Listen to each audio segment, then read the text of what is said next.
The Venerable Swordsman Chapter 1 to Chapter 50. Qing City, Yi Clan, Ancestral Shrine. Ancestors, Yi Xian has no talent and no virtue. From now on, Yi Xian's position as the crown prince will be removed and Yi Lang will take over. The speaker was an old man in a black robe. Not far behind the old man stood a young man with a faint smile on his face. This person was Yi Lang. On both sides were the elders of the Yi clan. Why? At this moment, a timid voice suddenly rang out in the ancestral shrine. Everyone looked towards the source of the voice and saw a little girl standing at the door. She was about 12 or 13 years old. Her hands were tightly gripping the hem of her dress. Her face was sickly pale and she looked weak. There was a hint of fear in her eyes. The little girl's name was Yi Ling. She was Yi Xian's younger sister. When she heard that the clan wanted to remove Yi Xian, she rushed over despite her illness. The black-robed old man frowned. Yi Ling, what are you doing? The little girl named Yi Ling bowed to the people in the ancestral shrine and said timidly, Grand Elder, my brother, Yi Xian, is the crown prince. Why did you remove his title for no reason? The Grand Elder looked coldly at Yi Ling. This is a family matter. Why are you interrupting? Leave. Yi Ling was obviously afraid. She did not dare to look at the Grand Elder directly. However, she did not leave. Instead, she summoned her courage and walked into the ancestral shrine. She bowed again to the elders on both sides. Dear elders, my brother is fighting with the Li clan for the mining rights of the mine in Nanshan. He is fighting for the clan and we don't know if he is dead or alive. However, the clan is using a groundless excuse to remove his title as the crown prince. This is really unfair. How dare you? The Grand Elder suddenly said angrily, it's not up to a little girl like you to decide whether to remove his title or not. Someone, drag her away. At this moment, the new crown prince, Yi Lang, suddenly smiled and said, she should be flogged 30 times as a warning to others. The Grand Elder said coldly, then flog her 30 times. Soon, 2 guards of the Yi mansion rushed in. Yi Ling clenched his fists and said angrily, it's not fair. My brother has risked his life for the family for so many years. Even now, he is risking his life for the family. The family is so unfair to him. One of the guards glanced at the newly appointed crown prince, Yi Lang. He knew that this was his chance to shine. The guard sneered. Young Master Yi Lang inherits the heir's position. What are you shouting about? As he spoke, he raised his hand and slapped Yi Ling's face. Pa, the crisp sound of a slap rang out. Yi Ling's right cheek instantly turned red and swollen. However, she did not cry. Instead, she clutched her cheek tightly. Yi Lang sized up the guard and asked with a smile, what's your name? The guard hurriedly bowed, subordinate Zhang Mu greets the crown prince. Yi Lang nodded. You're not bad. After I become the crown prince, I will need 10 guards. You can be my guard from now on. Hearing this, Zhang Mu was overjoyed. He hurriedly bowed deeply. I will go through fire and water for the crown prince. I will do anything for you. Yi Lang nodded slightly. Drag him out. This person is disturbing the ancestral hall. Don't show any mercy. Do you understand? Zhang Mu glanced at Yi Lang. When he saw the murderous intent in Yi Lang's eyes, he understood. He immediately grabbed Yi Ling's hair and dragged her out. At this moment, Zhang Mu suddenly stopped when he saw something. In the ancestral hall, everyone turned their heads to look outside. Not far from the ancestral hall, a young man was walking toward the ancestral hall. The young man was wearing a tight-fitting robe. The robe was tattered and covered in blood. The young man was Yi Xian, who had rushed back from Nanshan. Seeing Yi Xian, Yi Lang's lips curled into a sinister smile. In the ancestral hall, all the elders frowned. The great elder narrowed his eyes. His face was terrifyingly gloomy. No one knew what he was thinking. In the distance, when Yi Xian saw Zhang Mu dragging Yi Ling, his face instantly turned ferocious. Who gave you the guts to touch my sister? When Zhang Mu saw Yi Xian, his expression changed drastically.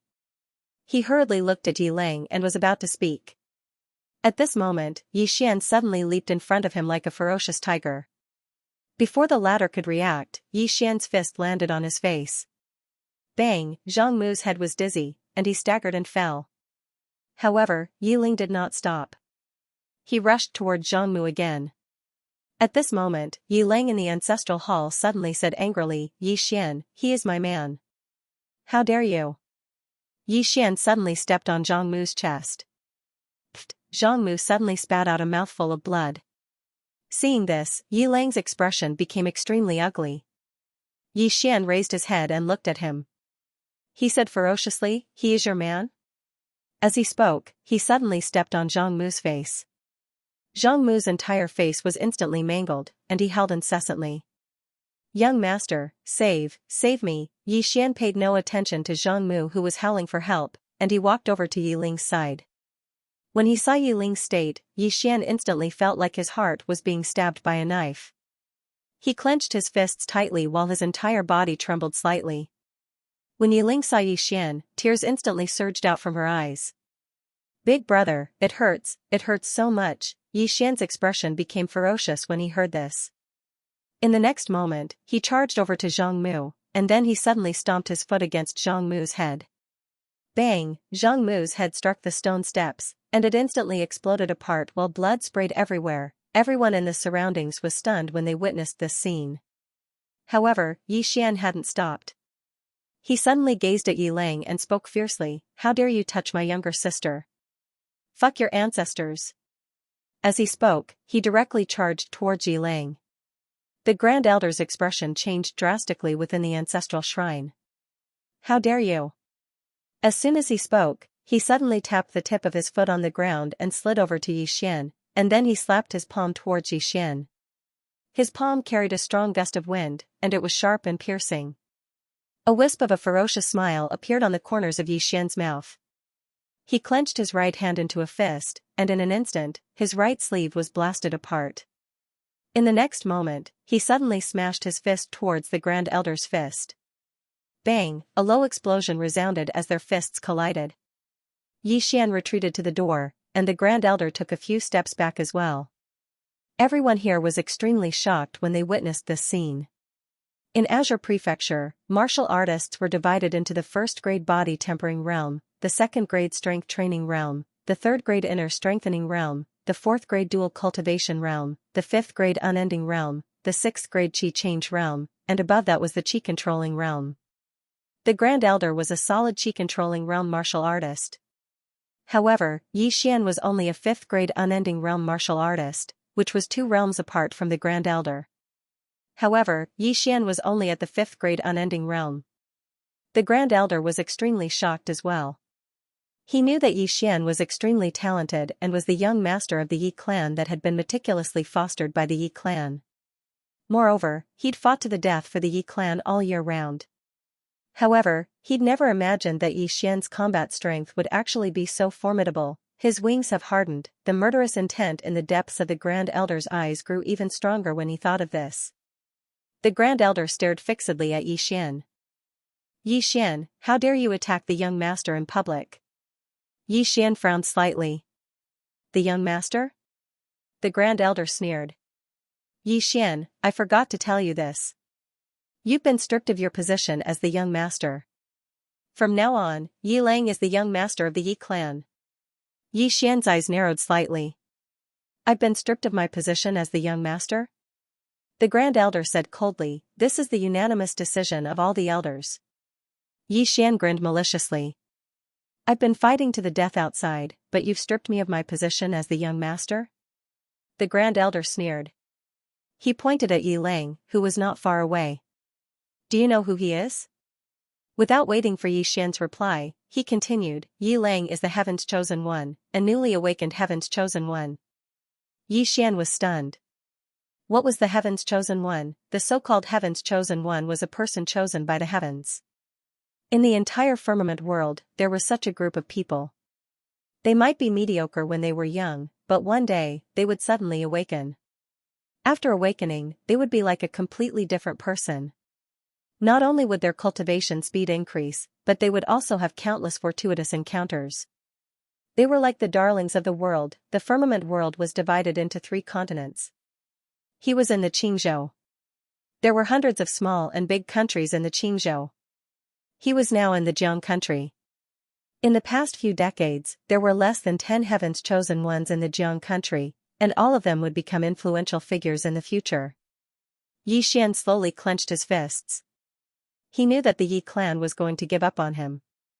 Not only would they give up on him, but they might even kill him. At this moment, Yi Lang suddenly laughed. Elders, this Yi Xian killed someone in public and attacked the Grand Elder. According to the clan's rules, what should he do? Everyone looked at Yi Lang. Yi Lang smiled coldly. According to the clan's rules, he should be beaten to death, shouldn't he? The elders nodded in agreement. Yi Lang was the heaven's chosen one, and he was the Grand Elder's grandson. Naturally, they would not offend Yi Lang and the Grand Elder. The Grand Elder looked at Yi Xian coldly. Someone's here. Soon, dozens of Yi clan's guards appeared outside the ancestral shrine. At this moment, Yi Xian suddenly said, "In the Yi clan, there is a rule. In order to convince everyone, the crown prince must not reject the challenge of anyone from the younger generation of the Yi clan." As he spoke, he looked straight at Yi Lang. "I challenge you." Yi Lang squinted his eyes and smiled. "Challenge? Sure, but we have to go to the Ring of Life and Death. Do you dare?" The Ring of Life and Death. The crowd was in an uproar. In the Yi clan, once there was an irreconcilable conflict, it could be resolved in the Ring of Life and Death. Once one entered the Ring of Life and Death, one was responsible for one's own life and death. Yi Xian laughed coldly. "Come, let's go to the Ring of Life and Death." Yi Lang shook his head instead. "We'll ascend the Ring of Life and Death a month from now. At that time, the patriarch will emerge from his closed-door cultivation, and will fight to the death. He can be a witness so that he doesn't say that we tried to harm you." Yi Xian thought for a moment and said, "All right." As soon as he finished speaking, he didn't say anything else. He just carried Yi Ling in his arms and walked out of the ancestral shrine. After he watched Yi Xian and Yi Ling leave, the Grand Elder gazed at Yi Lang and said, "He fights to the death with others all year round, and his combat strength is extraordinary. Are you confident in your ability to defeat him?" A wisp of a ferocious smile arose on the corners of Yi Lang's mouth while the killing intent in his eyes seemed material. "I've just awakened, so my soul hasn't fused completely with this body. Otherwise, crushing him would be as easy as crushing an ant. There'll be no match for me, Yi Lang, in a month from now." When he heard this, the Grand Elder nodded slightly and smiled. "That's good." As soon as he finished speaking, he gazed at an elder by his side and said in a light voice, "The person I sent to Southern Mountain hasn't returned, and I noticed that Yi Xian's face is pale and slightly abnormal. Yi Ku, go investigate what happened to Yi Xian at Southern Mountain." The elder nodded, turned around, and left. Yi Xian carried Yi Ling back to his room in the courtyard. He placed Yi Ling lightly on the bed, and then he rubbed Yi Ling's slightly swollen face as he said in a gentle voice, "Does it hurt?" Yi Ling wiped the tears off her face. "No, it doesn't hurt anymore." "Brother, on what basis did they remove you from the position of heir? You fought to the death for the clan, so on what basis did Yi Lang, who's chosen by the heavens, remove you? This isn't fair." Yi Xian shook his head. He gently rubbed Yi Ling's slightly swollen face. "There's no such thing as fairness or unfairness. This time it's because I'm useless. I couldn't protect you, that's why you got beaten up." Yi Ling shook her head, and her tears flowed out again. "Yes, I'm useless. I can't help you at all. I'm just a burden to you." Yi Xian smiled. He gently scratched Yi Ling's little nose. "Idiot, I'm your brother. It's only right for a brother to protect his little sister. Do you understand?" Yi Ling got up and kissed Yi Xian's forehead. "Brother, when I recover, I'll also cultivate. I'll also protect you." Yi Xian smiled. He gently rubbed Yi Ling's head. "Okay, brother will definitely cure your illness. It's too late. Rest first." Yi Ling nodded. "I want to hear a story." Yi Xian smiled. Once upon a time, there was a temple on a mountain. In the temple, there was, Yi Ling rolled her eyes at Yi Xian. "Brother, you've told this story for many years. But, I like to hear it." Half an hour later, Yi Ling fell asleep on the bed. Yi Xian covered Yi Ling with a blanket. He sat on the ground. he gently lifted his robe. There was a long scar on his abdomen. It was still bleeding. In order to fight for the mine, he fought a bloody battle with the 12 people of the Li family. Later on, he was careless and was ambushed by a mysterious person.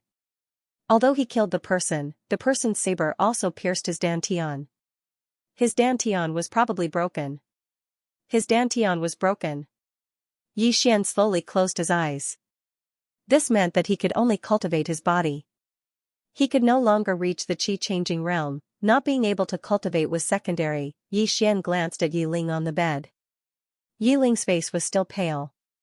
She was covered with 3 blankets. Even so, she still felt very cold. Typhoid fever. Yi Ling had been attacked by the cold when she was young. Her body was weak all year round. If she hadn't risked her life to become the crown prince and made countless contributions to the Yi family, she would have died a long time ago. Yi Xian slowly clenched his right hand. Now that he was no longer the crown prince, would the Yi family still provide Yi Ling with medicinal meals every month? Moreover, Yi Ling's illness was getting worse. If he wanted to cure her, he had to go to the imperial city of Jiang Country's Karaki College. The best doctors in Jiang Country were there. If he wanted to enter Karaki College, he had to reach the qi-controlling realm before the age of 18. Originally, he had a chance because he would only be 19 in 6 months. However, now that his dantian was shattered, it was almost impossible for him to reach the qi-controlling realm. At this thought, Yi Xian turned to look at Yi Ling, who had already fallen into a dream. No matter the cost, I will cure you. After a while, he seemed to have thought of something. He took out a pitch-black ring from his pocket. This ring was left behind by his mother. He only had a vague memory of that woman because she had left when he was 10 years old. That year, at the back door of the Yi mansion, that woman hugged him tightly, tears streaming down her face. Not far behind the woman stood a middle-aged man in a black robe. In fact, the man was not standing, but floating. In his memory, the man said, "Miss, if you don't leave now, if the clan leader finds out about young master's existence and gets angry, I'm afraid this world will be destroyed. Young master will not be able to survive." Hearing the man's words, the woman gently pushed him away and secretly stuffed the ring into his pocket. "Xian, take good care of Ling and yourself. Don't hate mother." After saying this, the woman turned around and left with the man in a black robe. He was stunned for a moment, then chased after them like a madman. Unfortunately, he could not catch up to them because the man in a black robe and the woman were flying. Just like that, he chased and chased until he could not catch them anymore. That woman did not look back either. Just like that, she disappeared into the horizon with the man in a black robe. After a while, Yi Xian collected his thoughts. He gripped the ring tightly in his right hand. His right hand was already injured, so when he exerted force, the wound split open and a drop of blood suddenly dripped onto the black ring. The ring in his hand suddenly trembled. Yi Xian was shocked and hurriedly looked down at the ring in his hand. The moment he lowered his head, the ring suddenly turned into a black light and disappeared into the space between his eyebrows. In an instant, Yi Xian disappeared from where he was. When he reappeared, he was already in a boundless starry sky. Not far in front of him floated a black tower. The tower had 12 floors, and it just floated there. The tower was surrounded by 4 huge black chains that were as thick as pillars, and at the top of the tower were 3 swords. The entire tower was pitch black and gloomy. Yi Xian suppressed the shock in his heart and looked at the top of the entrance to the first floor. There were 2 blood-red words, prison. And on the 2 sides of the entrance, there were 2 lines of blood-red words that looked like a couplet. On the left side, prison the heavens, prison the earth, prison the gods and demons of all heavens. On the right side, prison the Tao, prison the life, prison the human immortals of all worlds. Looking at the black pagoda in front of him, Yi Xian's heart was filled with shock. Everything that was happening in front of him had exceeded his understanding. Very quickly, he forced himself to calm down. He knew that this could be an opportunity, but of course, it could also be dangerous. In the end, Yi Xian chose to open the pagoda door and walk in. Naturally, he wasn't willing to leave now. After entering, Yi Xian looked around. On the walls, there were all sorts of beasts that he had never seen before. Other than that, there were also some purple-gold mysterious runes. Some of the runes were even wriggling. In the end, his gaze landed not far away from him. There, a skeleton sat cross-legged. Beside the skeleton, there was a long sword. Yi Xian's gaze landed in front of the skeleton. There was a line of words on the ground, I am the firmament sword master. I started cultivating the sword at the age of 12. At the age of 17, I mastered the sword path. At the age of 21, I was invincible in the firmament world. At the age of 27, I broke my heart with the sword and achieved the supreme sword path. I was trapped in this prison for 1,200 years and was unable to leave the pagoda for my entire life. Today, I know that I am going to die, so I left behind my inheritance in hopes that the future generations will pass it on. If you are sentimental, please take care of the Firmament Sword sect. Firmament Sword Master? Yi Xian frowned. He had never heard of it before. His gaze moved downwards. Below the words, there was a fist-sized jade stone, inheritance stone. Yi Xian's blood instantly boiled. Swordsman, in the entire Qingzhou, there were many martial artists. However, swordsmen were extremely rare. They could be said to be as rare as phoenix feathers and unicorn horns. It was said that to become a swordsman, one had to have some special spiritual roots. As for spiritual roots, he didn't know anything about them. All he knew was that they were extremely rare. Yi Xian instinctively wanted to go over and take it. However, the moment he walked over, an invisible force blocked him, preventing him from moving forward. Yi Xian was stunned, he couldn't go over. Are you new? At this moment, a woman's voice rang out. Yi Xian was shocked by the sudden voice. He took a few steps back and looked around, but there was no one. Did I mishear? Just as this thought appeared in Yi Xian's mind, the voice sounded again, who is the Tendo in this realm? Yi Xian was stunned. Tendo? What's that? After a moment of silence, the voice resounded once more. Why are you so weak? No, you weren't locked in here. Yi Xian was confused. At this moment, the mysterious woman was a little surprised. Natural Dao physique is one thing, but you also have 2 spiritual roots. No wonder the prison pagoda chose you. An innate Taoist aptitude? Dual spiritual roots? Yi Xian was puzzled. Senior, you are? The mysterious woman said, you are already an adult. Logically speaking, you should be at least in the Nether Passage realm, so why are you so weak? Furthermore, the foundation of his physical body is so poor that it's simply unsightly. Yi Xian was speechless. The mysterious woman suddenly asked, how did you cultivate your physical body? Yi Xian hesitated, then said, it's by lying down, running with weights, hitting the body, etc. The mysterious woman said coldly, are you living in primitive times? Using such an outdated method of cultivation, it's a waste of your physique. A waste of your spiritual roots. Yi Xian smiled bitterly. Senior, the people of Qingqing all cultivate like this. The woman was silent. Yi Xian was speechless. He looked around but still couldn't see anyone. This place was full of strangeness. Seeing that the mysterious woman didn't speak, his gaze once again fell on the inheritance stone not far from him, his eyes burning with passion. Do you want to learn the sword? The mysterious woman suddenly asked. Yi Xian nodded quickly. Yes. Who doesn't want to ride a sword and look down on all things? The mysterious woman said, your dantian is broken, you can't cultivate the inheritance of the swordsman in front of you. Hearing this, Yi Xian's expression dimmed. His dantian was broken. Not to mention the swordsman, he wouldn't even stand a chance against a normal martial artist.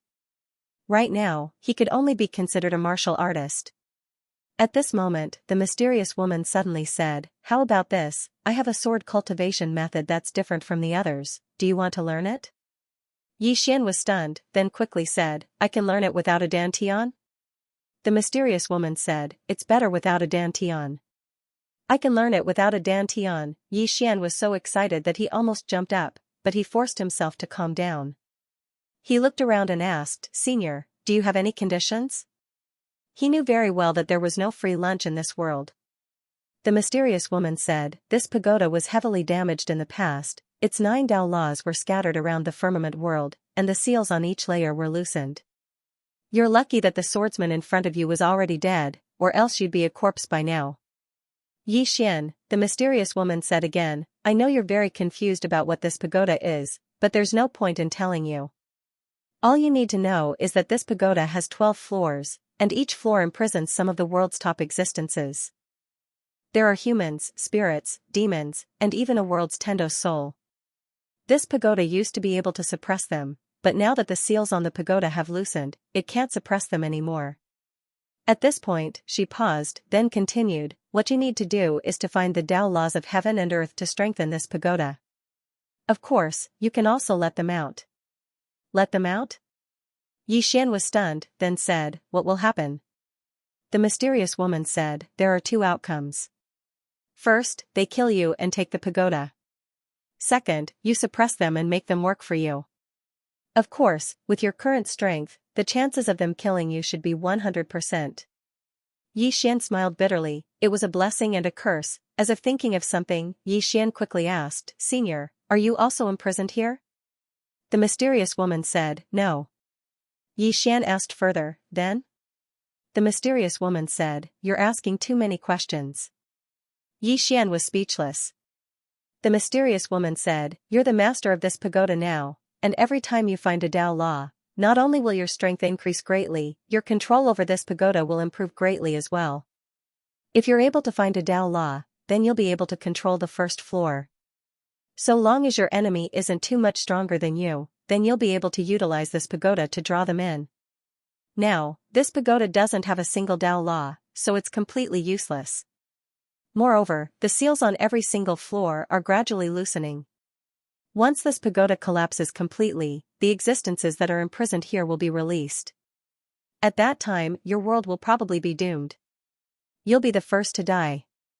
Xian spoke in a low voice, Senior, do you want me to save all living beings in the world? The mysterious woman said, what you need to save is yourself. The ones imprisoned in the 2nd floor aren't good people. If I'm not wrong, the 2nd floor's seal will disappear completely in a year at most. At that time, you can bid farewell to this beautiful world. Xian bowed deeply to the front, Senior, please teach me the cultivation method that doesn't require a dantian. The mysterious woman fell silent for a moment before she said, my sword cultivation method is very different from ordinary sword cultivation methods, and the difficulty is also very different. Cultivating it might be worse than death. You'd better think it through. Xian laughed self-deprecatingly, now that my dantian is shattered, there's no other way, right? The mysterious woman said, that's true. However, I still have to tell you about this cultivation method. You don't have a dantian, so my method is suitable for you. Because my method requires a sword as a dantian. Xian was stunned, using a sword as a dantian? That's possible? The mysterious woman said, of course it's possible. If you use a sword as a dantian, then your path isn't the martial Tao but the sword Tao. If you use a sword as a dantian, then the better the sword, the better your dantian will be. Moreover, if others cultivate qi while you cultivate the sword, then you don't have to meditate and absorb spirit energy when you cultivate in the future. All you have to do is find a good sword to absorb, and the better the sword, the faster your cultivation will improve. If you cultivate to the initial stage, then your body will be a sword body. At that time, you'll be immune to ordinary swords. Not only will you be immune, but you'll be able to make all swords submit as soon as you appear. All swords submit. Xian's blood boiled when he heard this, and he couldn't wait any longer. Meanwhile, the mysterious woman said, did you see those 3 swords at the top of the pagoda before you entered? Xian nodded, I did. The mysterious woman said, those 3 swords represent the 3 extreme sword Taos of the heavens and the earth. If you're able to absorb them into your body and use them as your dantian, then your strength will attain an unprecedented height. Xian hesitated for a moment, and then said, I see that those 3 swords seem to be suppressing this pagoda. If I absorb them, will there be any problems? How could there be? The mysterious woman replied very quickly, nothing will happen. Trust me, I'll protect you. Xian was a little doubtful, but he knew that he had no other choice but to trust her. The mysterious woman said, do you see the sword in front of you? Xian looked at the sword in front of him that was stabbed into the ground next to the skeleton. The sword was more than a meter long and a finger wide. It was silver in color and looked very pleasing to the eye. And on the body of the sword, 2 small words were carved, Spirit Cloud Sword. The mysterious woman said, "This sword has been imprisoned for 1,200 years, and its spiritual energy has almost disappeared by 90%. It's just right for you to use now. I'll teach you a cultivation method, and you can absorb this sword into your body according to the method. You're now at the peak of the rank 5 Undying Realm, and if you succeed, you should be able to reach the rank 6 Qi Change Realm." Xian sensed the meaning in the mysterious woman's words, and immediately asked, "Will it still fail?" The mysterious woman said, "It might fail." Xian was stunned. "Senior, don't tell me that no one has used this cultivation method before." The mysterious woman was silent for a moment, and then she said, "Indeed, no one has used it before. You're the first. If you succeed, congratulations, you'll be the first in history." Xian's expression froze. After a moment, he smiled bitterly. "Senior, what will happen if I fail?" The mysterious woman said, "If the sword breaks my body, maybe, I'll die." Xian was speechless. The mysterious woman said, "Your dantian is shattered, and you're already in a state worse than death. What's the point of thinking so much? Just give it your all." Hearing this, Xian's expression turned serious. Right, his dantian was shattered, and he was in a hopeless situation. If he didn't give it his all, not only would he have no hope, even his sister, Yi Ling, would die. He had to give it his all. Xian nodded. "Come." As soon as he spoke, a strand of white light suddenly entered the space between his eyebrows, and soon, a stream of information surged into his mind like a tide. Invincible sword body technique. Use your body as a sword, use the sword as your dantian, use your dantian to swallow all the swords in the world, use all the swords in the world to nourish your body, grow and multiply. After a moment, a strand of white light suddenly fell on the sword in front of Xian. The sword trembled slightly, and then it transformed into a sword light that directly entered Xian's body. Ah! In an instant, Xian's eyes suddenly opened wide, and his entire face twisted. Pain, it was simply unbearable pain. At that moment, Xian felt as if his entire body was being cut inch by blades. At that moment, the mysterious woman's voice rang out in Xian's mind, "The sword has entered your body, and you must endure the pain it brings. If you can't endure it, you won't be able to use the sword as your dantian. Not only that, you might even die." Xian gritted his teeth, and his entire body trembled violently. It was either succeed or die. As time passed, Xian's face twisted into a grimace. Not only that, but his entire body would also twitch from time to time. Many times, he was in so much pain that he wanted to faint, but he knew very well that once he fainted, he might never wake up again. "I have to endure it," just like that, Xian endured it. After about a day, a soft sword hum suddenly sounded out in Xian's body, and in an instant, Xian's entire body collapsed. At the same time, a stream of air suddenly spread out from his body, Qi changed state, and in the original position of Xian's dantian, there was a small sword floating there. And in the tower, a soft voice suddenly sounded out. "I didn't think it would really work." After some time, Xian's eyes slowly opened. As if he felt something, he sat up abruptly and said in disbelief, "I've reached the Qi change state?"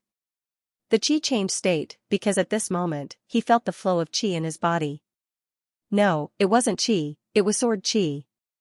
Not only that, he also felt a small silver sword floating in his dantian. At this time, the mysterious woman's voice suddenly sounded, "You've reached the Qi change state." He had indeed reached the Qi change state. Xian clenched his fists, his whole body trembling slightly. It wasn't anger, it was excitement. At this moment, he felt like he had suddenly seen a ray of light in a pitch-black abyss. How could he not be excited when he saw hope in a hopeless situation? Most importantly, he had a chance to reach the Qi control state and bring his sister to the imperial capital's Karaki Academy to seek treatment. "What are you so excited about?" The mysterious woman suddenly said, "It's just the beginning." Xian smiled sheepishly, "I've embarrassed myself in front of you, senior." The mysterious woman said, "Using the sword as your dantian makes up for your flaw of not having a dantian, but there are some drawbacks. Swords are divided into common sword, spiritual sword, bright sword, true sword, heavenly sword, Tao sword, and immortal sword. The sword in your body used to be a real sword, but after 1200 years of erosion, its original truth has dissipated. Not only has its truth dissipated, but even its heart of the sword has also disappeared. It is now only a spiritual sword. At this point, the mysterious woman paused, then continued, a sword's spirit will disappear one day. Once it disappears, the sword will shatter, and the first to die will be you. Xian's expression froze. The mysterious woman said, you have two ways to solve this. The first is to constantly find new spiritual swords to devour. After devouring, the sword's spiritual chi will not only strengthen you, but also replenish the spiritual chi of the sword in your body. The second is to find new swords to replace the sword in your body.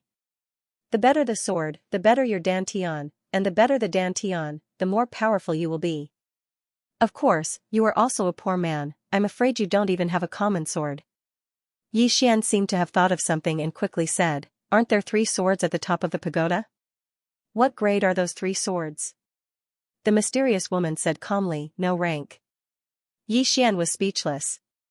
The mysterious woman continued, kid, I advise you not to let your imagination run wild. If it weren't for the existence of these 3 swords, your world would have long since perished. You don't have to worry about the sword. The sword in your body should be able to last for about a year. Your top priority now is to practice the sword. Sword practice, Xian hurriedly asked, how do I do it? Murder. The mysterious woman said. Xian was speechless. The mysterious woman said, the sword is a sharp weapon for killing. Only by killing will you be able to truly understand its beauty. Of course, you've just started, so what you need to train is speed and strength. Use the sword technique I taught you to summon the sword in your body. Xian was stunned for a moment, then he slowly closed his eyes. Soon, he opened his palm, and a ray of sword light flashed in his palm. Following that, a sword floated in his palm. It was the silver Lingxiao sword in his body. Xian was stunned. Senior, this sword can be summoned? The mysterious woman said, yes, but it's best not to use this sword in a fight, because if the sword is destroyed, you're done for. You still lack an opponent, I'll find one for you. As the woman's voice fell, an illusory figure appeared in front of Xian. The mysterious woman said, the figure in front of you is at the Qi Change realm, the same realm as you. Let's begin. As soon as the mysterious woman's voice fell, the illusory figure in front of Xian disappeared on the spot. Xian's pupils suddenly constricted. The opponent's speed was too fast. Relying on his instincts, he dodged to the side. However, the sword seemed to know that he was going to dodge, and at the moment he dodged, it suddenly changed its sword stance. Xian's feet had just landed on the ground when the sword directly stabbed into his chest. Blood flowed out. Xian was stunned, then said, Senior, aren't we supposed to practice swordsmanship? Why is it for real? Also, Senior didn't impart any sword techniques or moves to me. The mysterious woman's voice suddenly turned cold. Practice swordsmanship? A sword cultivator's most powerful killing move was never something that could be learned through practice, but rather through killing. The illusory figure in front of you is an enemy, but also a teacher. If you're smart, he'll teach you all the basic sword techniques. Being injured is the best teacher, understand? As for sword techniques and moves, there's no rush. Building a good foundation is more important. Xian pondered for a moment. In the end, he nodded. I see. With that, his right foot slammed against the ground, and his whole body rushed out. Inside the tower, Xian's injuries increased, but the more he fought, the braver he became. Fight, Xian, was never afraid. He used to be the Yi residence's heir, and often represented the Yi residence in all kinds of life and death battles for the benefit of the Yi residence. This was also why he was able to resist the Great Elder with his endless realm. His realm wasn't nurtured, but killed. Gradually, Xian began to learn some of the shadow sword techniques. Not only that, every time he was injured, he would understand why he was injured, and how he could not be injured again. Therefore, after 3 days of hard fighting, Xian's injuries gradually began to decrease. Of course, he did not learn any sword techniques, but he learned when to draw his sword, when not to draw his sword, when to block, when to dodge. However, this was all at the cost of blood. This kind of training, although cruel, was the most effective. Another 2 days passed. Now, Xian was already able to slowly counterattack.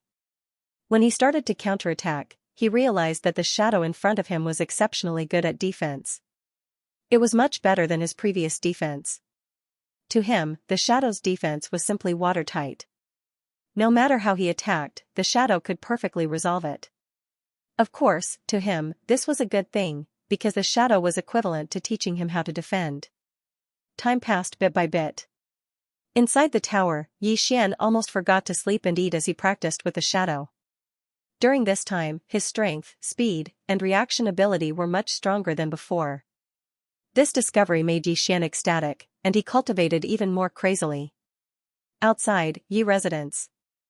Yiku walked into the Great Elder's room. Yiku had an excited smile on his face. Great Elder, I have investigated what happened in Nanshan. Although the assassins we sent were unable to kill Yi Xian, the Li family survivors saw with their own eyes that Yi Xian's dantian was destroyed. Hearing this, the Great Elder suddenly opened his eyes. Are you sure? Yiku nodded. Absolutely not. I personally went to ask the survivors. Yi Xian's dantian was indeed destroyed. This is God's will to destroy Yi Xian, haha. In the room, the Great Elder laughed coldly. Dantian was destroyed. If a person did not have a dantian, he would be a martial artist. Only with a dantian could he be called a martial artist.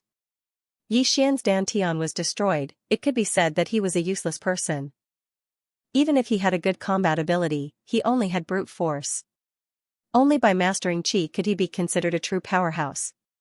After a moment, the Great Elder said coldly, Yiku, gather everyone to eliminate him, to eliminate future trouble. The Great Elder called Yiku shook his head. No. The Great Elder looked at Yiku. The latter said seriously, Great Elder, Yi Xian has contributed a lot to the Yi family. If we kill him now, it will disappoint many people in the Yi family. On top of that, Yi Lang has just become the heir, and he has a life and death agreement with him. If we kill him now, what will the outsiders think? They will definitely think that we did it. Not only outsiders, if this news gets out, I'm afraid that the Li family will also make a big deal out of this. The Great Elder frowned. Then what do you think we should do? Yiku smiled bitterly. Didn't Yi Lang have a life and death agreement with him? At that time, if Yi Lang kills him, it will be perfectly justifiable. No one will say anything. Yi Lang can also establish his power and become famous in Qing City. Not only that, even if the clan leader comes out, he can't say anything in the life and death arena, right? The Great Elder thought about it and nodded. That's fine. Anyway, his dantian is broken, so he's no longer a threat. As he said this, a cold light flashed in his eyes. However, during this period, we can't let him live too comfortably. Pass down my order. From now on, Yi Xian and his sister's monthly allowance and meals will be stopped. All privileges and privileges of the heir will be cancelled. He is not allowed to step into the Yi family's martial skill pavilion, and he is not allowed to leave the Yi mansion without permission. Also, his sister's medicinal diet will be stopped as well. His sister's cold illness has cost her a lot of medicinal pills and herbs. If it wasn't for the fact that he used to be useful, the old man would have kicked him out of the Yi mansion. Yiku smiled. Right now, his dantian is broken. It's not an exaggeration to say that he's a cripple. The Great Elder nodded. Yi Lang has just awakened. If he needs anything, the Yi family will do everything to satisfy him. Also, he can go to the martial skill pavilion at any time. He can watch everything there. Yiku nodded. Understood. Oh right, that Yi Ling isn't young anymore. Why don't we betroth her to someone in the mansion? The Great Elder slowly closed his eyes. Do as you see fit. Inside the prison tower, Yi Xian lay on the ground, panting heavily. His entire body was covered in sword wounds. Fortunately, after reaching the Qi transformation realm, he could use spiritual energy to heal these scars. However, the pain was unavoidable. Although he had suffered some physical pain, these past few days, he had gained much, much more. His battle prowess was already extraordinary. He was at the forefront of the younger generation in Qingcheng. Now, after a few days of training, his battle prowess had risen to another level. How do you feel? The mysterious woman's voice suddenly rang out. Yi Xian grinned. I feel very good. The mysterious woman said, you've only just begun. The road ahead will be even more difficult. Of course, the path of Daoi is like walking into the abyss. The path of the sword is even more difficult. You don't have a dantian, so you're not walking the normal path. In the future, there will be many hardships. Yi Xian slowly closed his eyes. I'm not afraid of hardships. He had grown up in the Yi clan with his sister. What hadn't he suffered? He had no background, but he could become a prince by risking his life. Moreover, now that he had a chance to reach the chi-controlling realm, there was hope for his sister's illness. Even if he had to suffer all the hardships in the world, he would be willing.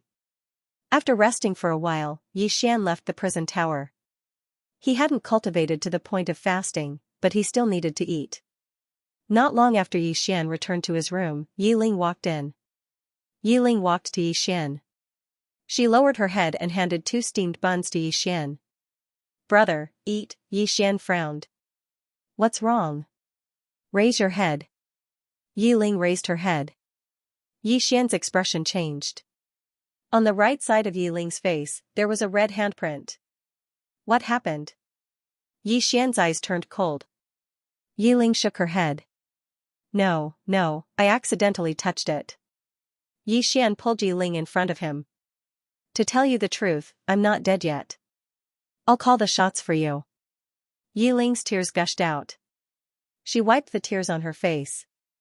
Brother, the kitchen didn't send us any food today, so I went to the kitchen myself. That steward Wang from the kitchen brought me some dog food. How could I eat that food? It was already soaked, and there were maggots. I couldn't take it anymore, so I went to reason with him. He said that you're no longer a prince, and we only deserve to eat dog food. Then, he said, if I want food, I have to sleep with him for a night. I scolded him, and he hit me. Yi Xian's face was cold. He clenched his right hand so tightly that his nails pierced into his palm. Once you lose power, you're no better than a dog. After saying that, he pulled Yi Ling's hand out of the room and went straight to the kitchen. P.S. We meet again. I love you. Do you love me too? From tomorrow onwards, the update time will be the same as before 9. Along the way, as Yi Xian and Yi Ling hurried past, people pointed at them and gossiped about them. When Yi Xian was the crown prince, everyone in the residence treated him with respect and took the initiative to greet him. However, he was no longer the crown prince. Those who used to suck up to him would either quickly avoid Yi Xian or pretend not to know him. After all, the crown prince of the Yi residence was now Yi Lang. No one wanted to offend Yi Lang and the great elder. To Yi Xian, he did not care about these things. Only when he was in dire straits would he be able to see through a person. Along the way, Yi Ling held Yi Xian's hand tightly and said in a trembling voice, Brother, why don't we just forget about it? I don't feel any pain. They have the great elder behind them. They will target me. Yi Xian stopped. He turned to look at Yi Ling and said fiercely, whoever dares to hit you, even if it's the great elder, I will *CK them to death. As he said that, he pulled Yi Ling and walked away quickly. Soon, Yi Xian and Yi Ling arrived at the Yi residence's kitchen. At this moment, a fat man walked out. This person was Steward Wang, who was in charge of the entire Yi residence's kitchen. Steward Wang glanced at Yi Xian and was slightly taken aback. Very quickly, a smile appeared on his plump face. Yo, what brings you here, Prince? Aya, look at my memory. I've forgotten that you're no longer the crown prince. Sigh, my memory is really bad. Oh right, I should call you brother-in-law now. The great elder has betrothed your sister to me. At this moment, Yi Xian suddenly appeared in front of Steward Wang. Before Steward Wang could react, Yi Xian kicked Steward Wang's crotch. Ah! Steward Wang's eyes were wide open and his facial features were twisted in an instant. The surrounding people were dumbstruck. What was Yi Xian trying to do? Under the gazes of countless people, Yi Xian suddenly said fiercely, ever since we were young, I've never been willing to hit my sister. How dare you fucking hit her? As he said that, he slapped Steward Wang's face. Pa! The sound of the slap was as loud as thunder. Puff! Steward Wang spat out a mouthful of blood essence and rolled on the ground. He clutched his crotch with both hands and wailed like a pig being slaughtered. Xian was about to continue attacking when a furious shout suddenly came from behind him. Xian, how dare you? The person who had come was Yiku. Behind Yiku were a few guards of the Yi mansion. Xian paid no attention to Yiku. He stepped on Steward Wang's face, and then he turned to look at Yi Ling, who was terrified to the point his face was pale. Which hand did he hit you with? Yi Ling spoke in a trembling voice, his right hand. Brother, why don't we, Yi Ling hadn't finished speaking when Xian suddenly pulled out the dagger on his waist, and then he suddenly slashed at Steward Wang's shoulder. Hiss, Steward Wang's entire right arm was separated from his shoulder, and blood sprayed out like a fountain. The surroundings were perfectly silent. Everyone in the surroundings was stunned. Even Yiku's eyes were wide open and filled with disbelief. As for Steward Wang, he'd even fainted on the spot.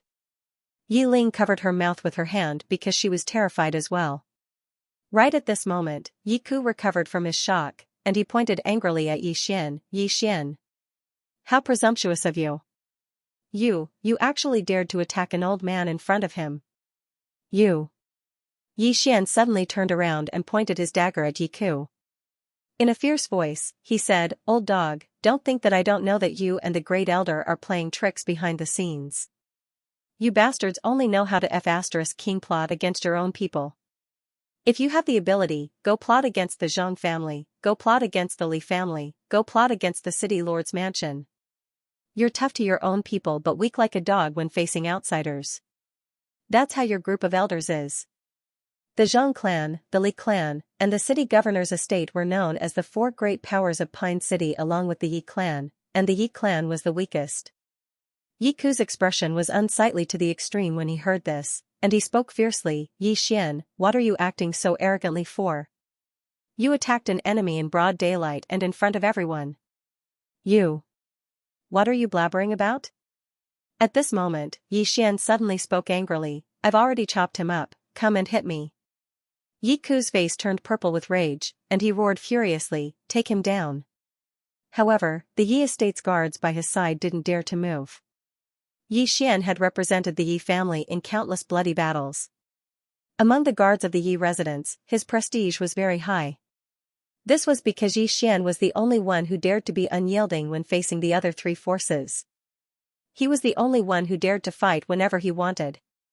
Coupled with the fact that he frequently led some of the Yi estate's guards to fight for territory outside, it could be said that most of the Yi estate's guards had fought alongside Xian. Yiku was stunned when he saw that the guards actually didn't dare to move, and then he said angrily, are all of you trying to rebel? The guard in the lead glanced at Xian, and he was slightly hesitant. Brother Yi, Xian glanced at the guard, Li Mu, you and I have gone through at least 100 bloody battles. How I treat the Yi mansion, those of you who have fought with me outside know best. But now, the Yi clan is feeding us with dog food, and I can't take this lying down. I won't make things difficult for you, and I know where you stand, but I'll say it here, if you fight today, our brotherhood will be written off. You don't need to be merciful, and I won't be merciful either. Hearing this, Li Mu's face suddenly became unsightly.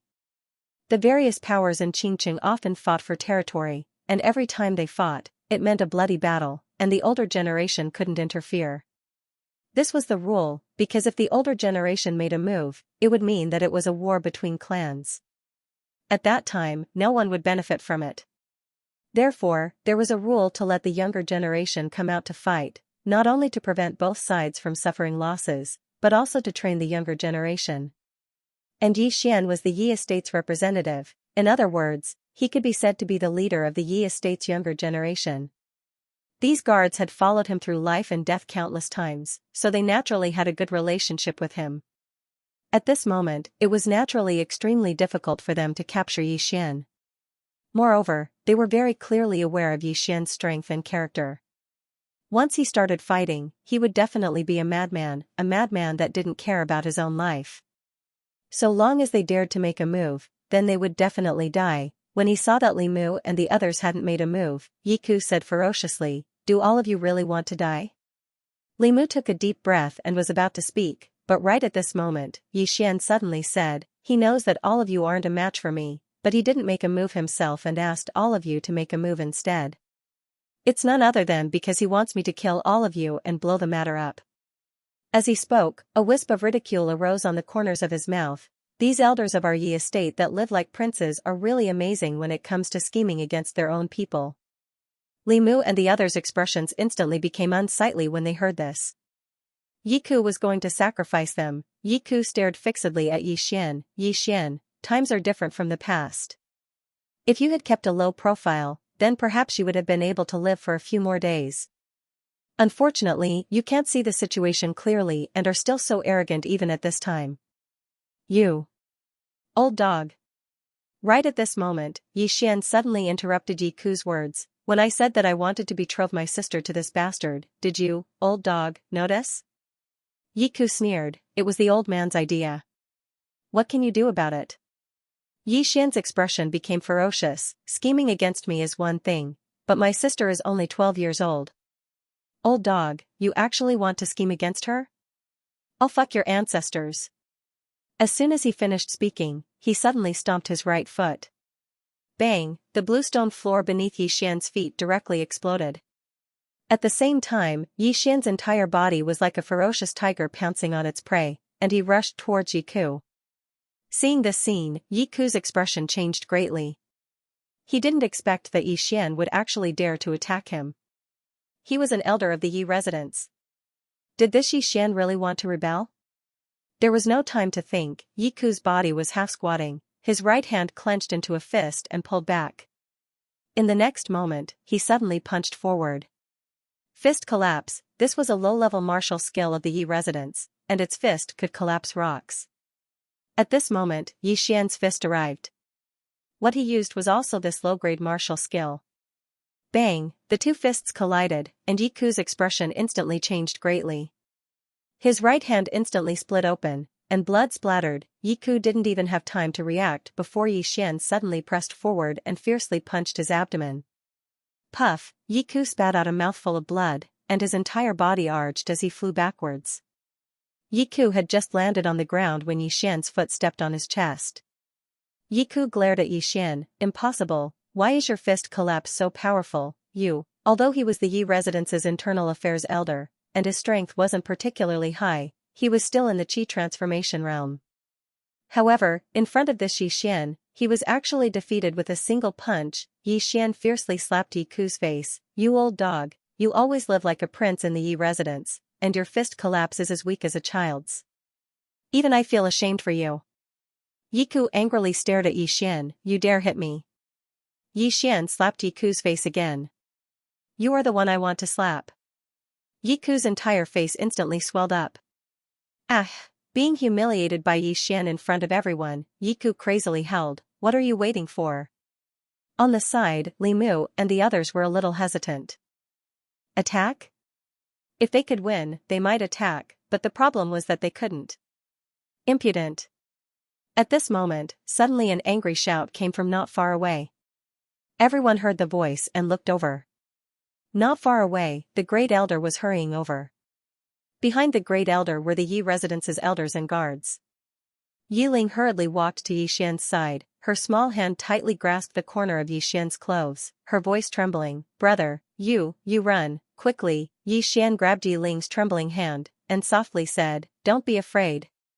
Yi Ling immediately burst into tears. It's my fault, brother. I dragged you down. I'm really useless." "I'm sorry," Yi Xian grinned. "Don't be afraid. Even if the sky collapses, I'll hold it up for you." As he spoke, he gazed at the Great Elder and chuckled. "Grand Elder, let's make peace. I'll admit my mistakes and we'll let this matter go, alright?" The Great Elder started laughing from rage. "Make peace? Let it go? Yi Xian, are you daydreaming? You."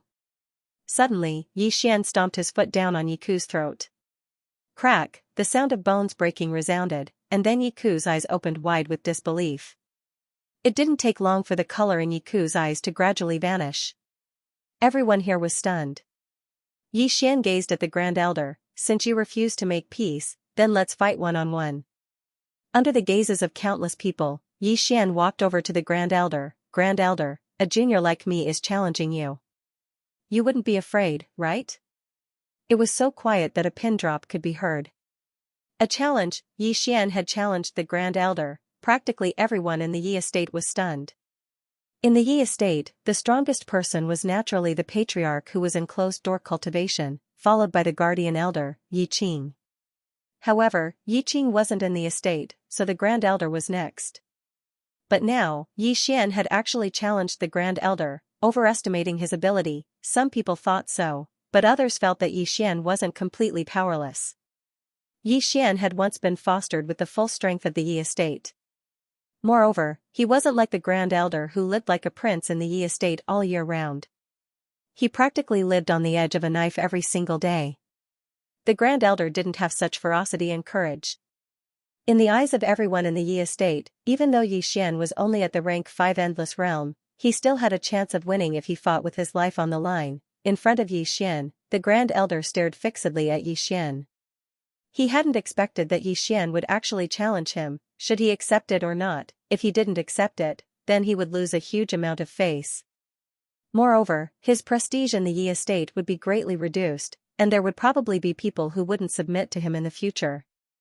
Except, he was slightly hesitant when he thought of Yi Xian's combat strength. Even though his cultivation was higher than Yi Xian's, he hadn't fought to the death with someone for many years.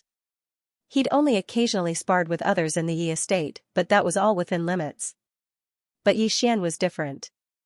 Every time he fought in the outside world, it was a life-and-death battle. He knew very well what this meant. Moreover, even if he defeated Yi Xian, outsiders would only say that he was bullying the weak. But if he lost, then he would lose a huge amount of face. At that time, he wouldn't even be able to keep his position as an elder. The Grand Elder's expression was terrifyingly gloomy. It was originally Yi Xian's hopeless situation, but at this moment, Yi Xian had forced him into a hopeless situation. Right at this moment, a voice suddenly resounded. "Don't we have an agreement in a month?" Everyone looked in the direction of the voice and saw Yi Lang walking over slowly from afar. Yi Lang, the current heir of the Yi mansion. Just as the Grand Elder was about to speak, his eyes suddenly widened in disbelief. "Yi Lang, you've already reached the Qi transformation realm?" Qi change stage. Everyone present was stunned. Under everyone's gaze, Yi Lang nodded slightly. "I'm not that talented. It took me 10 days to reach the Qi change realm." "That's too slow." All the spectators gasped when they heard this. How is that slow? Before Yi Lang had awakened, Yi Lang had only been in the 4th stage dual cultivation realm. However, in the short span of 10 days, Yi Lang had reached the Qi change realm. This cultivation speed could be said to be unprecedented in the Yi clan. Hearing Yi Lang's words, the Great Elder suddenly burst into laughter. "God bless our Yi family, haha." In the Yi mansion, everyone was overjoyed. With Yi Lang's cultivation speed, the Yi family would definitely become one of the great clans of the world in the future. Yi Lang's gaze fell on Yi Xian. He smiled and said, "What right do you have to challenge the Great Elder? Only by defeating me will you have the right to challenge the Great Elder. There are less than 20 days left until our agreement of life and death, right?" Yi Xian glanced at Yi Lang and smiled. "Look at me, I almost forgot." As he spoke, he looked at the Great Elder and said, "Great Elder, I've offended you just now. I'll come and challenge the Great Elder after I'm done with my duel with your grandson. Farewell." As soon as he finished speaking, he pulled Yi Ling and turned to leave. "Wait." At this moment, the Great Elder suddenly said angrily, "You killed an elder, don't tell me this matter." Yi Xian suddenly turned to look at the Great Elder and said, "Great Elder, why don't we fight one-on-one now? Or should I say, your grandson can have a life and death duel with me now? Or is it that you and your grandson are afraid, so you sent Yi Ku to deliberately mess with me and then find an excuse to kill me? If that's the case, the Great Elder doesn't have to waste so much effort. You can just come at me together and I, Yi Xian, will definitely not be able to defeat you." "You." The Great Elder was so angry that his face turned ashen. At this moment, Yi Lang glanced coldly at Yi Xian and said, "Leave. I'll see you in the life and death arena in 20 days. Yi Xian shrugged and said, "Great Elder, your grandson is still the sensible one. The older you get, the more muddled you become." As soon as he finished speaking, he pulled Yi Ling and turned to leave. The Great Elder was so angry that his face turned purple. As if he thought of something, he suddenly looked at Li Mu and the others and said angrily, "I've raised you bunch of good-for-nothings. Seeing that the elder is being beaten, you actually don't want to help. Guards, drag him out and beat him to death." Hearing this, the faces of Li Mu and the others instantly turned pale. At this moment, Xian, who was not far away, suddenly stopped. He turned to look at the Great Elder. "Great Elder, let me give you a friendly reminder. Li Mu and the others are the personal guards of the clan leader. Although you are the Great Elder, the clan leader is not dead yet. If you touch his personal guards, at this point, he pretended to be shocked and said, "Could it be that Great Elder wants to make a move against the Patriarch, you, impudent?" The Great Elder roared angrily, "Xian, if you say another word, this old man will kill you even if I have to put my life on the line today." Xian smiled and said, "Calm down, Great Elder. I'm just giving you a reminder. Don't get angry and harm your body. Otherwise, I'll be too happy, oh no, too sad." As soon as he finished speaking, he pulled Yi Ling and turned to leave. Li Mu and the others glanced at Xian with eyes full of gratitude. If it weren't for Xian's words, they would probably be dead today. In the same place, the Great Elder was so angry that his body was trembling. The people around him didn't dare to speak at all. As if thinking of something, the Great Elder suddenly looked at Yi Ling and said, "Why didn't you have a life-and-death fight with him just now? Why did you have to drag it out until 20 days later?" Yi Ling glanced at the Great Elder and said indifferently, "Because I'm about to break through to the Qi-controlling realm." Hearing this, the Great Elder was stunned. The next moment, he said excitedly, "Really?" Yi Ling nodded slightly and said, "The breakthrough is imminent. Otherwise, I would have killed him just now. Now is not the time to make a move. I can't let an ant-like existence ruin my breakthrough." The Great Elder hurriedly nodded and said, "Exactly, exactly. We'll let Xian live for a few more days. Anyway, he's already a good-for-nothing." Yi Ling nodded slightly and said, "He's cornered now. Don't provoke him during this period. Otherwise, others will say that I, Yi Ling, am afraid of him and deliberately asked you to make trouble for him so that I can find an excuse to kill him." The Great Elder said in a deep voice, "This time, I didn't think it through.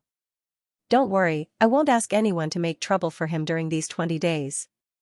Yi Ling nodded and said, "By the way, I may need a lot of spirit stones for my cultivation this time." The Great Elder was a little embarrassed. Spirit stones were precious crystals that contained spiritual qi.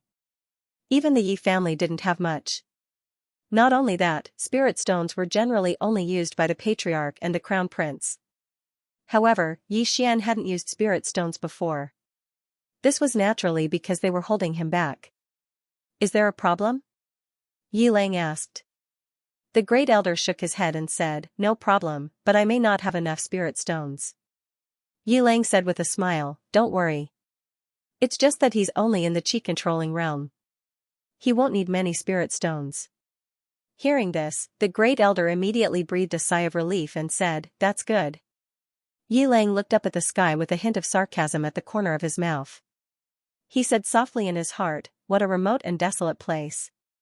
But, I can still make use of it for the time being." Xian took Yi Ling back to his courtyard. As soon as they returned to the courtyard, Li Mu and the others rushed over. Xian glanced at Li Mu and the others and said, "It's not good for you to come here at this time." Since his crown prince was disabled, almost all the brothers who had fought bloody battles with him had disappeared.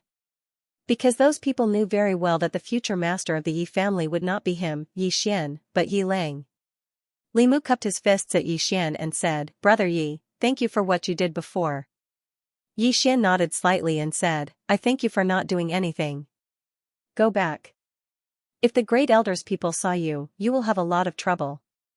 Li Mu hesitated and then said, "Brother Yi, if there's any need in the future, please let us know. We brothers will not refuse." After saying this, he turned around and left with several guards. Xian shook his head slightly. Seeing Xian shake his head, Yi Ling held Xian's arm and said softly, "Brother, you don't believe them?" Xian said with a smile, "If I'm strong, what they said just now is true. If I'm weak, there's no chance for me to make a comeback, so everything is fake." Yi Ling looked at Xian and said very seriously, "I'm real. I'll always be on your side, brother." Yi Xian laughed and pulled Yi Ling into his courtyard. As soon as they entered the courtyard, Yi Ling's body trembled violently. Not only that, but her body also emitted a cold aura. Yi Xian was shocked. He hurriedly carried Yi Ling to the bed, took out a white jade bottle, and poured out a white pill for Yi Ling to take. After Yi Ling took the pill, her complexion improved slightly.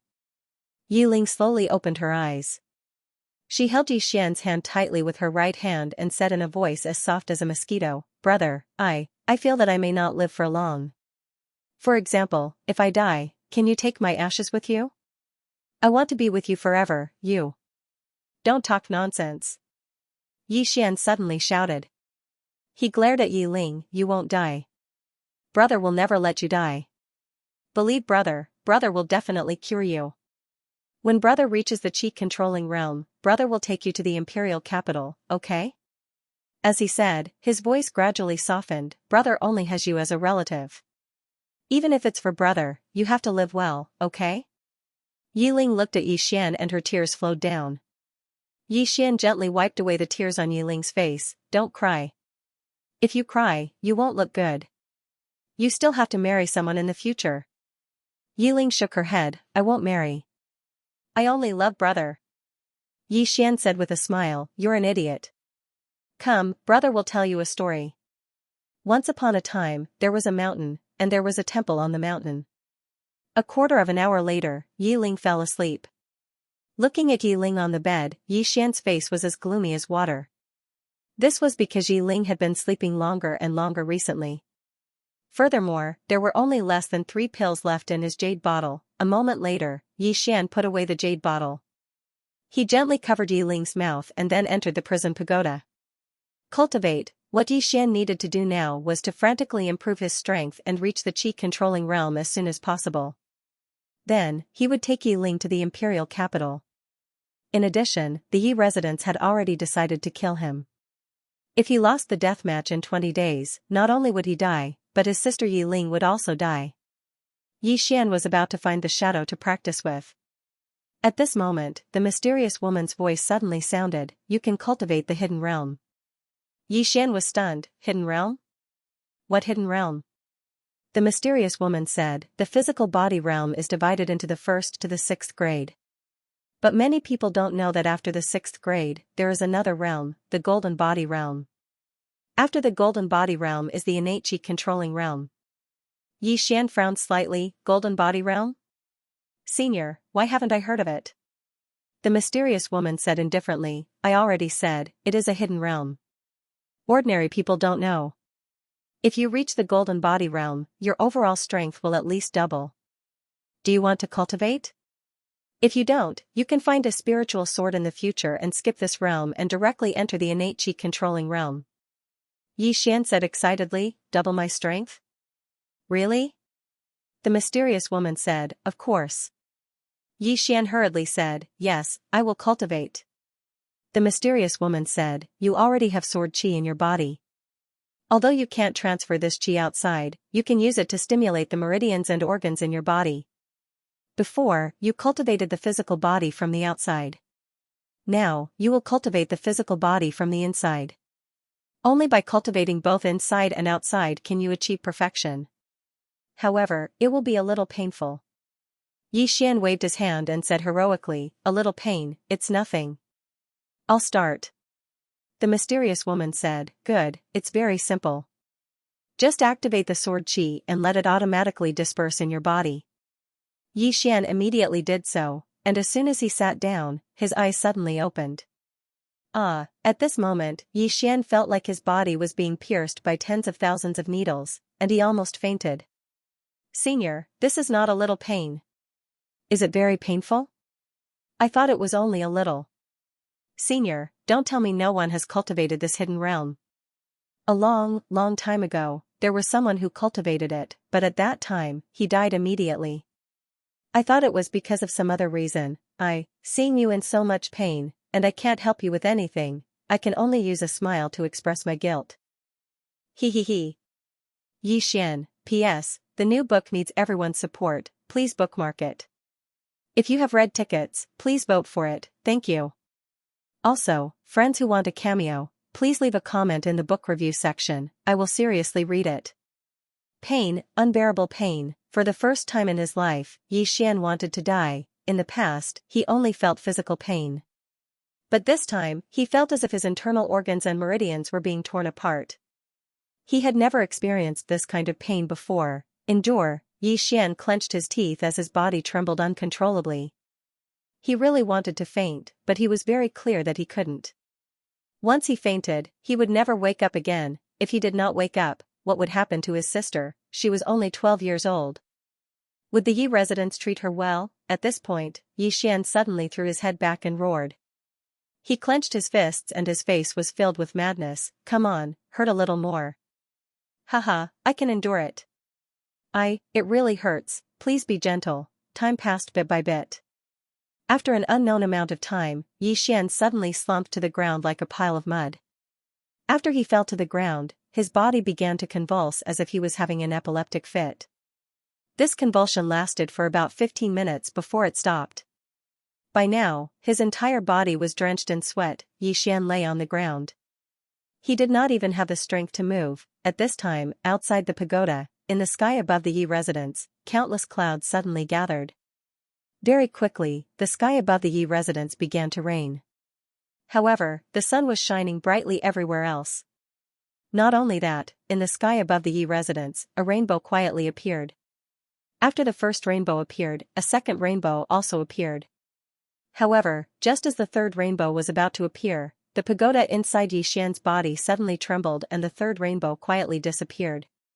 A natural phenomenon, the entire city of Qing was shaken. In this world, there are some geniuses who will cause natural phenomena when they have a breakthrough or epiphany. These are usually only legends. But now, the city of Qing has appeared. At this moment, all eyes in the city of Qing were focused on the sky above the Yi residence. Inside the Yi residence, the great elder led the other elders and family members to the courtyard and slowly knelt down. The great elder bowed respectfully towards the sky and said emotionally, "Thank the heavens for blessing the Yi family and blessing Yi Lang." Countless members of the Yi family knelt down. At this moment, the entire Yi residence was in jubilation. City Lord residence. An old man looked at the strange phenomenon in the sky above the Yi mansion with an ugly expression. Well done, Yi Lang. He actually caused a strange phenomenon in the sky. Someone, summon the Zhang family master and the Li family master to the mansion for a chat. Within Qingqing, countless messenger pigeons suddenly took off, and then they flew off in all directions. It was a truly magnificent scene. The fact that the Yi clan had a Heaven's Chosen One was no secret. Heaven's Chosen One was very rare, but a monster that could cause a natural phenomenon was even rarer. Everyone in Qing City knew that the Yi family was going to rise. Their rise was not limited to Qingqing, but the entire Jiang country, and even the entire Qingzhou province. At this moment, almost everyone in the Yi mansion was in an uproar.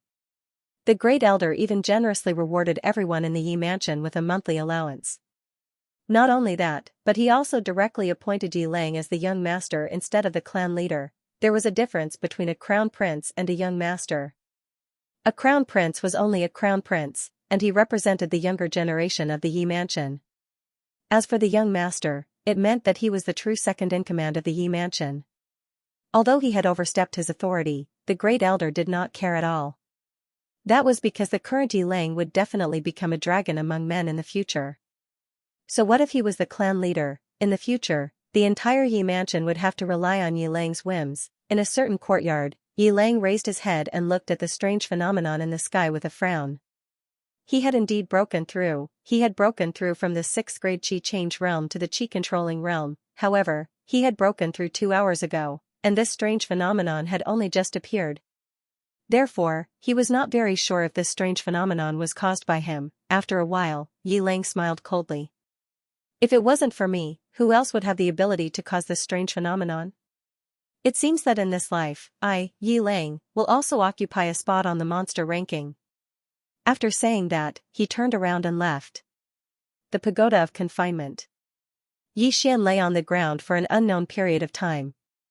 Meanwhile, the mysterious woman's voice suddenly resounded, "Get up and take a look at your body." Xian got to his feet slowly. He looked at his body and was instantly stunned. because there was a faint layer of golden luster on his skin at the moment. What's this? Yi Xian gazed at the surroundings with a puzzled expression. The mysterious woman said, the golden body realm means to cultivate the body to the golden body realm. The body is the foundation, and the physical body realm is to establish a foundation. The strength of your foundation determines how far you'll be able to go in the future. Ordinary people only cultivate the external and neglect the internal. Actually, it's the exact opposite. The internal is the most important. Only when the internal organs and tendons are sufficiently strong can they endure the destruction of external forces. Even though you've suffered inhumane pain, you'll obtain great benefits in the future. Not only will you suffer in the future, but the benefits you've obtained now are sufficient. Yi Xian took a deep breath, and then he slowly clenched his fists. At this moment, he felt a strand of surging energy surge through his entire body. Yi Xian was overjoyed when he sensed this.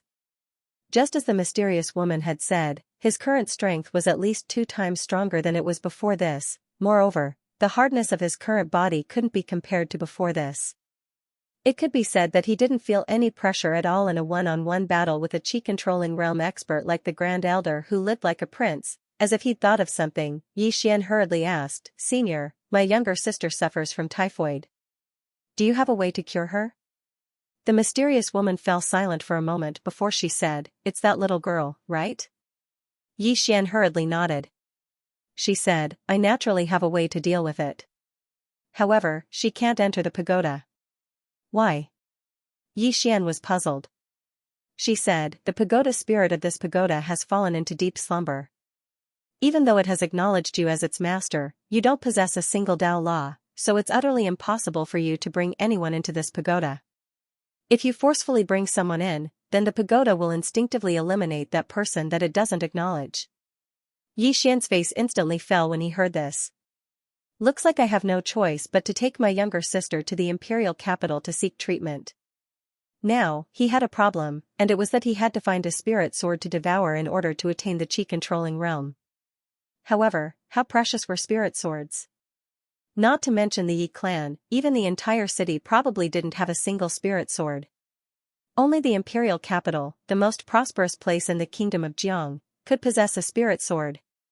The imperial capital, Yi Xian said softly, looks like I have no choice but to go to the imperial capital. After he cultivated his sword technique for a while, Yi Xian left the pagoda of purgatory. After Yi Xian left, a mutter suddenly resounded.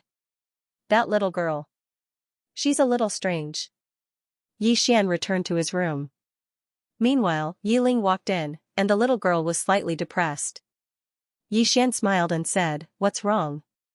Yi Ling walked over to Yi Xian and said softly, Big brother, that Yi Lang caused a phenomenon of the heavens and the earth, and the entire clan is cheering. Moreover, Yi Lang has been conferred the title of Junior Patriarch by the Grand Elder. In the future, he'll be the patriarch of our Yi clan. A phenomenon of the heavens and the earth? Yi Xian frowned slightly. He'd heard of it as well. According to legend, some extraordinary monstrous geniuses were able to cause phenomena of the heavens and the earth when they broke through. However, this had always been a legend, and at any rate, such a monstrous genius had never appeared in the city. He'd never imagined that Yi Lang would actually cause a phenomenon of the heavens and the earth. This meant that he really was a monstrous genius. At this moment, Yi Ling suddenly snorted coldly, What phenomenon of the heavens and the earth? In any case, my brother is the most powerful. Yi Xian smiled faintly, Don't worry. My life and death duel with him will take another 10 days. After 10 days, my brother and I will leave the Yi mansion. Leave the Yi mansion? Yi Ling was slightly startled, and then she asked, Then, will we still come back?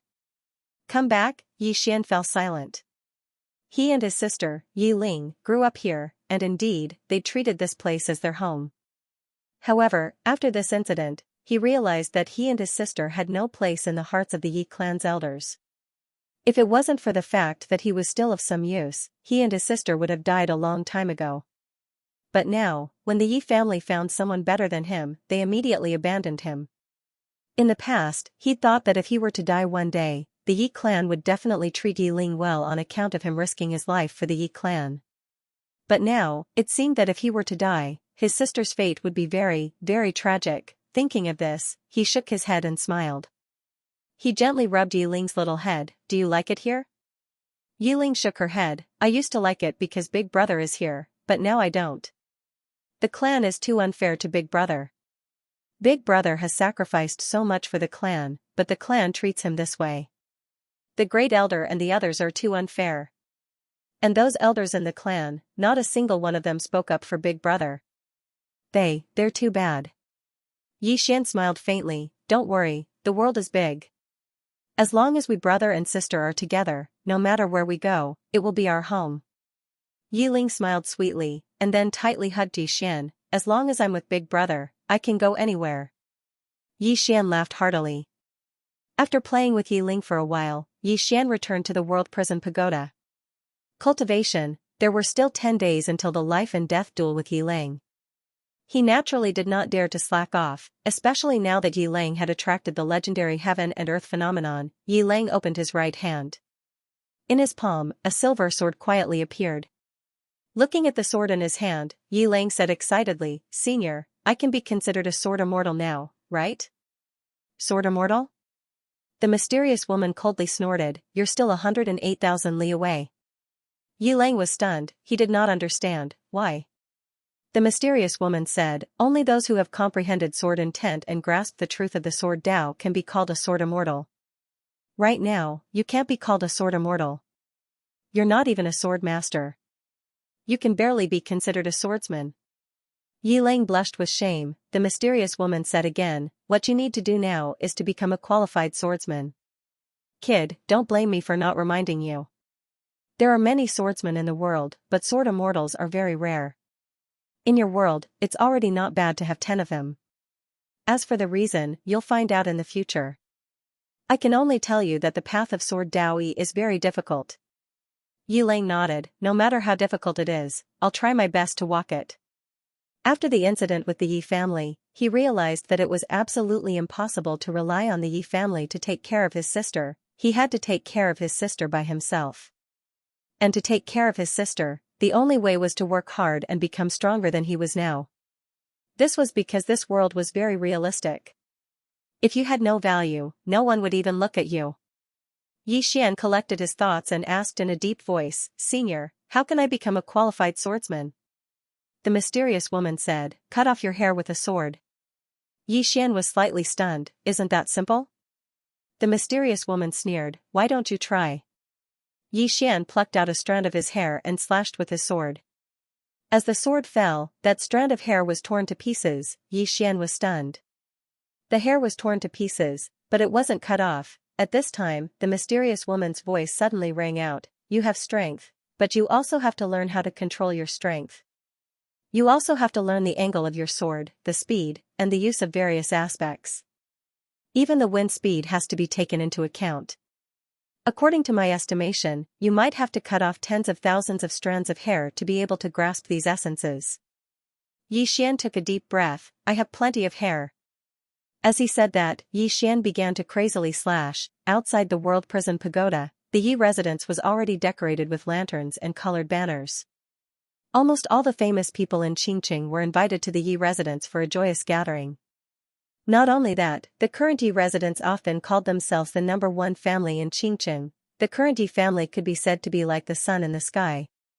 Even the city lord Manor, Li family, and Zhang family obediently came to celebrate. In the Yi residence's guest hall, the Grand Elder sat on a chair with his eyes closed. No one knew what he was waiting for. At this time an old man walked in. Grand Elder, the city lord, Li family head, and Zhang family head are here. The Grand Elder opened his eyes and said softly, Yiyu, go tell them that I am resting and can't see any guests for the time being. I will see them in half an hour. Yiyu was a little hesitant. Grand Elder, the Grand Elder slowly closed his eyes. Now, it's time to let them know who the true master of Qingqing is. Outside the Yi residence, Yiyu cupped his fists towards an old man and 2 middle-aged men before him, City Governor Jiang, Patriarch Li, and Patriarch Zhang. I'm truly sorry, but the Grand Elder is currently resting and can't receive guests for now. However, the 3 of you can wait for an hour. The Grand Elder should be awake by then. Patriarch Liyu's eyes narrowed slightly. You want us to wait for an hour? Yi nodded slightly and smiled, of course. If the three of you aren't willing to wait, feel free to leave. With that, he turned around and left. The current Yi clan really didn't need to care about the other clans anymore. Although the Yi clan's overall strength was inferior to the other three clans, everyone in the Yi clan firmly believed that in the near future, the Yi clan would be something that the other three clans could only look up to. The expressions of Li Yu and the other two instantly turned unsightly when they saw Yi Yu leave. Li Yu said coldly, "The Yi clan's grand elder really puts on airs." City Governor Xianxia said indifferently, "Now that they have Yi Lang, they naturally don't need to take us seriously." The Zhang clan's patriarch, Zhang Lai, smiled, "When one person achieves the Tao, his entire family ascends to the heavens." However, the Grand Elder's arrogance and lack of propriety isn't a good thing for the Yi clan. As he spoke, he looked at Li Yu and Xianxia. "We were hesitating about joining forces earlier, but now it seems like we have no choice but to join forces." Xianxia and Li Yu glanced at each other, and then the three of them quickly nodded. Obviously, the Yi clan's attitude left them with no choice but to join forces. An hour later, the three of them entered the Yi clan's guest hall.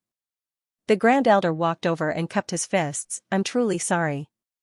This old man has been sleeping too much lately and neglected the three of you. Please forgive me." Jiang smiled, "Don't mention it. The Grand Elder has been very busy lately." We understand. The Grand Elder laughed, Come. Please take a seat." Jiang and the other two sat down. The Grand Elder glanced at the three of them and smiled, "I presume the three of you came here together today for something?" Li Yu smiled, "We're naturally here to congratulate the Yi clan for obtaining a Heaven's Chosen One. This is a joyous occasion for our Qing city. Congratulations." The Great Elder smiled and said, "Yi Lang has awakened and caused a phenomenon in the world. This is heaven's blessing for our Yi clan." As he spoke, he picked up the teacup and took a sip before he smiled and said, "Thank you for coming to congratulate Yi Lang." At this time, the Li family's patriarch, Li Nian, stood up and cupped his fists. "Great Elder, many unpleasant things have happened between my Li family and the Yi family. I hope the Yi family can forgive us." The patriarch of the Zhang clan, Zhang Lai, also stood up and cupped his hands together. "Grand Elder, my Zhang clan has offended you in the past. I hope that the Yi clan can forgive us." The Zhang family and the Lin family were once the sworn enemies of the Yi family, especially the Zhang family. The last heir of the Yi family died in the hands of the Zhang family.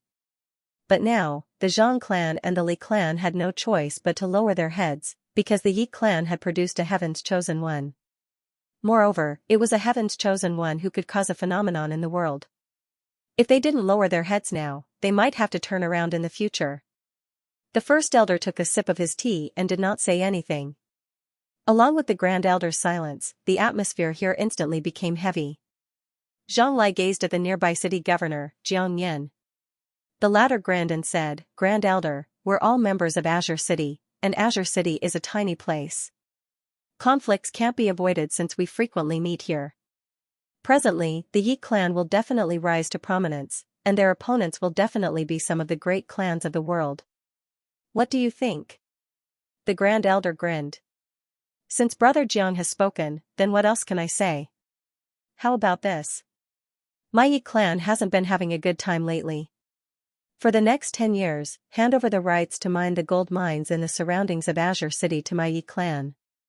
What do you think?" The expressions of everyone here instantly sank when they heard this, or it should be said that they were furious.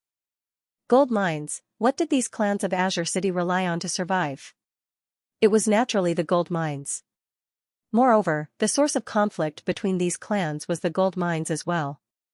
Because there were a few mines in the surroundings of Azure City, and every time a mine was discovered, they would practically fight to the death.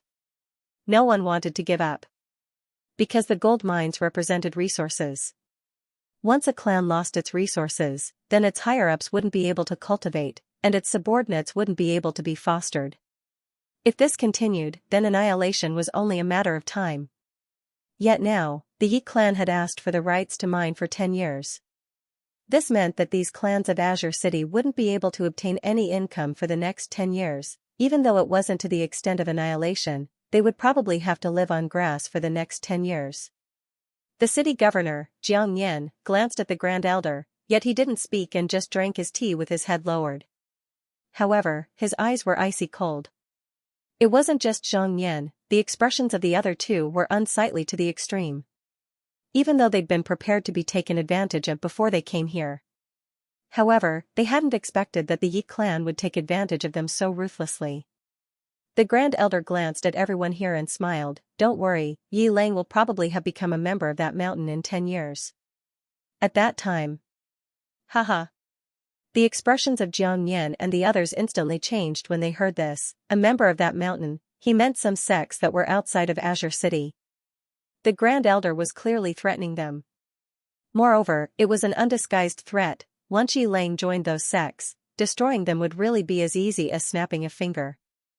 Thinking to this point, Xianxia and the others looked at each other. In the end, Xianxia stood up and cupped his fists. Since the Yi clan is in trouble, then the rights to mine the mines around Azure City for the next 10 years will belong to the Yi clan. The Grand Elder smiled and cupped his fists. Thank you very much. Xianxia nodded, then we'll take our leave. With that, the four of them turned around and left. At this moment, Yi walked into the main hall and said in a deep voice, Grand Elder, we've offended all of them. Offended? The Grand Elder sneered. Why would the Yi clan be afraid of offending them now? Once Yi Lang becomes a member of that mountain, wouldn't it be a matter of minutes to destroy them? The Yi clan only wants the rights to mine for 10 years, and that's already extremely benevolent. With that, he flicked his sleeves and left. Outside the Yi residence. As soon as Xianxia and the other two left the Yi residence, their expressions instantly turned ferocious. They're going too far. Zhang Lai said fiercely, once the Yi clan gains power, they want to wipe us out. Li Yu said coldly, that Yi Lang is the heaven's chosen one that can cause a phenomenon. Now that the Yi clan has Yi Lang, not to mention us, even the city lord and the others don't care about them. Xianxia shook his head, enough. For now, we have no choice but to endure this. Let's return to our respective residences first and see what happens when the time comes. Don't be anxious, flowers don't bloom for 100 days. The Yi clan is so arrogant and domineering, there will come a day when they suffer. With that, they turned around and disappeared from the entrance of the Yi residence. With the compromise between the Li clan, Zhang clan, and the city lord's mansion, the entire Yi clan instantly became arrogant. In the past, the Yi clan could be said to be subservient to these clans. But now, because of Yi Lang, the entire Yi clan had confidence, full of confidence. Moreover, many disciples of the Yi clan already considered themselves to be the #1 family in Qingqing. Not only did the disciples of the Yi clan think so, even the elders thought so. And now, almost everyone held Yi Lang in the palm of their hands, and at this time many people thought of Yi Xian. Did you hear? That Yi Xian hasn't left his courtyard for a long time. Does he dare? In the current younger generation of Qingqing, who would Brother Yi Lang be afraid of? No, in the entire younger generation of Jiang country, Brother Yi Lang is one of the best. As for this Yi Xian, I'm afraid he's not even fit to carry Brother Yi Lang's shoes. That's true. Sigh, if he had kowtowed and admitted his mistake, he could have kept his life. Who cares if he lives or dies? Do you know how glorious our Yi clan's disciples are? Yesterday, I ran into a young master of the Zhang clan. I slapped him, and he didn't even dare let out a fart. Haha, I ran into the heir of the Li clan at the Yichuan brothel yesterday. In the past, he only had eyes for Yi Xian, but yesterday, when I told him to scram, he didn't even dare let out a fart. How delightful. Isn't that so? Now, the Yi clan has the final say in Qingqing. All of this was brought about by Brother Yi Lang. Come, let's go pay a visit to Brother Yi Lang. Inside the prison pagoda. Yi Xian wielded the heaven's edge sword, hacking and slashing. He trained like crazy. To Yi Xian, what he needed to do now was to become a swordsman. Having grown up with his sister, he knew the importance of strength. Especially after this experience, he understood even more. If a man lost power, he was no better than a dog. Even though he had done so much for the Yi clan had abandoned him just like that. A man could only rely on himself. Inside the pagoda, Yi Xian had lost count of how many times he had swung his sword. By now, he could cut through hair with a single slash. It could be said that he was now a swordsman. But that wasn't good enough. Right now, he could only be considered an ordinary swordsman in terms of speed and strength. He was still a long way from becoming a master swordsman. Time flew by in the blink of an eye.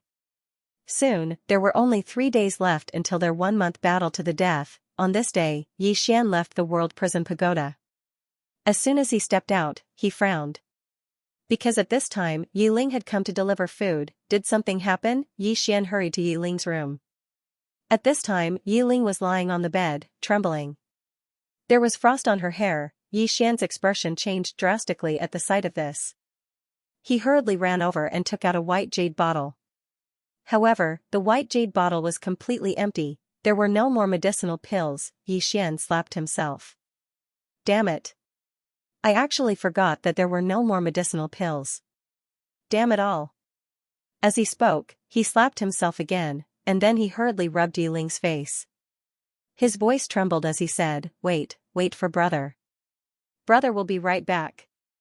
As soon as he finished speaking, he charged out of the room like a madman and headed straight for the Yi Estate's pharmacy. Xian has come out. When they saw Xian, some of the Yi clan disciples instantly spread the news, and some busybodies even ran over to surround Xian. If it was in the past, they would naturally not dare. But now, with the rise of Yi Lang, the disciples of the Yi clan actually didn't fear Xian as they had in the past. On the way, a group of disciples from the Yi clan suddenly obstructed Xian's path. The person in the lead was Yifeng, and he was the Grand Elder's grandson and Yi Lang's cousin. Yifeng sized up Xian and smiled. Xian, you've been hiding for so many days. Why have you suddenly come out here today? Xian disregarded Yifeng and the others as he walked towards the pharmacy. However, Yifeng's figure flashed and obstructed Xian's path again, and he smiled. Xian, you seem to be in such a hurry. Could it be that your sickly younger sister is about to die? If that's the case, then I'll congratulate you in advance. After all, you'll have one less burden in the future. You. Right at this moment, Xian suddenly pressed forward, and Xian's fist smashed against Yifeng's throat before he could even react. Crack, the sound of bones breaking resounded. Everyone here was petrified on the spot. As for Yifeng, his eyes were wide open, and his eyeballs were about to burst. At this moment, Xian suddenly pulled out the dagger at his waist and aimed it at Yifeng's throat.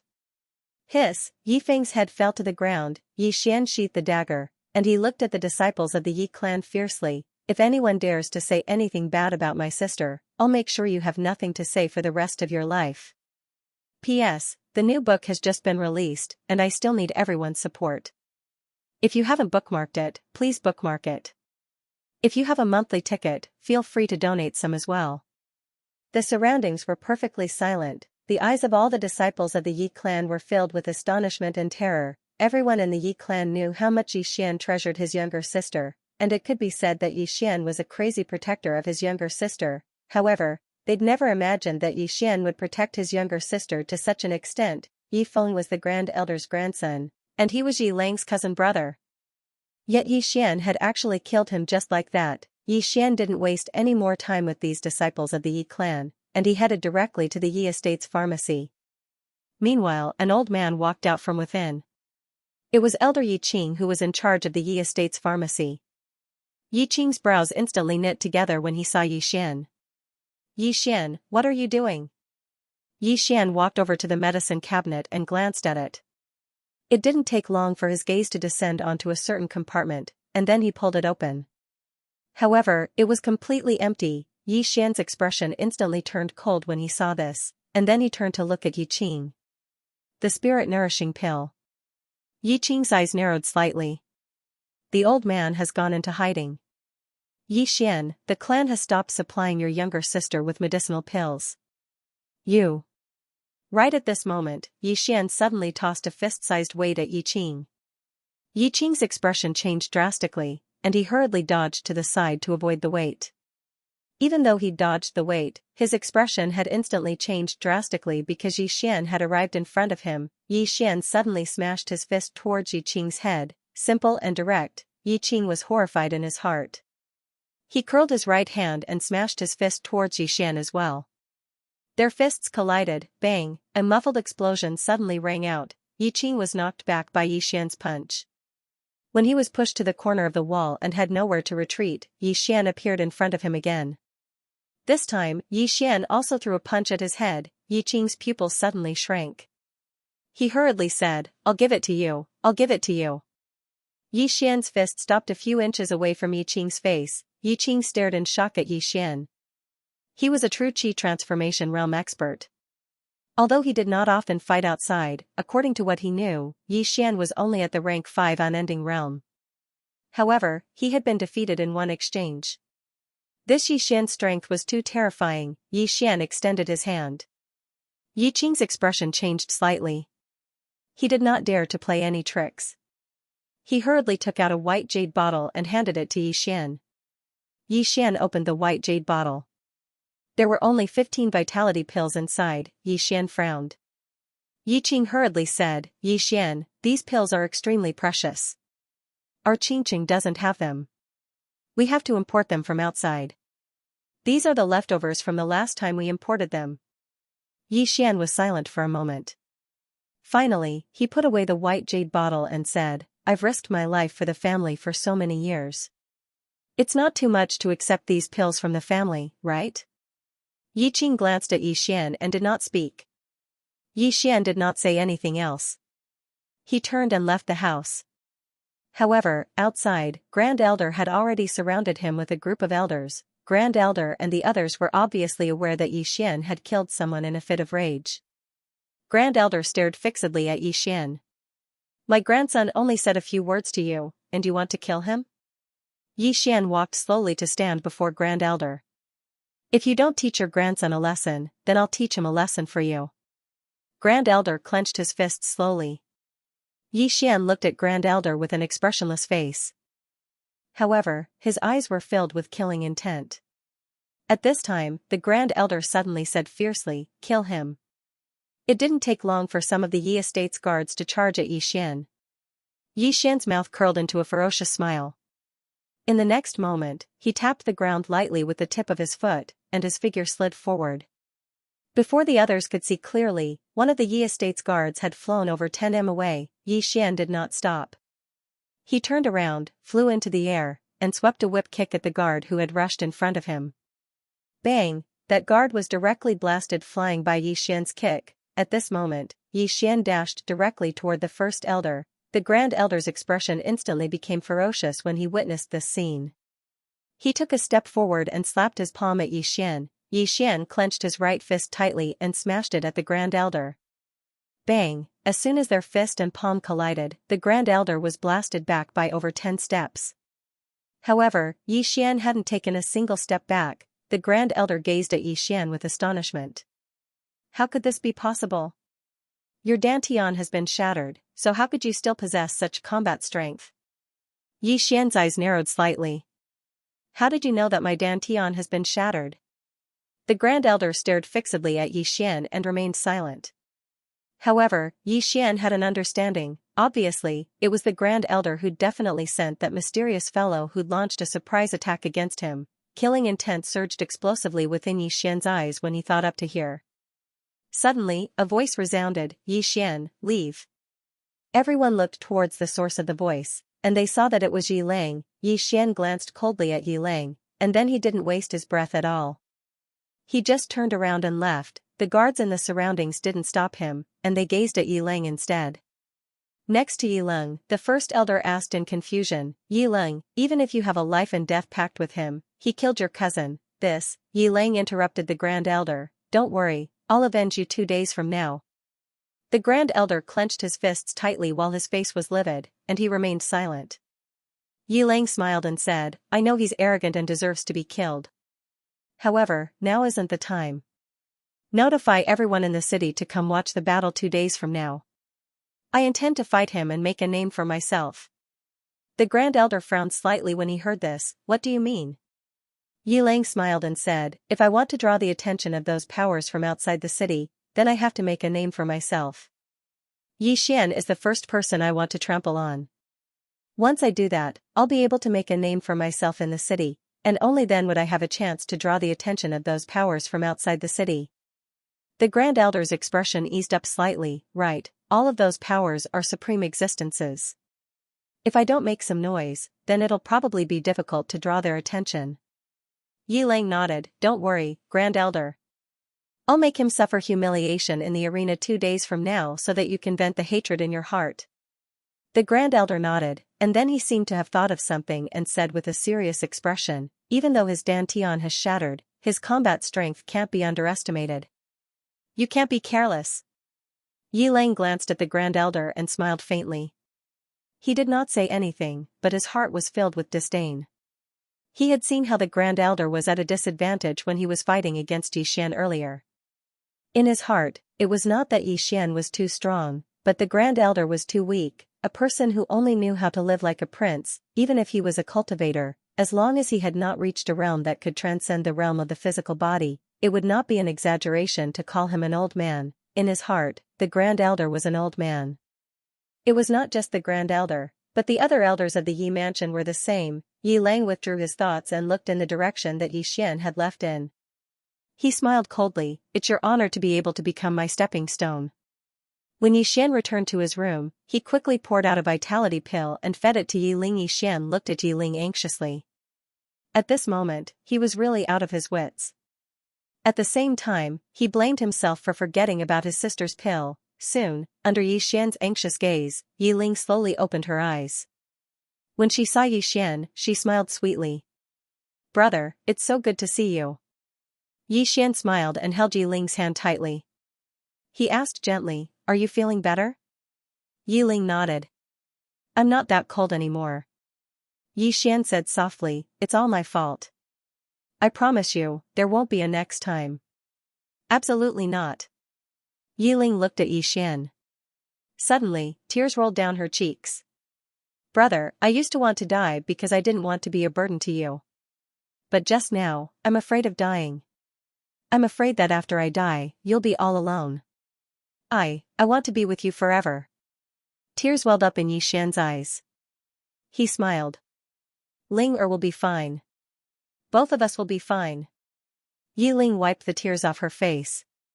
I will live well. I want to be with you forever. Yi Xian hooked his finger with Yi Ling's and smiled. Then it's a promise. No one can die first. Yi Ling rolled her eyes at Yi Xian. Brother, Pinky is for kids. Yi Xian laughed. In my heart, you'll always be a kid. A bright smile appeared on Yi Ling's face. Her heart was filled with sweetness. This time, Yi Xian didn't cultivate immediately. Instead, he went shopping with Yi Ling on his back. During this period of time, she had been staying in the Yi mansion and hadn't gone out to play. Yi Xian felt quite guilty about this. Now that he was free, he naturally wanted to accompany his sister. In Yi Xian's heart, his sister was the most important. Qing City was a small city with a population of less than 200,000. Among the many cities in Jiang country, it was ranked at the bottom.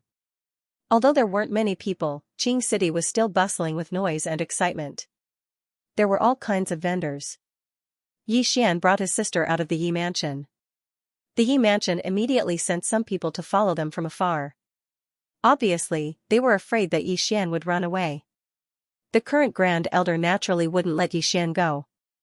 Yi Xian didn't care about the people following behind him. He allowed them to follow him as long as they didn't cause any trouble. Brother, I can walk by myself. Nonsense, you're so weak right now. How can you walk? Let me carry you for a while more. Oh, okay. Yi Xian brought Yi Ling around more than half of Qing City. At dusk, the siblings were preparing to return to the Yi mansion. However, just as they passed through the city gates, a woman galloped over at an extremely fast speed. The woman wore a spotless white robe and held a silver spear in her right hand. The tip of the spear was as bright as a cold star. The woman was extremely beautiful. She had an oval face and phoenix eyes. Her facial features were so exquisite that they were almost perfect. Yi Xian had never seen such a beautiful woman. This was a woman that one would never forget for the rest of their lives. As the woman entered the city, the eyes of everyone on both sides of the city gate fell on her. She was a beautiful scenery that people couldn't take their eyes off. As soon as the woman entered the city, she suddenly stopped beside Yi Xian and his sister. The woman's gaze fell on Yixian. She sized up Yixian. Suddenly, a hint of surprise flashed in her eyes. Hiding your cultivation level. Hearing this, Yixian's expression changed slightly. This woman actually knew how to hide her cultivation level? Most importantly, she was actually able to see through his hidden cultivation level. It must be known that up until now, even the Grand Elder and the others couldn't see through his cultivation level because it had been concealed by the mysterious woman. However, this woman was actually able to see through it. At this moment, the woman suddenly pointed her spear at Yixian. I think you're Yi Lang who caused the phenomenon. You're really not bad to be able to cultivate to a hidden cultivation level and have such a solid foundation. You're qualified for me to use my spear. My name is Xianxia. Come, take my spear. Xianxia. At the side, someone exclaimed, Heavens! She's the peerless genius of our Jiang country, Xianxia. It's really her. She's that Xianxia who was personally conferred the title of Kingdom Scholar by the King of Jiang country. An 18-year-old Kingdom Scholar. Not to mention my Jiang country, even the previous dynasty has never seen one. Xianxia, Yixian was also stunned. Because he had heard of this name before. It could be said that there was no one in the entire Jiang country who did not know of this Xianxia, because her reputation was simply too great. The #1 genius of the state of Jiang, she had reached the high sky realm above the chi-controlling realm before the age of 18. Not only that, she was the youngest spear user in the history of the state of Jiang. But that was nothing. The most terrifying thing was that she had comprehended spear intent. What did that mean? It meant that there was a 99% chance that she would become a spear Dao Grandmaster in the future. Such a genius had never appeared in the history of the state of Jiang in the past 500 years. Moreover, there were many records and legends about Xianxia. For example, she was the first student to be personally invited by the Dean of Karaki Academy to join Karaki Academy. She was the youngest state scholar of the state of Jiang. She was the fastest person to reach the high sky realm in the younger generation of the state of Jiang. What heaven's chosen one? What heavenly phenomenon? They were nothing in front of her. Yixian had never expected that she would come to this tiny Qingqing. On horseback, Xianxia pointed her spear at Yixian. There was no contempt or arrogance in her eyes. She was very calm. Yixian withdrew his thoughts and shook his head. You found the wrong person. Xianxia frowned. What do you mean? Yixian said, I'm not the Yi Lang who caused the heavenly phenomenon. He's in the Yi clan. You can go look for him. Xianxia raised her brows. You're not Yi Lang. Yixian nodded. At this moment, Yi Ling, who was beside Yixian, suddenly said, Big sister, my brother is also very powerful. Yixian smiled and rubbed Yi Ling's little head. The latter smiled sweetly and hugged Yixian's arm tightly. Xianxia sized up Yixian. I didn't expect that this tiny Qingqing would not only have a Yi Lang who can cause the heavenly phenomenon, but there's also someone like you who can cultivate to a concealed realm. I'm really surprised. Yixian smiled and said nothing. Xianxia said, It doesn't matter if you're Yi Lang or not, you still have the qualifications to receive a shot from me. Do you want to? Yixian was silent. Catch, he had to be famous. Although he didn't care about his fame, he knew that it would definitely help him. However, the moment he accepted the challenge, his strength would be revealed. Now that he had exposed his strength, the Great Elder and the others might eliminate him at all costs. They might even make a move on his sister. But if he didn't accept it, it wouldn't be in line with his personality. How could one be a coward? As he thought up to here, Yixian raised his head to look at Xianxia. Can we fight in 2 days? 2 days? Xianxia shook her head slightly. Forgive me for speaking frankly, but you don't have the qualifications to make me wait for 2 days. After saying that, he prepared to ride away. At this moment, Yixian suddenly took a wooden sword from a stall beside him. He plucked out a strand of his hair and swung it diagonally. The strand of hair was sliced into 2 without a sound, and Xianxia stopped, and then her gaze descended onto Yixian once more while a wisp of surprise could be seen in her eyes. I actually failed to recognize you. Not only have you cultivated to the concealed realm, you're even a swordsman. Such a young swordsman is rare in my Jiang kingdom. Yi Xian looked Lanqiu in the eyes and said, let's fight in 2 days. All right? A wisp of a teasing smile arose on Lanqiu's peerlessly beautiful face. This man said that he would fight her and not receive a shot from her, and Lanqiu sized up Yi Xian once more, and then she said, then I'll wait for 2 days. Now, I'm going to meet Yi Lang. Do you know where the Yi estate is? Meanwhile, Yi Ling smiled and said, big sister, we're from the Yi estate. Come back with us. And Lanqiu gazed at Yi Xian. You're the Yi estate's young master? Yi Xian nodded. You can be considered to be. And Lanqiu nodded slightly. Your Yi clan is really fortunate to be able to possess 2 geniuses. Looks like it isn't far from becoming a second-rate clan. Yi Xian smiled and didn't say anything. Just like that, the 2 of them led Lanqiu back to the Yi estate. Lanqiu's arrival shocked the entire Yi clan, and the Grand Elder personally led a group of elders to welcome her. Even though the Yi clan was arrogant and looked down on everyone, Lanqiu was from the imperial capital. Moreover, the power behind her was something that even 100 Yi clans couldn't compare to.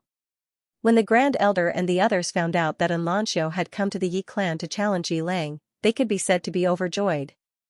Yi Xian's group of 3 had just arrived at the entrance of the Yi estate when the Grand Elder and the others came out to welcome them. The Grand Elder instantly frowned when he saw Yi Xian and Yi Xian. However, he paid no attention to them, and he hurriedly walked over to Lanqiu and bowed slightly. Missin, your presence truly brings light to my Yi clan.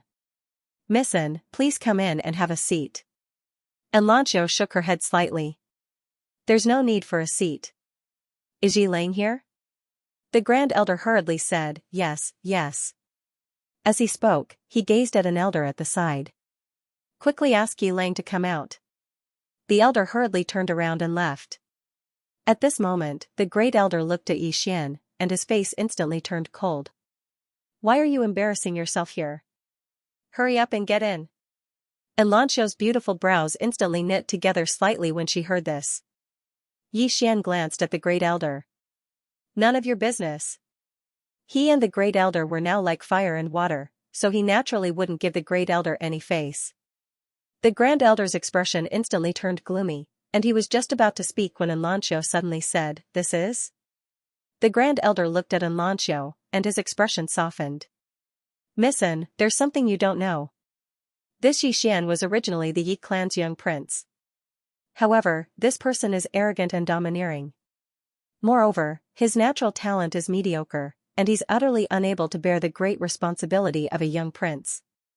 Because of this, we stripped him of his young prince title. However, I never imagined that this person would actually harbor hatred in his heart and resent us. He wants to. Right at this moment, Lanqiu suddenly said, you said that he's arrogant and domineering. I won't comment on that. But you said that his natural talent is mediocre? The Grand Elder was slightly stunned, and then he said, of course. He's already 18, yet he's still at the unending realm. Such natural talent is naturally extremely poor. And Lanqiu's expression became slightly strange. A swordsman. A concealed cultivation, this is considered poor natural talent, and Lanqiu glanced at Yi Xian and didn't say anything. At this moment, she'd clearly noticed that there seemed to be something off between the Yi clan and Yi Xian. Meanwhile, the Grand Elder said, Missin, there's something you're unaware of. He can't bear to see Yi Lang as the young prince, so he actually dared to make a pact of life and death with Yi Lang in a month.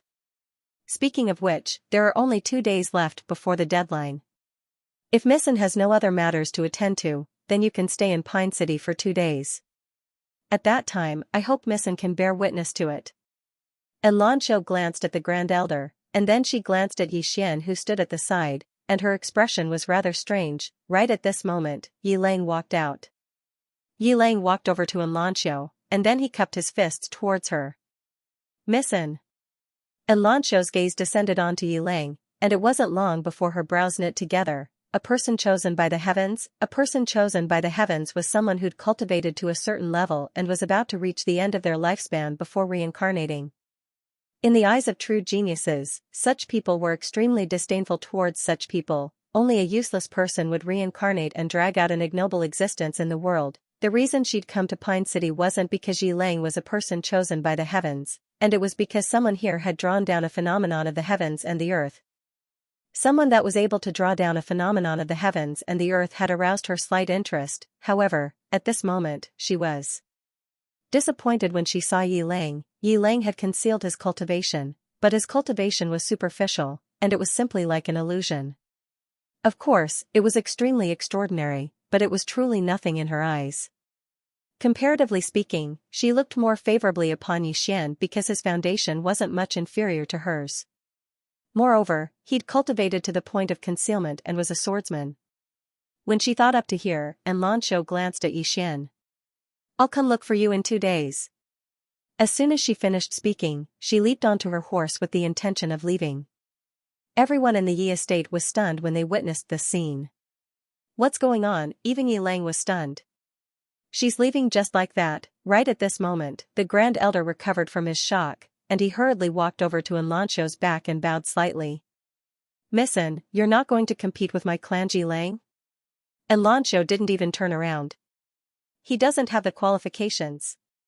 As soon as she finished speaking, she spurred her horse on and vanished from the fields of vision of everyone in the Yi estate.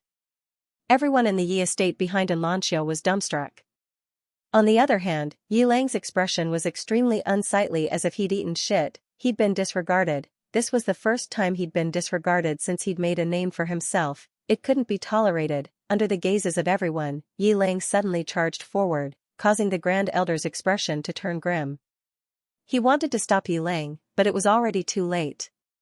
Right at this moment, Lan Shou suddenly stopped. In the next moment, she turned around and pointed her spear at Yi Lang. A shapeless pressure forcefully stopped Yi Lang. Yi Lang's expression turned grim. "This is spear intent, spear intent." Yi Lang gazed at Lan Shou with astonishment, and his eyes were filled with disbelief. She comprehended spear intent at such a young age. When she saw Yi Lang remain motionless, Lan Shou put her spear away. "If you didn't stop, then I would have thought highly of you. Unfortunately, you stopped. No wonder you reincarnated. You're extraordinarily bad." As soon as she finished speaking, she glanced at the Yi estate and Yi Xian and Yi Ling, who were left out in the cold, and then she shook her head lightly. "The higher-ups of the Yi estate are really a bunch of pigs." As soon as she finished speaking, she spurred her horse on and left. On the spot, Yi Lang clenched his fists tightly while his expression was extremely unsightly.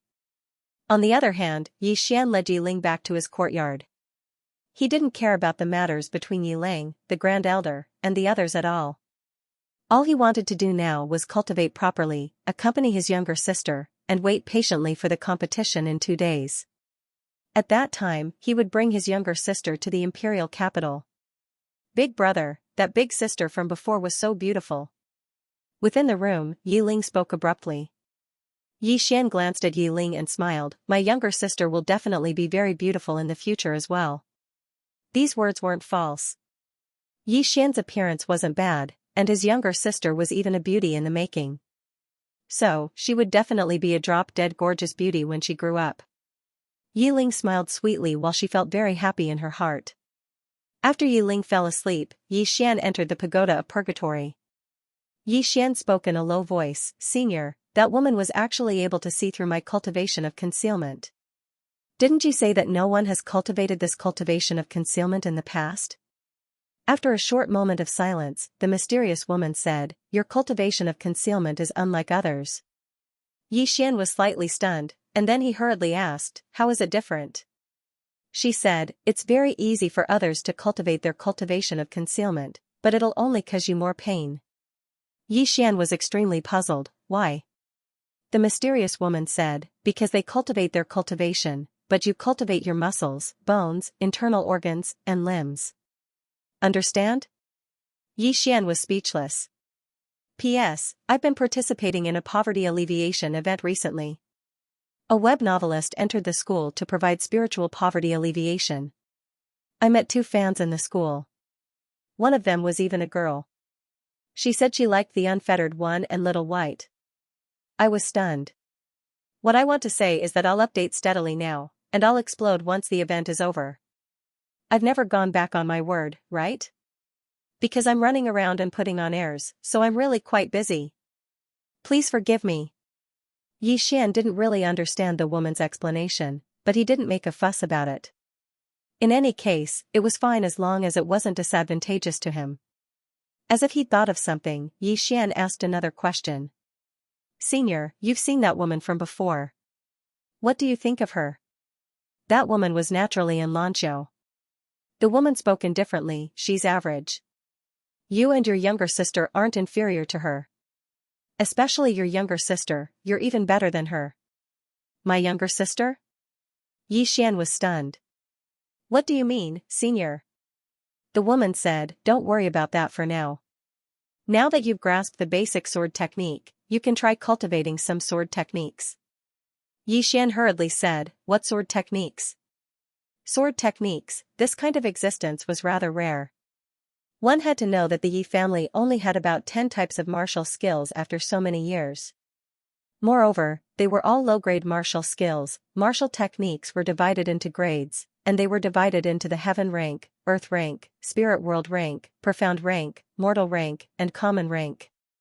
On the other hand, the Yi clan's best martial technique was only at the low grade of the mortal rank, and it was something that only the patriarch could cultivate.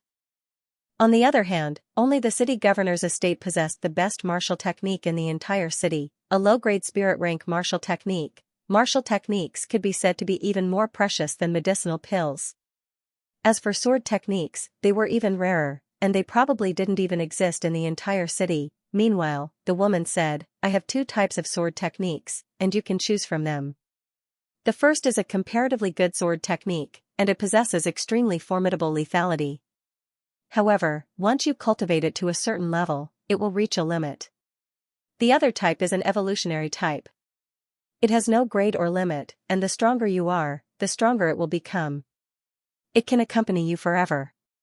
However, this sword technique has an extremely huge flaw, and it's that if your killing intent and conviction in the sword Dao aren't strong enough, then it will grow weaker and weaker.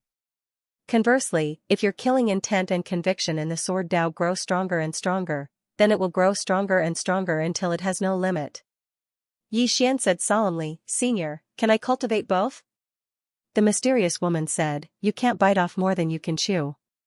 You can cultivate other sword techniques in the future, but for now, it's best to only cultivate a single one. Because your knowledge and understanding of the sword Dao isn't deep. You won't be able to chew off more than you can chew. Every single sword skill, especially the sword skills that I've imparted to you, are not ordinary sword skills. A sword skill is a kind of attitude, a kind of life, a kind of sword principle. Do you understand? Yi Xian looked around and asked, is Senior also a swordsman? The mysterious woman said indifferently, you ask too many questions. Yi Xian was speechless. The mysterious woman said, choose, which one do you choose? Yi Xian smiled bitterly. Naturally, it's the second. The mysterious woman said, you have a big heart, but remember, a big heart has to be matched with strength. Yi Xian nodded. Understood. The mysterious woman said, this sword skill of mine is called one sword to decide life and death. The essence of this sword skill is that when I attack, it will definitely decide your life and death. The cultivation method of this sword skill is different from other sword skills. It's a type of faith in the sword Dao. So, whether you're able to cultivate it or not is entirely up to your own fortune. As soon as the mysterious woman finished speaking, something appeared in Yi Xian's mind, the circulation of a sword skill. Yi Xian hurriedly withdrew Ling Xiao's sword and executed it according to the circulation method of the sword skill. However, he was shocked to discover that it was completely ineffective according to that method. Not only was it ineffective, but he even felt his heart suffocated and extremely uncomfortable. Yi Xian looked around with a puzzled expression. Senior, what's this? The mysterious woman said, the cultivation method of this sword skill is divided into 6 stages. You haven't unlocked the first stage yet, so you're naturally unable to execute it. As for when you'll be able to execute it, that'll depend on your own fortune. Yi Xian had a strange expression on his face. Fuck, what the hell is this sword skill? It still needs to be unlocked, the mysterious woman suddenly said. A swordsman doesn't use his sword, but once he does, he'll decide the life and death of his enemy. The foundation of this sword skill is the killing intent and faith in the sword Dao. You don't have to deliberately pursue it. When the time comes, you'll naturally succeed. Yi Xian smiled bitterly. For now, this was the only thing he could do. In the following period of time, Yi Xian didn't stop. Instead, he madly sparred with the shadow. Sparring with the shadow greatly improved his speed, strength, and reflexes. He was originally a veteran of hundreds of battles. Now, not only had he cultivated to the hidden realm, he had also become a swordsman. His current battle strength was much stronger than before. Although he was only at the 6th grade Qi change realm, ordinary Qi controlling realm martial artists were no match for him. Time passed extremely quickly. Very soon, the time for Yi Xian and Yi Lang's life and death duel had arrived. And because of Yi Lang, the life and death duel between the two had been spread by some of the Yi family's disciples. Almost all of Qingqing knew about it. Yi Xian, the people of Qingqing were no strangers to Yi Xian. Back then, it was Yi Xian who had saved the Yi family from a disadvantageous situation in Qingqing. It could be said that Yi Xian was the Yi family's greatest hero.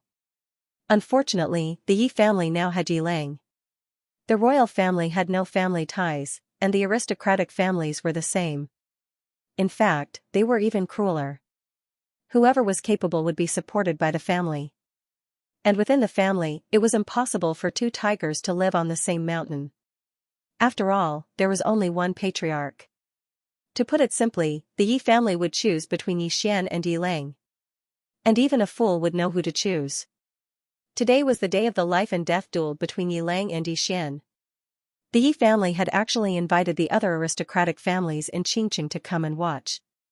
Not only that, but they had also moved the location of the duel to the Yi residence. Outside the Yi residence, the Yi family had built a dueling ring that was dozens of feet long and wide. Some people naturally understood the Yi family's intentions. Yi Lang had been in the limelight recently. At this moment, the Yi family wanted to lick the fire for him so that his prestige would rise to the next level. Of course, it was also to intimidate others. Yi Lang rarely showed his face outside. This time, it was obvious that he wanted to establish his prestige. The Yi family's arrangement was exactly what many people in Qingqing wanted.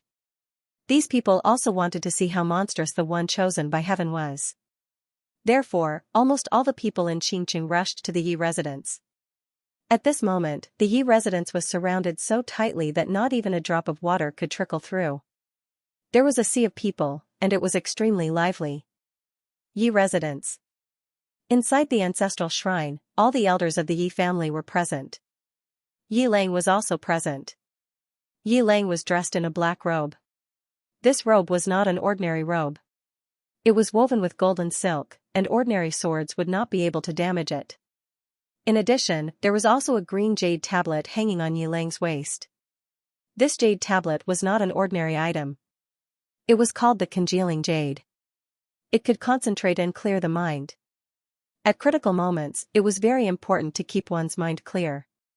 Most importantly, this congealing jade stored pure spiritual qi. Yi Lang was now in the qi-controlling realm and could control qi. For him, possessing this congealing jade was undoubtedly like adding wings to a tiger. It could be said that the Yi family had paid a great price for Yi Lang. However, everyone in the Yi family felt that it was worth it. The great elder bowed respectfully to the ancestral tablets of the Yi family. The heavens are watching over us. The ancestors are watching over us. Our Yi family has produced a one chosen by heaven. From today onwards, our Yi family will regain its former glory. As he spoke, everyone present bowed deeply. After that, the great elder turned around to look at Yi Lang. Yi Lang, today is your first battle. You don't have to hold back against Yi Xian. All the elders at the side nodded when they heard this. Yi Xian was too much of a thorn, and it was best to eliminate him. Yi Lang grinned. Of course not. The great elder nodded. I've received news that people from the nearby Yan City and Luo City have come to Azure City. I presume they were sent by the powers in those cities. Today's battle between you and Yi Xian is to build momentum for you. After you kill Yi Xian, those powers will definitely try to rope in our Yi family, and it'll be able to spread your name. With their help in spreading the news, you'll have a great chance to obtain the attention of the people on the mountain, and even the attention of Karaki Academy. Yi Lang nodded lightly. I understand. The great elder walked over to stand before Yi Lang and lightly patted Yi Lang on the shoulder.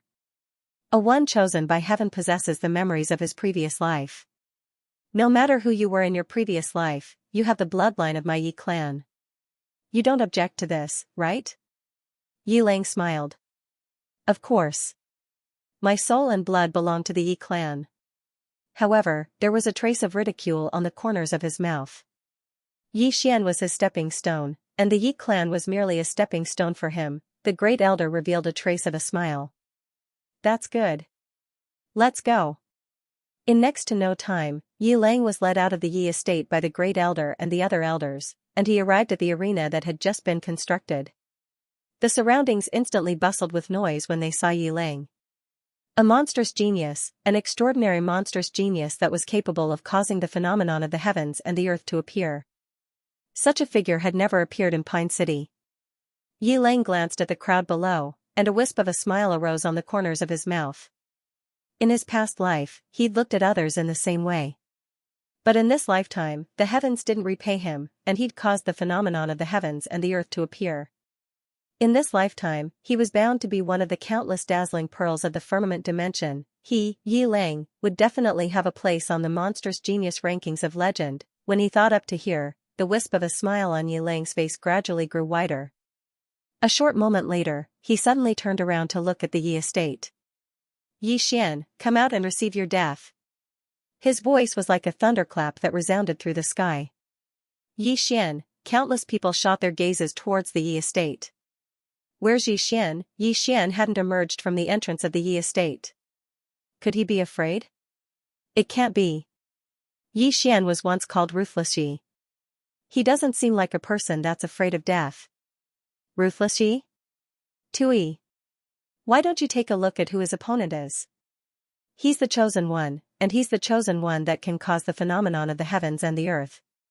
Stop talking. Let's wait and see. The Yi estate will definitely give everyone an explanation. Not far away, the Grand Elder of the Yi estate glanced at the Yi estate from the viewing platform and frowned. What's he doing? Let's go and have a look. Yiku nodded, turned around, and left. The Yi estate.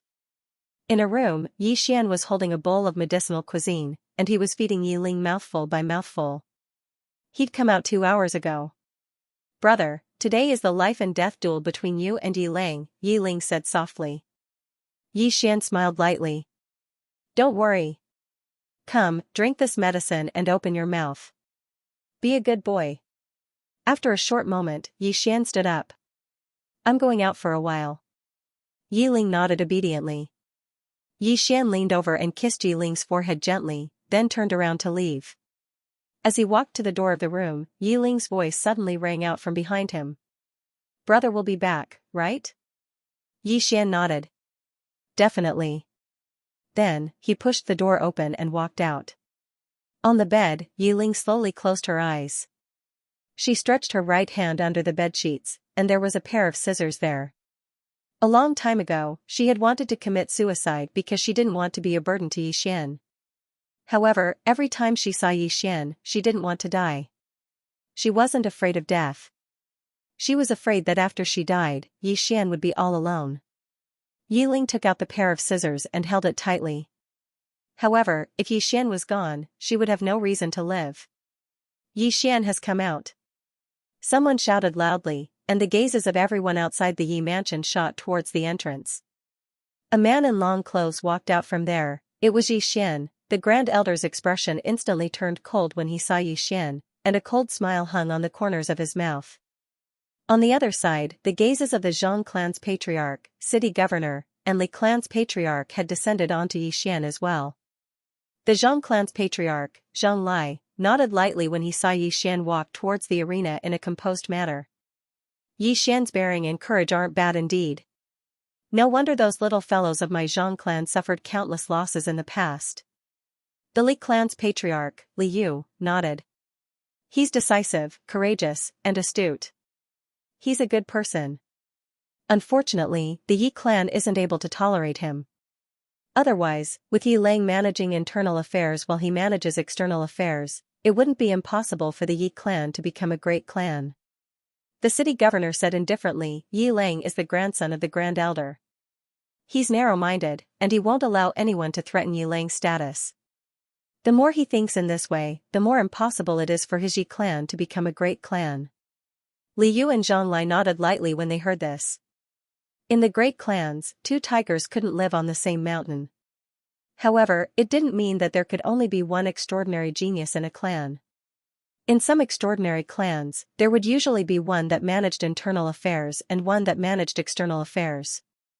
It depended entirely on the ability of the individual.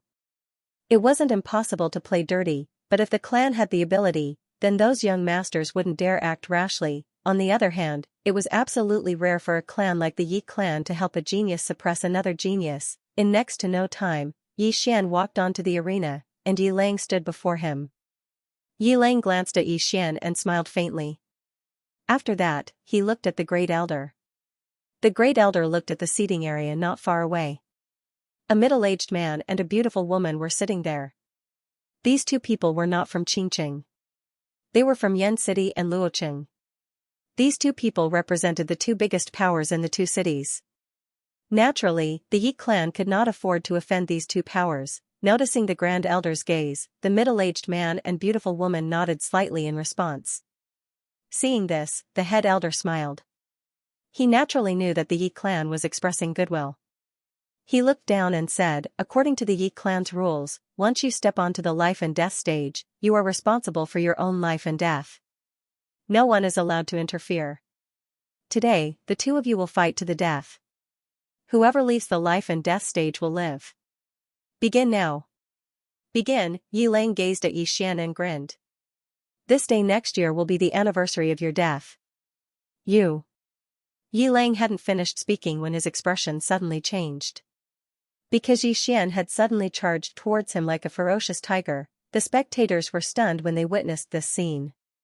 He doesn't even need to make any opening remarks, and he's going to fight right away. Yi Xian had experienced countless battles of life and death, and these battles had allowed him to understand a principle. Most of the time, people died because they talked too much. This was a battle of life and death. Was there any need to blabber before death? Sorry, but Yi Xian didn't have such rules. Since Yi Xian had attacked first, it meant that he had the advantage. When he arrived in front of Yi Lang, his aura had already condensed, and he directly blasted his fist towards Yi Lang's face. Collapsing fist. This was a low-grade martial technique of the Yi clan. However, he'd cultivated this low-grade martial technique to the point of perfection. So, this punch was capable of shattering metal. Yi Lang's expression changed slightly when he noticed the strength within Yi Xian's fist. He didn't dare act carelessly, and he lightly pressed his right foot against the ground while his arms crisscrossed in front of him to block. Bang! Along with a low explosion, Yi Lang was directly blasted back repeatedly by the force. Everyone in the surroundings was stunned when they witnessed this scene. Yi Lang actually fell into a disadvantageous position in the first round. On the other hand, the expressions of all the elders of the Yi clan were unsightly to the extreme. Especially the Grand Elder, his expression was terrifyingly gloomy. On the arena, Yi Xian didn't stop after succeeding with his first attack. He took a stride forward, and he relied on the momentum of his charge to blast another punch towards Yi Lang. It was pure physical strength. In a small place like the City of Azure, martial techniques were extremely rare. So, most battles relied on one's physical strength and experience. After Yi Lang stopped moving, his expression was extremely unsightly. He hadn't expected that Yi Xian's strength would actually be so formidable, and it had completely exceeded his expectations. When he saw Yi Xian blast another punch towards him, he didn't choose to block it. He clenched his right hand into a fist and smashed it towards Yi Xian instead. Traces of a faint glow flickered on his fist. The transformation realm allowed one to possess their own qi, and qi could improve the strength of one's body. Bang! As soon as their fists collided, Yi Lang's expression instantly changed drastically. A moment later, his figure retreated explosively, and he moved over 10 m back. Moreover, anyone with a discerning eye could clearly see that Yi Lang's entire arm was trembling violently. The Grand Elder and the others suddenly stood up, and the Grand Elder's eyes were filled with disbelief. How could his strength be so terrifying? This isn't strength that a 5th-grade unending realm cultivator should possess. The eyes of Li Yu and the others were filled with astonishment as well. Yi Xian's strength was slightly abnormal indeed. On the other side, the middle-aged man and beautiful woman from Flame City and Luoqing exchanged glances, and there was a trace of astonishment in their eyes as well. In the life and death arena, after Yi Xian repelled Yi Lang with a single strike, he suddenly stomped his right foot against the ground and shot forward swiftly. He covered a distance of over 10 m in an instant. When he arrived in front of Yi Lang, he placed his left foot on the ground, and his right foot suddenly whipped out and swept towards Yi Lang's shoulder. A faint sonic boom resounded as his leg swept past. A ferocious expression flashed in Yi Lang's eyes. He didn't move to block the whip kick, and he allowed Yi Xian's whip kick to sweep his shoulder instead. At the same time, he slammed his fist against Yi Xian's stomach. Bang bang, Yi Lang rolled a few times to the side, and Yi Xian also retreated more than 10 steps. However, he was completely unharmed. He had used his body to forcefully withstand Yi Lang's punch. How is this possible? The Grand Elder's eyes were filled with disbelief. How could he be unharmed? On the other side, Li Yu and the others also frowned. Yi Xian had forcefully taken a punch from Yi Lang and was actually unharmed. In the life and death arena, Yi Lang was also unharmed because the inner armor he was wearing had negated most of Yi Xian's strength. When he saw that Yi Xian was also unharmed, Yi Lang's brows furrowed deeply.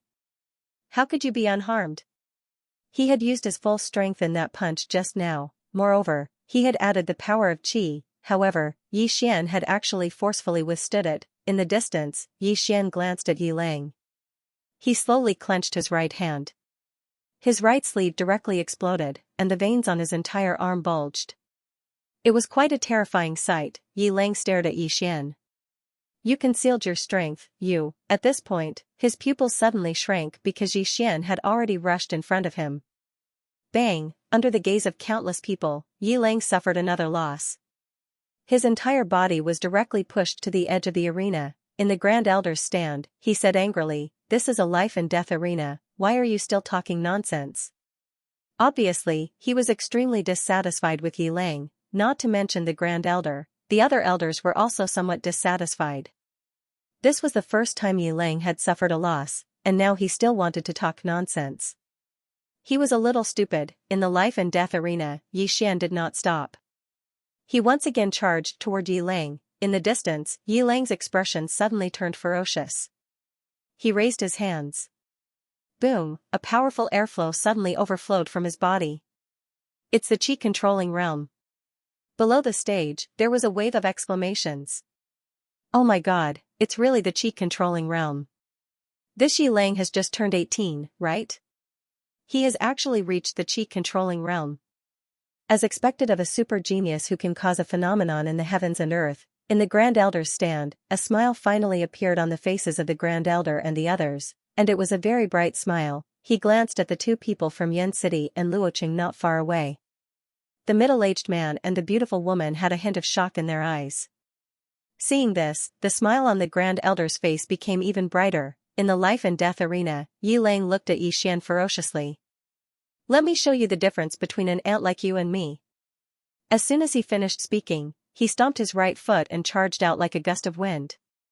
A powerful airflow was emitting from his body. The qi-controlling realm meant that he could already control his qi. This was not something that a physical body realm cultivator could fight against. Opposite Yi Lang, Yi Xian was expressionless. He slowly clenched his right hand and a wave of energy was rolling in his body. The golden body realm. After reaching the golden body realm, his strength was more than 10 times stronger than before. Under everyone's gaze, Yi Xian charged toward Yi Lang. In the Grand Elder's stand, the crowd shook their heads. Yi Xian was undoubtedly throwing an egg at a rock. The Grand Elder's lips curled into a faint sneer and sarcasm. His physical strength was comparable to a qi-controlling realm cultivator? He was courting death. Soon, under everyone's gaze, Yi Lang and Yi Xian were getting closer and closer. There was a moment of silence. Bang! Under everyone's gaze, a figure was sent flying. Then, everyone was dumbfounded. The person who was sent flying was not Yi Xian, but Yi Lang. How could this be possible? The Grand Elder looked at Yi Lang with disbelief, and he seemed as if he'd lost his soul. On the other hand, everyone in the surroundings of the life and death arena seemed as if they'd been petrified. He lost just like that. The chosen of the heavens lost just like that. In the life and death arena, Yi Xian did not stop. Instead, he continued to charge towards Yi Long, who was sent flying. How dare you! Right at this moment, the Grand Elder suddenly shouted furiously. In the next moment, he charged onto the arena and slapped his palm at Yi Xian. A wisp of a ferocious expression flashed in Yi Xian's eyes when he saw the Grand Elder attack. He didn't retreat, and he charged forward swiftly and smashed his fist at the Grand Elder instead. Bang! Along with a deep explosion, the Great Elder's entire body was directly blasted several feet away. Yi Xian was about to continue attacking. Meanwhile, the elders of the Yi clan had ascended the life and death arena, and countless Yi clan guards with crossbows in their hands had appeared around the arena. Yi Xian clenched his fists slowly, and then he glanced coldly at the surroundings. What? Is there a group fight in this life and death arena? In the distance, the Grand Elder suddenly pointed angrily at Yi Xian. Yi Xian, you cheated. Yi Xian looked at the Grand Elder, and the Grand Elder said angrily, your dantian has clearly been destroyed, so why do you possess such formidable strength? Yi Xian laughed coldly. None of your business. Everyone was speechless. P.S. Some readers even asked if I was a man or a woman. You. The Grand Elder pointed angrily at Yi Xian, and his face was livid with rage. Yi Xian glanced coldly at the Grand Elder and the others, and then he sneered, Grand Elder, we agreed that I would have a life and death battle with him, yet all of you suddenly attacked. TSK, TSK. Grand Elder, you actually don't even want your face anymore. Everyone in the world is watching. Aren't you afraid that the Yi clan will become the laughingstock of the world? Everyone looked at the Yi clan when they heard Yi Xian, and all of them had rather strange expressions on their faces. It was supposed to be a one-on-one battle, yet the Yi clan had attacked in unison. It wasn't a one-on-one battle, it was a group fight. The crowd below the arena was already discussing animatedly. On the other side, Li Yu's group of three glanced at each other, and there was an indescribable smile in their eyes. Surprise, a great surprise. They hadn't imagined that Yi Lang would actually be no match for Yi Xian after attaining the world transformation realm. This was naturally an extremely good thing for the three clans. Li Yu stood up and gazed at the Grand Elder. Grand Elder, you asked us to watch the battle. What? You want us to watch your Yi clan gang up on a youth? Zhang Lai sneered, this is the legendary life and death battle of the Yi clan? A group fight as soon as they enter the arena? How laughable. Haha. The city governor, Jiang Yan, glanced at the Grand Elder and spoke indifferently, Grand Elder, everyone in the world is watching. The Grand Elder's expression was extremely unsightly. He glanced at Yi Lang, and the armor Yi Lang wore had shattered into pieces. Moreover, blood was flowing incessantly from the corners of Yi Lang's mouth. Obviously, he'd suffered extremely severe internal injuries. If he continued to attack, then he would definitely be killed by Yi Xian. The Grand Elder slowly clenched his fists when he thought up to here. Right at this moment, Yi Xian suddenly smiled and said, looks like the Grand Elder doesn't intend to let me fight him in a one-on-one battle. I wonder what excuse he's going to use to get rid of me. Come on, tell me. I'm listening. Everyone is listening. The Great Elder looked up at Yi Xian. Yi Xian, the old man suspects that this duel is unfair. You definitely cheated, you. Right at this moment, Yi Xian suddenly pointed angrily at the Grand Elder. Cheating? Old dog, do you have any shame? I challenged him to a duel, and if I win, I'm cheating? Your face is thicker than my butt. The Great Elder said fiercely, Yi clan's disciples, listen up. Yi Xian is rebelling against his superiors, shoot him to death. Obviously, he no longer cared about anything else. Hua, there was an uproar underground. This Yi family is really shameless. They can't afford to lose. He's not just a sore loser. He's shameless to the extreme. Does he think he cheated just because he won? Why is the Yi family's Great Elder like this? What can we do? Heaven's chosen one was his grandson. How could he let him die? It's just that this method is really too shameless. The middle-aged man from Yen City and the beautiful woman from Luo City exchanged glances and shook their heads. They didn't conceal the disdain in their eyes at all. The guards around the life and death arena looked at each other. Meanwhile, the Grand Elder roared furiously, what are you waiting for? Shoot him to death. The guards hesitated for a moment and were about to attack when a voice suddenly resounded, the Patriarch has emerged from his closed-door cultivation. The Grand Elder's body trembled slightly when he heard this. He looked at the entrance of the Yi estate and saw a middle-aged man walking over slowly. It was the current patriarch of the Yi family, Yi Tsang. He was also the strongest expert in the Yi family. "Greetings, patriarch." Everyone in the surroundings prostrated themselves on the ground. Yi Xian glanced at Yi Tsang but didn't speak.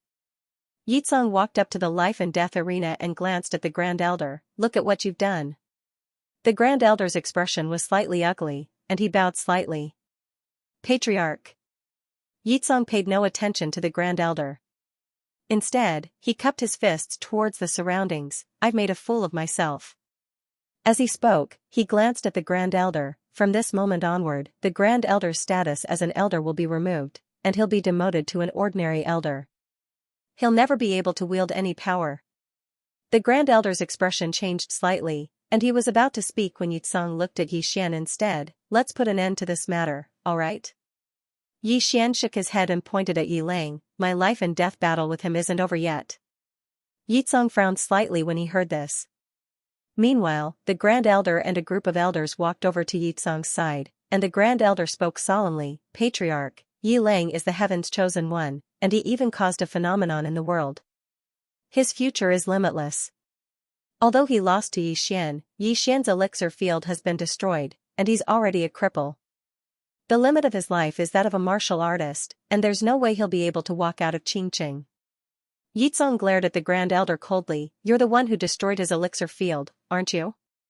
The Grand Elder clenched his fists tightly. "I'm the one who did it." "Patriarch, he no longer has a future, but Yi Lang has a limitless future. If we protect him today, he'll definitely bring glory to the Yi family in the future."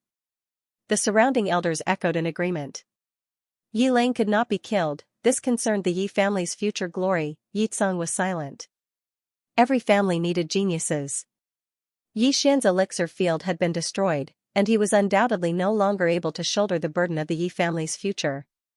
However, Yi Lang was the heaven's chosen one, and he was the one who caused a phenomenon in the world. The Yi family needed someone like that. Thinking to this point, Yi Tsang looked at Yi Xian. "From now on, aside from the title of Crown Prince, you'll be given all the privileges you've been receiving before. This matter is over, understand?" Yi Xian smiled. His smile was a little sad. Yi Xian looked at Yi Tsang. "Actually, Patriarch, you've known about everything that happened in the residence for a long time, but you didn't come out to deal with it. Instead, you let the Grand Elder and the others treat me like that. I think you're not only afraid of the Grand Elder and the others, but you're also afraid of me. You're afraid that I'll grow too fast and become a threat to you, am I right?" Yi Tsang narrowed his eyes. "You have no sense of propriety." "Propriety?" Yi Xian smiled. "Patriarch, the Grand Elder and the others suppressed me with Yi Lang. They even secretly damaged my elixir field. Patriarch, are you not going to punish them at all? Or is it that I, Yi Xian, am already a cripple and destined to not go far?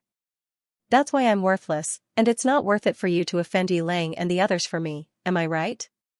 Yi Tsang glared at Yi Xian.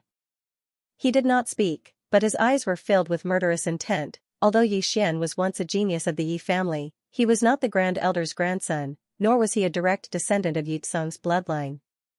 As Yi Xian had said, Yi Tsang was indeed afraid. This time, Yi Tsang had not come out of seclusion, just as Yi Xian had said, to let Yi Xian and the Grand Elder fight to the death, so that he could weaken both sides after he came out, a way to balance things out. As the patriarch, he did not think that he had done anything wrong. However, at this moment, Yi Xian had broken through the window, which meant that there was no turning back. The surroundings were silent, but everyone was looking at Yi Xian. At this moment, even Li Yu and the others felt that it was not worth it for Yi Xian. Even though the aristocratic families were pragmatic, treating a meritorious member of the family in such a way was truly disappointing and despicable. Meanwhile, Yi Xian laughed, and it was an extremely sorrowful laugh. He turned around and glanced at the Yi residence, and there were traces of ripples in his eyes as if he was recalling the past. "I, Yi Xian, became the heir at the age of 12, and I've fought to the death for the Yi family on countless occasions. However, all my efforts were exchanged for such an outcome." As he spoke, he removed the Yi family's emblem from his chest and tossed it on the ground. "I, Yi Xian, swear in front of everyone today that from this moment onward, I, Yi Xian, and my younger sister, Yi Ling, are no longer members of the Yi family. Our lives have nothing to do with the Yi family, and even if we die, we won't be buried in the Yi family's ancestral shrine. The expressions of everyone instantly changed when they heard this, especially the members of the Yi family. Withdraw from the family. This was something that had never happened in Qing City. Even Li Yu and the others had disbelief in their eyes. Does Yixian really intend to break off all relations with the Yi family? Yizong gazed at Yixian and said, "This is your choice." Yixian didn't speak, and he just turned around and left. Right at this moment, the Grand Elder suddenly said, "Wait." Yixian stopped moving. The Grand Elder glanced coldly at Yixian, and then he gazed at Yizong and said, "Patriarch, even though his dantian has been destroyed and he has no future, his current combat strength isn't ordinary. So, he definitely holds a grudge against our Yi family now. If we don't eliminate him now, then he'll definitely become a huge threat to our Yi family in the future." A black-robed elder spoke in a low voice, "Patriarch, Yixian has publicly betrayed the clan. If we don't kill him now, then others will inevitably follow suit in the future.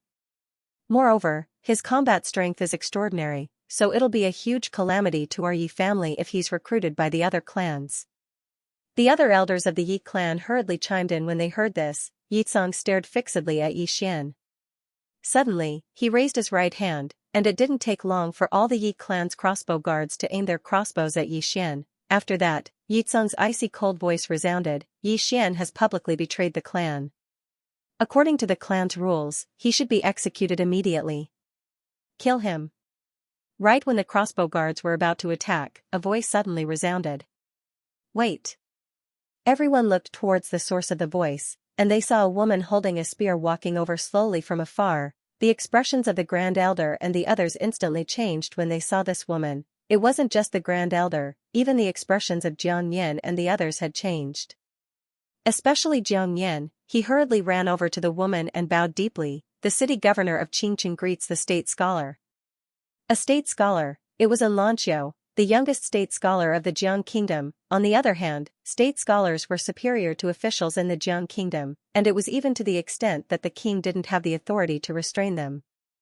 As for those beneath the king, all officials of the Jiang kingdom had to pay their respects to them. Meanwhile, the middle-aged man from Flame City and the beautiful woman from Luo City hurriedly walked over to Xianxia as well. They bowed slightly, and then the middle-aged man said, "I'm Mo Xing, and I represent the Mo clan of Flame City to greet the state scholar." The beautiful woman followed closely behind him and said, "I'm the Yu clan, and I represent the Yu clan of Luo City to greet the state scholar." They didn't have the qualifications to speak to Xianxia on their own, and they could only barely do so by bringing along their clans. Xianxia nodded lightly and said, "I have something to deal with." The three of them hurriedly moved aside. Under the gazes of everyone, Xianxia tapped the tip of her foot lightly, and then her figure seemed like a strand of breeze that floated up into the air before descending elegantly onto the life and death arena, the Ascension Realm. Everyone sucked in a breath of cold air. The youngest Ascension Realm expert of the Jiang Kingdom, Xianxia walked slowly towards Yixian and said, "Our agreement in 2 days has arrived." Everyone in the surroundings was dumbstruck. Especially the Grand Elder and the others, they seemed as if they'd lost their souls. "She intends to challenge Yixian." Someone in the surroundings recovered from his shock and exclaimed, "My God! She really intends to challenge Yixian. How? How could this be possible?" The Grand Elder seemed as if he'd lost his soul as he muttered, "How could this be? How could she challenge Yixian whose dantian has been shattered? This is absolutely impossible." Yizong clenched his fists tightly as he stared fixedly at Yixian who stood nearby. Under the gazes of everyone, Yixian gazed at Xianxia. "All right." As soon as he finished speaking, he opened his palm, and a sword instantly appeared in his palm, a spirit sword. At this moment, everyone in the surroundings was petrified. "He's a swordsman." A voice suddenly resounded. As soon as this voice resounded, the surroundings suddenly fell silent to the point a falling needle could practically be heard. P.S. New book, tickets, recommendation tickets, all tickets.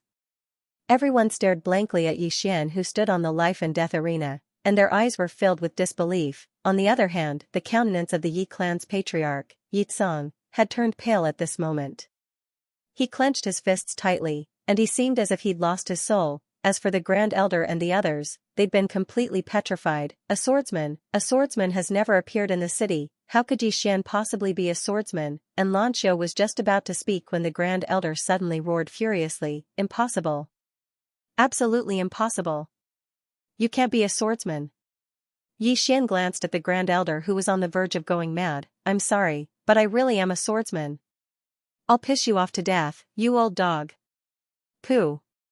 A mouthful of blood essence suddenly sprayed from the Grand Elder's mouth, and then he pointed a finger at Xian while his expression was savage to the extreme. As if he'd thought of something, he hurriedly turned around to look at Yitsong. "Patriarch, this person can't be allowed to live. Otherwise, he'll definitely be a calamity to our Yi clan in the future." Right at this moment, and Lanqiu's beautiful brows knit together slightly, "You really have a bad disposition. It's the first time I've seen such behavior." The Grand Elder's expression changed slightly when he heard this, and he was just about to speak when Lanqiu suddenly said, "I'll definitely take your head today if you say another word." The Grand Elder's face instantly turned pale, and he didn't dare speak another word. Because City Governor Jiang Yin and the others were looking at him with hostile expressions, and Lanqiu paid no attention to the members of the Yi clan who had unsightly expressions on their faces, and she gazed at Xian instead. "Draw your sword." Xian bowed slightly, and then he pointed Ling Xiao towards the ground while remaining motionless on the spot. And Lanqiu, who stood before Xian, nodded lightly, and then she took a step forward. Right at this moment, Xian suddenly took a swift step forward, and his speed was so swift that he was like a gust of light wind. In Xian's hand, the Ling Xiao sword was pointed straight at Lanqiu. Just a single strike. It was a very simple and direct sword strike. Meanwhile, Lanqiu moved slightly to the side. In the next moment, the spear in her hand stabbed forward, and this stab directly stabbed the tip of Xian's sword. Dang! An ear-piercing sound of metal colliding resounded. Xian's entire body was directly blasted to the edge of the arena. However, in the next moment, he'd once again appeared before Lanqiu. However, he hadn't even unsheathed his sword when Lanqiu's spear had already arrived half an inch from the center of his forehead. However, there was a trace of surprise in Lanqiu's eyes. Because Xian's sword was pressed against the tip of her spear. She wanted to stop when the time was right, but the fact was that if she didn't stop when the time was right, then this spear wouldn't be able to kill Xian. The corners of Lanqiu's mouth lifted slightly. "Your combat awareness is pretty good." As soon as she finished speaking, her right hand shook lightly, and then her spear was like a nimble venomous snake as it swept towards Xian's shoulder at a strange angle. At practically the exact same moment, Xian suddenly charged forward swiftly, and he relied on the impact of Lanqiu's attack to stab his sword at Lanqiu's heart, exchanging an injury for an opportunity to attack. The arc on the corners of Lanqiu's mouth grew wider. She didn't seem to have moved at all, yet the spear in her hand had suddenly stood upright to block Xian's sword. Dang! Another ear-piercing sound of metal colliding resounded. After his strike failed, Xian's figure floated lightly towards the right like a ghost, and then his sword stabbed down from above at a strange angle towards the center of Lanqiu's forehead. The sword suddenly stopped when it was still half an inch away from the center of Lanqiu's forehead because the spear in Lanqiu's hand had suddenly arrived beneath Xian's armpit. Xian originally thought that it would end here. However, right at this moment, Xian suddenly let go of his sword and held Lanqiu's spear with both hands, and then he suddenly swept it forward and smashed it directly towards Lanqiu. Lanqiu's eyes narrowed slightly as she lightly tapped the ground with her right foot, and then her figure floated backwards. However, Xian was still holding her spear, so this movement of hers directly pulled Xian over as well. Xian seized this opportunity to embrace Lanqiu, and this caused Lanqiu to be slightly caught off guard. Under the gazes of everyone, Xian directly embraced Lanqiu, and then he suddenly roared furiously and directly swung her down. Bang! Both of them smashed to the ground, and the entire life and death arena trembled lightly. But in the next moment, a figure was directly blasted flying. This figure was directly blasted out of the life and death arena. This person was precisely Xian. Outside the life and death arena, Xian crawled up slowly. He wiped off the blood on the corners of his mouth, and then he looked at Lanqiu and said, "I didn't mean to offend you." Lanqiu, who stood before Xian, sized up Xian and said with a smile, "I understand. I'm a martial artist, and I'm not that delicate. I originally thought your sword technique wasn't bad, but I never imagined that not only is your sword technique good, your ability in close combat is so good as well. I presume you've experienced countless battles of life and death. Yi Xian nodded lightly and didn't speak. And Lanqiu said, I relied on my advantage in cultivation to compete with you this time, so it's slightly unfair. How about we fight again in the future? Yi Xian glanced at Lanqiu, and then he nodded. All right. This person before him was a true expert, and he would gain much more from fighting her than fighting that shadow, and Lanqiu nodded, and then she seemed to have thought of something. She flicked her finger, and a white jade pendant floated over to Yi Xian. If you don't have anywhere else to go, then you can head to the Imperial Capital's Karaki Academy. This is my jade pendant, and you can join Karaki Academy with it. It can be considered as my recommendation. Yi Xian was visibly moved when he heard this. He didn't refuse, and he took the jade pendant instead. Because he really needed to join Karaki Academy to seek medical treatment for his younger sister, Yi Xian put the jade pendant away, and then he cupped his fists to Lanqiu. I can't thank you with words. I, Yi Xian, will forever remember this. And Lanqiu shook her head. I cherish geniuses. Until next time. As soon as she finished speaking, she turned around and left. She left in a very carefree manner, and it wasn't long before Lanqiu vanished from the gazes of everyone. At this moment, everyone was looking at the Yi clan. Especially Jiang Yan and the others, they didn't conceal their pleasure at the Yi clan's misfortune at all. Right at this moment, the middle-aged man and beautiful woman from Yan City suddenly walked over to Yi Xian, and then they cupped their fists to Yi Xian. The middle-aged man said, Young Master Yi, if you have the chance, please come to Yan City and Luo City as a guest. Befriend them. They'd originally intended to rope Yi Xian in, but now that Lanqiu had recommended Yi Xian to Karaki Academy, they naturally didn't dare try to rope Yi Xian in and had no choice but to befriend him. Yi Xian cupped his fists to them and said, If I have the chance, I'll definitely do so. The middle-aged man smiled and said, Then it's settled. Until next time. As soon as they finished speaking, they turned around and left. Meanwhile, Yizong suddenly said, Guards. Take the Grand Elder down. The members of the Yi clan were stunned. It didn't take long for some of the Yi clan's guards to arrive before the Grand Elder. The Grand Elder's face was expressionless, and he didn't resist at all. He just allowed the guards to take him down. Yizong gazed at Yi Xian, hesitated for a moment, and then said, Yi Xian, from this moment onward, you're the young master of my Yi clan, and you're the next young master of my Yi clan. You. Young master? Yi Xian laughed coldly, I really want to be your young master. At this moment, I, Yi Xian, repeat it once more. I, Yi Xian, am no longer a member of the Yi clan. As soon as he finished speaking, he turned around and walked towards the Yi estate. The expressions of Yi Tsong and the others instantly became extremely unsightly when they heard Yi Xian. It was extremely unsightly, because they knew very well that Yi Xian wasn't a member of the Yi clan anymore. Moreover, the Yi clan had lost an extraordinary genius, a swordsman genius. Most importantly, this swordsman genius might even hate the Yi clan. Haha. Right at this moment, the nearby Zhang clan's patriarch, Zhang Lai, suddenly roared with laughter, What a Yi clan! Haha. You actually managed to force a peerless genius to leave. Your Yi clan is truly amazing. Haha. Li Yu laughed, he's not just a peerless genius. This genius is a swordsman. Moreover, in my opinion, that phenomenon was definitely drawn over by Yi Xian. Otherwise, Nguesher would absolutely not have come looking for him. What a joke that the Yi clan thought it was Yi Lang who drew it over. I'm really going to die of laughter.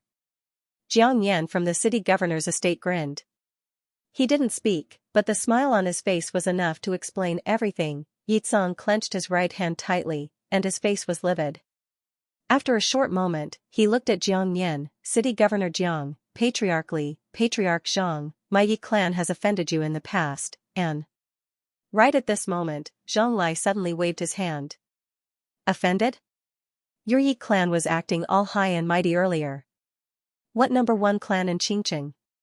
Moreover, you even wanted the mining rights for the surrounding mines for 10 years. What? Are you going to admit defeat now and let this matter go? Pfft. Dream on. As he spoke, he glanced coldly at everyone in the Yi residence. Today, the old man will leave his words here. From this moment on, anyone from the Yi residence who dares to take half a step out of the Yi residence will be eliminated by the Zhang family. Liu suddenly said, "It's the same for my Li clan. Anyone from the Yi clan who dares to appear before my Li clan will be killed by my Li clan." With that said, he looked at Jiang Yan. "City Lord Jiang, what do you think?" City Lord Jiang Yan smiled lightly. "Brother Li, brother Zhang, I am naturally on your side." Haha, hearing that, Liu burst out laughing. As for the Yi clan members, their faces were ashen. Needless to say, the Yi clan was finished in Qing City. Right at this moment, the Yi clan's patriarch, Yi Tsong, suddenly walked over to the Grand Elder, and then he slapped the Grand Elder's face. "It's all your fault, you old dog." Bang, the Grand Elder was slapped to the ground. As for the members of the Yi clan, they glared resentfully at the Grand Elder. If it wasn't for the Grand Elder, the Yi clan wouldn't have fallen to such a state. The Grand Elder suddenly started laughing madly. Yi Xian was right. Once one loses power in the Yi clan, one is worse than a dog. Haha. Yi Tsong stared fixedly at the Grand Elder. Cripple his dantian and lock him in the water prison for life. Yi Xian returned to his room and walked over to his bed. On the bed, Yi Ling gazed at Yi Xian, and as she gazed at him, she started laughing. As she laughed, she started crying. Yi Xian started laughing as well. "Brother." Yi Ling stood up and hugged Yi Xian tightly. Yi Xian carried Yi Ling on his back as he walked out of the room and left the Yi residence. At dusk. In the Yi residence, in Yi Lang's courtyard, Yi Lang sat on the ground with his legs crossed. His hair was disheveled, and his face was ferocious. "Yi Xian, this isn't the end of our business. Today's humiliation will be returned 100-fold in the future." Right at this moment, a figure suddenly descended behind Yi Rong, and in the next moment, a ray of silver light suddenly flashed past Yi Rong's neck. Pfft, Yi Lang's head was separated from his neck. The person who came was, of course, Yi Xian. Yi Xian looked coldly at Yi Lang's head beneath his feet. "I'm sorry. I, Yi Xian, never leave any loose ends." He turned around and left after finishing his sentence. Outside Qingqing. A young man carried a little girl on his back as he walked out of the city. "Brother, are we not going back to the Yi clan anymore?" "Not anymore. Brother, where will our home be in the future?" "A place with a sister is home to me. I'm getting cold. I'll take you to get treated." "Brother, what if I can't be treated?" "I'll die with you." Not long after Yi Xian carried his sister on his back, he suddenly stopped. Not far in front of him stood three people. It was Jiang Yan's trio. Jiang Yan's trio walked in front of Yi Xian. Jiang Yan faintly smiled. "The old man's trio is here to send young Master Yi off." Yi Xian put down his sister and cupped his fists towards the trio. "Many thanks." Jiang Yan smiled. He took out a white jade bottle and handed it to Yi Xian. "There are a total of 30 body-nourishing pills inside. It's a small token from our three families. I hope you'll accept it." Body-nourishing pills. Yi Xian glanced at the three of them, feeling puzzled. As if he knew that Yi Xian was confused, Jiang Yan smiled and said, "The old man also bluntly said that the old man's trio would like to form a good relationship with young Master Yi. Although young Master Yi is no longer a member of the Yi family, he is still a citizen of Qingqing. If you leave this place and become famous in the future, the old man's trio might be able to benefit from it." Yi Xian took the white jade bottle and slightly bowed. "Many thanks." Although he didn't want to owe a favor, he really needed this body-nourishing pill. For his sister, he was willing to owe a favor no matter how big it was. At this time, Liu suddenly said, "Young Master Yi, are you going to the imperial capital?" Yi Xian nodded. "I'm going to the imperial capital's Karaki College." Liu faintly smiled. He waved his right hand, and soon, a carriage rushed over from the city. Liu smiled. "The journey to the imperial capital is long. If you walk on foot, I'm afraid it will take more than half a year. The two of you can take the carriage to Qianshan City first. From there, you can take a cloud ship to the imperial capital. It just so happens that in a month is the recruitment period for Karaki College. You should be able to make it in time." After Liu finished speaking, Zhang Lai took out a bag of money and a map and handed it to Yi Xian. "Young Master Yi, This is also a small token of my appreciation. This trip to the imperial capital will require all kinds of expenses. Although this isn't much, it should be enough for an emergency. This scroll is a map, and there are some dangerous places marked on it. You must not pass through these places. Xian glanced at the three of them and then cupped his fists. I, Xian, will never forget what the three of you have done for me today. I will repay you in the future. Farewell. After saying that, he put away the things and carried his sister into the carriage. Soon, Xian and his sister disappeared from the trio's line of sight. Watching Xian and his sister disappear into the distance, Liu suddenly whispered, "Will this person be sentimental?" Jiang Yan said with a smile, "Have you seen his sister?" Hearing this, the three of them immediately understood. Jiang Yan looked at the increasingly blurry carriage in the distance and said softly, "This person is decisive and never soft-hearted. He is a ruthless character. If the Yi family has such a person, I'm afraid we will have to lower our heads for countless years to come." Fortunately, the Yi clan was a group of idiots. They actually went to support the so-called Heaven's Chosen One. Even if they wanted to support him, they shouldn't have suppressed another genius like this. Now, they've forcefully forced him to break off relations with the Yi clan. That Yi clan's great elder and clan head are really pig brains. Liu smiled and said, "It's a good thing for us, isn't it?" Jiang Yan smiled, "Of course." Zhang Lai suddenly smiled and said, "How do the two of you think the Yi clan should be divided?" Liu roared with laughter, "We naturally should divide it however we want. Come, let's go back and divide this pie." The three of them turned around and left. On the other side of a mountain, a woman held a spear in her hand as she gazed at a carriage that was being tested. She was Xianxia. There was an old man who held a walking stick made of withered wood standing behind Xianxia. Xianxia said, "Elder Ling, what do you think?" The old man glanced at the carriage and said, "Based on how he fought you just now, he's probably experienced countless battles of life and death. As for his sword technique, I'm still unable to discern where he inherited it from. But there's one thing I'm sure of, and it's that he can be considered to be a swordsman." When he spoke up to her, he hesitated for a moment and said, "Young miss, even though he's not bad, he and you are from two different worlds. After all, you're already on the martial rankings." The martial rankings, there were a few hundred minor kingdoms in the entire Pine Prefecture, a few large kingdoms, and even hidden clans and sections. Moreover, the disciples of all these powers had a common objective, and it was to ascend the martial rankings. The martial rankings was the most authoritative ranking in the entire Pine Prefecture.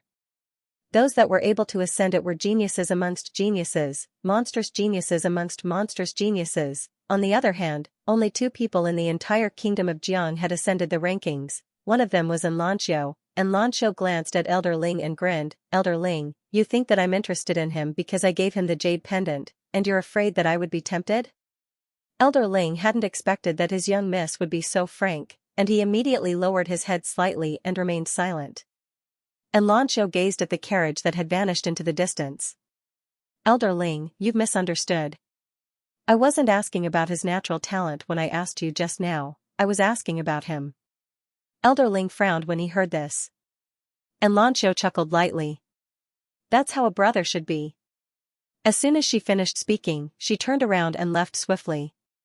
Elder Ling remained silent on the spot for a long time, and then he turned around and left. Xian drove the carriage forward while Yi Ling held tightly onto his arm by his side. Xian glanced towards the distance, and then he withdrew the map that Zhang Lai gave him. He glanced at the map, and then he instantly frowned. He who'd never left Pine City suddenly realized that the world was really huge. They'd traveled for almost 4 hours, but they were still within the boundaries of Pine City. Moreover, according to their current speed, it would take at least another 4 or 5 days for them to arrive at Thousand Mountain City. Xian didn't choose to continue traveling. Because it was already late, and he didn't dare to drive deep into the mountains with his younger sister. If he was alone, then he wouldn't be afraid at all. After all, he'd frequently fought and killed others in the mountains in the past. But now, with his younger sister by his side, he didn't dare act in such an unbridled manner. The moon and stars were sparse in the sky, and it was deep and distant. Xian and Yi Ling sat next to each other by a campfire, and a half-cooked turkey was on top of the campfire. It was the turkey that Li Yu and the others had prepared in the carriage for them. Yi Ling glanced at the surroundings. Besides where they were, the surroundings could be said to be completely dark. Because the moon in the sky had been covered by dark clouds. The surroundings were unusually silent. Yi Ling held Yi Xian tightly. Yi Xian grinned. "Don't be afraid." As he spoke, he glanced at the surroundings. How familiar. Familiar, ever since he became the heir, he would often represent the Yi family to compete with the disciples of the other two families for mines. And their battlefields were often deep in the mountains and forests. He wasn't unfamiliar with forests at all, and he was used to engaging in life and death battles at night. Yi Ling tilted her head as she looked at Yi Xian. "Brother, with you here, I'm not afraid." Yi Xian gently rubbed Yi Ling's little head. "It's good that you're not afraid. You must remember, even if the sky collapses, I'll be there to hold it up." Yi Ling smiled sweetly. After the siblings ate the turkey, Yi Ling quickly fell asleep. Yi Xian carried Yi Ling into the carriage, and then he sat down cross-legged before entering the prison pagoda. When he left the Yi family, his battle with Xianxia had given him a deep insight. After seeing his opponent's speed and reaction, as well as his combat awareness, he discovered that he was still lacking in many ways. Yi Xian didn't spar with his shadow. Instead, he recalled every single detail of his battle with Xianxia. In the beginning, he was recalling, but he gradually started to imagine if he was Xianxia. Or it should be said that he was learning from Xianxia, and at the same time, he reflected on the timing and angle of his attack. 2 hours later, Yi Xian suddenly stood up, and then he started to practice with his sword. He was practicing by himself. No, it should be said that he imagined an enemy, and this enemy was Xianxia. After an unknown amount of time, Yi Xian suddenly put his sword away, and then he sat on the ground while a faint smile hung on the corners of his mouth. The mysterious woman suddenly said, "You gained something?" Yi Xian nodded. "When I fought her earlier, I shouldn't have executed my first attack like that. It was that attack that lost momentum, and it caused me to be suppressed. If I hadn't immediately abandoned my sword, then I probably wouldn't have even had the strength to fight back." The mysterious woman said, "It's good that you understand that." Yi Xian raised his head and glanced at her. "Senior, you knew it from the beginning, right?" She said, "What does it have to do with you that I know? There are some things that only belong to you after you comprehend them yourself. It's pointless for others to tell you." Yi Xian nodded slightly. "Thank you for the guidance." After cultivating for a while, Yi Xian left the pagoda. He glanced at Yi Ling, who was fast asleep, grinned, and then left the carriage. At this moment, it was deep into the night. Right at this moment, Yi Xian's brows suddenly knit together, and then he turned to the right because a wave of rapid footsteps resounded. In next to no time, a woman appeared in front of Yi Xian. The woman was around 25 or 26 years old, had a foxy appearance, and wore a rather revealing tight dress that revealed a large expanse of her fair chest. Moreover, there were quite a few scars on her body. The woman was slightly stunned when she saw Yi Xian, and then she suddenly ran over to Yi Xian's side. "Young master, someone wants to kill me. Please save me." As she spoke, she wrapped her arms around Yi Xian's arms, and then Yi Xian instantly felt a wave of weakness come from his arms. Moreover, the woman was still forcefully rubbing her large breasts against Yi Xian's arms. Right at this moment, 3 people suddenly appeared not too far away. The person in the lead was a middle-aged man who held a saber in his hand, and the other 2 were old men. Yi Xian's heart shook when he saw them. According to the aura of the middle-aged man in the lead, he was at least at the Qi-controlling realm, and the other 2 old men were at the Qi-transformation realm. The middle-aged man and the other 2 had noticed Yi Xian as well, and they frowned when they saw Yi Xian. The middle-aged man stared straight at Yi Xian. "Who are you?" Before Yi Xian could speak, the foxy woman suddenly said, "I've got the item. You stop them, and we'll meet at the same place later." After saying that, she turned around and was about to run, but at this moment, Yi Xian, who was beside her, suddenly lifted his leg and swept it towards her. The foxy woman's expression changed greatly. She did not expect Yi Xian to suddenly attack, and she immediately put her hands in front of her to block. Bang! The foxy woman's whole body was directly sent flying by Yi Xian's whip kick. On the other side, the 3 people who were about to rush towards Yi Xian were stunned. Yi Xian looked at the foxy woman, and said seriously, where is the same place you mentioned? Tell me clearly, I'm afraid I won't be able to find it if I get lost. The fox-like woman stared at Yi Xian without saying a word. Yi Xian coldly glanced at the fox-like woman and then turned to look at the three middle-aged men not far away. I'm just passing by. I won't get involved in your business. After saying that, he retreated to the side of the carriage and the bonfire. A hero saving a damsel in distress? Yi Xian was not an idiot. How could there be so many beautiful women in this world waiting for someone to save them? Outside, there were many tricks. If he was not careful, he would die without leaving even his bones. Moreover, without knowing the whole story, he would not get involved in other people's business. Moreover, this fox-like woman wanted to use him, but she did not care about his life or his situation. This proved that this woman was not a good person. Seeing that Yi Xian retreated to the side, the three middle-aged men looked at each other. The middle-aged man cupped his fists at Yi Xian and then looked at the fox-like woman on the ground. Xianxia, hand over the thing, and I'll let you die a quick death. The fox-like woman retreated to a tree and smiled coldly. Mocun, if I were you, I would immediately turn around and run for my life. The middle-aged man narrowed his eyes. What do you mean? Da. At this moment, a sudden rush of horse hooves came from not far away. Noticing this scene, the middle-aged man's face changed. You called for help. The woman named Xianxia smiled coldly. What do you think? The middle-aged man stared at Xianxia. My Mo family will remember this. After saying that, the three turned around and disappeared into the night. Only Yi Xian and Xianxia were left on the scene. Xianxia looked at Yi Xian, wiped the blood from the corner of her mouth, and then walked in front of Yi Xian. What, you're not running? Yi Xian shook his head. He naturally could not run. He had no way to run. He still had his sister with him. Xianxia looked at Yi Xian. You're strong, but looking at your clothes, you're not a rich person. Do you know? If you had helped me just now, you and I would have formed a good karma. Do you know what this good karma means to you? Yi Xian glanced at Xianxia. Maybe it's an ill-fated relationship. Xianxia sneered. Bad karma? That's right, this is an ill-fated relationship. At this time, the curtain of the carriage was lifted, and Yi Ling walked out, wrapped in a thick layer of cloth. Yi Xian quickly threw away the stick in his hand and walked to Yi Ling. He said softly, Did I disturb you? Yi Ling nodded slightly. She glanced at Xianxia, who was not far away, and asked softly, Brother, are you all right?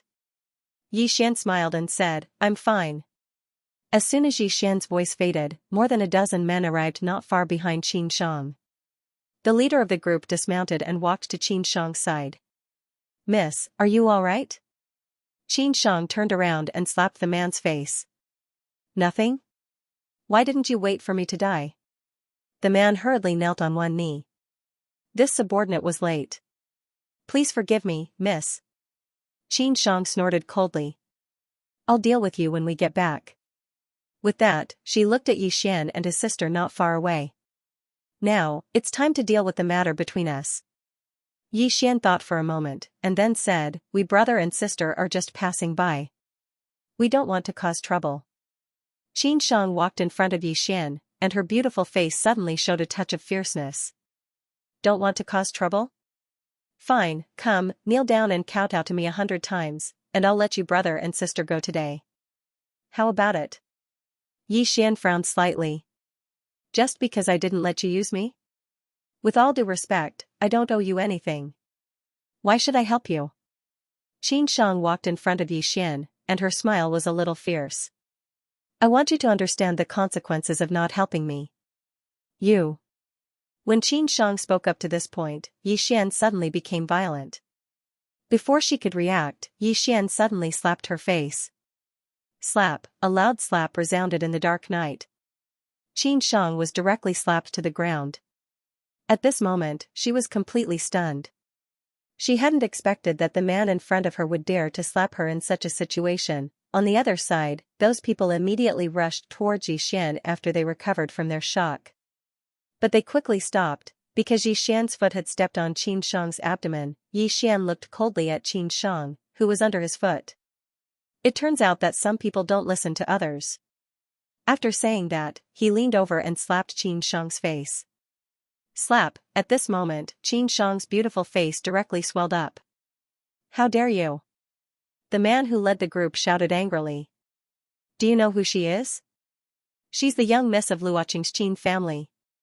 Luoqing, of course, Yi Xian knew this city. It was very close to Qingqing. Yi Xian glanced at the man who spoke. If I were you, this time, instead of threatening, I would quickly apologize and admit my mistake. Harsh words, anyone would say that. However, it was often the most incompetent person who said harsh words. The more incompetent a person was, the more powerful his words were. I'm sorry. At this moment, under Yi Xian's foot, Xianxia suddenly spoke. Young master, I have eyes but failed to recognize an expert. I hope young master can be magnanimous and forgive me. My Qin family will reward you handsomely. Yi Xian lowered his head and looked at Xianxia. The latter's face had completely lost its previous ferocious expression. There was only a pitiful and delicate look on her face, but her hands were tightly clenched. Yi Xian smiled slightly. The next moment, he suddenly stepped on Xianxia's throat. Crack, the sound of bones breaking was heard. Xianxia's eyes were wide open. There was disbelief and regret in her eyes. Seeing Yi Xian kill Xianxia, the people not far away were stunned. Yi Xian withdrew his foot and returned to Yi Ling's side. He gently rubbed Yi Ling's little head. She's not begging for mercy. She just wants to get away temporarily and then take revenge on us. He was not a person who liked to explain, but he did not want to be seen as a cold-blooded and heartless person in his sister's eyes. Yi Ling shook her head slightly. She hugged Yi Xian's arm tightly. Whether Big Brother is right or wrong, I will always stand on Big Brother's side. A trace of warmth flowed in Yi Xian's heart. He turned his head and looked at the people not far away. What's wrong? Aren't you going to do anything? The strength of these guards in front of him was below 4th grade. To him, they were not a threat at all. The man who led the group stared at Yi Xian. Who are you? Yi Xian spoke indifferently. Qingqing. My surname is Yi. The man spoke in a low voice. Qingqing. Your surname is Yi. You're from the Yi clan. Yi Xian's expression changed slightly. I'm not from the Yi clan, really. How could the man believe that? He waved his right hand, and those people were about to take Xianxia's corpse away. Meanwhile, Yi Xian suddenly walked over to Xianxia's corpse, and then he lightly hooked his right foot. A black pouch on Xianxia's waist flew directly into his hand. The expression of the man who led the group in the distance instantly became extremely unsightly when he witnessed this scene. The man stared fixedly at Yi Xian, and then he said, The Yi clan of Qingqing, my Qin clan will remember this. As soon as he finished speaking, the man and the others turned around and left with Xianxia's corpse. They naturally didn't dare attack because Xianxia was at the Qi-controlling realm. However, Xianxia hadn't even been able to resist a single attack just now. Even though Yi Xian had taken them by surprise, it would be useless if he didn't possess sufficient strength. The man and the others were very clearly aware that Yi Xian wasn't someone they could go against. To put it in simpler terms, they were afraid of death. After the man and the others left, Yi Xian opened the black pouch, and his expression instantly changed. Spirit stones. There were 16 spirit stones within the black pouch. The so-called spirit stones were spirit stones that contained the spirit chi of heaven and earth. These spirit stones were of great help to cultivators. Spirit stones were divided into low grade, high grade, top grade, jade grade, immortal grade, and divine grade. Even low grade spirit stones were rare in Qingqing, but this pouch was filled with high grade spirit stones. Moreover, there were even top grade spirit stones within it. A single low grade spirit stone could be exchanged for at least 100 gold, and 100 gold was sufficient to allow an ordinary family to live happily for over 10 years. Yet now, there were 16 high-grade spirit stones within this pouch. Even the Yi clan didn't have that many high-grade spirit stones. I'm rich. Yi Xian's expression gradually turned serious as he kept the pouch. He didn't know where Xianxia got so many high-grade spirit stones, but he was sure that whether it was the Qin family or the 3 middle-aged men who chased after Xianxia, none of them would easily give up on this bag of high-grade spirit stones. The lifeline of an aristocratic family was a gold mine. However, in order to become rich, to break away from the low-level aristocratic families and climb up the ranks, the only way was to use the spirit stones. Only with the spirit stones could one cultivate more powerhouses. With so many spirit stones, an aristocratic family could cultivate a few chi-controlling realm powerhouses, or even ascendant realm powerhouses. With this thought in mind, Yi Xian quickly extinguished the bonfire and left with Yi Ling in the carriage. Just as Yi Xian had expected, half an hour after he left, a middle-aged man and an old man appeared at the place where Yi Xian was previously. This middle-aged man was the Qin clan's clan leader, Qin Ba, a true ascendant realm powerhouse. The old man behind him was also at the ascendant realm. Qin Ba glanced at the surroundings and said in a low voice, "I heard that the Yi clan has a one chosen by heaven, Yi Lang, and he even caused a phenomenon. Could it be him?"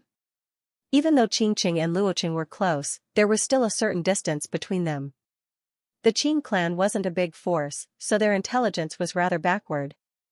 They still didn't know the current situation of the Yi clan in Qingqing. The old man behind Qin Ba said in a low voice, "It doesn't matter if it's Yi Lang or not, he's definitely a member of the Yi clan.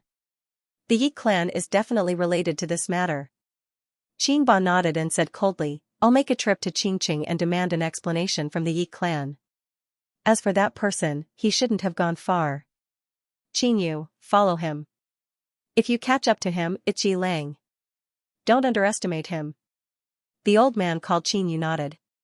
He tapped the ground lightly with the tip of his foot and leaped into the air like a spirit ape, disappearing into the distant night. Qin Ba clenched his right hand slowly, and his expression was cold. What a great Yi clan! With that, he turned around and disappeared into the distance. In the dark night, Yi Xian drove the carriage quickly. Fortunately, there was a faint moonlight, so he could barely see the road. "Brother, why did that woman make things difficult for us?" "Because she thinks we're easy to bully." "Does that mean we're easy to bully?" "Many people are like that. They bully you because they think you're easy to bully. In this world, if you're not ruthless, you won't be able to stand firm." "Brother, you've killed a lot of people, haven't you?" "Yes. I might kill even more people in the future." "Why?" "I don't have a good temper. I can't take it. If someone provokes me, I want to kill them." The young man drove the carriage swiftly through the night, and the young woman was holding tightly onto the young man's arm. Her head was resting on the young man's shoulder, and her eyes were closed. Obviously, she'd fallen asleep. The young man glanced at the young woman from time to time, and his eyes were filled with tender affection. "You really dote on your younger sister." Meanwhile, the mysterious woman's voice suddenly resounded in Yi Xian's mind. Yi Xian was slightly stunned when he heard her, and then he smiled, "I'm her older brother." "If I don't dote on her, then who would?" She said, "You're a qualified older brother." Yi Xian chuckled and said, "Senior, I heard that sword immortals can split mountains and rivers with a single swing of the sword. Is that true?" She replied, "It's true." Yi Xian instantly felt a sense of longing when he heard this. A sword immortal, to soar through the world on a sword and see all the mountains and rivers. That was what Yi Xian wanted as well. Meanwhile, the mysterious woman said, "So long as you work hard, then you'll have a chance to become a sword immortal as well." Yi Xian grinned, "I will. Once I'm able to fly on a sword, then I'll take my younger sister to see the entire world." She said, "Look at how promising you are." Yi Xian roared with laughter and sped up. 2 hours later, a wisp of dawn had appeared in the horizon. The sky was bright, but it was raining. Yi Xian raised his head and noticed that the rain was growing heavier. It wasn't suitable for traveling any longer. Yi Xian sped up, and it didn't take long for him to see an estate at the center of a mountain in the distance. From where he was standing, the estate was quite old and desolate. Yi Xian frowned slightly when he saw the estate. Why is there an estate deep within a mountain? He didn't want to stop, but the rain was growing heavier and was accompanied by violent winds.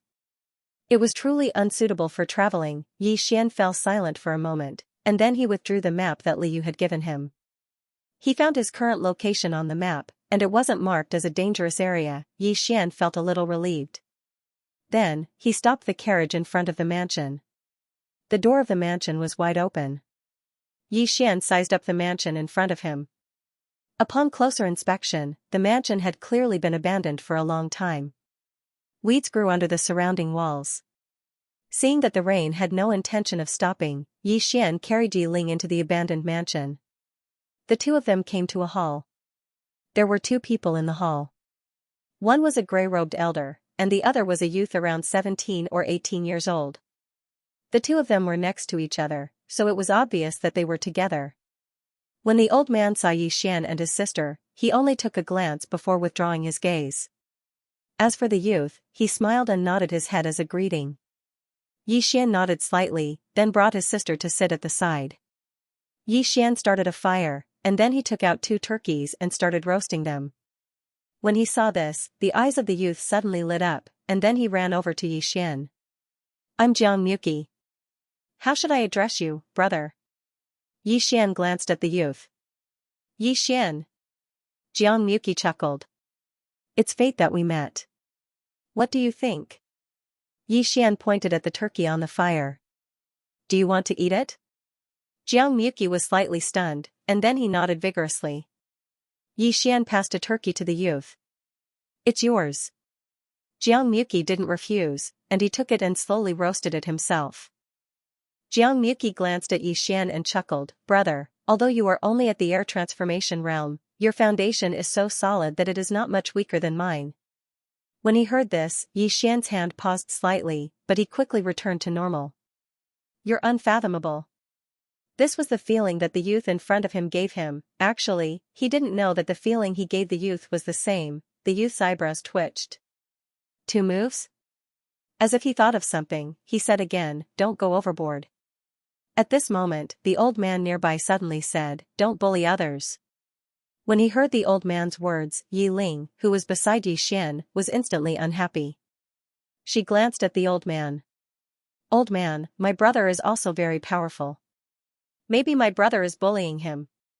The old man glanced at Yi Ling. "Is that so?" Yi Ling looked at Yi Xian.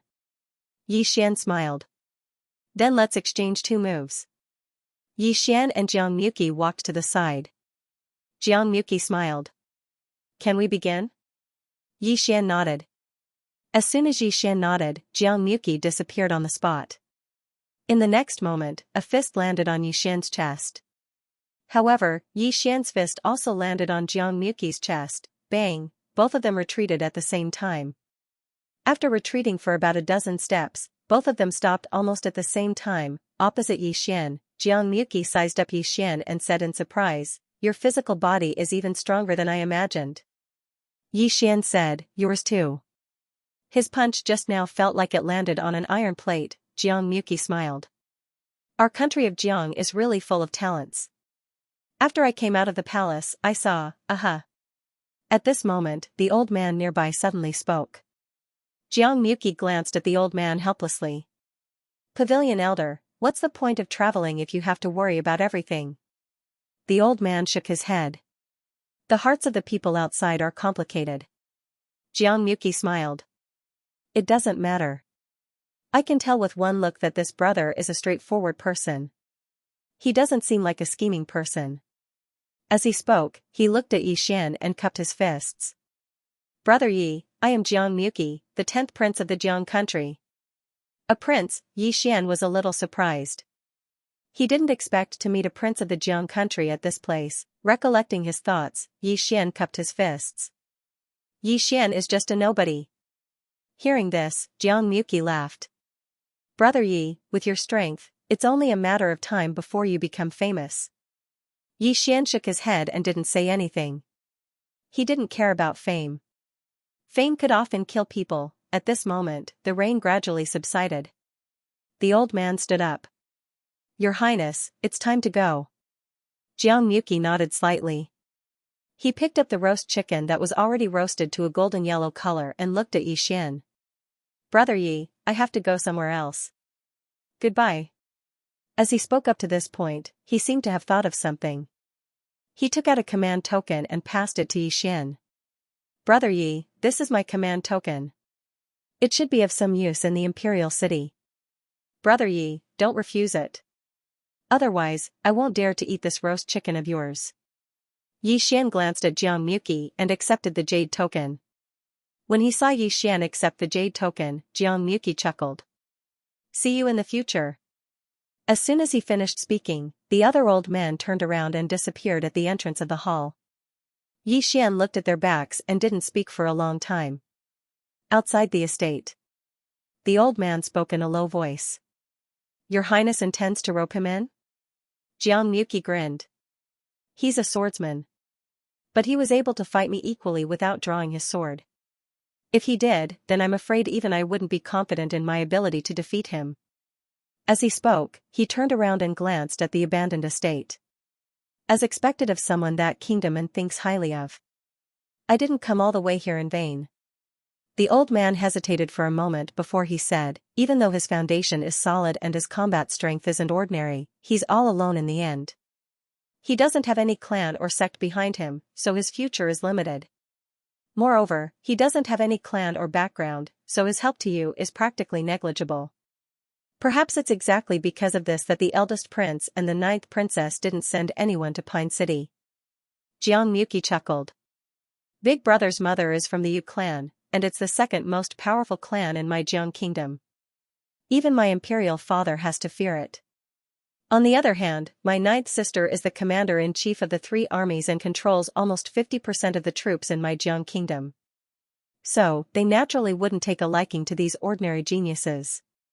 The old man said, then why did you come all the way here, Your Highness? Xianxia spoke softly, I don't have any advantage when compared to them. They can have their eyes set high, but I can't. Perhaps my befriending them today will allow me to obtain an extraordinary assistance in the future? The old man shook his head. A swordsman was very rare indeed. However, if it was just a swordsman, then it would be meaningless unless it was a grandmaster in the sword Dao. But how difficult was it to become a grandmaster in the sword Dao? There was only a single grandmaster in the Jiang kingdom, moreover, that grandmaster was already 90 years old. It had been almost 50 years since a grandmaster in the sword Dao had appeared in the Jiang kingdom. In the main hall. Big Brother, was that person really a prince? Yiling asked curiously. Xian nodded. It should be. Yiling spoke softly, he seems to have been waiting for Big Brother on purpose. Xian glanced at Yiling and smiled. Even among the aristocratic families, there are some who want to form cliques to strengthen their forces, not to mention the royal family. As he spoke, he gently rubbed Yiling's little head. Big Brother only wants to cure your typhoid. Big Brother has no interest in fighting for power. Yiling gently hugged Xian. Big Brother, can I cultivate in the future? Xian smiled. Of course you can. Of course, it doesn't matter if you can't. Big Brother will work hard to become stronger and protect you for the rest of your life. Yiling smiled sweetly and hugged Xian tightly. Although I really want Big Brother to protect me, I want to protect Big Brother even more. Xian was about to speak when a voice came from the side. What a deep sibling relationship. As the voice fell, an old man walked in. It was Qin clan's elder, Qin Yu. Seeing this person, Xian clenched his right hand and glanced at Yiling. Go to the side. Yiling glanced at the old man and whispered, Big Brother, be careful. Saying so, she obediently retreated to the side. Qin Yu sized up Xian. Hand over those spirit stones, and I'll leave you and your sister a whole corpse. Xian clenched his fists and his face was ashen. He didn't speak. Qin Yu sneered. What? You want to fight? You're only at the Qi Change realm, but the old man is at the levitation realm. I don't even need one move to kill you. Although he said so, he was secretly on guard. Having lived to this point, he was not stupid and would not underestimate his enemy. Xian said in a low voice, if I hand over that thing, can you let us brother and sister live? Qin Yu's eyes narrowed slightly, bargaining? As he spoke, he slowly clenched his right hand. In an instant, his clothes bulged up, and he seemed like a lion that was accumulating strength and waiting to pounce. Xian fell silent for a moment, and then he withdrew a black pouch and tossed it at Qin Yu. Qin Yu was delighted when he saw the black pouch, and he hurriedly caught it. However, Xian suddenly appeared in front of him. Qin Yu's expression remained unchanged, and he sneered, Old man, I knew you would play tricks. As he spoke, he flipped his right hand up and pressed it down. Hiss, an explosion resounded. Bang! Yi Xian's punch had just been launched when his figure was blasted against the wall that was over 10 m away. The old man didn't stop after he blasted Yi Xian back, and he pressed forward and charged at Yi Xian instead. Yi Ling's expression changed drastically. Big brother! She immediately pounced over to Yi Xian and hugged Yi Xian tightly. However, the old man's palm didn't stop there, and it slapped down towards the siblings. To be more precise, it was slapping down towards Yi Ling. Yi Xian's eyes almost split apart from rage when he witnessed this scene, and his mind had gone blank. It didn't take long for the old man's palm to come closer and closer. Meanwhile, Yi Xian suddenly pulled Yi Ling behind him, and then the Lingxiao sword appeared in his grasp in the next moment. In the blink of an eye, a low sword howl resounded. He only had a single thought in his mind when he executed this attack: kill, I must kill, decide life and death with a single strike. At the same time, the mysterious woman's voice suddenly resounded within the pagoda. That fellow.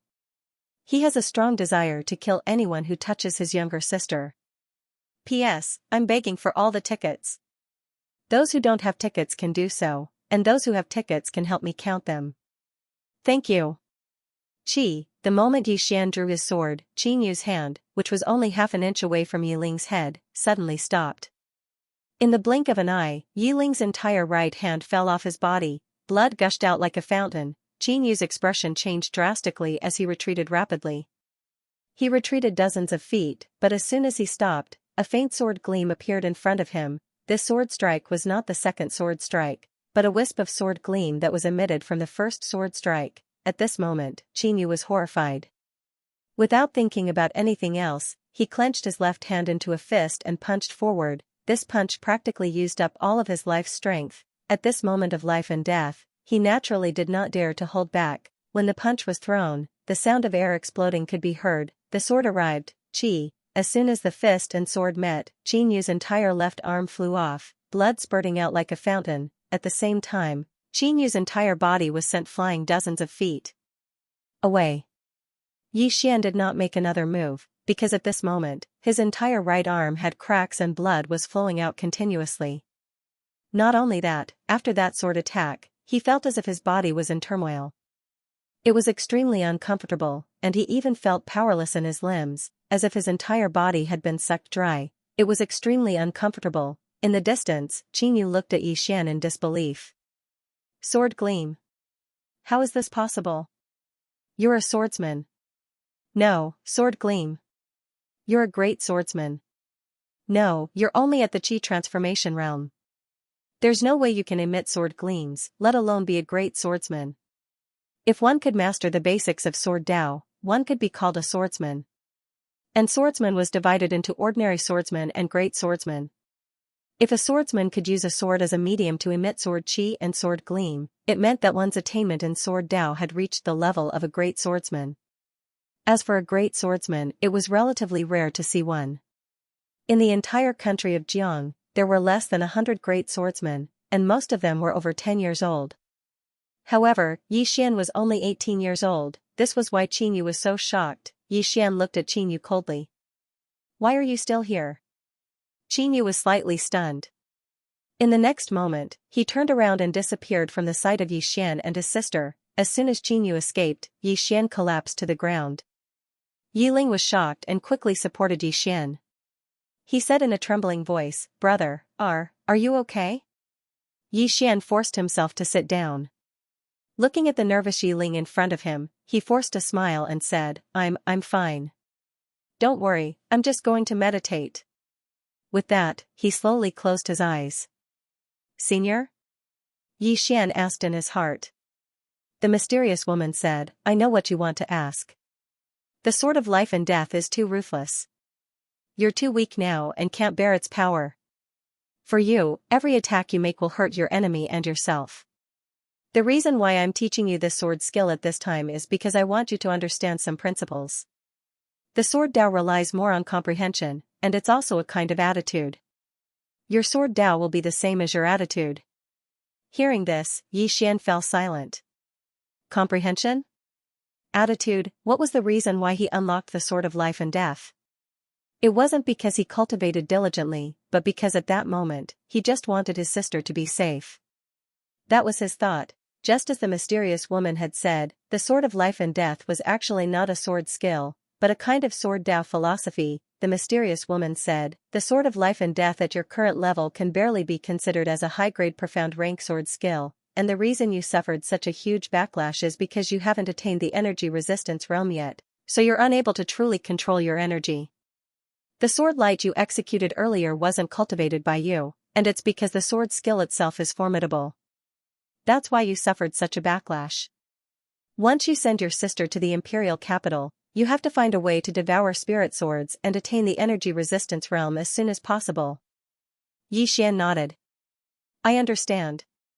No wonder I felt as if my body was emptied after I utilized this sword skill, and it was extremely uncomfortable.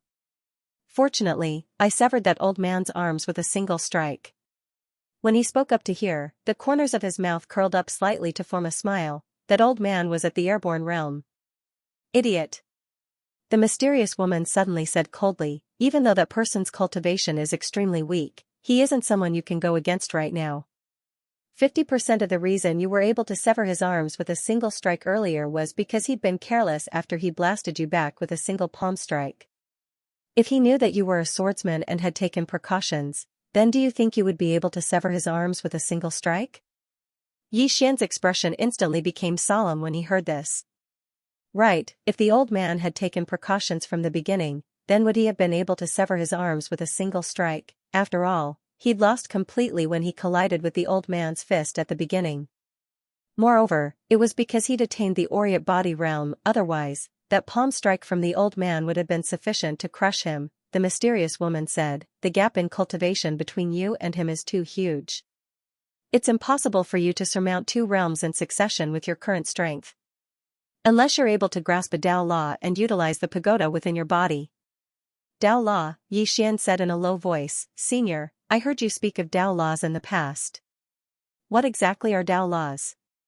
Where should I find them? The mysterious woman said, once you become a grandmaster in the sword Tao, you'll understand what Tao laws are. Xian was speechless. The mysterious woman continued, there's one more thing. Don't only think about your younger sister. The second layer of the seal is showing signs of loosening. If you don't improve your strength as soon as possible, then the seal will vanish. At that time, no one will be able to save you. The seal has loosened. Xian took a deep breath. He naturally hadn't forgotten what the mysterious woman had said. The first layer had imprisoned a sword master, and that sword master had perished before he'd arrived here. So, the sword master on the second layer was definitely still alive. Once the seal was undone, perhaps the sword master would be the first to kill him as a sacrifice to the heavens. Fortunately, he still had some time. Xian withdrew his thoughts and opened his eyes. At this moment, even though his entire body felt weak and powerless, it was much better than before. However, he had to be extremely cautious when he used this strike to decide life and death in the future. If the sword master didn't die, then it might be his death instead. If that old man had continued to attack, he would most likely have died. There was still a gap between him and the levitation realm. However, if he fought with his life on the line, he still had the strength to fight. At this moment, Yiling suddenly said, Brother. Are you all right? Xian looked at Yiling. Seeing that Yiling's face was still pale, Xian smiled. Don't worry, I'll be fine after some rest. Hearing this, Yiling's expression relaxed slightly. As if she'd thought of something, her expression dimmed. Brother, I'm useless at all. Xian said seriously, don't think too much. Once you've recovered, I'll take you with me to cultivate. At that time, when you become a martial artist, you'll protect me, okay? Yiling glanced at Xian. Can I really cultivate? Xian said with a smile, definitely. Yiling clenched her little hands and looked extremely determined. Brother, I'll definitely become a super powerful martial artist in the future. I'll protect you too. Xian rubbed Yiling's little head and said with a smile, I'll wait for that day. Xian didn't know that his casual words had made the little girl in front of him remember them for the rest of her life. After resting for an hour, Xian and Yiling continued on their journey. Thousand Mountain City, Xian sped up because he realized that Yiling had to wear thick clothes even during the day. Moreover, she had to take 2 body-nourishing pills every time to suppress the cold air on her body. at this speed, the body-nourishing pills would be gone in half a month. That was not the most important thing.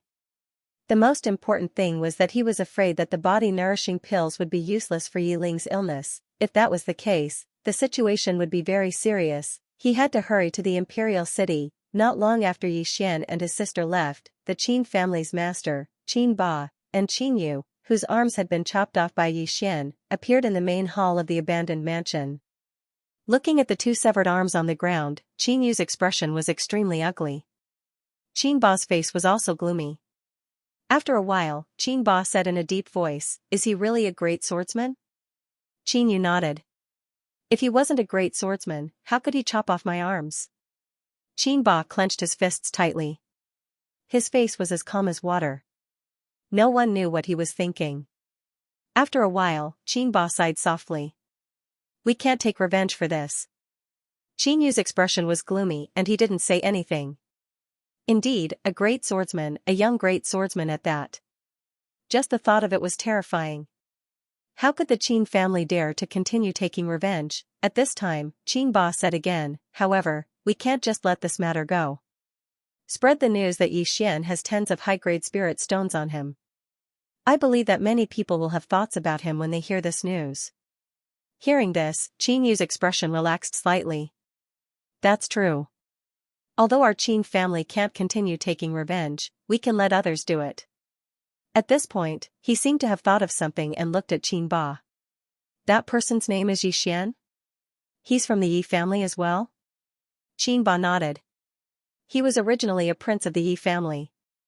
However, after the Yi family produced the one chosen by heaven, Yi Lang, he was ostracized and suppressed by the family.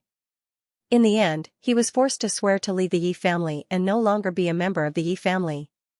Qin Yu was stunned, and then he said, "Could it be that there's something wrong with the higher-ups of the Yi family?" Qin Ba nodded. Right now, the Yi clan has practically become the laughingstock of the surrounding cities. You should know that Yi Xian was personally challenged by Nguesher, and it is said that Nguesher treated him differently. The heavenly phenomenon was also caused by Yi Xian, and not by Yi Rong. However, the higher-ups of the Yi clan thought that it was Yi Rong who caused it, and celebrated without restraint. This group of Yi clan elders and patriarch are really pig brains, extremely stupid. Qin Yu nodded. They really are. How's the Yi family doing now? Qin Ba said indifferently, "They've been suppressed by the other clans to the point they can't even breathe." "Right, even though we can't look for trouble with Brother Yi, we can use this as an excuse to gain some benefits from the Yi family. Come, let's go to Pine City and get even with the Yi family." As soon as he finished speaking, Qin Ba turned around and left. Qin Yu glanced at his severed arms, and he had a rather complicated expression on his face. This enmity is impossible to be avenged. Not only will I be unable to avenge myself, I'll be unable to avenge Qin Shang as well. Even though there was resentment in his heart, he was very clearly aware that it was time for this matter to come to an end. As a small aristocratic family, they had to understand one thing, and that was who they could offend and who they couldn't. If the Qin family still wanted to take revenge, then the outcome might be that the Qin family would fall into eternal damnation. After all, not only did Yi Xian possess monstrous strength, he was even thought highly of by Nguesher. So, the Qin family would be foolish to take revenge. A short moment later, Qin Yu turned around and left. Not long after that, the members of the Qin family rushed to the Yi family's residence. Qingqing, Yi family. The Yi family was no longer as glorious as before. To be exact, the Yi family was about to disappear from Qingqing. When the Yi family was in power, they had offended almost all the other families in Qingqing. Now, the Li family, the Zhang family, and the city lord's palace were taking revenge on the Yi family. The territories and shops that the Yi family used to own had been devoured by the other families. Most importantly, the disciples of the Yi family did not dare to go out at all. If they went out, they would definitely be beaten to death. The Yi family was as pitiful as it could get. In the Yi family's water dungeon, the former grand elder of the Yi family was now locked up like a dead dog. After learning that Yi Lang had been killed, the grand elder's last hope was shattered. Sometimes, he would go crazy. One day, Yizong arrived at the water dungeon. Yizong walked to the first elder's cell. Looking at the first elder in the cell, Yizong's expression was indifferent. We've been fighting for our entire lives, but I never thought that the Yi clan would be defeated by the two of us. Inside the water dungeon, the Grand Elder mocked, Yi Tsang, everyone says that I'm short-sighted. Aren't you the same? Yi Tsang nodded. I am indeed short-sighted. However, the Yi family will not be destroyed just like that. There will definitely be a day when we rise again. The Grand Elder smirked. Are you still thinking that he will care about the Yi family in the future? If that's the case, stop daydreaming. You know this person's personality better than anyone. The Yi family has let him down. He will not care about the Yi family for the rest of his life. Yi Tsang was silent for a long time. Then, he smirked. Don't forget one thing. Rumor has it that when a person's strength reaches a certain level, their bloodline will mutate. Once the bloodline mutates, everyone related to the person will mutate as well, and their strength will increase exponentially. Dream on. The Grand Elder smirked. What kind of powerhouse would have such an ability? Even the Jiang country doesn't have it. Do you think that Yixian can? Yi Tsang took 2 steps forward and smiled. Do you know why I went against the majority and made him the crown prince back then? The Grand Elder stared at Yi Tsang without saying anything. Yi Tsang smiled. Other than his personal strength, there was another reason. It was because of his mother. Yi Xian's mother. The Great Elder frowned slightly. He naturally had an impression of this person. She was a very ordinary woman who suddenly disappeared when Yi Xian was in his teens and had never appeared again. Yi Tsang slowly clenched his right hand. Back then, when Yi Xian's mother left with the black-robed man at the back door of the Yi residence, he was there as well. At that time, he clearly saw how terrifying the black-robed man behind Yi Xian's mother was. Levitation. What kind of expert could float in the air? Sky realm experts could only soar in the air for a period of time at most, but that person, both his feet were off the ground, floating in the air, and there was not the slightest fluctuation of profound energy around him. In the end, when the two of them disappeared, they broke through space. Break through space, he had only heard of such things in rumors. After that, he immediately appointed Yi Xian as the crown prince because he felt that the mysterious woman would come back one day and take Yi Xian and his sister away. At that time, the Yi clan would definitely reap great benefits. However, he did not expect that the woman had been gone for almost 10 years and had never returned. There was not even a single message from her. At that moment, he suspected that Yi Xian and his sister had been abandoned by the other party. This was also the reason why his attitude toward Yi Xian gradually changed. However, he did not expect that Yi Xian would become a swordsman, and inexplicably become a swordsman, and his strength was unparalleled. He knew that it must have something to do with that mysterious woman. Yi Tsang collected his thoughts and looked coldly at the Great Elder in the water prison. The stronger Yi Xian is now, the more the Yi clan will be mocked and humiliated. However, we will endure until the day he ascends to the clouds and changes his bloodline. Even if the hope is slim, we still have some hope. As for you, Great Elder, you will never have any hope for the rest of your life. We did not kill you, but locked you up, because we want to tell Yi Xian that the Yi clan is apologizing. The Yi clan will wait for him to calm down, even if it takes 10, 20, or 30 years. As for you, just stay here until you die. With that, he turned around and left. Inside the water dungeon, the Great Elder was silent for a long time. Then, he suddenly laughed like a madman. A moment later, the Great Elder laughed maniacally. Yi Tsang, oh Yi Tsang, you're even more stupid than I thought. He knew Yi Xian's personality better than anyone else. He was a person who would seek revenge for the smallest grievance, and he was also a person who held grudges. Calm down. If he hated the Yi clan, it meant that he still cared about the Yi clan. There was still hope for the Yi clan. However, Yi Xian did not even hate the Yi clan anymore. Since he did not hate them anymore, how could he calm down? 3 days later, in Xianxia City. Xianxia City was a bustling city located in the north and south of Jiang country.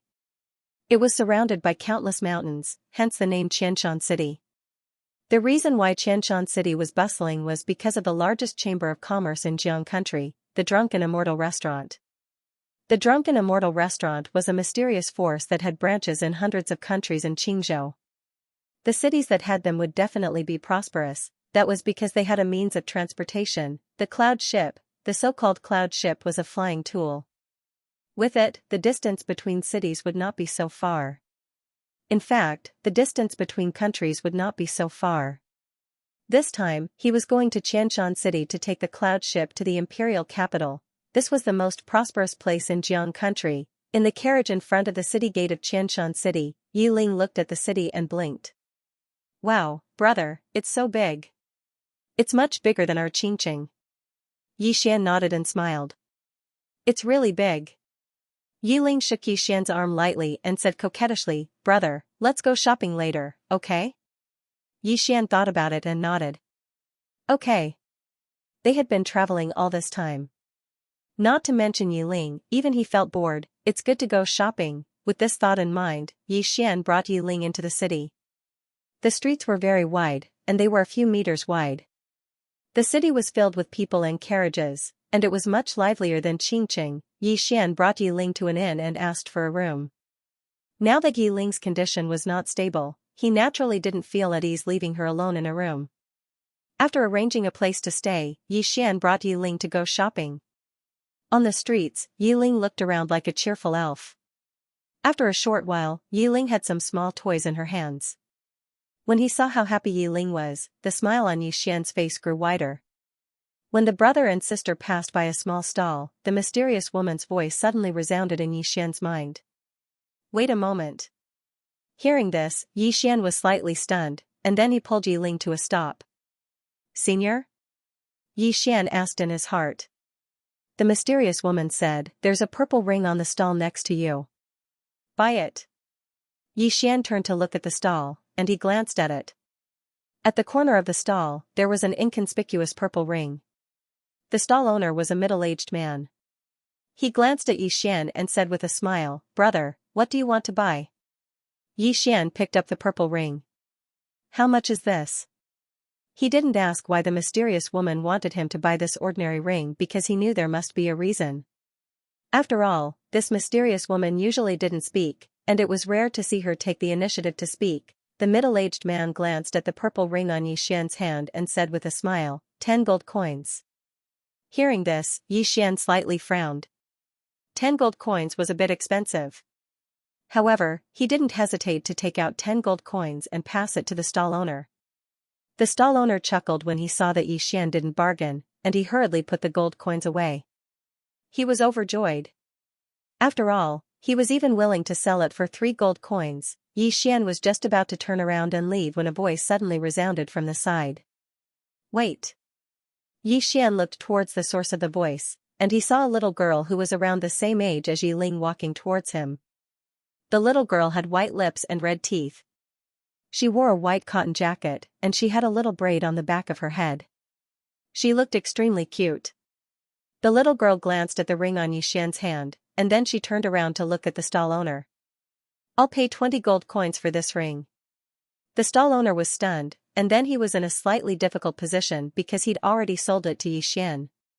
Yi Xian glanced at the little girl and said with a smile, little sister, this ring, who's your little sister?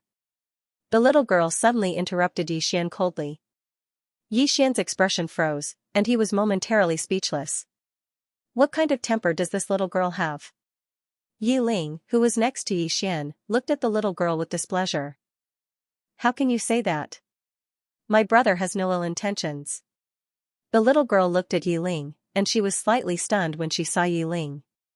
In next to no time, a trace of surprise flashed through her eyes. As she looked at Yi Ling, that trace of surprise turned into shock, and then it quickly turned into wild joy. For a moment, the little girl's expression changed several times, and Yi Xian was stunned. Yi Ling also felt a little uneasy from being stared at, and immediately asked, why are you looking at me? The little girl's expression returned to normal. She wanted to speak, but she seemed to have some misgivings. After a moment of silence, she said, what's your name? Seeing that the little girl did not have that domineering attitude, Yi Ling replied, Yi Ling. As she said that, she hugged Yi Xian's arm. This is my brother, Yi Xian. The little girl looked at Yi Xian coldly, and then her gaze fell on Yi Ling again. It was obvious that she was hesitating about something. Yi Xian pulled Yi Ling away, but at this moment, the little girl suddenly took out a fist-sized red stone and handed it to Yi Ling. This is for you. Yi Xian and his sister were stunned. The little girl stuffed the stone into Yi Ling's arms. This is a heaven fire warm jade. If you keep it on you, it can temporarily suppress the cold in your body.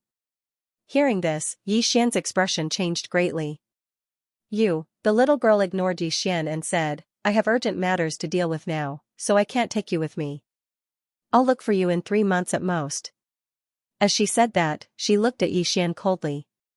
For your sister's sake, I'll give this ring to you. After saying that, she looked at Yi Ling again and turned around. Yi Xian was stunned, and then he chased after her. But the next moment, the little girl was already dozens of feet away. In an instant, the little girl had completely disappeared from Yi Xian's sight. Yi Xian was stunned. In a corner. The little girl walked to a corner. As soon as she stopped, a black-robed man silently appeared behind her. The black-robed man knelt on one knee.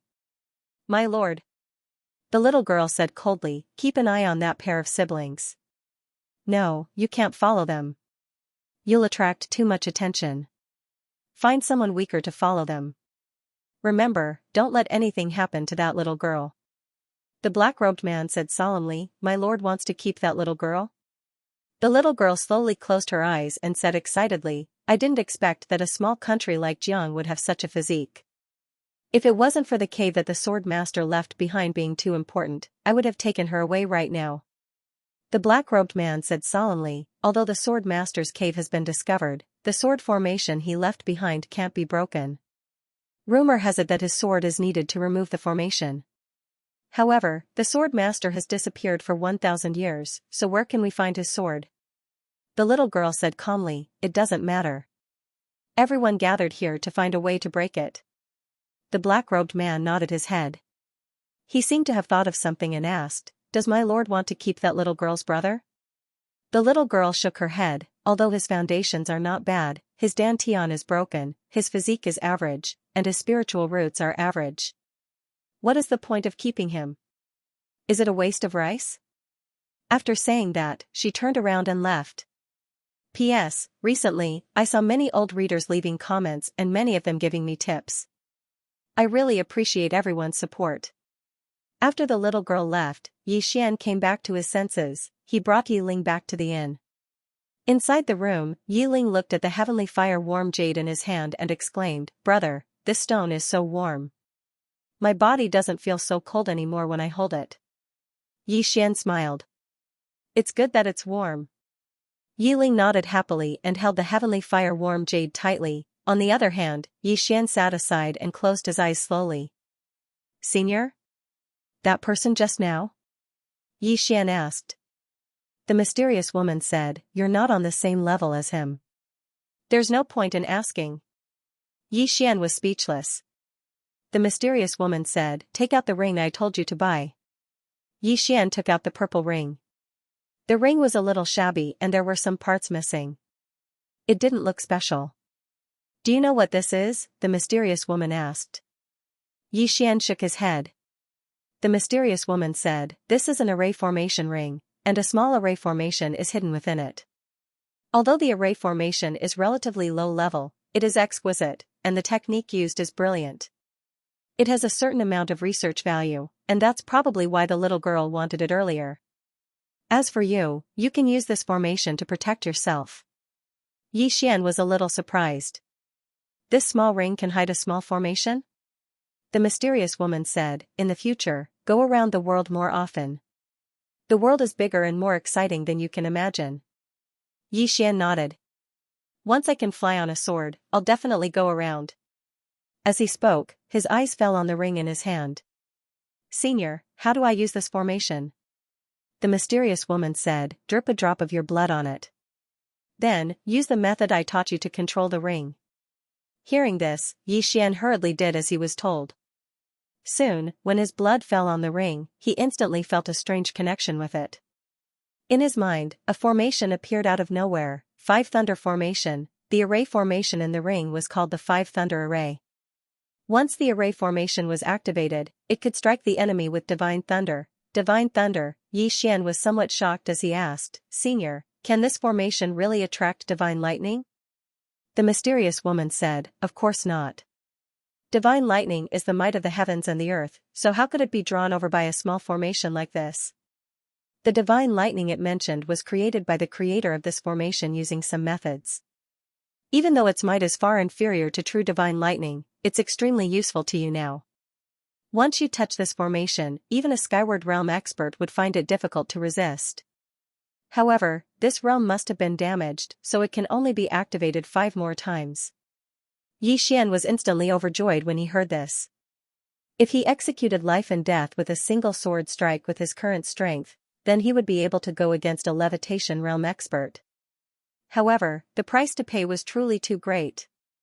This was the true meaning of harming the enemy while harming oneself. 800, with this ring, he would have a way to save his life, but soon, Xian's expression turned bitter.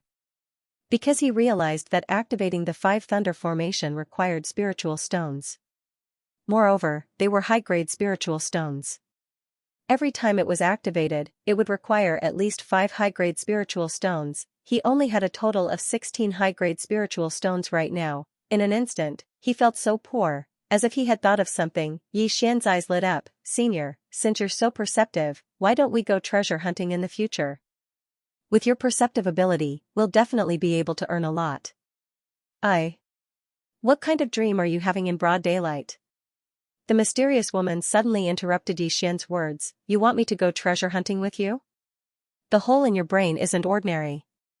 Hearing this, Xian smiled embarrassedly and did not speak. However, the mysterious woman's voice turned cold. You can't rely on luck in everything you do. You've gotten a great bargain today. That's your luck and you deserve it. However, if you think about taking advantage of others every day, then your temperament will be ruined. Don't think that I'm just trying to scare you. As a swordsman, temperament is the most important thing. You must remember this. Xian nodded and said seriously, Senior, don't be angry. I understand. The mysterious woman did not speak again. Seeing this, Xian immediately breathed a sigh of relief. He was not afraid of this mysterious woman, but he respected her. 2 hours later, after Yi Ling had fallen asleep, he entered the prison pagoda. Training. Although he could not break through to the chi-controlling realm, he could train his sword skills. In reality, he did not have any sword skills at all. When he sparred with the shadow, he relied more on his reflexes. Skills were fixed. When he sparred with the shadow, he trained his strength, speed, and reflexes. Although he could not reach the chi-controlling realm now, he could train the chi-changing realm to the extreme. After all, within the same realm, there were strong and weak. On the first level of the prison pagoda, the sound of swords clashing against metal rang out continuously. There was only the sound of metal clashing. When there were still 2 hours until dawn, Xian fell asleep. And 2 hours later, Xian woke up on time. After paying the bill, Xian sold the carriage to the inn at a low price, then left the inn with his sister, heading to Thousand Mountain City's Ship River. When the brother and sister arrived at the Ship River, they were both shocked by the scene in front of them. In front of them was a river that was nearly 1,000 feet wide, and there were several large ships. Each ship was at least 100 feet wide, extremely large. The brother and sister had never seen such a large ship before. Beside Xian, Yi Ling said excitedly, Brother, this ship is so big. Wait, are we going to take this? Xian nodded and said with a smile, Wait, we are going to the imperial capital on this. Yi Ling tilted her head and looked at Xian, and asked curiously, Brother, is the imperial capital bigger than Thousand Mountain City? Xian rubbed Yi Ling's little head lightly. It's definitely bigger than Thousand Mountain City. When we arrive at the imperial capital, Brother will accompany you to see the prosperity of the imperial capital and have some fun, alright? Hearing this, Yi Ling's eyes lit up. Brother is the best. As she spoke, she stood on her tiptoes and lightly kissed Xian on the cheek. Xian laughed, and then he pulled Yi Ling along as they walked towards the distance. Because Xian had inquired about the process of taking the cloud ship the night before, the brother and sister quickly bought the tickets and boarded a cloud ship. Xian's heart ached slightly. Buying 2 cloud ship tickets to the imperial capital had cost him a total of 40 gold coins. Now, he could be considered to be a true pauper, because he had less than 10 gold coins left. At this moment, he felt like robbing someone. There were over 100 rooms of various sizes on the cloud ship, and the rooms were divided into various grades. Yi Xian asked around and found out that a first-class room required 150 gold coins, and a second-class room required 100 gold coins. However, this wasn't the most terrifying. The most terrifying was the special classroom, and it required 300 gold coins. In Green City, some ordinary families would probably be unable to earn so much gold coins in their entire lifetimes, but here, it was only a single ticket. At that moment, Yi Xian noticed that being poor had limited his imagination. Yi Xian brought his sister to the room at the lowest level of the cloud ship. The room was very small, and there was only a bed, 2 stools, and a table. It was extremely simple. Yi Xian rubbed Yi Ling's head. There's still an hour before the ship takes off. After the ship stabilizes, we can go to the deck and look at the scenery below. Yi Ling smiled sweetly. As if she had thought of something, she turned around and rummaged through her bag for a while. Soon, she found a pair of cloth shoes and presented them to Yi Xian as if she was presenting a treasure. "Brother, I hooked these. Come and see if they fit." Saying that, she squatted down and started to take off Yi Xian's shoes. Meanwhile, Yi Xian was already stunned. When did she hook them? At this moment, Yi Ling suddenly let out a wah. Yi Xian hurriedly lowered his head. Yi Ling covered her nose and rolled her eyes at him. "Brother, your feet are so smelly." Saying that, she turned around and ran out like a wisp of smoke. Soon, she returned to the room. This time, she carried a basin of water and placed it in front of Yi Xian.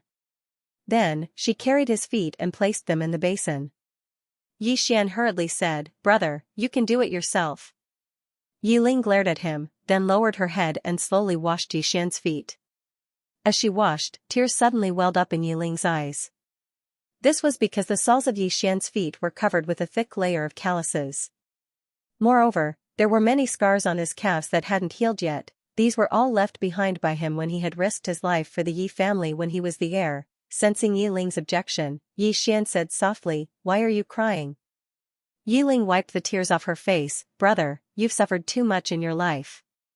I swear that I will definitely become a super expert in the future. I will earn a lot of money so that I can live a good life." She had been brought up by her brother. However, many people didn't know that when their mother had left, Yi Xian had only been 10 years old. He was only a half-grown child, whereas she had only been 4 or 5 years old. In the beginning, the 2 siblings had lived like beggars in the Yi family. They could only rely on leftovers to survive. And it was in such an environment that Yi Xian had brought her up by force. Even she didn't know how much hardship he had suffered. Especially after Yi Xian had become the heir, he had risked his life for the Yi family. She only remembered that her brother had gone out in the day and only returned at night. Moreover, every time he returned, his body would be covered in injuries. Hearing Yi Ling's words, Yi Xian felt a trace of warmth in his heart. He gently rubbed Yi Ling's little head. "Your health is more important than anything else. After we go to the capital this time, there are so many capable people there. They will definitely cure your illness. When you recover, I will teach you how to cultivate." Yi Ling gently washed Yi Xian's feet. Her tone was incomparably firm. "Brother, if I recover, I will definitely cultivate properly. No matter how much hardship I have to endure, I won't be afraid." Yi Xian smiled. Just as he was about to speak, the room's door suddenly opened. Soon, a middle-aged man and 2 old men entered the room. Yi Ling was shocked and quickly stood up. Who are you?"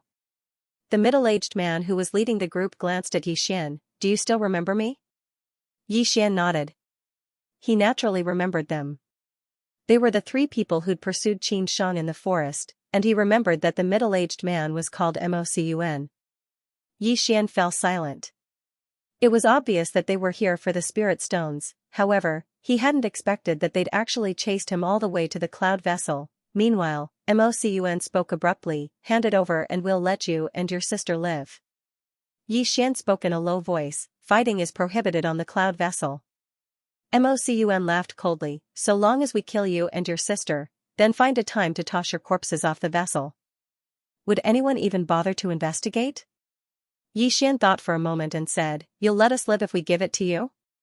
Mocun's eyes narrowed slightly. "Of course. We're only after wealth." Yi Xian took a deep breath. "Fine, I don't have the life to enjoy it." As he spoke, he withdrew the black pouch and walked towards Mocun. You better keep your word. Mocun's eyes instantly burned with desire when he saw the black pouch, of course. He slowly clenched his right fist. When Xian was a few steps away from Mocun, he suddenly tossed the pouch to an old man by Mocun's side. Mocun and the others were slightly stunned. The old man instinctively wanted to catch it while Mocun instinctively tried to seize it. Right at this moment, a cold glow flashed. Hiss, a sword suddenly appeared in front of Mocun. By the time Mocun regained his senses, the sword had already pierced his throat. In an instant, Mocun's head flew into the air, blood sprayed. On the other side, two old men were horrified, and they immediately turned around and fled. However, Xian's sword was even swifter. They'd only just turned around when Xian's sword pierced through one of their backs. He'd been killed instantly. However, the other old man had charged forward. Not only had he charged forward, he'd even shouted madly for help. At this moment, all the guests on the first floor were alarmed. Xian's expression was slightly unsightly. He sheathed his sword because he knew that things were getting troublesome. Soon, a woman in a purple dress and a veil walked into Xian's room with a group of guards. Xian clenched his fists tightly, and his expression was slightly grim. He couldn't sense the veiled woman's strength, but he could sense the strength of those guards. 3 of them were at the airborne realm and 2 of them were at the peak of the chi-controlling realm. This lineup was simply too terrifying. It should be said that the drunken immortal in strength was terrifying. The veiled woman glanced at the corpses on the ground, and she frowned slightly before she looked at Xian. You killed them? Xian nodded and explained. They wanted. The veiled woman flicked her sleeve and turned around. Go down and explain to the others. Kill them on the spot and throw their corpses off the ship. At this moment, Xian opened his right hand, and a sword floated in his palm. The veiled woman who had already reached the door suddenly stopped. She turned around and looked at Xian with a trace of surprise in her eyes. Swordsman? Xian nodded. The veiled woman shook her head. It's rare to become a swordsman at such a young age, but that's all. The rules of this ship are greater than the heavens. Even if you're a swordsman, you can't violate them. Kill them for me. After saying that, she turned around and was about to leave. At this moment, Xian narrowed his eyes, and his right hand suddenly gripped the sword tightly. In an instant, the sword trembled slightly, and a faint sword light flickered on the body of the sword. Everyone present was stunned. The veiled woman also stopped once again. Xian looked straight at the veiled woman. I'm sorry, I'm the great swordsman. As he said this, his face didn't turn red, and he wasn't out of breath. He was extremely calm. In fact, he was panicking inside. A great swordsman? Of course, he wasn't a great swordsman. The main reason why his sword could emit sword light was that he had activated the one sword life and death art, and this sword light was a special characteristic of this sword skill. As for himself, he hadn't reached the level of a great swordsman, but of course, he wasn't far from it. After the spiritual sword in Xian's hand emitted a faint sword light, the room suddenly became quiet. The few experts who had walked in front of Xian stopped, and their eyes were filled with shock and solemnity. In their eyes, although a swordsman was rare, an ordinary swordsman wasn't a rare thing, but a great swordsman was different. How many people were there in the whole country of Jiang? And the recorded number of great swordsmen didn't exceed 100. This wasn't a big deal. The most terrifying thing was how old was this young man in front of them. What kind of terrifying force could cultivate such a young great swordsman? At this time, the veiled woman suddenly looked at the 2 corpses on the ground. Throw these 2 corpses down to feed the dogs, and catch the man who just escaped, beat him to death and throw him off the cloud boat. With that, she looked at Xian in front of her. Arrange a special classroom for this young master. Don't neglect him. After saying that, she turned around and left. In the room, the guards bowed slightly to Xian and then turned around and left. One of the guards said respectfully, Young master, please follow me. After a slight hesitation, Xian followed with Yiling. Under the guidance of the guard, the brother and sister arrived at the special classroom. After entering the special classroom, the brother and sister were completely stunned. Big, very big, the entire special classroom was at least 10 times bigger than the room they had been staying in before. The interior was also incomparably luxurious. The surrounding layout was simply like a palace. Even the feet were paved with an unknown animal skin, which was soft to step on. behind Xian and his sister. The guard bowed slightly and then left. Wow. Yiling looked around in amazement. Brother, this room is so big and beautiful. Xian gently rubbed Yiling's little head and smiled without saying anything. Yiling seemed to have thought of something. She lifted her head and looked at Xian. Brother, is it because you're the great swordsman that they treat us like this? Xian nodded. Why? Yiling was puzzled. Xian smiled and said, because of reality. Yiling wanted to ask more, but at this moment, there was a knock on the door. Xian turned around and said, please come in. The door opened and a woman walked in. It was the purple-robed veiled woman from before. The veiled woman sat to the side and gestured with her hand, young master, please sit. Xian sat opposite of the veiled woman. Yiling obediently sat not far away and curiously stared at the veiled woman. The veiled woman poured a cup of tea for Xian. This is the tip of immortal spirit bamboo. Young master, please have a taste. Yiling slightly nodded, Mrs. Too polite. After saying that, he took a sip. The tea went down his throat. It was sweet and refreshing, very comfortable, good tea. Xian put down the cup and looked at the veiled woman in front of him. This one is Xian, from Qingqing. The veiled woman looked at Xian. Han Xiangming. Xian smiled and didn't say anything. She only said her name. Obviously, she didn't want to reveal too much. Han Xiangming gently took a sip of tea and said, young master has reached great swordsman at such a young age.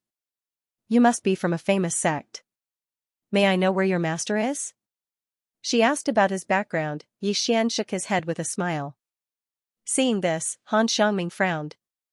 Young master, what do you mean? Xian looked at Han Xiangming in the eye. Miss Han, forgive me for being blunt. When you make friends with someone, do you look at their background? Han Xiangming's eyes narrowed. Obviously, she didn't expect Xian to say that.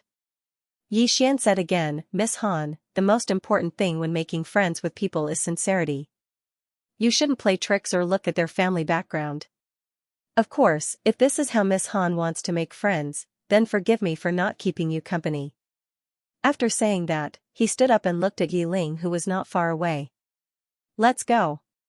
Yiling obediently ran to Xian's side. Xian left without a trace of hesitation.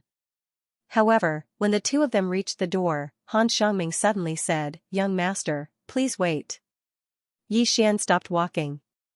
Han Xiangming softly said, I was rude before, please don't blame me. Xian turned to look at Han Xiangming. Miss Han, I will remember your kindness for letting me off the hook for killing someone. I will definitely return this favor in the future. Saying this was actually treating them as strangers. Han Xiangming naturally understood the meaning behind Xian's words.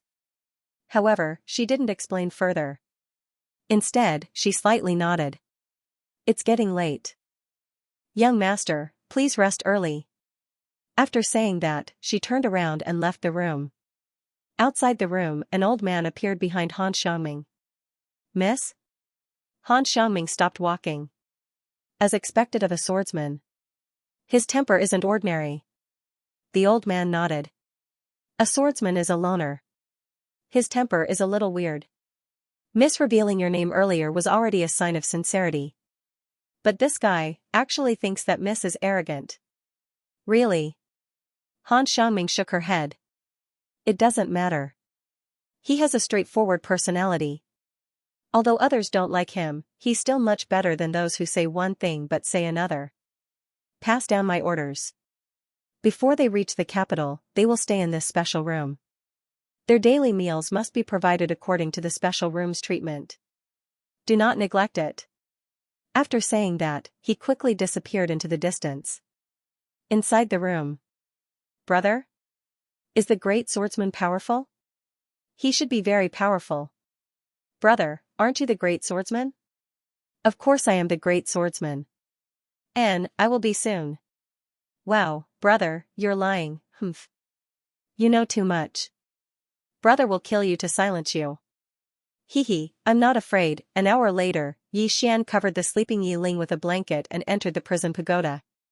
Cultivate, only the strong would be respected. The reality of society told him this all the time, he was now at the peak of the air shift realm and the peak of the little swordsman realm.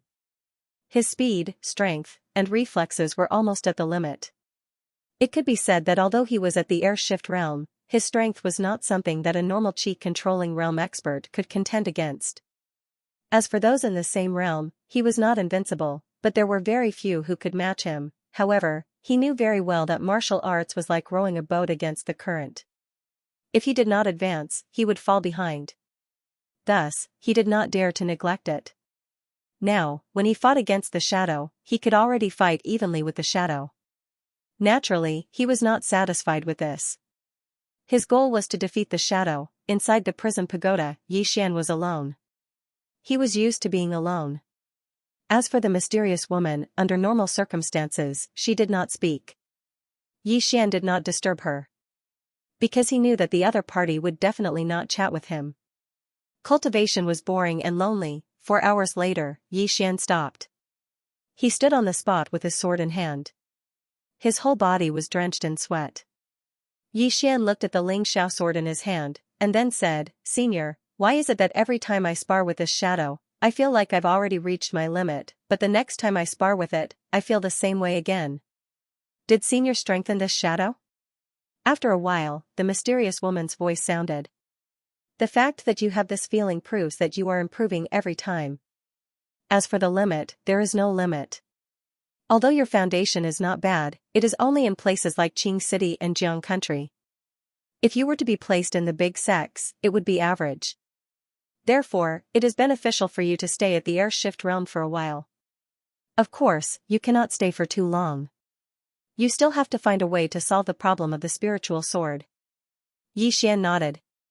Understood. What he needed to do now was to improve in all aspects before he reached the chi-controlling realm. Instead of cultivating, Xian took a bath and rested. Cultivation had to be done in moderation. Otherwise, he might die from cultivating. 3 hours later, Xian woke up. Yiling woke up as well. Soon, breakfast was sent over. There was a plethora of dishes, and the two of them ate almost all of it. It couldn't be helped. They were used to living a poor life.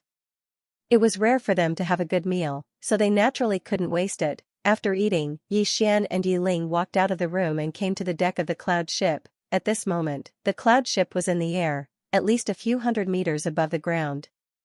Countless people had gathered on the deck. The two of them walked to the front of the ship. This area was only accessible to people in special rooms, and it was the best location. Xian looked up. In the distance, mountains surrounded them, and birds flew over from time to time. "Wow." Beside Xian, Yiling said excitedly, "Brother, look, those mountains have become smaller."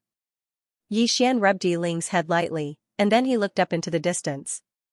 Looking at the green mountains and white clouds in the distance, Xian was a little entranced. In the past, when he was on the ground, the scenery he could see was limited. But now that he was in the air, what he saw was completely different from what he saw on the ground, and his thoughts were somewhat different as well. Qing City was small, but the world was huge. He was small, but the world was huge. When Yiling saw Xian's expression, she instantly calmed down. She knew that her brother was probably thinking about something, so she walked to the side of the ship and held the railing with both hands. She exclaimed, "It's really beautiful. What a country bumpkin." At this moment, an ear-piercing voice sounded in Yiling's ear. Yiling turned around and saw a little boy standing not too far away. He was about the same age as her, and he was dressed very luxuriously. But he was too fat, and his eyes were almost hidden by the pile of flesh. Yiling withdrew her gaze. She didn't want to cause trouble for her brother. However, the little boy walked over to Yiling's side, sized up Yiling, and then had a look of disdain on his face. "Look at your clothes, there are actually patches. Don't tell me you can't even afford to buy clothes?" Yiling said indifferently, "It's fine as long as I can wear clothes. In any case, having big brother is enough." The little boy patted his clothes and said complacently, "Do you know what this is made of? This is made from the skin of a demon beast, a spirit fox. It's worth 100,000 pieces of your clothes." Yiling glanced at the little boy's clothes and said, "I don't care. I have big brother." The little boy took out a translucent jade, and Yiling's gaze was instantly attracted to it. The jade was pure and flawless, and it was extremely beautiful. Seeing that Yi Ling was attracted, the little boy said proudly, "This is a high-quality spirit jade, and it's worth thousands of gold. Do you have it?" Yi Ling snorted, "I have big brother." The little boy said angrily, "Can you not call me big brother?" Yi Ling ignored the little boy, and looked up at the distant sky, and said softly, "I only have big brother. P.S. Everything during the book period. Recommendation votes, monthly votes, whatever you have. Thank you for your support." Finally, seeing the comments from readers every day, this feeling was really good. During the period when I didn't publish the book, I felt empty every day, as if I was missing something. Now that I have your company, I feel really comfortable. Only big brother, Yi Ling suddenly smiled. Because having big brother was enough, next to Yi Ling, the little boy suddenly asked, "Is your big brother very powerful?" Yi Ling nodded and said seriously, "Of course." The little boy grunted, "No matter how powerful he is, he's not as powerful as daddy." Yi Ling glanced at the little boy, "Your daddy is powerful too?" The little boy immediately got excited and nodded hurriedly, "Of course. He's the city lord of Thousand Mountain City. Everyone in Thousand Mountain City has to listen to him." City lord, Yi Ling blinked, "Wow, that's very powerful." The little boy said proudly, "Of course. In Thousand Mountain City, our family is the most powerful." Yi Ling sized up the little boy and said, "My big brother said that one should keep a low profile. Otherwise, it's easy to get beaten up outside." But the little boy shook his head, "If someone wants to beat someone up, it'll be my dad, not me." Yi Ling was completely dumbfounded. What kind of scam was this? The little boy suddenly pointed at Xian nearby, "Is that your big brother?" Yi Ling nodded, "That's my big brother. Handsome, right?" The little boy grunted, "What's the use of being handsome? It's not like you can eat it." Yi Ling giggled, "If you're handsome, you'll be able to get a wife in the future." The little boy grunted, "I have money. I can get as many wives as I want." Yi Ling shook her head, "Little fatty, let me tell you, money isn't everything." The little boy objected, "That's not it. My dad said that money makes the world go round. There's nothing in this world that money can't do. If there's something, then it's because I don't have enough money. So, I want to earn a lot of money." At this point, he seemed to have thought of something and said angrily, "You called me little fatty. Am I fat?" Yi Ling sized up the little boy. Judging from his size, he weighed at least 100 kilograms. She spread her hands, "Aren't you fat?" The little boy said angrily, "My dad said this is strong, strong." Yi Ling shook her head and looked at the boy pitifully. "Your father is so kind." The little boy's expression was somewhat ugly. After a moment, he asked again, "Am I really that fat?" Yi Ling nodded. "Very fat." The little boy clenched his fists and said angrily, "They all lied to me." Yi Ling did not care about the little boy. Instead, she retreated to Yi Xian's side. She did not disturb Yi Xian.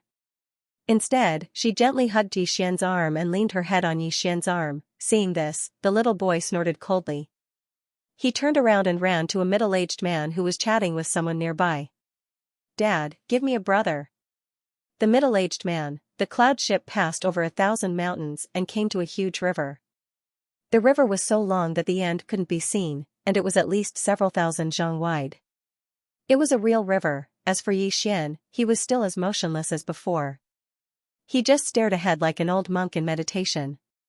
Thinking, in this period of time, Yi Xian rarely thought, nor did he have the time to think. Now that he boarded the cloud ship and saw the boundless mountains and rivers, his heart was moved. His mind was suddenly filled with many thoughts. He had never had so many thoughts before. In a private room, a plain-clothed old man looked coldly at Han Xiangming in front of him.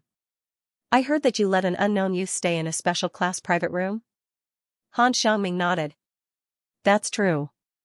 "What, does Elder Gu want to interfere with such a small matter?" The plain-clothed old man said coldly, "Not everyone can stay in a special class private room. You should know this better than anyone else." Han Xiangming smiled lightly. "He is not an ordinary person. He is a great swordsman. It shouldn't be a problem for me to rope him in, right?"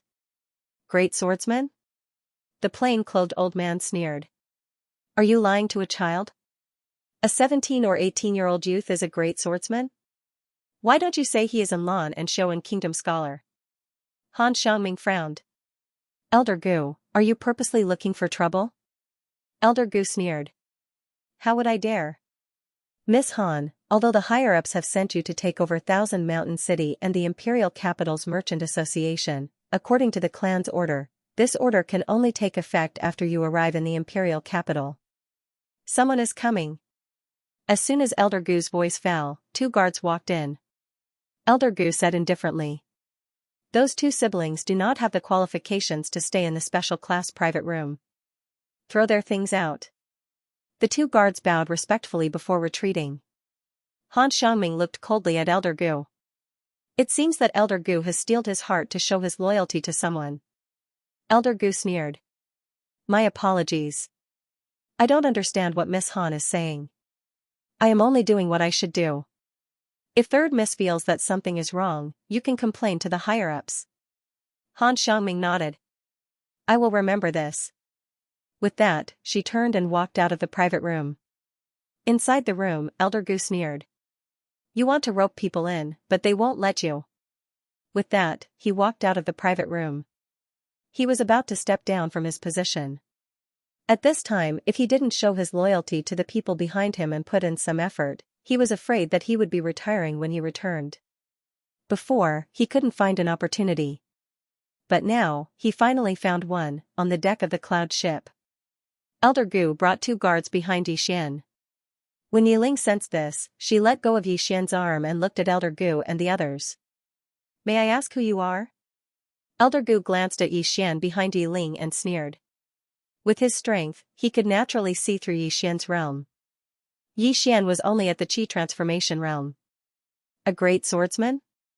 This was ridiculous. Elder Gu turned to look at the guard beside him. The latter nodded slightly and threw Yixian and his sister's baggage in front of Yiling. Yiling was completely dumbfounded. She didn't know what was going on. At this moment, many people around them looked over. Elder Gu sneered. Is this special class cabin something you can stay in? Yiling hurriedly explained. It was that big sister who asked us to stay there. Did you pay? Elder Gu interrupted Yiling. Do you have proof of the ticket? Yiling was a little anxious. She hurriedly explained again. It was that big sister who asked me and my brother to stay there. You can ask that big sister, Elder Gu sneered. No ticket, no proof, full of nonsense. I think you deliberately snuck into the special class cabin. When he spoke up to her, his expression turned cold. Guards! Kill these 2 fellows and toss their corpses off the ship. 2 guards walked towards Yixian and Yiling. Yiling's face turned pale. She hurriedly stood behind Yixian and said aggrievedly, It was you who asked us to stay there. You, how can you do this? You bully us. Elder Gu sneered. You don't have a ticket to the special class cabin, but you are staying in the special class cabin. You are looking down on the drunken immortal restaurant. Let alone killing you and your sister, I can even kill your entire family. Taking advantage of their power to bully others, that was how everyone felt right now. However, no one dared to speak. This was the drunken immortal restaurant. And those who dared to speak would not offend Elder Gu for the sake of 2 people they did not know. In next to no time, one of the guards grabbed Yiling and dragged her to the side. Ah! Yiling's right arm was directly dislocated. Yiling's face was instantly covered in cold sweat from the pain. However, she desperately crawled towards Yixian. The guard furrowed his brows and kicked Yiling's abdomen.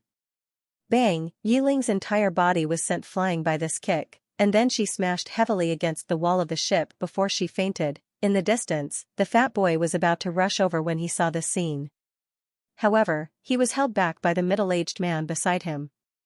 The little boy glared angrily at the middle-aged man. Dad, they are bullying us. The middle-aged man shook his head. Let's see what's going on first. At this moment, not far away, Yixian suddenly opened his eyes. Yixian looked ahead. The world is very big, and I am very small. However, the heart can be infinitely big. The world can imprison my body, but it can't imprison my heart. The heart is infinite, and the sword is infinite. Thinking up to this point, Yi Xian instantly felt comfortable. In an instant, the Ling Xiao sword suddenly rushed out of his body. Buzz, a sword hum resounded through the sky, the Ling Xiao sword hovered above the cloud ship. At this moment, everyone on the cloud ship looked at Yi Xian. Not far away, next to the little boy who was talking to Yi Ling, the middle-aged man said in disbelief, "How is this possible?" Clear sword heart. What was clear sword heart? Clear sword heart meant that one's sword heart was clear, and one's heart was clear. One had a clear goal and concept for one's sword Dao, and would not be confused by external things. This was a mysterious realm of swordsmen, and this realm was also known as quasi-sword Dao Grandmaster. Throughout history, those who had a clear sword heart would become sword Dao Grandmasters in the future. And now, the only sword Dao Grandmaster in the country of Jiang used to have a clear sword heart. On the other side, Han Xiangming was also stunned. Her watery eyes were filled with disbelief. After Yi Xian came back to his senses, he looked to the side and smiled. In the next moment, he was stunned. When he saw Yi Ling's appearance not far away, Yi Ling felt as if his acupuncture points had been hit. Soon, he rushed to Yi Ling like a madman and picked up Yi Ling with trembling hands. What happened? As he spoke, he suddenly roared like a wild beast. Who did it? At this moment, the fat little boy quickly pointed to Elder Gu and the two guards not far away. It's them. They hit her. The one who hit her was that guard. Yi Xian suddenly raised his head and looked at the guard. In the blink of an eye, under the gaze of countless people, Yi Xian directly rushed out. Seeing that Yi Xian had made a move, Elder Gu suddenly shouted angrily, "How dare you? This is not a place for you to behave atrociously." As he spoke, he was about to make a move. However, Yi Xian's sword suddenly changed direction and pointed directly at Elder Gu. The surrounding people were stunned. Elder Gu was in the levitation realm. Elder Gu narrowed his eyes slightly. You overestimate yourself. As soon as he finished speaking, he clenched his fists. In the blink of an eye, an invisible force shook out of his body. At this moment, the sword arrived. On the long sword, a sword ray suddenly burst out. One sword to determine life and death. Sword ray, the great swordsman, such a young great swordsman. Everyone around was immediately petrified. At this moment, Elder Gu was also stunned. It really was the great swordsman. Elder Gu was shocked, but at this moment, he could not care so much. He clenched his fists tightly and suddenly punched forward. On his fists, two powerful forces burst out like a flood. However, when they encountered the sword, the two forces were instantly torn apart. In the blink of an eye, under the gaze of everyone, both of Elder Gu's arms were directly sent flying. Elder Gu screamed in pain and then quickly retreated. The two guards next to him were about to act, but Yi Xian flashed beside them like a ghost. Swoosh swoosh, two bloody heads flew into the air, instantly killing a chi-controlling realm expert. The surrounding people were shocked, and many of them could not help but take a step back. On the other side, the little fatty was also dumbfounded. Her brother is so powerful. After killing the two guards in an instant, Yi Xian raised his head and looked at Elder Gu not far away. Elder Gu was shocked. I am an elder of the Drunken Immortal Restaurant. If you touch me, you will be touching the Drunken Immortal Restaurant. Yi Xian raised his sword and walked towards Elder Gu. Seeing this scene, Elder Gu was shocked and repeatedly retreated. At this moment, Han Xiangming suddenly appeared in front of Yi Xian.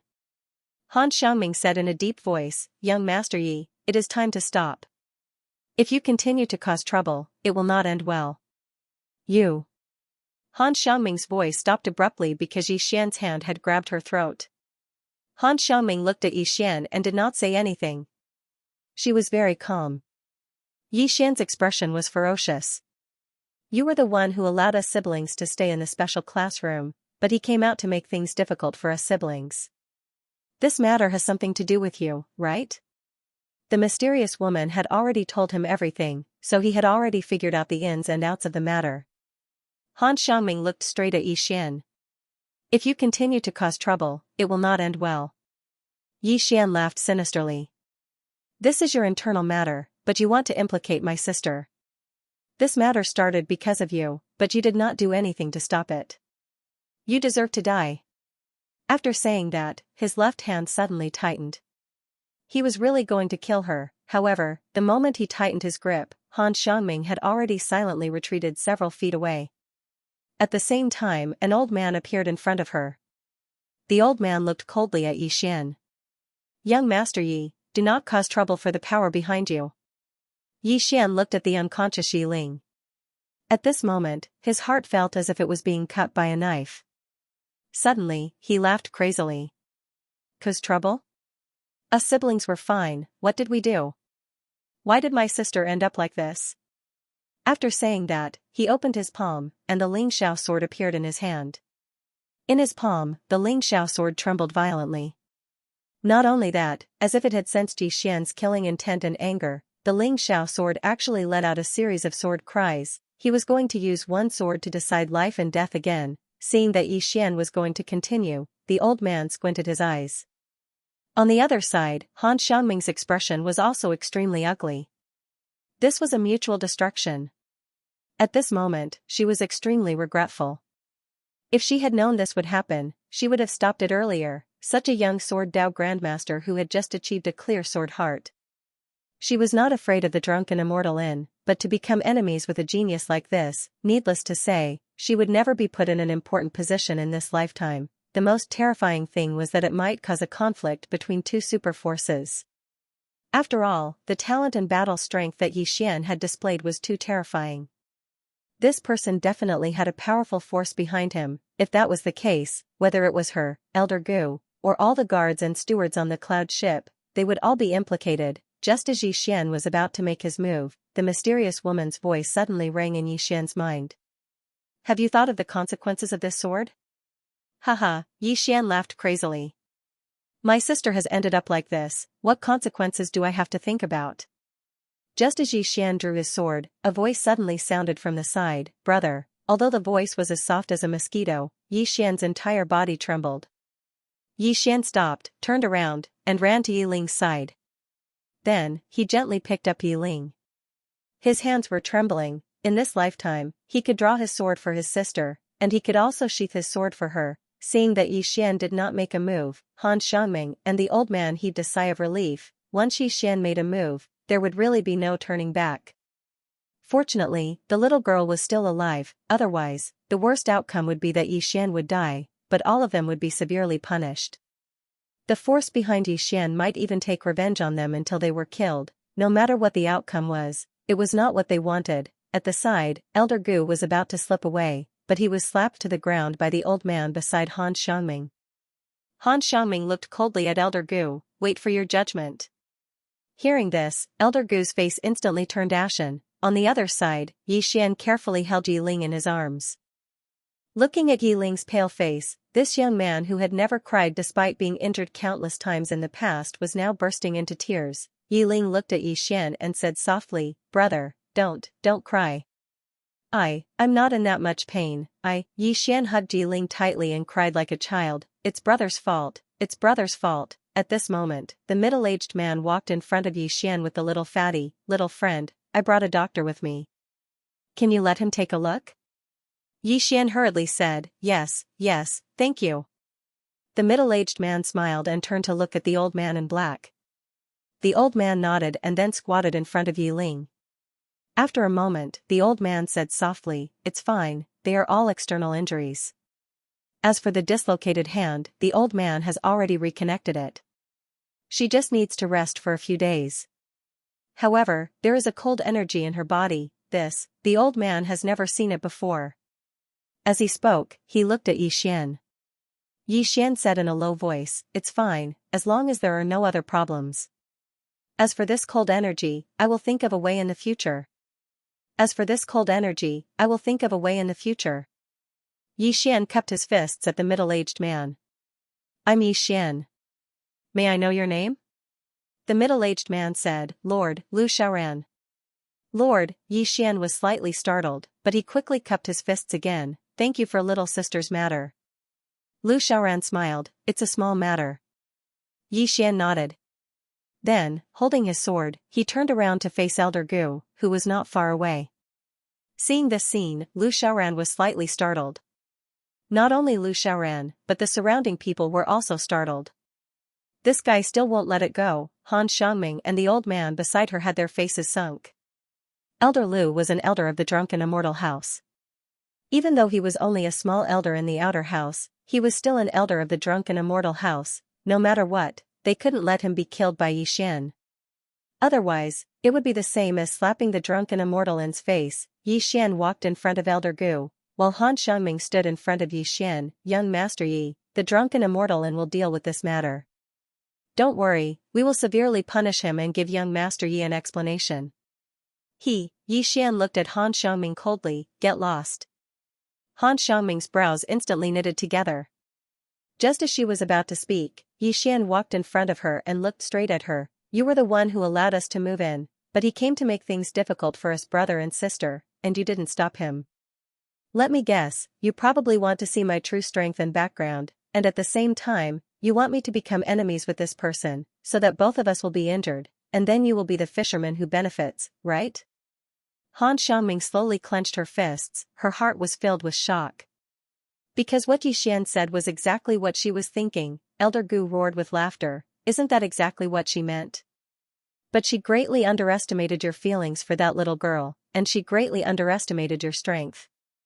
Otherwise, she would have risked her life to protect that little girl, and then befriend you and do you a favor. Unfortunately, she miscalculated. Haha. Right at this moment, Xian's sword suddenly pierced through the center of Elder Gu's brows. Hiss, blood splattered. The expressions of everyone in the surroundings changed drastically when they witnessed this scene. This was a public provocation against the drunken immortal inn. Han Xiangming's face turned slightly pale at this moment. This wasn't the end, it had just begun. Xian sheathed his sword, and then he turned around and walked over to Yi Ling. I want everyone who bullies you in this world to never see the next sunrise. Yi Ling's tears immediately flowed out. Just at this moment, the cloud ship suddenly came to a stop. On the other side of the cloud ship, a red-crowned crane flew over. The red-crowned crane was extremely huge, with a wingspan of at least 10 zhang. On the back of the red-crowned crane stood a scholarly middle-aged man. The middle-aged man held a white jade fan in his hand. It didn't take long for the crane to descend onto the cloud vessel, and then a powerful gust of wind instantly blasted countless people back. The middle-aged man walked down slowly from the crane. Han Xiangming and the old man's expressions changed drastically because they hadn't expected this person to be here.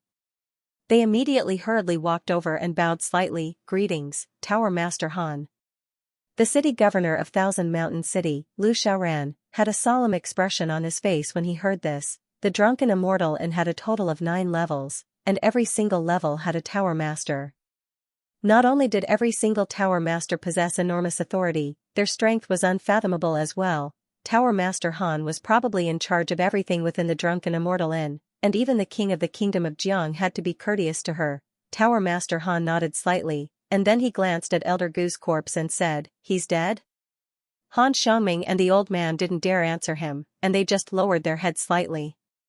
Tower Master Han turned around to gaze at Xian, and then he sized up Xian while a trace of surprise could be seen in his eyes. Such a solid foundation is quite rare. Not only that, he's also a swordsman and has a clear sword heart. How rare. I never expected the kingdom of Jiang to be filled with so many geniuses. As he spoke, he glanced at the surroundings. Everyone, this is a private matter of my drunken immortal inn. Go rest. How could they dare to stay here? They hurriedly turned around and returned to their rooms. On the other hand, the city governor of Thousand Mountain City, Lu Xiaoran, glanced at Xian, and then he brought the unwilling little fatty back to his room as well. Only a few people remained on the deck of the cloud vessel.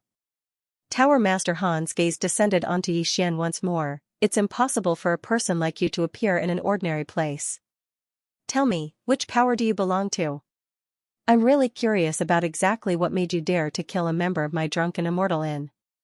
Xian shook his head and smiled. What?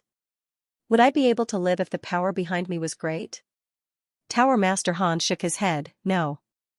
You killed an elder of my drunken immortal inn in such an open and aboveboard manner, and that's an act of contempt towards my drunken immortal inn. So, no matter who you are or who's behind you, you must die today. Even though it's a pity, it can't be helped. My drunken immortal inn can't lose face amongst the kingdoms of Pine Prefecture. As he spoke, he seemed to have thought of something and added, I'm asking about the power behind you because I want to decide if I should pursue the matter, not because I'm afraid of the power behind you. There's no power in the kingdom of Jiang that my drunken immortal and can't afford to offend. Yi Xian fell silent. Power? How could he have any power? He didn't even have any backing, however, he still didn't regret killing those fellows. Brainless? Impulsive? He admitted that he was brainless, and he admitted that he was impulsive. However, if he was given a choice, he would do the same without hesitation. Because if he didn't kill those fellows, the drunken immortal and would at most punish them.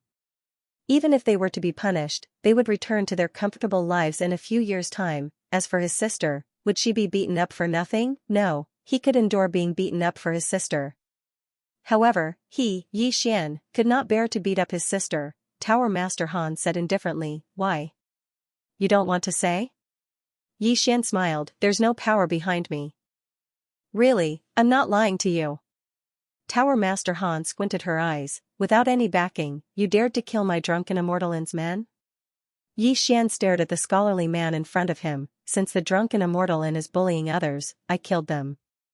It's that simple. The scholarly man chuckled, bullying others? In this world, only the strong are respected. My drunken immortalin is bullying others. Just endure it, and you will have your own place in the future. To ruin your future just to vent your anger, you are stupid, do you know that? Yi Xian straightened his back, how can a swordsman's spine bend? The scholarly man smiled, swordsman, that's true. A swordsman that bends is no longer a swordsman. Forget it. Since you said that you don't have any backing, then you will bear this alone. I will be with Big Brother. At this moment, Yi Ling suddenly hugged Yi Xian. She stared at the scholarly man, us siblings will bear this together. Tower Master Han glanced at Yi Ling and smiled, alright, I will help you two siblings. As she spoke, she looked at the old man not far away, hang their corpses at the bow of the ship. Let the world know what happens to those who offend my drunken immortalin. I will also let the world know that my drunken immortalin is bullying others. If you are not satisfied, then feel free to come. As she spoke, she turned to leave. But at this moment, the sword on Yi Xian's waist trembled violently. Yi Xian was stunned. Tower Master Han turned to look at the bow of the ship. Not only Tower Master Han, everyone else also looked at the bow of the ship. At the bow of the ship, a woman had appeared out of nowhere. She had waist-length hair and wore a plain dress. Her back was facing them, and her right hand was behind her back.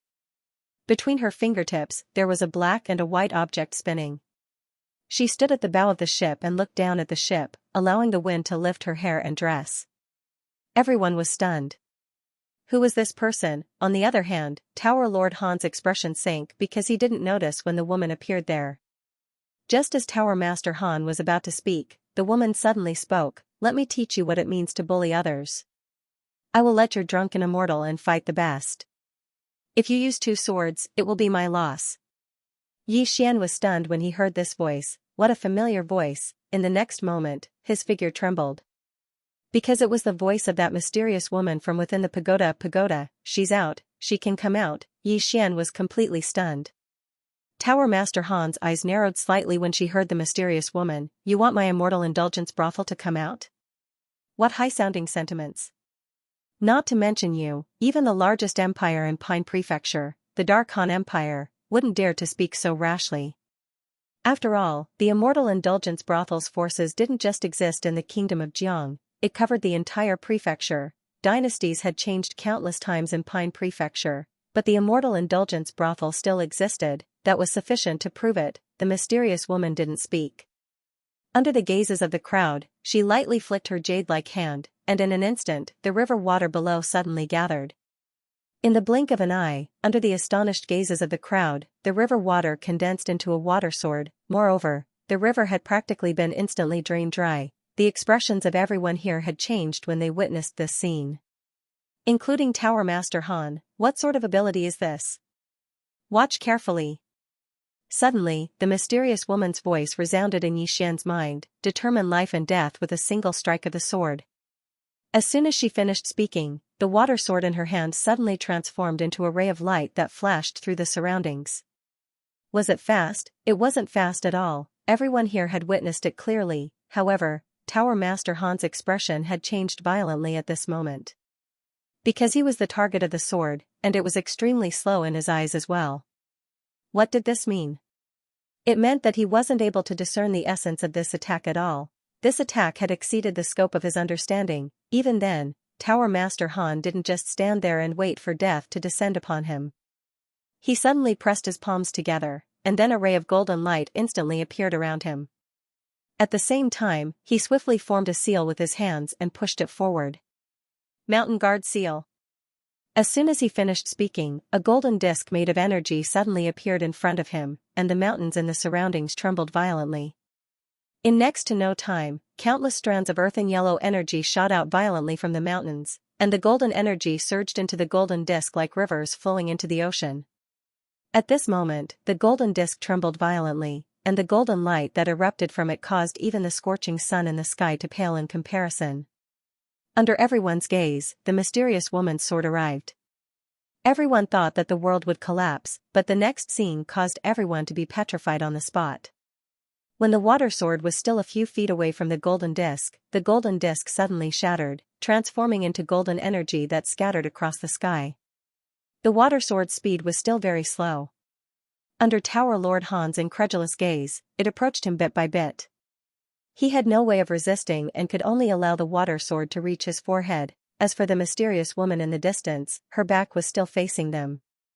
She did not turn around at all. Utter defeat. He was completely defeated with a single sword strike. Han Xiangming and the old man were shocked to the point their bodies trembled. Xian didn't know Tower Lord Han's strength, but they were clearly aware that Tower Lord Han's strength could definitely be ranked in the top 5 in the country of Jiang. Yet at this moment, she'd been defeated with a single attack. Is she an expert at the Swordmaster realm? Meanwhile, the mysterious woman's voice resounded abruptly. A single attack determines life and death. If I want him to live, then he will live. If I want him to die, then he will die. If I attack, then my enemy's life will be at the mercy of my sword. Understand? Xian gulped. I don't really understand. The mysterious woman nodded slightly. That's normal. If you explain it clearly, then I'll have to beat you up. The profundity of this sword technique isn't something that you can comprehend right now. However, now that you've seen this attack of mine, you should have a rough understanding of it. It'll be extremely beneficial to you. Xian bowed deeply. I understand. The mysterious woman nodded and continued. Ask the strongest fighter of the Immortal Indulgence Pavilion to come forth. If he can't finish him with a single attack, then I'll consider it my loss. Everyone, Tower Lord Han looked at the mysterious woman and smiled bitterly. Senior, this time, my Immortal Indulgence Pavilion. Tower Lord Han's voice suddenly stopped because the water sword between his eyebrows had already pierced half an inch into his forehead. Fresh blood flowed out. The mysterious woman's voice resounded again. You're too weak, so don't speak. I won't kill you because I want you to watch how I use my power to bully your Immortal Indulgence Pavilion. Now, call the strongest fighter of your Immortal Indulgence Pavilion out. At this moment, Tower Lord Han's expression was as ugly as if he had eaten 10 caddies of shit. He knew that the Immortal Indulgence Pavilion had kicked an iron plate this time. However, why would there be such a terrifying expert in this tiny country of Jiang? At this moment, a black dot appeared in the distant sky. Soon, the black dot grew larger and larger. At the same time, a loud laughter resounded in the sky. I am the 8th floor lord of the Immortal Indulgence Pavilion. I wonder how my Immortal Indulgence Pavilion has offended you, for you to be so angry. At this moment, the water sword between Tower Lord Han's eyebrows suddenly shot into the sky, into the distant sky. In the blink of an eye. Ah! A miserable cry resounded in the sky, and in the blink of an eye, a bloody old man's head slowly fell from the sky.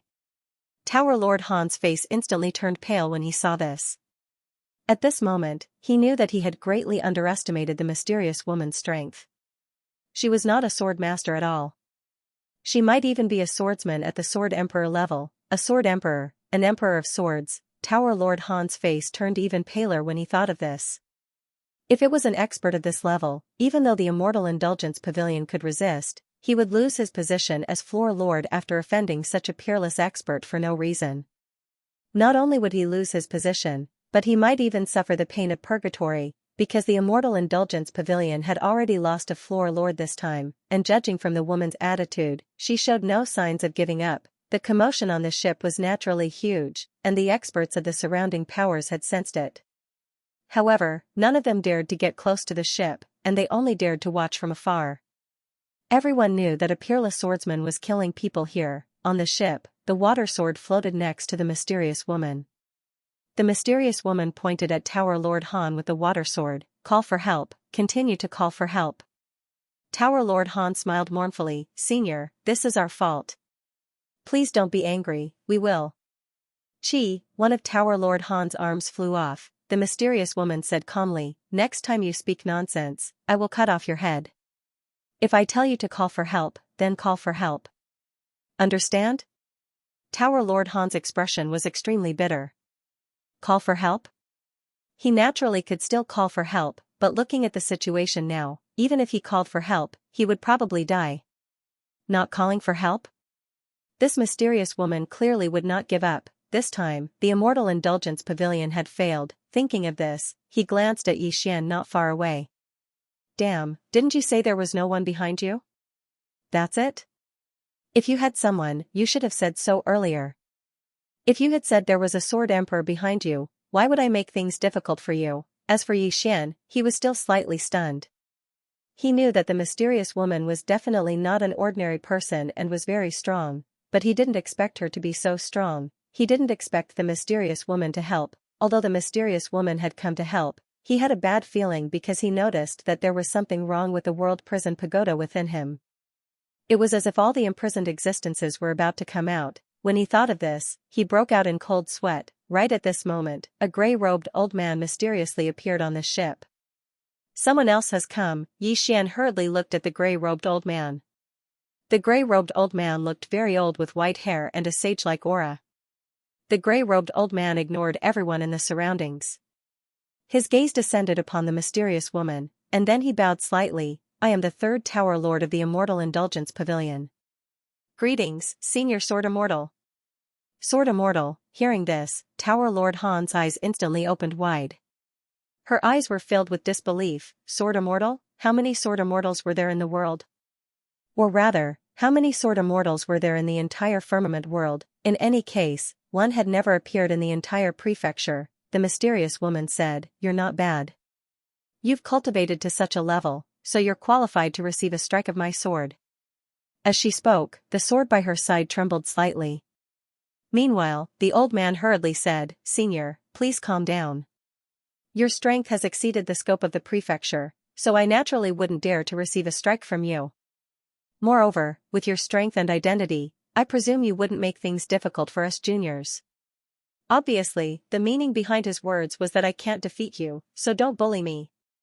Make things difficult for me? The mysterious woman chuckled. Your Immortal Indulgence Pavilion wanted to hang my... Yes, that little fellow's corpse on the bow of this ship. You even said that there's no power in the prefecture that your Immortal Indulgence Pavilion can't offend. Your Immortal Indulgence Pavilion wants to use its strength to bully others. Your Immortal Indulgence Pavilion sure is arrogant. The old man didn't explain himself because doing so before such an expert was no different than courting death. He glanced at Xianxia, who was standing nearby. Subsequently, he walked up to Xianxia and bowed deeply. Young friend, my drunken immortal restaurant has offended you in the past. Please forgive us. Xianxia naturally knew that the old man was apologizing because of the mysterious woman, so he didn't act arrogantly. However, he didn't speak as well. It was best to remain silent at a time like this. The old man turned around to glance at Tower Lord Han. The latter was about to speak when the old man waved his right hand and a powerful force enveloped Tower Lord Han. Bang! Tower Lord Han was instantly transformed into ash. The old man turned around and bowed slightly to the mysterious woman. Senior, please calm your anger. The mysterious woman didn't speak. She just waved her hand lightly, and then the water sword suddenly flew off the ship and fell into the dried river. The water sword fell to the ground. Bang! In an instant, the river from before had appeared once more. Moreover, all the living beings within the river were still there. The old man's pupils constricted when he witnessed this scene, and he was beyond shocked. On the other hand, the mysterious woman gradually became ethereal, and it didn't take long for her to vanish from their fields of vision. At the instant she vanished completely, her voice resounded once more. The deck of the cloud boat suddenly fell silent. The gray-robed old man remained silent. His expression was calm, and it was impossible to tell if he was happy or angry. He was obviously angry. The drunken immortal had never been treated this way. Although he was angry, he did not dare to show it. A sword immortal, the mysterious woman was most likely a sword immortal. If she really was a sword immortal, then the drunken immortal really could not afford to provoke them. The drunken immortal could fight against a sword immortal with all its strength, but it was only a fight. Moreover, who knew if the sword immortal had any friends? Or a powerful faction? Even if she had no friends or faction, she alone was enough to destroy the drunken immortal a sword immortal. How terrifying was the battle strength of such a person. Apart from the guardians of heaven and earth, the worst person to provoke was a swordsman. And the worst person to provoke was the guardians of heaven and earth, the swordsman. Therefore, even if the mysterious woman's words were a slap to the face, the gray-robed old man did not dare to say anything. One must know that the swordsman had an extremely strange temper. If he were to say anything, he might die here today. The gray-robed old man withdrew his thoughts and glanced at Xianxia. It was obvious that the mysterious woman had stopped because of the young man before him. The swordsman was a loner, but once he had a disciple, he would no longer be a loner. A sword immortal's disciple. The gray-robed old man's expression was rather complicated. He should have tried his best to rope such a person in, but it had come to this. With this thought, the gray-robed old man walked in front of Xianxia. He sized up Xianxia and pointed with his finger, causing a purple card to land in front of Xianxia. Young friend, the matter between you and the drunken immortal is over. This is a VIP card of the drunken immortal. It's a small token of my appreciation, please accept it. Han Xiangming suddenly explained, this is a purple card. With this card, you can enjoy a 50% discount on anything you buy in the Drunken Immortal. Apart from that, if you sell anything in the Drunken Immortal the Drunken Immortal will not charge any commission. Not only that, this card also has many other benefits. Young Master Yi will find out in the future. Xian naturally didn't refuse. He accepted the purple card and cupped his fists. Junior is going to rest. Goodbye. After that, he pulled Yiling away. After Xian and his sister left, Han Xiangming and the old man beside her slowly knelt down. The gray-robed elder slowly closed his eyes. Your grandfather used to be one of my subordinates. Of course, I didn't treat him as a subordinate. I treated him as a brother. You're his granddaughter, so you're also half my granddaughter. Han Xiangming slightly lowered her head, not daring to speak. The gray-robed old man shook his head. You're his only bloodline, so I don't want to kill you. But don't interfere in the matters of the Drunken Immortal restaurant for now. Go back to the imperial capital and reflect on yourself. Hearing this, Han Xiangming's face instantly turned pale. His many years of hard work had all gone up in smoke. The gray-robed elder glanced at the river below and slowly clenched his right hand. Sword Immortal. I never thought that I would be able to see a sword immortal in this life, but in such a way. After that, he turned around and disappeared into the horizon. On the deck of the cloud ship, Han Xiangming bitterly smiled. Was I wrong? Beside Han Xiangming, the old man solemnly said. Miss, the affairs of the world are unpredictable. There's no need to blame yourself. Han Xiangming shook her head. If I had sincerely befriended him before, with his potential and the people behind him, it would have been easy for me to enter the core of the Drunken Immortal restaurant in the future. Unfortunately, I was too calculative and missed the chance to change my fate and my family's fate. The old man slightly lowered his head and did not speak. Han Xiangming stood up and looked at the horizon. Fine, I'll take it as a lesson today. After that, she turned around and left. Xian brought his sister Yiling back to their private room. It was the ordinary room.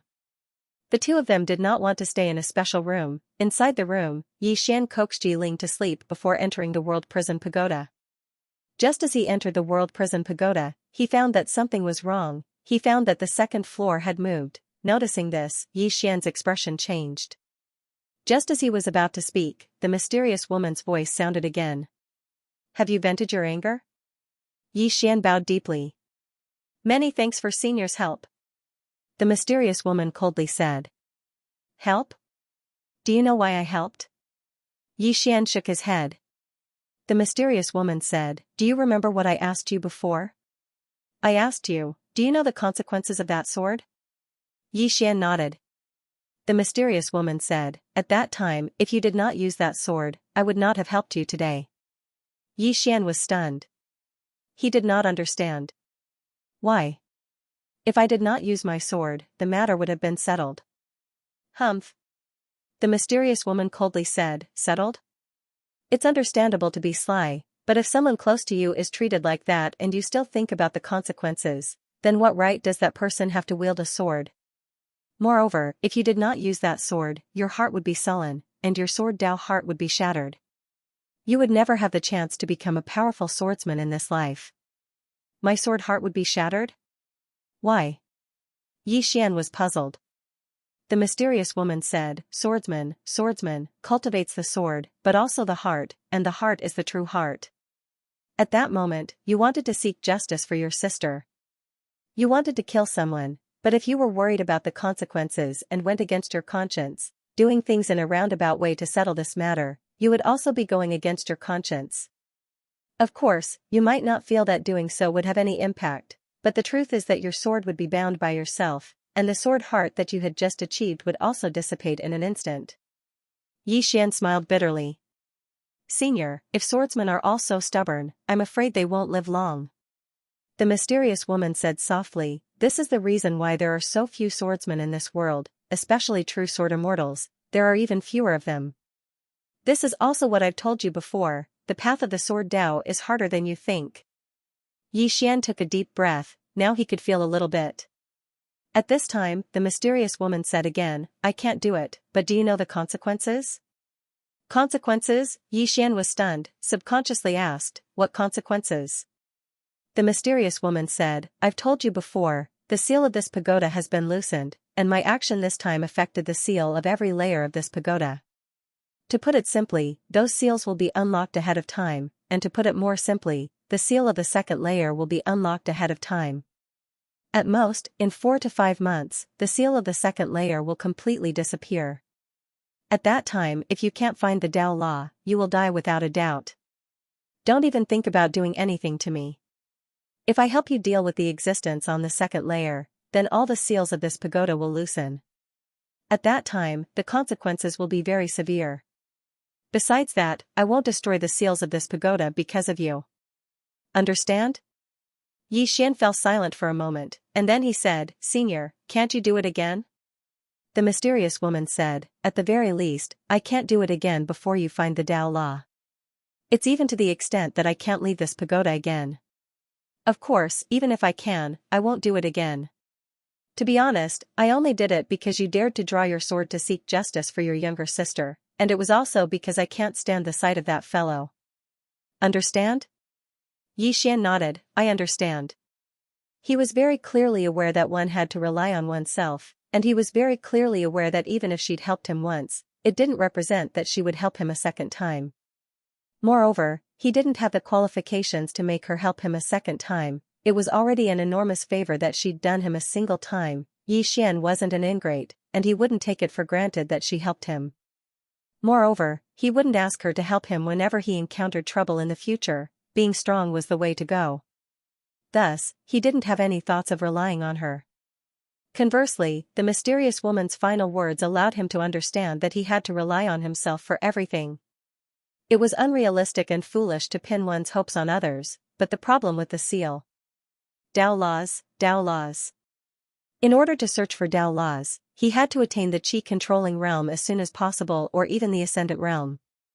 Because the mysterious woman said that he didn't have the strength to subdue a Dao law, it was a troublesome matter. Yi Xian shook his head and sighed. He was facing quite a lot of things right now. The most important was his younger sister's illness, and the second was the seal in the pagoda. He'd sensed that the pagoda was slightly abnormal, and he'd even sensed the seriousness in the mysterious woman's voice. He knew that she wasn't joking with him, and if the seal was loosened, then she would absolutely not help him, so, he had to rely on himself to deal with this matter. As if he'd thought of something, Xian hurriedly asked. Senior, what's the clear sword heart? He hadn't forgotten that he'd entered an extremely profound state earlier. She fell silent for a moment before she said, the clear sword heart is like looking into a mirror. You usually don't know what you look like, but when you look into a mirror, you'll clearly understand what you look like. The clear sword heart is the same principle. You're very clear about the direction of your path in the sword Tao, and you know what it looks like. To put it simply, you've clearly understood yourself and your sword Tao. Xian spoke in a low voice, is that useful? The mysterious woman said, you seem to have forgotten something. You executed life and death with a single strike, but your body doesn't seem to have suffered much backlash this time. Xian was instantly stunned when he heard this. Yes, he'd executed life and death with a single strike, but his body wasn't in such a terrible state, and he only felt slightly exhausted. The mysterious woman's voice resounded once more. The clear sword heart is a state of mind in the sword Tao. When you fight in the future, all illusions will be ineffective against you. Of course, if the enemy's strength surpasses yours by too much, then it'll be a different story. Besides that, your clear sword heart will be even more compatible with the sword, and you'll get twice the result with half the effort when executing sword techniques and sword moves. I'm tired, so I don't want to explain these trivial things to you. You'll understand once you spar with the shadow. Xian was speechless. After a short while, Xian went to spar with the shadow. When he executed the first strike, he was stunned. The feeling was truly different. Not only that, but when the shadow used the first strike, he was stunned again. This time, the feeling was different. He couldn't explain why this feeling was, but if he had to say, he felt that this strike was very simple. After a quarter of an hour, Xian stopped. And there was a sword in the chest of the shadow in front of him. In the blink of an eye, the shadow slowly dissipated. Xian bowed his head slightly and remained silent. After a while, he put away the Ling Xiao sword. Looking at the Ling Xiao sword in his hand, he was silent for a long time, and then murmured softly, now I feel that this sword is mine. P.S. The new writing is very detailed and very serious, so it's very slow. If I really update 4 or 5 chapters a day, maybe you guys won't like reading it so much. Because in a situation where there are many chapters, there will definitely be mistakes. No one can write more than 10,000 words a day and still be meticulous. Of course, there will definitely be outbursts. Old readers know that I have a habit. In addition to stable updates and not being late, the other is outbursts. While I'm at it, I want tickets, recommendation tickets, monthly tickets, whatever you have. It's too important to the new book. Thank you everyone for your support. Before this, Ling Xiao sword was a little unfamiliar to him. That feeling was as if this sword wasn't his, and it was rather jerky to use. But now, that unfamiliar feeling was gone, but it wasn't very familiar either. However, it was much better than before, at least it didn't have that jerky feeling from before. At this moment, he realized the importance of a sword's compatibility with its master. Putting away the sword, Xian left the world prison pagoda and washed up. Sleep, cultivation was important, but rest was equally important. No matter how much he wanted to become stronger, no matter how crazily he cultivated, he would rest every day. Because after resting, he would be full of energy and be able to cultivate better. Outside. No one knew when the cloud ship had quietly started moving, as if everything had returned to normal. But the people on the cloud ship didn't forget that young man, nor did they forget the commotion outside the cloud ship. Everyone was curious about whether that young man was dead. He should be dead, after all, the people of the drunken immortal house weren't that easy to kill. The cloud ship flew over the vast river and came to an endless mountain range. Standing on the cloud ship and looking down, one could see tens of thousands of mountains. The scenery was too beautiful to behold. Many more people appeared on the deck of the cloud ship. All of them had calm expressions on their faces, as if nothing had happened. Because the drunken immortal house had issued a warning, everyone had to keep what happened a secret, or else the drunken immortal house would be severely punished. No one dared to offend the drunken immortal house. In the room. After an unknown amount of time, Xian felt a little itchy on his face. He slowly opened his eyes, and what entered his eyes was a pair of big and lively eyes. At this moment, Yi Ling was holding a small handful of her hair and gently scratching his face. Seeing that Yi Xian had woken up, Yi Ling smiled sweetly. Brother. Yi Xian looked around and asked, what time is it? Yi Ling smiled, noon. Big brother slept in today. But it's okay, brother can continue to sleep, I'll watch brother. Yi Xian gently pinched Yi Ling's little nose and smiled, come, let's go out for some fresh air. After saying that, he got up and washed up, then brought Yi Ling to the deck of the cloud ship. When the brother and sister duo appeared on the deck of the cloud ship, everyone's gazes were focused on them. Not dead, everyone's mind was filled with question marks. He actually didn't die after killing someone from the Drunken Immortal restaurant. On the other side, Lu Xiaoran took a deep look at Yi Xian and said softly, this youth is not simple. Beside him, little Fatty ran up to Yi Xian and his sister. Little Fatty glanced at Yi Xian and knelt down on one knee. Big brother, please accept me as your disciple. Just name the price.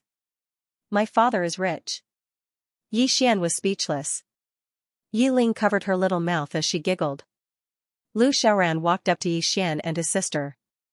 He kicked the chubby boy and jokingly scolded, do you know how hard it is to become a swordsman? Little Fatty looked at his head in dissatisfaction. What's there to be afraid of? You can solve it with money. Lu Xiaoran's expression was rather awkward. He cupped his fists at Yi Xian and said, I'm sorry for my poor discipline. Yi Xian smiled and looked at little Fatty. You want to become a swordsman? Little Fatty hurriedly nodded. Yi Xian smiled and said, sure, but you have to lose weight first.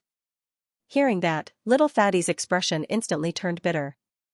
Lose weight, that was worse than killing him. Seeing little Fatty's expression, Yi Xian and Lu Xiaoran both laughed. At this time, Lu Xiaoran smiled and said, little friend Yi Xian, are you going to the capital this time? Yi Xian nodded. Yes. Lu Xiaoran sized up Yi Xian and then asked, are you going to participate in Karaki Academy's recruitment? Yi Xian was slightly stunned. How do you know, senior? Lu Xiaoran smiled and said, the triennial recruitment of Karaki Academy is considered the most lively event in country of Jiang. Little friend, you're so young, and you're going to the capital. Moreover, Karaki Academy is about to start recruiting, so you should be going to Karaki Academy. As he spoke, he pointed at little Fatty in front of him. This is my son, Lu Ming. This time, I'm bringing him to the capital in hopes of seeing if he can join Karaki Academy. Little Fatty Lu Ming patted his chest. Dad, don't worry. I'll definitely join Karaki Academy. If they don't let me join, I'll buy Karaki Academy. Yi Xian and his sister were speechless. Lu Xiaoran shook his head and sighed. I shouldn't have spoiled you so much. Yi Xian nodded. The capital was the most prosperous place in country of Jiang. There were definitely crouching tigers and hidden dragons there. Little Fatty might be able to summon wind and rain in Thousand Mountain City, but if he was still so willful in the capital, he would probably suffer greatly. Lu Xiaoran turned to look at the distant horizon and said softly, we're about to reach Two World City. Two World City? Yi Xian was a little puzzled. Lu Xiaoran explained, little friendy might not know this, but Two World City is located at the border between country of Jiang and country of Tang in the north. The reason why country of Jiang and country of Tang have always been enemies and even at war is because of the competition for Two World City. Two World City's terrain is rather high, and there are volcanoes on both sides. It can be said that whichever country obtains Two World City will have a natural advantage. Two World City has always belonged to either country of Tang or country of Jiang. Although it's a city of country of Jiang now, country of Tang thinks it's theirs. In short, it's very chaotic here. Yi Xian said solemnly, will we stop there?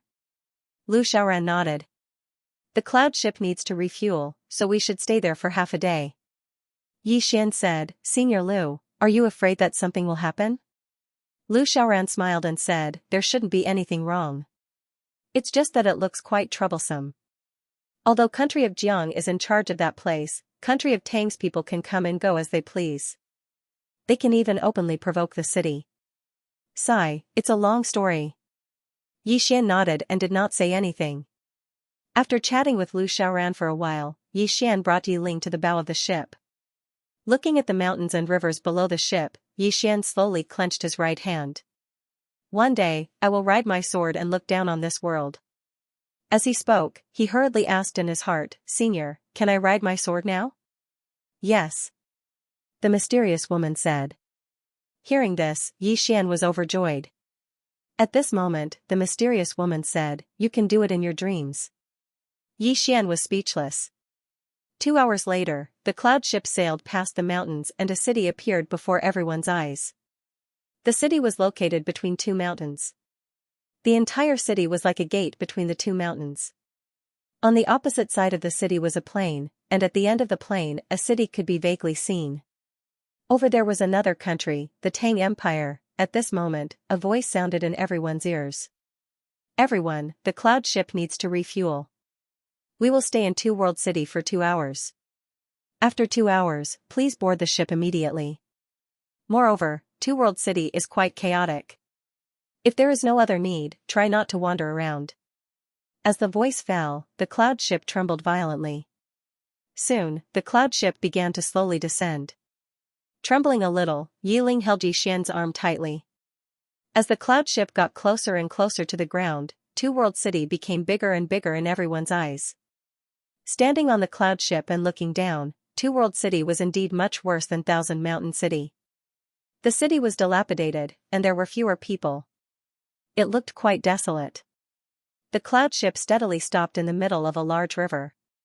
In next to no time, countless people got off the cloud ship, and Xian and his younger sister got off as well.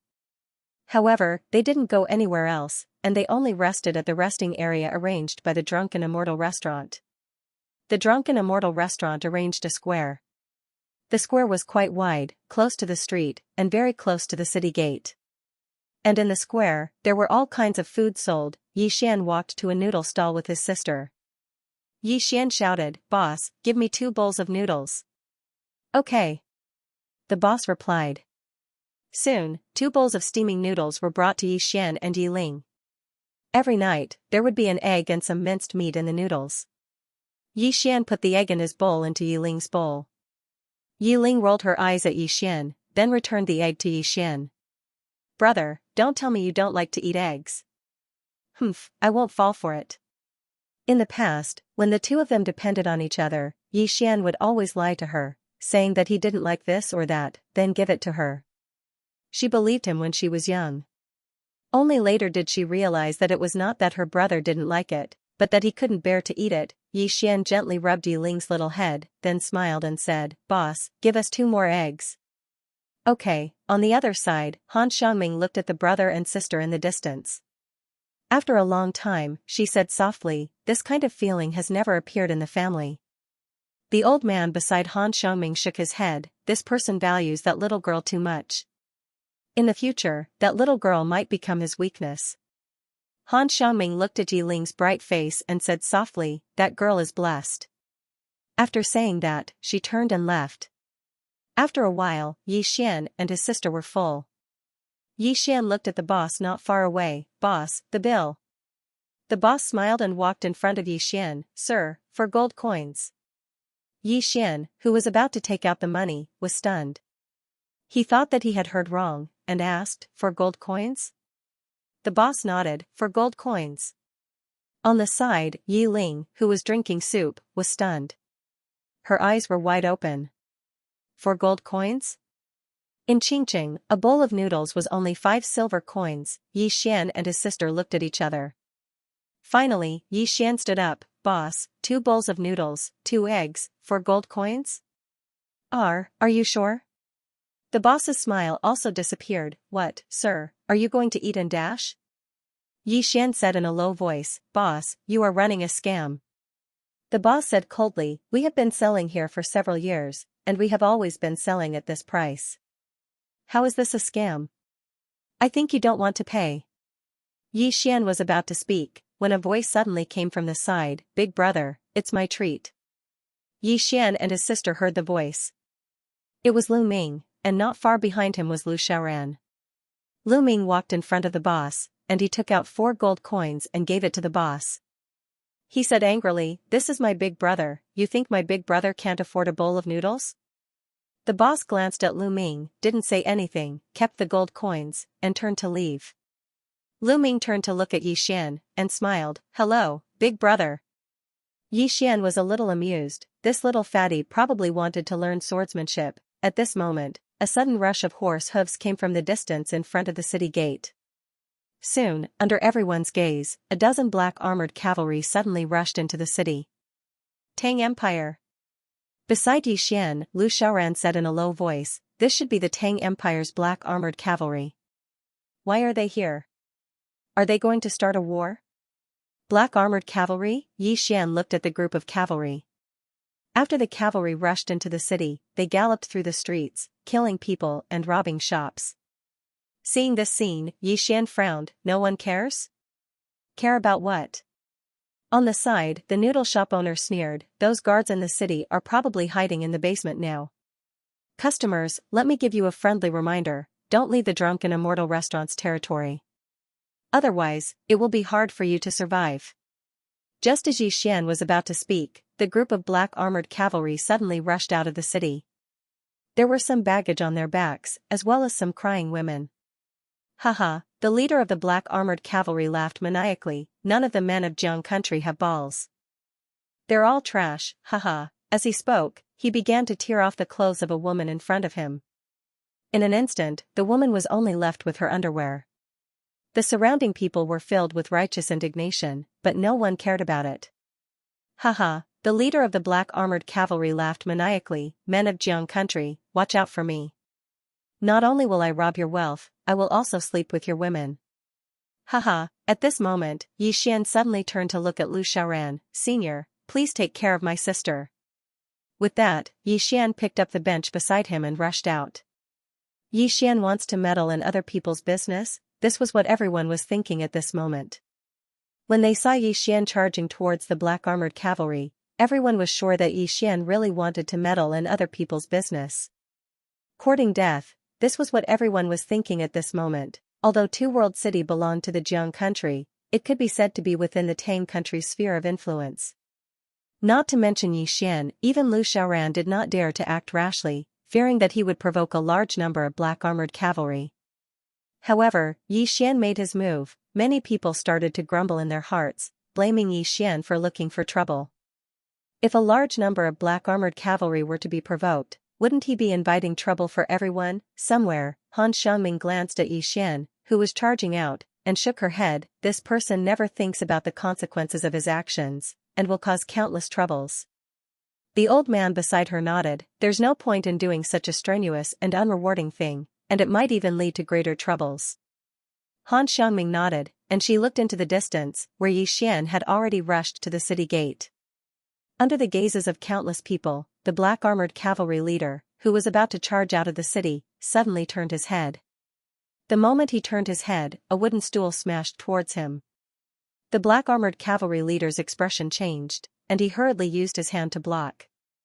Bang! The wooden stool shattered, and the black armored cavalry leader was sent flying. Yi Xian grabbed the startled horse, and he exerted force with his right hand, forcefully stopping the horse on the spot. Then, he used his left hand to gently pull the woman off the horse. He took off his outer robe and slashed it on the woman's body, before pointing to where Yi Ling and the rest were. "Go there, it's safe." The woman looked at Yi Xian, but did not say anything. Yi Xian lightly patted the woman's cheek, and said, "Remember, only incompetent people will seek death. Only when one is alive can one have unlimited possibilities." With that, he picked up the broken half of the wooden stool on the ground and rushed towards the group of cavalrymen not far away. Yi Xian's speed was getting faster and faster, and the black armored cavalrymen were also rushing towards Yi Xian. On the other side, the leader of the cavalrymen on the ground roared, "Kill him! Kill him for me!" In next to no time, Yi Xian was getting closer and closer to the group of cavalrymen. When Yi Xian was only 1.5 m away from one of the cavalrymen, he suddenly leaped up and smashed the halved wooden stool against the cavalryman's head. Bang! The cavalryman was instantly sent flying, but Yi Xian did not stop there. He threw out the sharp piece of wood in his hand. Chi! The cavalryman's throat was pierced by a sharp piece of wood, and he died on the spot. However, at this moment, several other cavalrymen had already rushed in front of him. Yi Xian's expression became somewhat ferocious. He did not draw his sword but instead directly rushed out. Under the gazes of countless people, Xian shuttled through the group of cavalrymen. Soon, several cavalrymen fell to the ground one after another, all dead on the spot. In a short period of time, only the black-armored cavalryman was left on the scene. These cavalrymen were experienced in battle, and their combat strength was naturally not ordinary. However, Xian was also experienced in battle, and he had experienced more battles than these cavalrymen combined. In addition, most of these cavalrymen were below the 5th grade unending realm. Therefore, these ordinary cavalrymen were naturally no match for him. Xian looked at the black-armored cavalryman not far away. At this moment, the leading black-armored cavalryman was somewhat panicking. He wanted to escape, but Xian's speed was even faster. He rushed out like a gust of wind. Sensing that Xian was rushing over, the black-armored cavalryman knew that he could not escape. Immediately, his expression became ferocious. He turned around and stabbed at Xian with his spear. Qi change realm, Xian did not dodge the spear. Instead, he let the spear stab into his chest. Bang! Xian only took half a step back, and the spear did not pierce through his body. Golden body realm, his physical body was much stronger than an ordinary person's physical body. The black-armored cavalryman's expression changed greatly. Just as he was about to withdraw his spear, Xian took advantage of him and lifted his leg to sweep the black-armored cavalryman's head. Bang! The black-armored cavalryman's entire body slammed into a wall. Just as the black-armored cavalryman was about to struggle to get up, Xian stepped on his chest. The black-armored cavalryman looked at Xian with hatred. "You're dead, you're dead." Just as Xian was about to make a move, a voice came from the side. "Can you let me kill him?" Xian turned his head and was somewhat surprised. The person who spoke was the woman he had saved earlier. The woman was about 18 or 19 years old. She had a delicate appearance and a good figure, but her expression was rather cold. Xian thought for a moment, then nodded. He pulled out the black-armored cavalryman's saber and handed it to the woman. The woman glanced at Xian and took the saber. Just as she was about to make a move, an angry shout came from the side. "Stop!" Xian looked in the direction of the voice. A fat man hurried over with a group of soldiers. They were not soldiers of the Tang Empire, but soldiers of the Jiang Empire. To be more precise, they were soldiers of the Jiang Empire in Two World City. The fat man was the city lord of Two World City.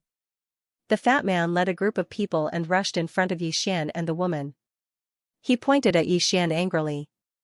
"Who allowed you to make a move?" Xian frowned. The fat man looked at the woman angrily. "Take her away." One of the soldiers rushed towards the woman. The woman subconsciously retreated behind Xian, but the soldier did not stop. At this moment, Xian suddenly raised his hand and slapped him. "Pa!" The soldier was sent flying by Xian's slap. The fat man was stunned, then he said angrily, "Are you trying to rebel?" Xian slowly clenched his right hand. "These soldiers of the Tang Empire entered the city to rape and pillage, but you didn't care. Now, I want to kill them, but you came out to care. Why, are you from the Tang Empire?" The fat man said angrily, "Do you know the consequences of killing them? The camp of the black-armored cavalry is not far from the city. Killing them is equivalent to giving them an excuse to attack Two World City. This will cause more people to die, do you know that?" Xian sneered. "You're afraid that you'll die, right?"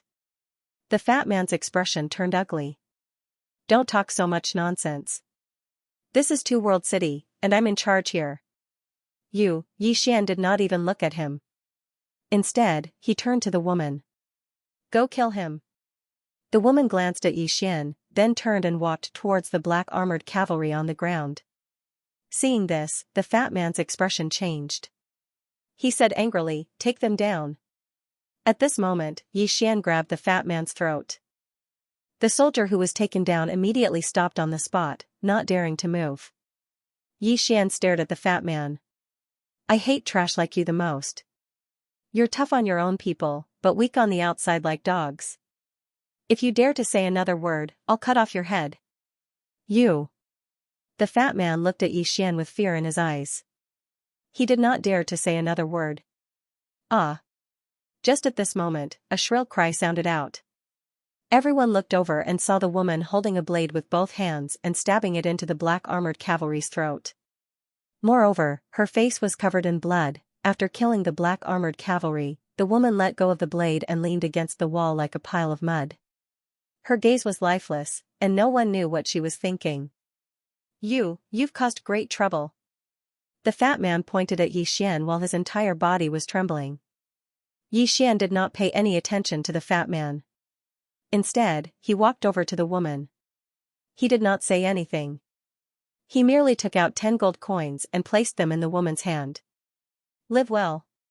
With that, he turned and left. The woman looked at Xian's back in a daze. At this moment, a wave of hurried galloping sounds came from outside the city.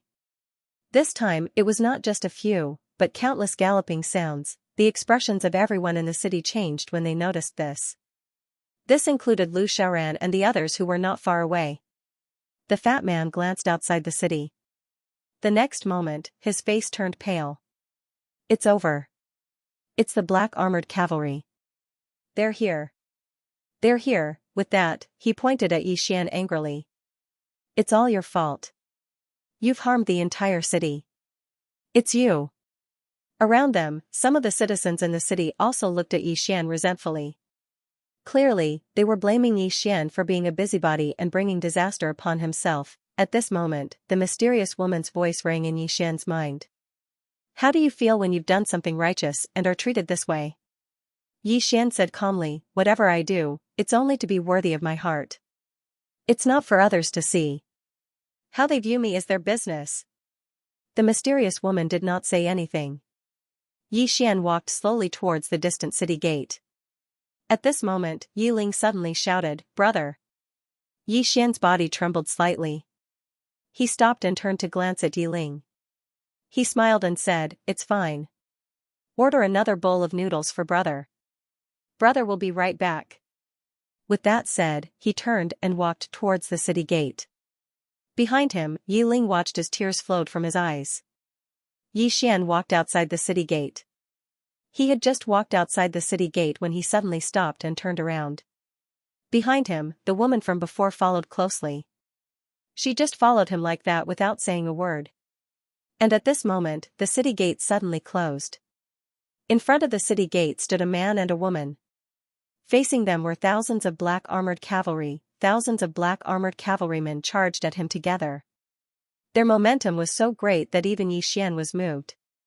He knew he couldn't beat them, he really couldn't beat them, not to mention him, even Xianxia who was already at the levitation realm was absolutely unable to resist the charge of thousands of black armored cavalry. He couldn't beat them, but he still wanted to fight. Xian didn't know why he had to fight, but he just wanted to fight. My name is Ayu. Behind Xian, the woman suddenly said. Xian nodded, my name is Xian. Ayu glanced at Xian. I'll remember it. In my next life, and the life after that, I won't forget it either. Xian didn't hear what the woman said because he was already walking towards the cavalry.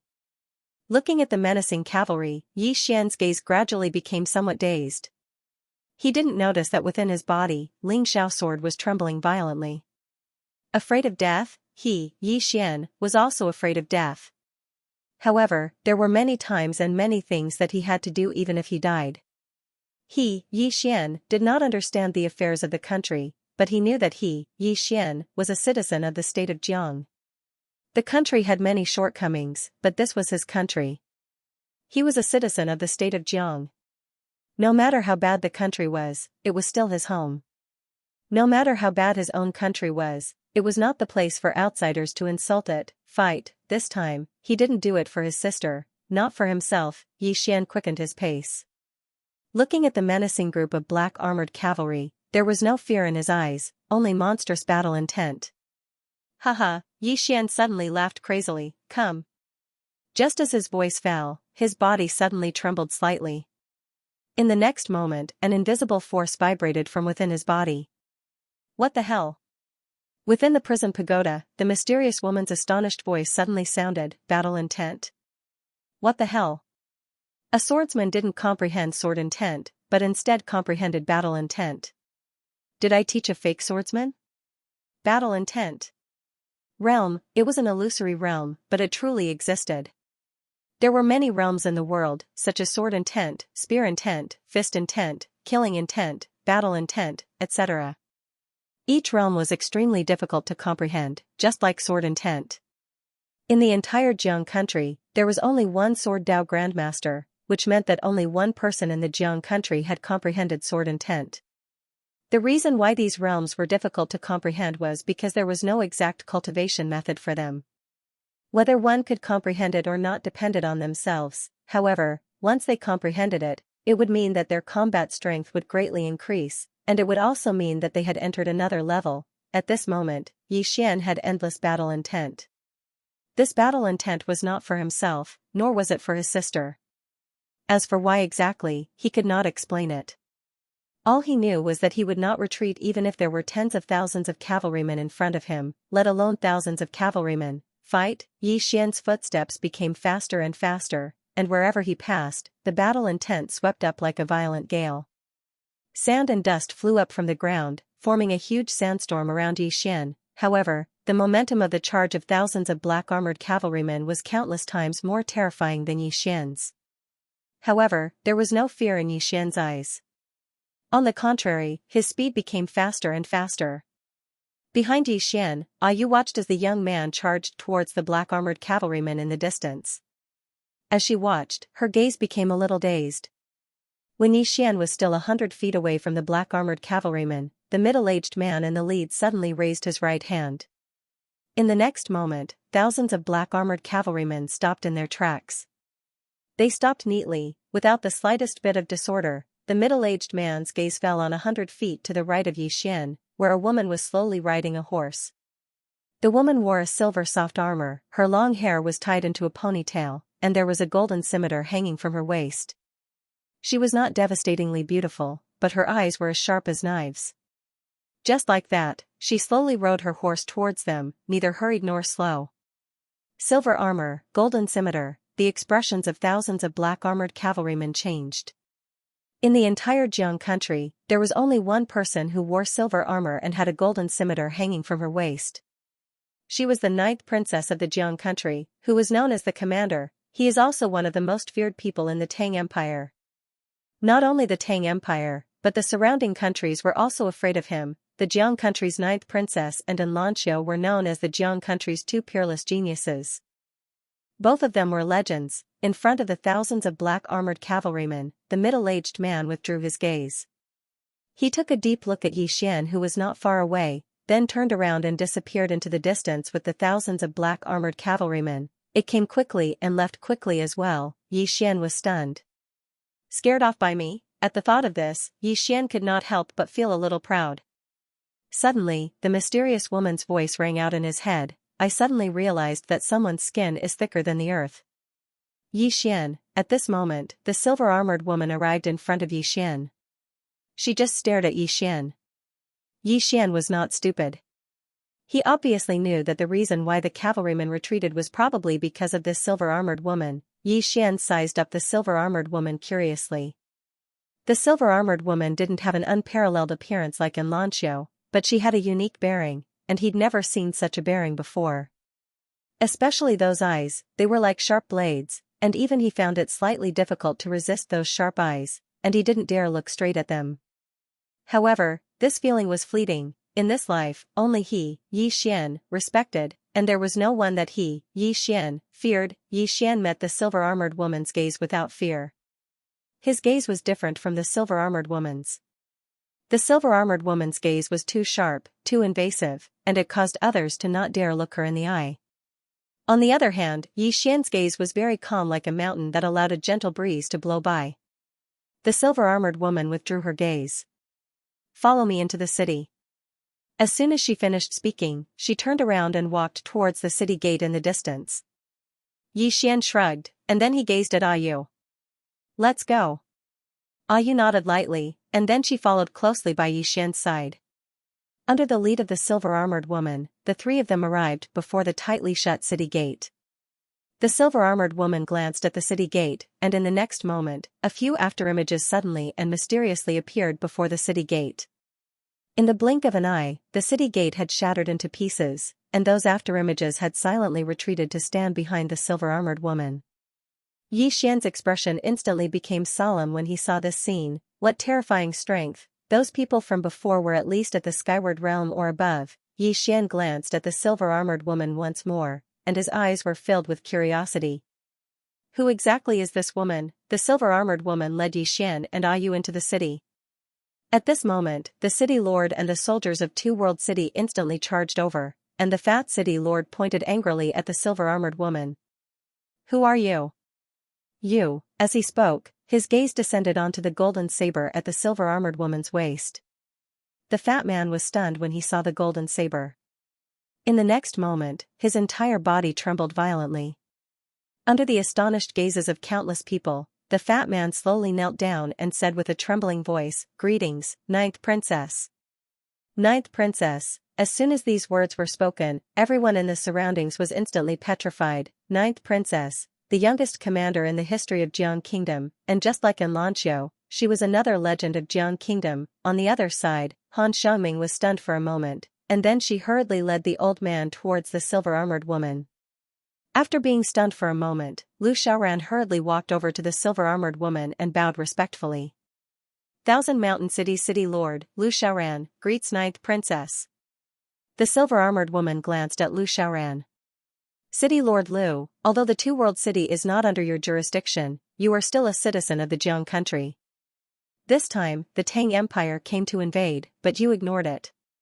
You should be punished.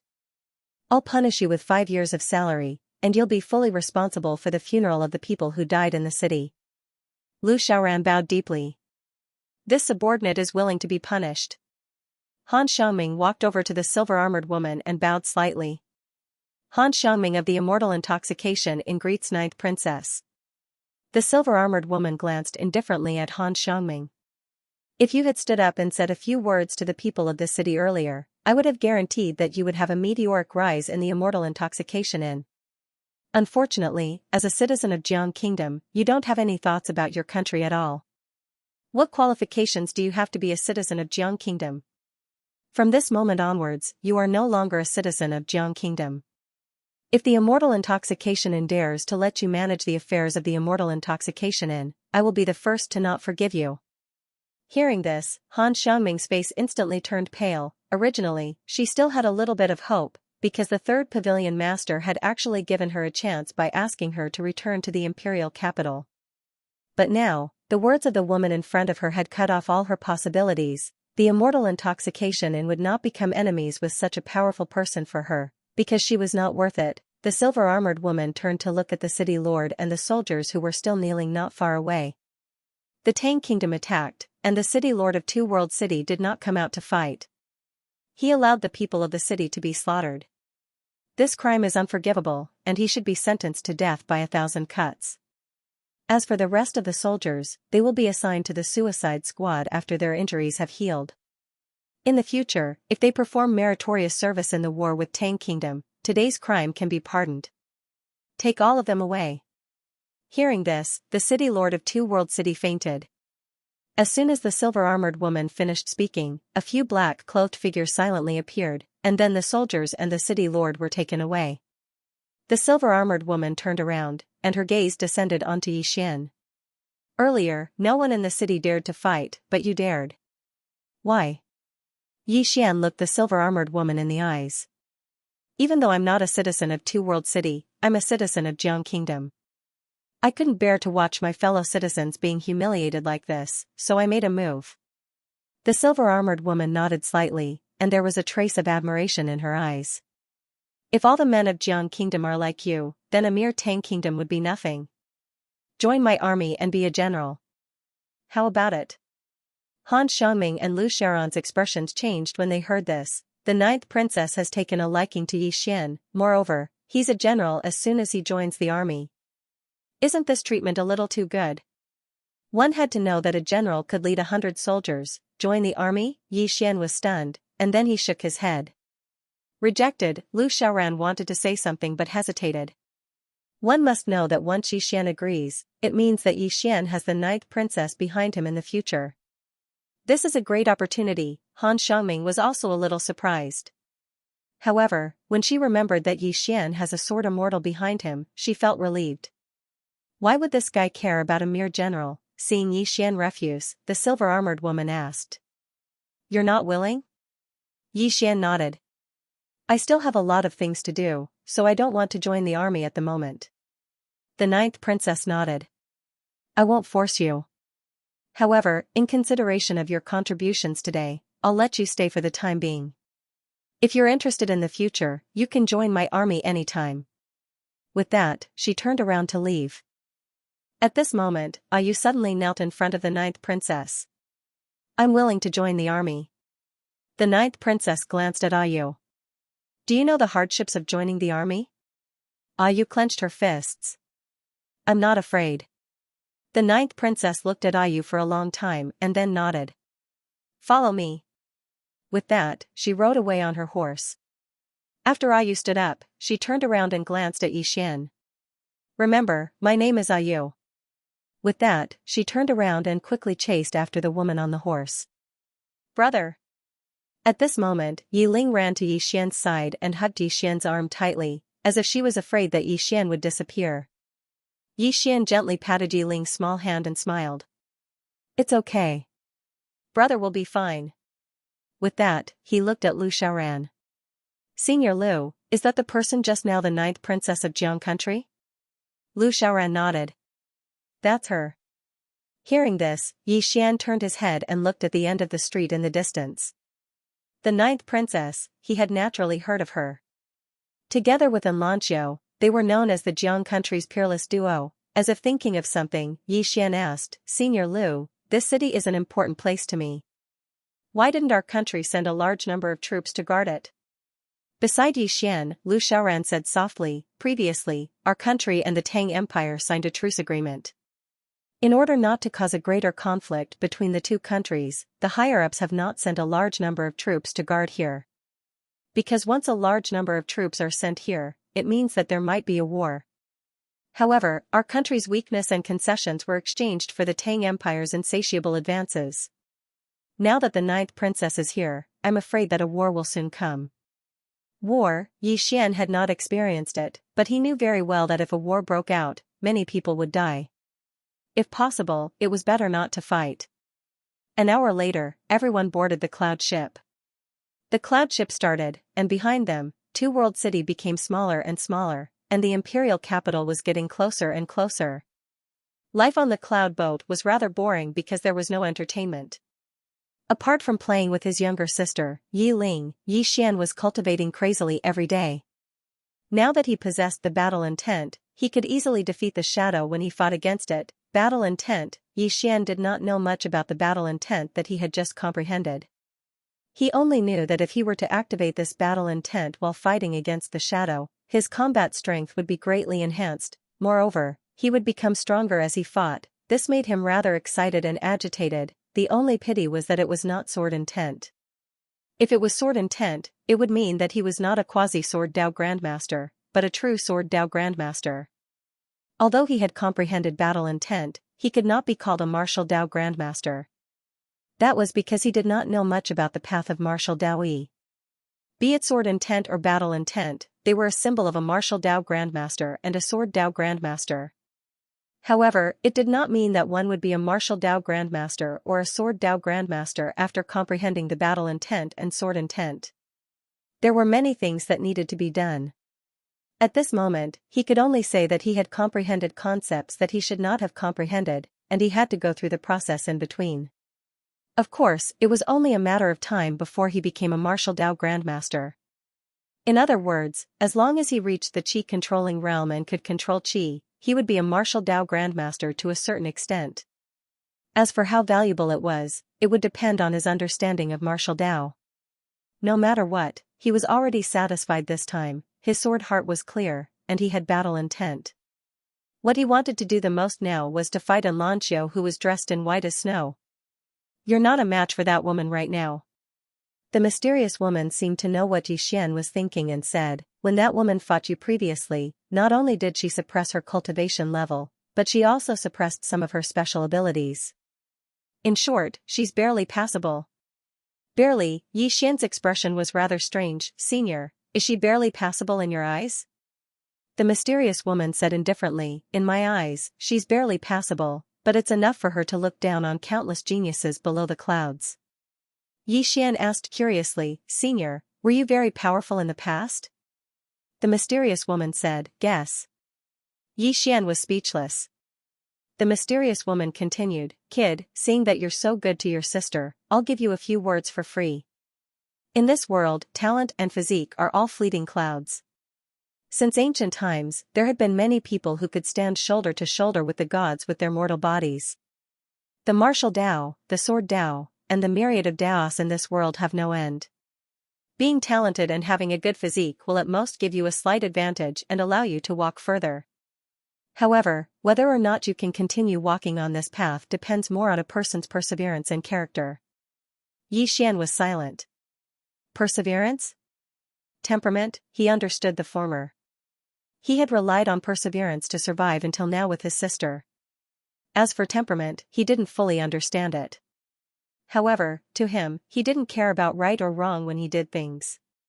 He only cared about his heart. If you think it's right, do it. If you think it's wrong, don't do it. Nothing in this world goes as one wishes. It's enough to have a clear conscience. The mysterious woman's voice sounded again, now that you've comprehended battle will, you can learn more about the martial Tao. Don't waste this battle will. As for the martial Tao Yi, you can explore and learn it yourself. Yi Xian was taken aback. Then, he hurriedly said, Senior, don't you understand the martial Tao?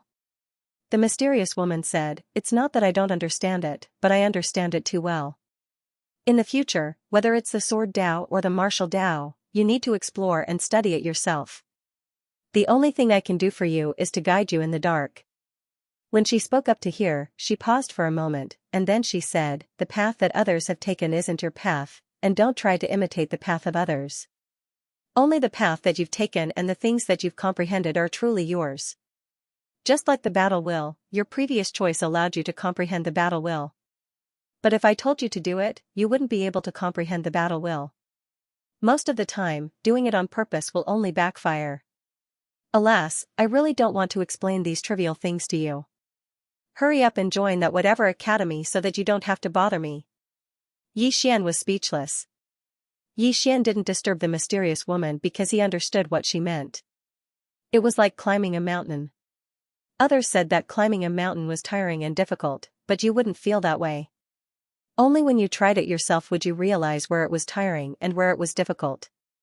It was the same for the martial Tao and the sword Tao.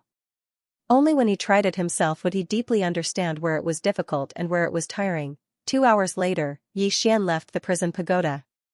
As soon as he left the prison pagoda, little fatty Lu Ming came to his and Yi Ling's room. Ever since Yi Xian displayed his invincible might in Two-World City, little fatty Lu Ming's worship of Yi Xian had become a little crazy. He himself worshipped Swordsman.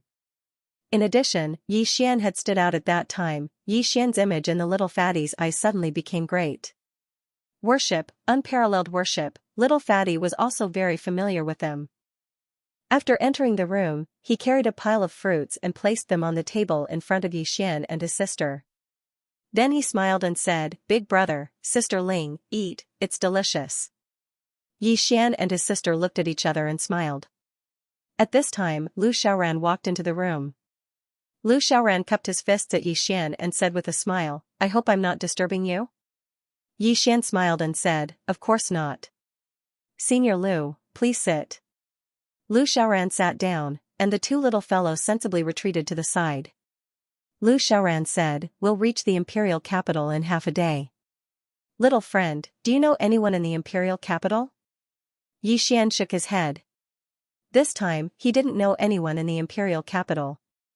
Lu Xiaoran smiled slightly. The imperial capital is a mix of good and bad people. If you don't mind, you can stay in the accommodation I've arranged for you. After you enter Karaki College, you can choose whether you want to stay or leave. What do you think? Yi Xian thought for a while and then nodded, Then I'll have to trouble you. He naturally wouldn't refuse Lu Xiaoran's kindness. As the saying goes, one more friend is one more path. Since the other party was so kind, why should he refuse? Seeing that Yi Xian agreed, Lu Xiaoran's smile on his face became even wider. He was the lord of a city and naturally had great power. The reason why he befriended Yi Xian was naturally because he valued Yi Xian's potential. Lu Xiaoran didn't stay for long and soon left with little Fatty. Only Yi Xian and Yi Ling were left in the room. Yi Ling sat next to Yi Xian and said softly, "Brother, did you agree to be a general because of me?" Yi Xian looked at Yi Ling. Yi Ling said softly, "I asked little Fatty. He said that a general is a very high official." "It's an official." "Brother, why are you so stupid? Why did you refuse?" Yi Xian gently rubbed Yi Ling's little head. "What will you do if I become a general?" Yi Ling looked straight at Yi Xian. "I'm your burden, right?" Yi Xian shook his head. "You're the most important person in my life. For you, I can do anything, and I can give up anything." As he spoke, he held Yi Ling's little hand tightly. "Without you, even if I become a sword immortal, it's meaningless." Yi Ling's tears suddenly flowed down. She didn't say anything and just hugged Yi Xian tightly. After a while, Yi Ling felt sleepy and fell asleep. Greedy for sleep, looking at Yi Ling on the bed, Yi Xian's face was as gloomy as still water. Yi Ling was even more greedy for sleep than before. Fortunately, with the celestial fire warmth jade, she wasn't that cold. However, her situation wasn't good because her face was getting paler. Although she usually didn't say anything, Yi Xian knew very well that she just didn't want him to worry. Yi Xian gently covered Yi Ling with a blanket and left the room to go to the deck of the cloud ship. At the bow of the ship, he looked up into the distance. It was almost dusk, and the sky was fiery red like a huge fire cloth. Under the setting sun, there were thousands of mountains. They were almost at the imperial capital. "Little friend." At this moment, Lu Xiaoran's voice sounded in his ears. Yi Xian turned his head, and Lu Xiaoran walked to his side. Lu Xiaoran said with a smile, "Looking at you, little friend, you seem to be in a hurry to get to the imperial capital." Yi Xian nodded. "Senior, can you tell me more about Karaki College?" Lu Xiaoran nodded his head. "Karaki Academy is not a power of the Jiang country, just like the Drunken Immortal restaurant, they are spread throughout the various countries, and the reason why they are so popular, other than having extremely powerful teachers and various cultivation resources, there is another reason, and that is because of their status. As long as you enter Karaki College, it's equivalent to being labeled as a genius. In the future, you'll be recruited by various forces." As he spoke, he smiled. "Those who come from Karaki College will be able to eat well no matter where they go. They might even be recruited by the imperial family. To the disciples of poor families, this is the shortest path to success. To the disciples of the imperial family and the aristocratic families, the identity of a student of Karaki College is a form of protection. Moreover, entering Karaki College allows them to make friends with many geniuses. After all, in the imperial capital, connections are the most important." Yi Xian nodded slightly, and as if he thought of something, he asked, "Is Kingdom Scholar and Lanxiu also from Karaki College?" Lu Xiaoran shook his head, "And Guosher isn't from Karaki College." Yi Xian was slightly astonished. "Why?" Lu Xiaoran smiled. "The dean of Karaki College personally looked for Nguesher, hoping that she would join Karaki College. However, I heard that she refused." "Refused?" Yi Xian was stunned. "Why?" Lu Xiaoran shook his head and smiled. "Because there's no mentor in Karaki College that can teach her. It should be said that she's already qualified to be a mentor. Tell me, isn't it a little ridiculous to ask her to join Karaki College?" Yi Xian was speechless. Lu Xiaoran continued, "However, although she didn't join Karaki College still gave her the honor of being an honorary mentor. Although she doesn't have any real power, other than the dean and a few core members of Karaki College, everyone else has to pay their respects when they see her." At this point, he paused slightly. "As far as I know, Nguesher's background isn't simple. However, this isn't something that we should care about." Yi Xian nodded, then asked, "Senior, I heard that Karaki College has the best doctors, is that right?" Lu Xiaoran nodded. "I don't dare say that they have the best, but their treatment methods should be the best in Jiang country. Even the imperial physicians in the palace often go there to ask for advice, and some of the imperial physicians are even from there." Hearing this, Yi Xian's heart relaxed. He turned his head to look into the distance, and at the end of his line of sight, he could vaguely see a majestic ancient city, the imperial capital. The imperial capital was the center of power in the state of Jiang, and it was the most prosperous place in the state of Jiang. Moreover, it was the place where countless young people chased after their dreams. The cloud vessel grew closer and closer to the imperial capital, and the city grew clearer and clearer within their fields of vision. Lu Xiaoran, who stood by Yi Xian's side, suddenly said, "Young brother Yi Xian, the imperial capital is filled with all sorts of people, so you have to be more tactful. Otherwise, there might be a lot of trouble." Yi Xian nodded. "I won't cause trouble." Lu Xiaoran shook his head and smiled. "I'm not afraid of you causing trouble, but this place is filled with all sorts of people. Even if I'm the governor of a city, I have to be careful here because I'm deeply afraid of offending someone I shouldn't."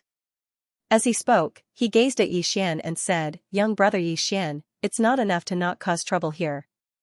If it's possible, then make friends with more people. It'll be extremely beneficial to you." "Make friends," Yi Xian nodded. He naturally understood the benefits of having more friends. The cloud vessel grew closer and closer to the imperial capital, and they were able to clearly see the appearance of the imperial capital from their current location. The imperial capital wasn't very large, and it had a population of around 1 million. Moreover, the city was very ancient. Obviously, it had a certain amount of history. However, it was extremely prosperous. They hadn't even approached the imperial capital when countless cloud vessels were entering and exiting the imperial capital from the surroundings. Yi Xian gazed at the scene in the sky and said in a light voice, "How bustling." Lu Xiaoran smiled, "It'll be even more bustling once we enter." Yi Xian nodded. He was also a little curious about the imperial city in front of him. The cloud vessel suddenly stopped when it was around 3 kilometers away from the imperial capital, and then it descended slowly. There was an enormous river beneath the cloud vessel, and there were at least a few dozen cloud vessels parked there. It was a magnificent scene. Meanwhile, a voice resounded, "We've arrived at the imperial capital. Passengers, please prepare to disembark." Yi Xian turned around and returned to his room. When he noticed that Yi Ling was still asleep, he didn't wake her up, and he just carried her on his back and arrived on the deck. Glancing at Yi Xian, Lu Xiaoran said with a smile, "Yi Xian, my young friend, let's go to my mansion first." Yi Xian nodded, "Then I'll be troubling you." Fatty Lu Ming immediately beamed when he heard Yi Xian's words. Because he had come to the imperial city alone, he was already bored. Now that he had 2 companions, he was naturally happy. The cloud ship slowly descended. Soon, the cloud ship steadily stopped on the river. A long ladder was erected at the edge of the cloud ship. Countless people walked down from the cloud ship. Yi Xian carried Yi Xian Yi Ling on his back and followed Lu Xiaoran towards the city gates of Yi Xian. On the cloud ship, Han Xiangming looked at Yi Xian's back and said softly, "I'm afraid Karaki Academy won't be peaceful anymore." An old man beside Han Xiangming asked, "Young miss, why aren't you befriending him?" Han Xiangming shook her head, "I've already missed the best opportunity. If I try to befriend him now, I'll only be humiliating myself." As she spoke, she raised her head and looked at the imperial capital. "Only by joining Karaki Academy will I have a sliver of hope." At the gates of the imperial capital, Yi Xian looked at the city gates and sighed. Only now did he realize how small Qingqing was. The gates of Qingqing weren't even 1/10 the size of the city gates. This was a real city. Qingqing couldn't even be considered a city. After entering the city gates, Yi Xian's first impression was that it was huge. The road beneath his feet was at least 60 feet wide, and the surrounding buildings were arranged in a picturesque manner. There wasn't the slightest sense of blockage, and it was extremely comfortable to look at. The second impression was that it was bustling. The city was bustling with people, and if one spoke softly, it would be hard to hear them. At this moment, Yi Ling woke up as well. Yi Ling looked around in amazement. "Brother, this place is much livelier than our Qingqing." Yi Xian smiled, then looked at Lu Xiaoran, "Senior Lu, where is Karaki Academy?" Lu Xiaoran smiled, "Little friend, don't be anxious. There are still 10 days before Karaki Academy starts to recruit students. At this stage, Karaki Academy isn't open to the public, so there's no point in you going now. Why don't you stay in my residence first, then rest for a few days? When you're ready, you can go to Karaki Academy with my son." What do you think? Yi Xian nodded, of course. Under Lu Shaoran's guidance, the group arrived at a large and luxurious residence. This was normal, since Lu Shaoran was the lord of a city. Lu Shaoran arranged a courtyard for Yi Xian and his sister, and even arranged for 3 maids. This made Yi Xian feel a little embarrassed. After entering the courtyard, less than half an hour later, Yi Ling fell asleep again. Yi Xian's heart instantly sank when he saw the scene. There were 24 hours in a day, yet Yi Ling might be sleeping for 18 hours. This was surely unusual. After he covered Yi Ling with a blanket, Yi Xian left the room and arrived at the courtyard. 10 days, Karaki Academy was where his hope lay now. However, he was still slightly worried because he hadn't attained the chi-controlling realm yet, and the lowest requirement for Karaki Academy to recruit students was the chi-controlling realm. He seemed to have thought of something and withdrew a white jade pendant. This was something Xianxia had given him, and if it really didn't work, then he could only use this jade pendant. Even though he really wanted to rely on his own strength to enter Karaki Academy, a spirit sword, Yi Xian knew that he had to start dealing with spirit swords once he entered Karaki Academy. He was unlike others, and if he wanted to improve his cultivation, then he could only rely on devouring spirit swords. But how precious were spirit swords? Even if they existed, how expensive would they be? With his current net worth, he probably couldn't even afford a single strand of hair. Only now did he deeply understand how difficult it was for an ordinary person to cultivate. Yi Xian entered the prison pagoda. He didn't spar with the shadow, because the shadow was no longer a match for him. What he needed to do now was to truly grasp battle intent. He hadn't completely grasped this illusory battle intent. Time passed quickly, and in the blink of an eye, there were less than 2 days left until Karaki Academy's recruitment. In the prison pagoda, Yi Xian clenched his fists tightly, and on his fists, a shapeless force vibrated ceaselessly. Battle intent. The current him didn't need to rely on a sword to determine life and death to be able to contend with a higher realm powerhouse. Now, he could rely on this battle intent alone to contend with a higher realm powerhouse. However, he didn't know if he could win. The only pity was that he didn't comprehend sword intent. Otherwise, he really wouldn't feel any pressure when facing a higher realm powerhouse. An hour later, Yi Xian left the prison pagoda because Lu Shaoran had arrived at their courtyard. When he saw Yi Xian, Lu Shaoran smiled and said, "Young friend, have you gotten used to living here recently?" Yi Xian smiled and said, "To be honest, my younger sister and I have never lived in such a good place." Lu Shaoran roared with laughter. "Young friend, you really know how to joke. Right, there's a banquet tonight. If you have the time, you can bring your younger sister along with me." "A banquet?" Yi Xian was stunned, and then he asked, "What banquet?" Lu Shaoran smiled and said, "A banquet hosted by the first prince of the imperial capital. Every time Karaki Academy recruits, geniuses from all over the Jiang Kingdom will come to the imperial capital. The Jiang Kingdom's imperial family naturally doesn't look down on these geniuses. So, His Majesty the King will send a prince to receive these geniuses on his behalf." Yi Xian pondered deeply for a moment, and then he said, "It shouldn't be something that just anyone can attend, right?" Lu Shaoran nodded. "Of course. Only those with status and strength are qualified to attend this banquet. Or perhaps, it should be said that those who are able to attend this banquet have a 100% chance of entering Karaki Academy. Otherwise, the higher-ups wouldn't invite them." Yi Xian smiled bitterly. "Senior, I didn't receive an invitation." Lu Shaoran said seriously, "Young friend, you can go with me. As for the invitation, I'll invite you. If it's possible, it's better to go. All the geniuses of this year are monstrous geniuses, and it'll be beneficial to you if you're able to make friends with some of them. What do you think?" Yi Xian thought for a moment, and then he nodded. Just as Lu Shaoran had said, it wasn't bad to make friends with some people. After all, a swordsman didn't have to be alone. Moreover, he wanted to see the monstrous geniuses of the Jiang Kingdom. Lu Shaoran nodded and smiled. "Then please prepare yourself. We'll set out in a moment."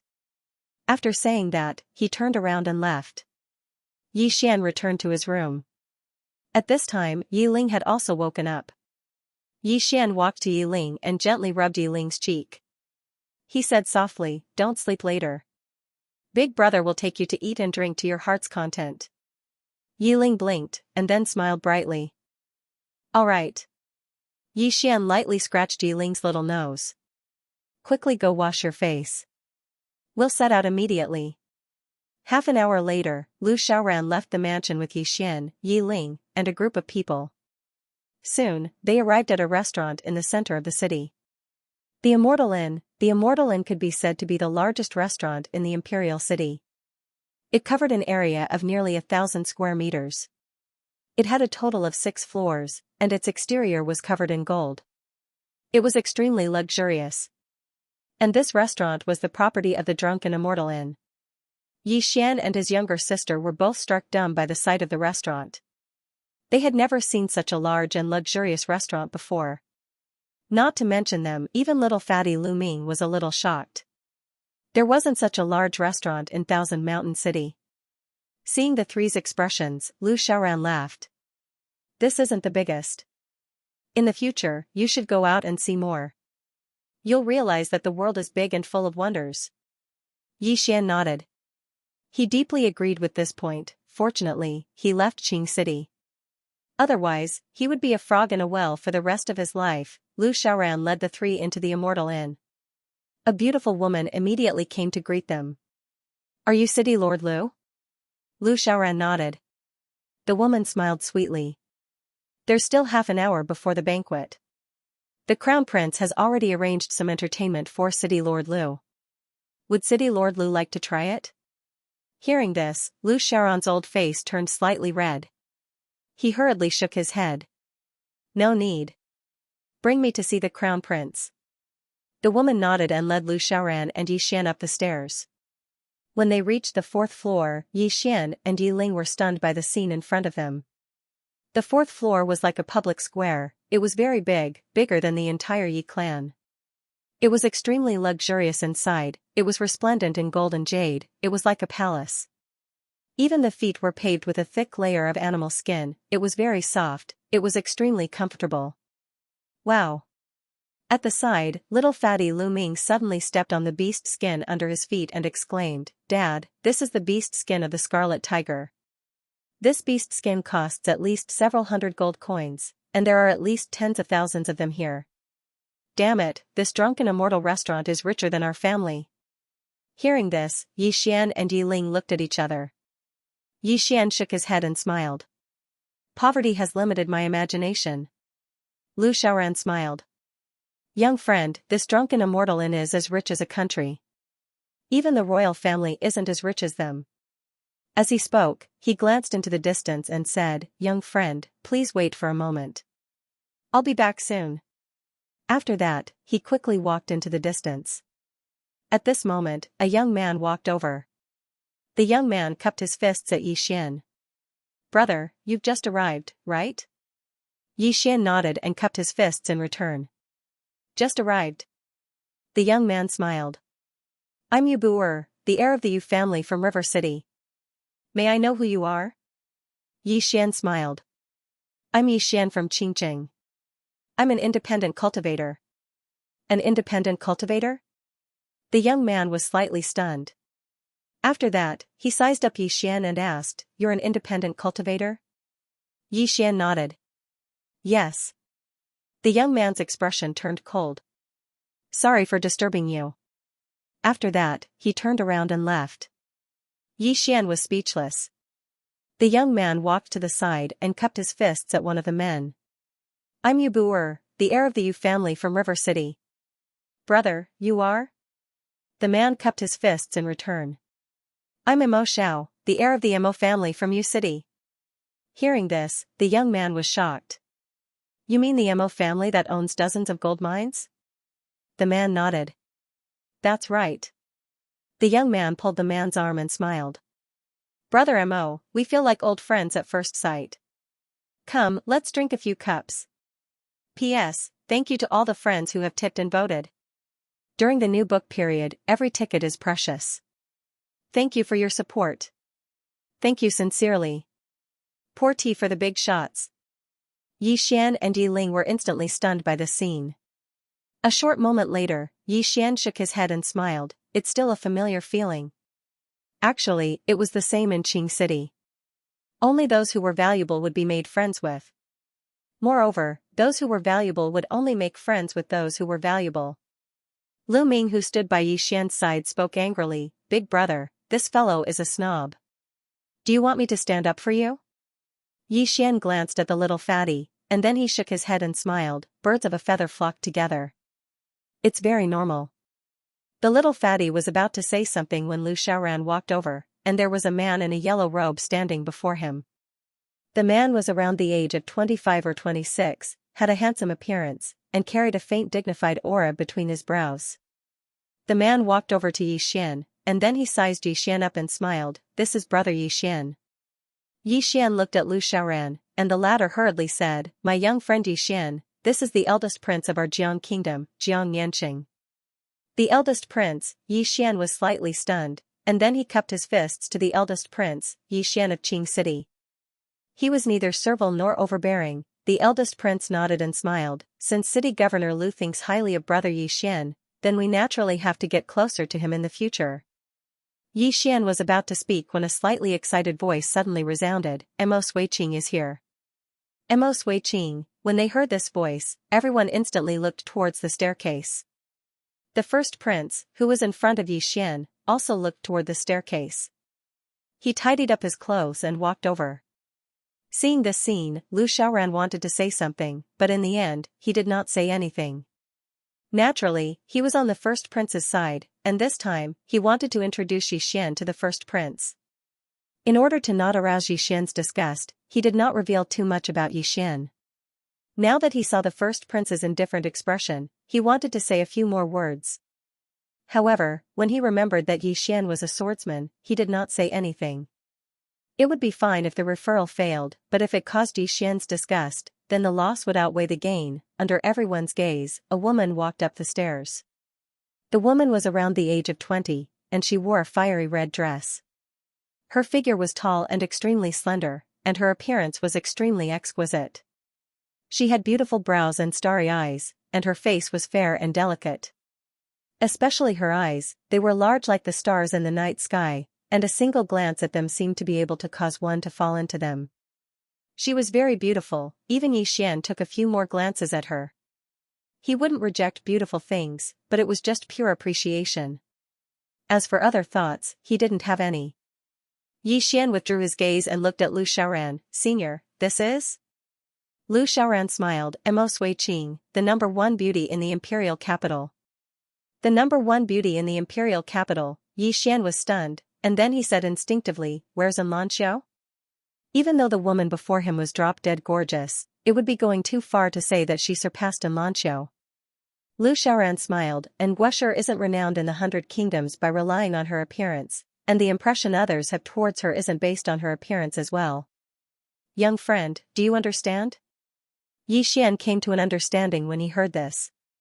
As soon as Mo Sui Qing arrived, the gazes of everyone here converged onto her, and they surrounded her like a host of stars surrounding a bright moon. Lu Xiaoran, who stood by Yi Xian's side, spoke abruptly, "Mo Sui Qing isn't just beautiful, she's from the Mo clan. It's an ancient clan that even the imperial family fears."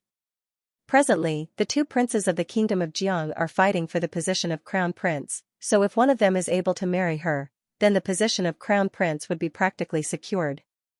Unfortunately, Mo Sui Qing's standards are extraordinarily high. She once said that no man in the kingdom of Jiang is worthy of her. Meanwhile, Yi Ling, who stood by Yi Xian's side, spoke abruptly, "I think my older brother can do it." Yi Xian rolled his eyes at Yi Ling. "Big brother is only a treasure in your heart, but I'm probably nothing in the eyes of others." Yi Ling smiled sweetly and held tightly onto Yi Xian's arm. In her heart, her older brother was worthy of anyone in the world. Lu Xiaoran roared with laughter, "Don't belittle yourself. You're young and promising, so anything is possible if you have the heart." He didn't know who was behind Yi Xian, but he knew something about Dao Yi. Yi Xian had killed an elder of the Immortal Indulgence Inn and survived. After that, Tower Master Han had died. Yi Xian shook his head and smiled. He glanced at Mo Sui Qing, who stood in the distance. Women like her were arrogant and had extremely high standards, so he wouldn't go looking for trouble with her. In his opinion, the relationship between two people should be based on feelings and character. Even though talent and potential were necessary, it would be meaningless if a relationship was built on talent and potential, as well as family background. It was like saying that you only love me if I have money, and you don't love me if I don't have money. What was the point of such love? The banquet started. Yi Xian and his sister, Yi Ling, Lu Xiaoran, and little Fatty sat at a table alone. The table was filled with all kinds of dishes, and there was an endless stream of them. The siblings and little Fatty ate happily. He and his sister were used to a hard life, so they had never eaten delicacies before. As for little Fatty, he was just a glutton. The people around them were either making friends or toasting each other. Only their table was eating crazily. Seeing this, Lu Xiaoran shook his head and smiled bitterly. However, he couldn't do anything about it. He knew better than anyone what kind of person his son was. If he asked little Fatty to say those hypocritical words, little Fatty wouldn't be able to do it. He might even offend people. As for Yi Xian, in his heart, Yi Xian should have extremely high standards and disdain to make friends with others. In fact, he didn't know that every time Yi Xian said that he was a rogue cultivator, people would run away. Yi Xian was helpless. Damn it, I have to ask what your family does before I make friends. Isn't that stupid? A moment later, Lu Xiaoran turned to look into the distance and said, "You guys eat first. A few old acquaintances have arrived. I'll go greet them." Yi Xian and the others didn't respond. Lu Xiaoran shook his head with a smile and left. Yi Ling put a large drumstick in Yi Xian's bowl. "Brother, you should eat more." As she spoke, she put a cabbage in little Fatty's bowl. "Little Fatty, you have to lose weight. Vegetables are delicious, eat more." Little Fatty glanced at the vegetables in his bowl and said bitterly, "Sister Ling, you're too biased." Hearing this, Yi Ling smiled and put a piece of braised pork in Yi Xian's bowl. "Brother, this is delicious. It's so tender." Little Fatty was speechless. When I return, I must ask my mother to give me a younger sister." "No, too." Yi Xian and his sister exchanged glances. In the next moment, the siblings laughed. On the other side, a veiled woman appeared beside Emo Sui Qing. That woman was Han Xiangming, who had just arrived. Although Han Xiangming was talking to Emo Sui Qing, her gaze would occasionally fall on Yi Xian. She hadn't expected Yi Xian to appear here. Sensing Han Xiangming's gaze, Emo Sui Qing glanced at Yi Xian. "Xiangming, you know that person?" Han Xiangming nodded. Emo Sui Qing smiled. "He's not simple for you to pay so much attention to him. Tell me, which family's young master is he from?" Han Xiangming shook her head. "I've only met him once or twice. I'm not very familiar with him." Emo Sui Qing's lips curled into a fox-like smile. "You're not very familiar with him, but you've seen him several times. Why? Have you fallen for him?" As she spoke, she glanced at Yi Xian. "His looks are not bad. His eyesight is passable." Han Xiangming shook her head. "Don't spout nonsense. I've only met him twice. I just didn't expect him to appear here." Emo Sui Qing looked around and smiled. "There's nothing strange about him appearing here. There are geniuses from various cities in the country of Jiang here. There are endless benefits to befriending people here. In this society, apart from strength, connections are also important, isn't that so?" Han Xiangming said indifferently. "Did you see who he befriended?" Emo Sui Qing was slightly stunned. She glanced at Yi Xian again and said in surprise, "If you put it that way, he's a little special." Han Xiangming shook her head. "Let's not talk about him.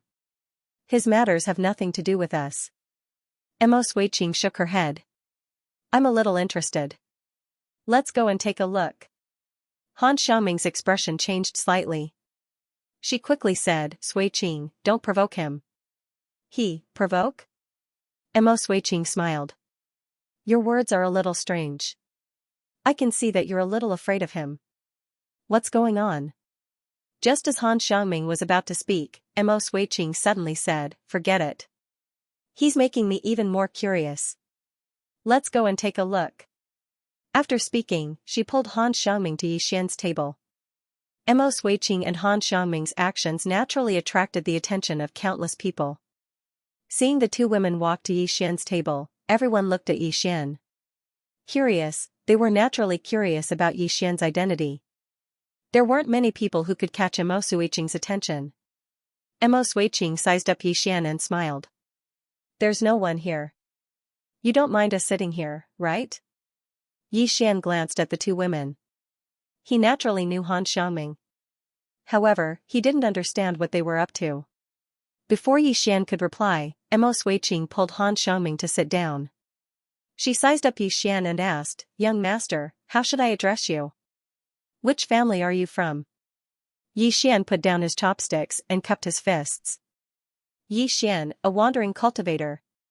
A wandering cultivator, Mo Suiqing's interest grew. Just a wandering cultivator? Yi Xian nodded. Just a wandering cultivator. Mo Suiqing smiled. A wandering cultivator doesn't have the right to be here. Yi Xian smiled. We're just here to freeload with City Lord Liu. Freeload. Hearing Yi Xian's words, everyone burst into laughter. Mo Suiqing started laughing as well. It's the first time I've seen someone come here to freeload. Yi Xian pondered deeply for a moment and said, "Miss Mo, what do you want? Just get straight to the point." The gazes of everyone had converged here, and it wasn't a good thing for him. He didn't want to make enemies for no reason. Mo Suiqing smiled. It's nothing much. I'm just here to have some fun. Can't I? Young Master Yi Xian thinks that I'm not worthy to sit at the same table as you. As soon as she finished speaking, the corners of her mouth curled up slightly. As soon as these words were spoken, the expressions of the men in the surroundings instantly changed. One of them walked over to Mo Suiqing's side, and he glanced coldly at Yi Xian. "Miss Mo, who does he think he is? Is he even worthy to sit at the same table as you?" Slap. Right at this moment, the little fatty suddenly slapped the table, and he pointed furiously at the man who spoke. "Who the fuck do you think you are? Are you even worthy to speak to my big brother like that?" The man's eyes narrowed slightly. "Do you have a death wish?" The little fatty was about to speak when Yi Xian pulled him back, and then he looked at Mo Suiqing. "Miss Mo, how did I offend you? Are you going to make enemies for me?" Mo Suiqing blinked her eyes innocently. "Make enemies? I didn't. You've wronged me." When she spoke up to this point, she sighed softly. "I noticed that young master has an extraordinary bearing, and I intended to get to know you. I never expected that I would be misunderstood by young Master Yi. Alas. Looks like young Master Yi feels that it's beneath him to make friends with me." Yi Xian spoke in a low voice. "But you've seen it for yourself. Your words and actions have caused me to become the target of public criticism." Mo Suiqing grinned. "That's your problem, isn't it?" Yi Xian glanced at Mo Suiqing. This woman was here to cause trouble. He stood up and pulled the little fatty and Yi Ling along. "Let's go." Yi Ling nodded obediently. She picked up an apple from the table and placed it in her pocket. That was because Yi Xian liked to eat fruit after a meal. Seeing that the three of them were about to leave, Mo Suiqing's expression gradually turned cold. "Brother Yi doesn't give me any face at all." "Why? Are you really looking down on me?" The man beside Mo Suiqing smiled. "Miss Mo, why bother with this kind of person?" As he spoke, he glanced at Yi Ling and mocked. "It's fine if you're here to freeload, but you actually want to pack when you're leaving. I've never seen or heard of such a thing. Forget it. This kind of lowly person will probably do even more lowly things." Hearing the man's words, Yi Ling's face turned pale. She hurriedly placed the apple back on the table. When Han Xiangming heard the man's words, her expression instantly changed. How did the tragedy on the cloud shuttle occur? It was all because of this little girl. Sure enough, as soon as the man finished speaking, Yi Xian vanished on the spot like a gust of wind, and he was in front of the man when he appeared once more. The man didn't even have the time to react before Yi Xian's fist smashed against his mouth. Bang! The man was instantly blasted over 10 m away, and all the teeth in his mouth flew out while blood sprayed from his mouth. The expressions of everyone in the surroundings changed when they witnessed this scene. Attack. He actually attacked here. Mo Suiqing hadn't expected that the man before her would actually attack, and she gazed coldly at Yi Xian. "You're quite capable, aren't you?" After he blasted the man flying, Yi Xian walked directly over to Mo Suiqing, A woman like you relies on your beauty to look down on everyone, and you don't know how to respect anyone. You like to play with the men around you, and you're very happy to see them act foolishly because of your words and actions, right? To be honest, I wouldn't have any interest in a woman like you even if you lay naked in front of me. As soon as Xian finished speaking, the surroundings instantly fell silent. No one had expected that Xian would actually dare to humiliate Mo Suiqing in front of so many people. That was Mo Suiqing, the dream lover of countless men in the imperial capital. Right at this moment, Mo Suiqing suddenly slapped the table. Bang! The table instantly turned into powder. Mo Suiqing's figure flashed and appeared before Xian's group. She stared fixedly at Xian with a smile on the corners of her mouth. Do you have the balls to repeat what you said just now? Xian walked over to Mo Suiqing, and they were very close to each other to the point they could feel each other's breathing. Xian just stared at Mo Suiqing. A woman like you looks down on everyone just because you're slightly beautiful, and you don't know how to respect anyone. You like to play with the men around you, and you're happy to see them act stupidly because of your words and actions, right? To be honest, I wouldn't even be interested in a woman like you even if you lay naked in front of me. Mo Suiqing's smile still remained, but it was slightly cold. Everyone knew that the most beautiful woman in the imperial capital was angry. Mo Suiqing attacked. She spun her palm slightly, and a powerful airflow surged out from her palm like a hurricane. The Qi control realm, moreover, she'd clearly executed some sort of formidable martial technique. As soon as the airflow appeared, the tables and chairs around her and Xian were instantly turned into powder. However, Xian didn't take a single step back, and he slammed his fist towards the woman who stood before him. Bang! The airflow shattered, and countless hurricanes swept towards the surroundings while both of them retreated by over 10 m. Mo Suiqing glanced coldly at Xian. Not bad. As soon as she finished speaking, she was about to attack again when Han Xiangming suddenly stood in front of her. Mo Suiqing spoke in a low voice. Xiangming, move aside. Han Xiangming spoke in a low voice. Suiqing, let it go. Can you give me some face? Let it go? Mo Suiqing sneered. Xiangming, he humiliated me like that, and you want me to just let it go? Han Xiangming pulled Mo Suiqing's hand. Listen to my advice, can you? Mo Suiqing frowned slightly. Xiangming, just what is his background? Why are you so afraid of him? Just as Han Xiangming was about to speak, the Crown Prince and Lu Xiaoran rushed over. When they saw the scene, Lu Xiaoran's heart sank. The eldest prince glanced at Xian and Mo Suiqing in the distance, and then he walked over to Mo Suiqing and smiled. Miss Mo, what has made you so angry? Mo Suiqing threw a cold look at Xian, who was not far away. Jiang Yanqing, did you invite this guy here? Jiang Yanqing glanced at Xian and said, Miss Mo, has there been a misunderstanding? Misunderstanding? Mo Suiqing chuckled. She sat down at the side and said, Jiang Yanqing, this person you invited insulted me in front of so many people, yet you're telling me that it's a misunderstanding? What? Is he your friend? Friend, Lu Xiaoran's heart shook, and he gazed at the eldest prince. He was very clearly aware that whether or not he could rope in Xian depended on the eldest prince's decision. How could the eldest prince possibly be friends with him? Someone suddenly said. He spoke rudely and publicly insulted Miss Mo. Such a person should be killed immediately to serve as a warning to others. Exactly.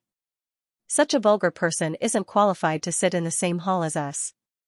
Eldest prince, you should get someone to drive him out immediately so as to prevent him from insulting Miss Mo. The eldest prince pondered deeply for a moment, and then he shook his head. I'm not familiar with him, and I've never invited him. Lu Xiaoran sighed softly in his heart when he heard the eldest prince. Actually, he'd already guessed the outcome. The Mo clan stood behind Mo Suiqing, and Xian had clearly incurred public wrath.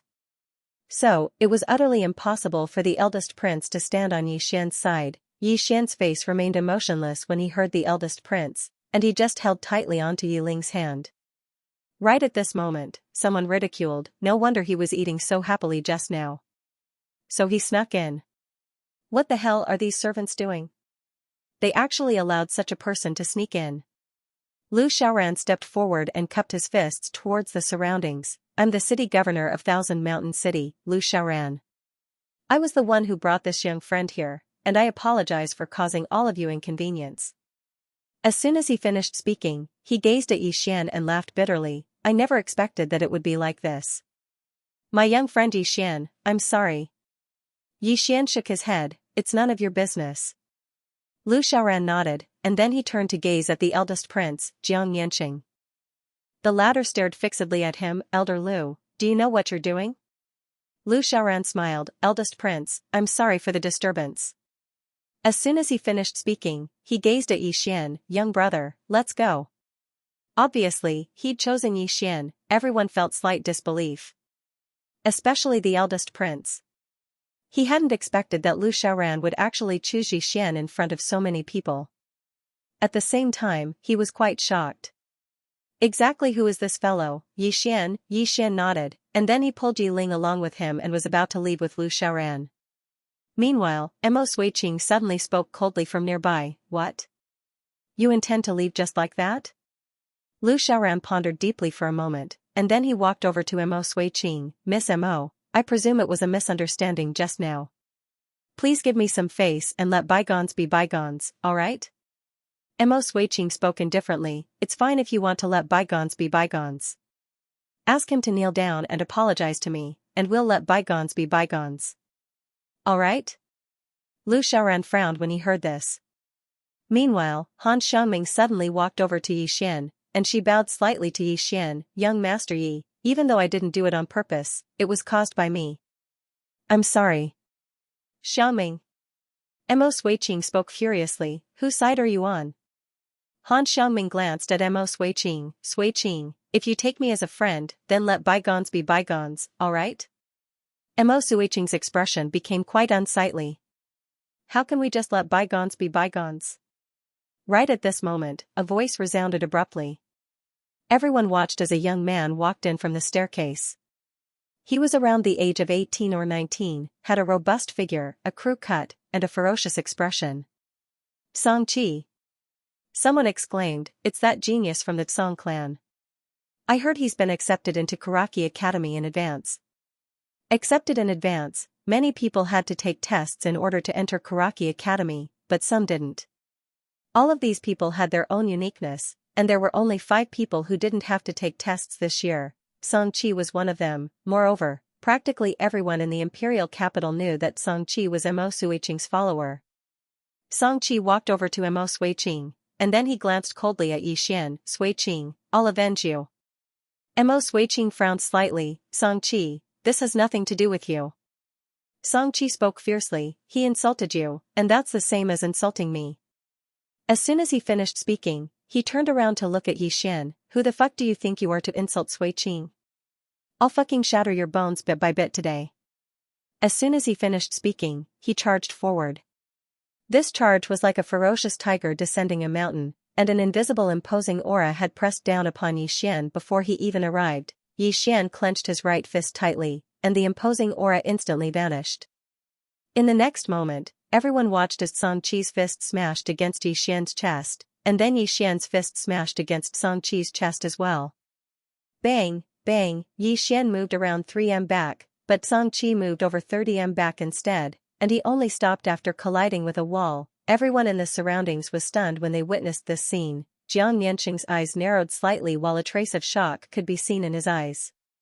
On the other hand, Mo Suiqing frowned. They were very clearly aware of Song Qi's strength. Song Qi's physique was unique, and his physical body was extremely formidable. Practically no one in the same realm of cultivation could go against him in terms of physical strength, yet now, Song Qi was actually in a disadvantageous position. Song Qi's eyes were filled with disbelief. How could you possibly? Xian's face was emotionless. A competition of physical strength? He'd truly never feared anyone. After all, he'd cultivated to the golden body realm. Not to mention humans, he even dared to fight demon beasts with his physical body when it came to physical strength. I refuse to believe it. Song Qi suddenly roared furiously as he charged at Xian again. However, Xian's figure shook and arrived in front of Song Qi first, and then their fists collided once more. Bang, crack, the sound of bones breaking resounded. Song Qi's entire right arm broke, and then his figure was blasted flying against the wall. Bang, the entire wall shook violently while Song Qi struggled for a moment, But he wasn't able to stand up in the end. Yi Xian glanced coldly at the surroundings, and then he took Yi Ling's hand. Let's go. Wait. Right at this moment, a voice suddenly resounded. It was the eldest prince, Xianxia. The eldest prince walked over to Yi Xian and smiled. Brother Yi, I understand what happened. You really did insult Miss Mo, so please apologize to Miss Mo. The eldest prince is benevolent.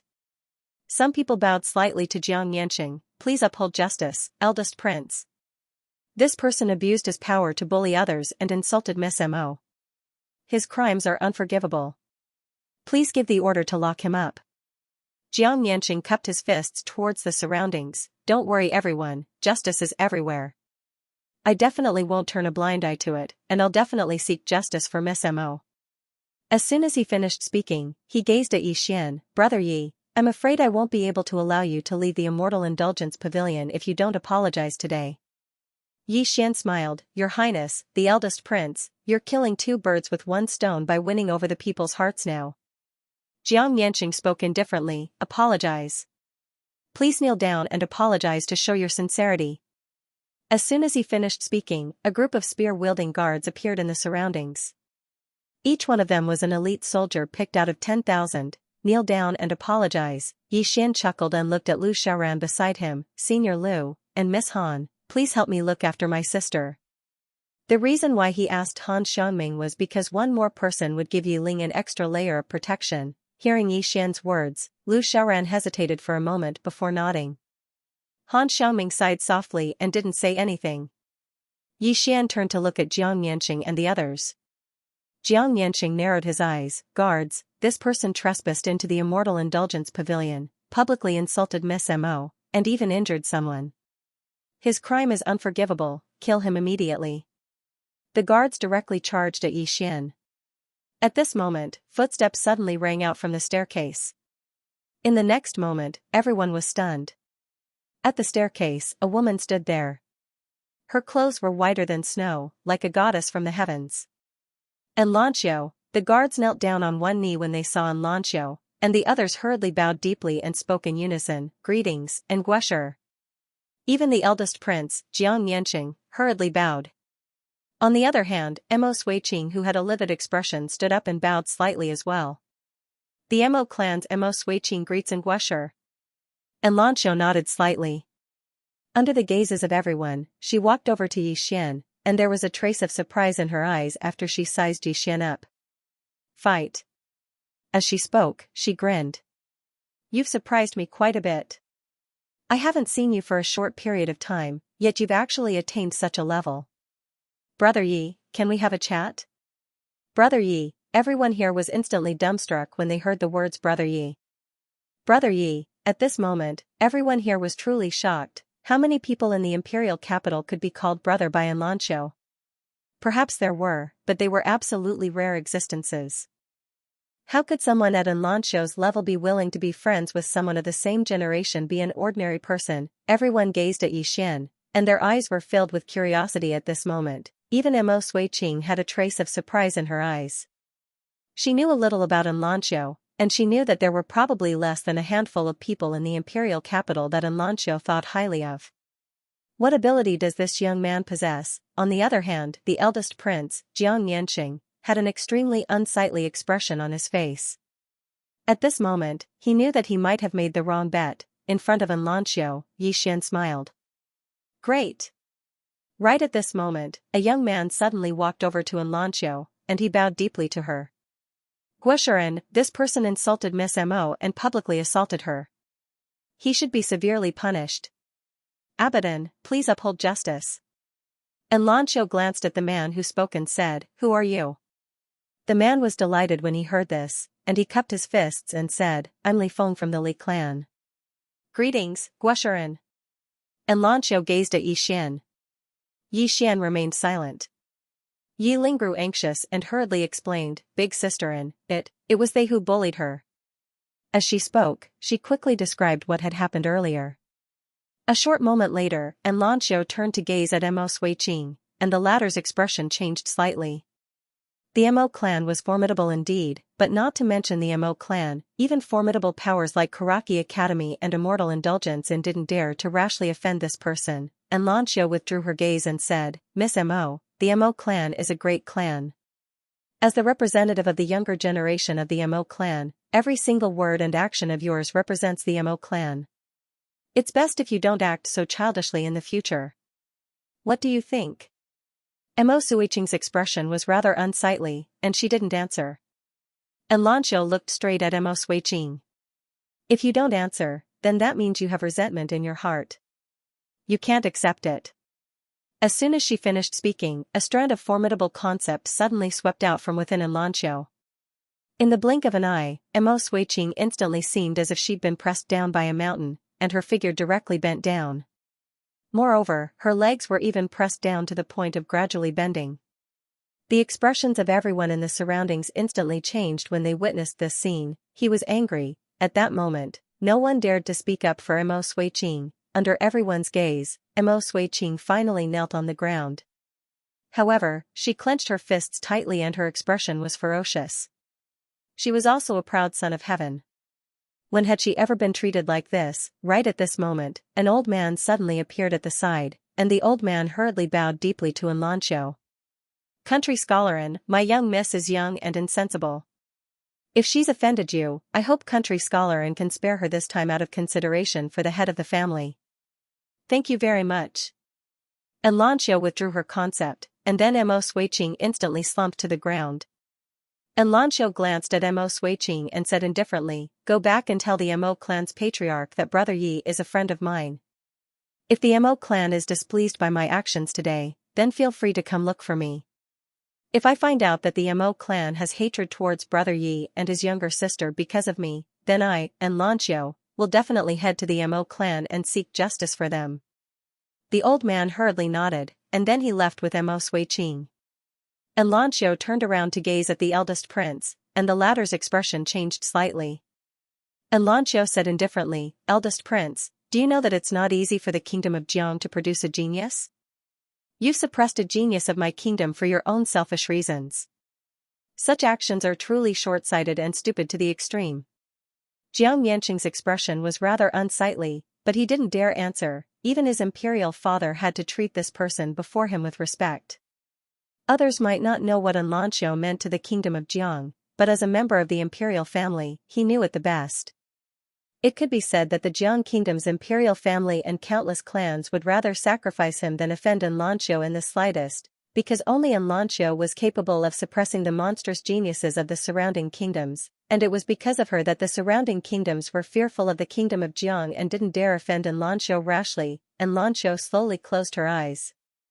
I'll resign from the position of entertaining the new students, and I'm not allowed to hold this position for the next 5 years.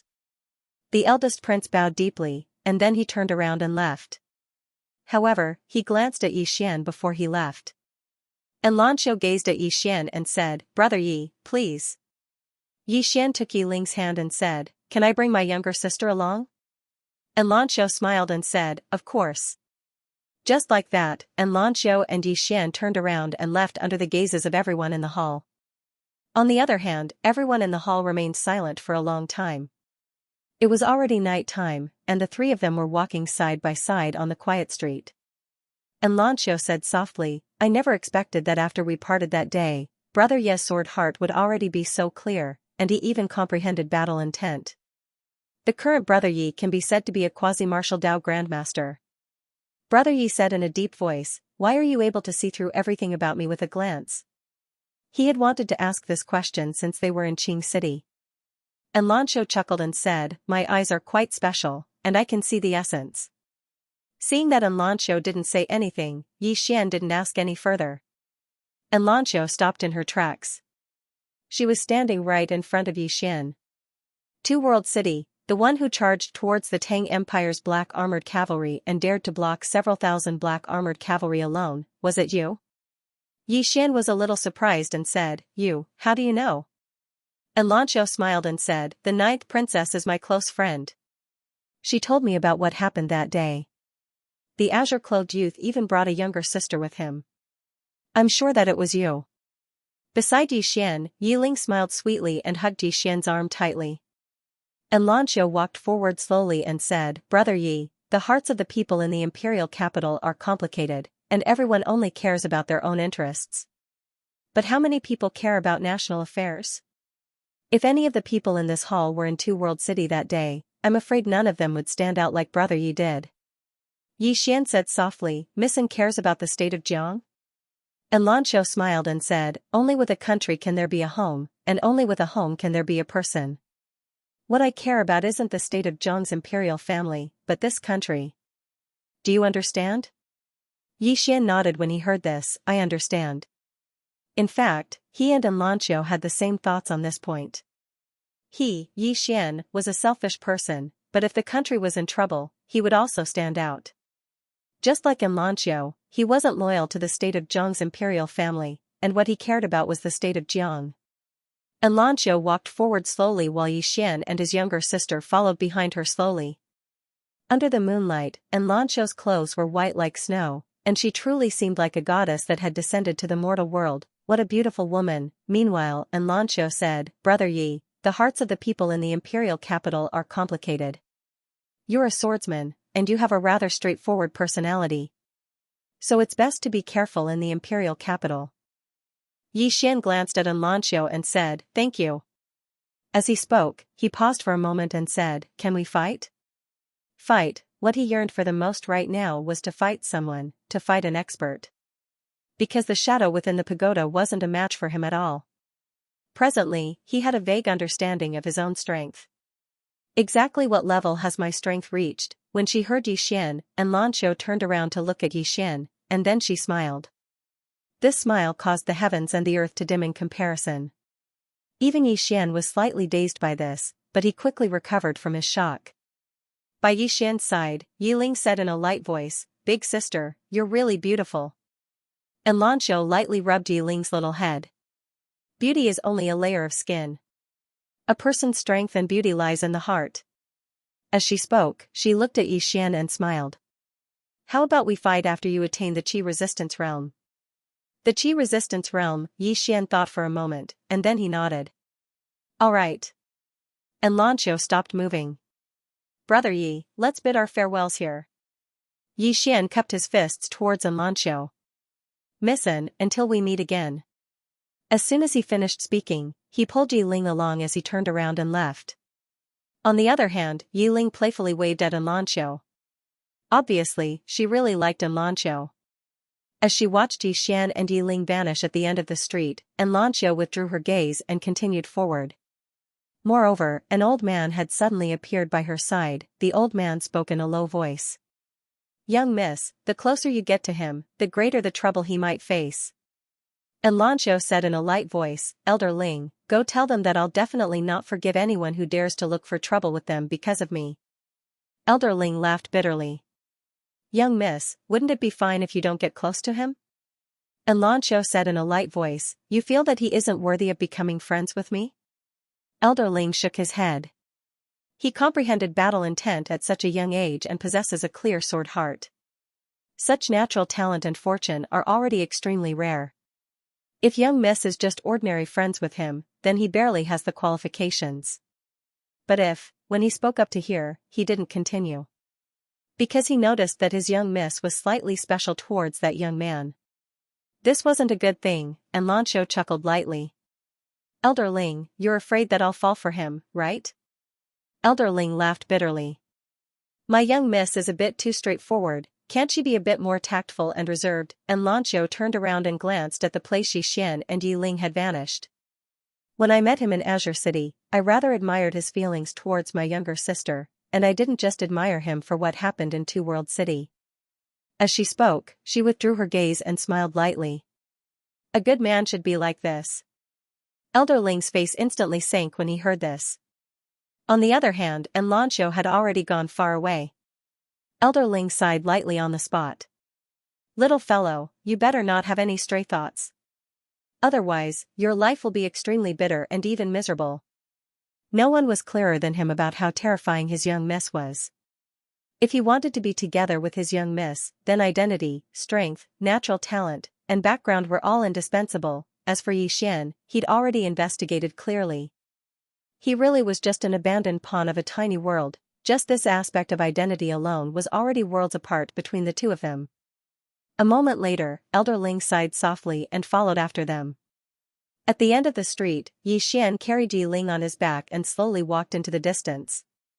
Big brother, big sisterin is so beautiful, Big brother, do you like big sisterin? Big brother, why don't you take big sisterin as your wife? I think big sisterin is a good match for you, your big brother doesn't have anything. Do you want her to starve with me? Then do you like her? Big brother only wants you to be safe forever. Big brother. I want to be with you forever. Idiot, you still want to get married.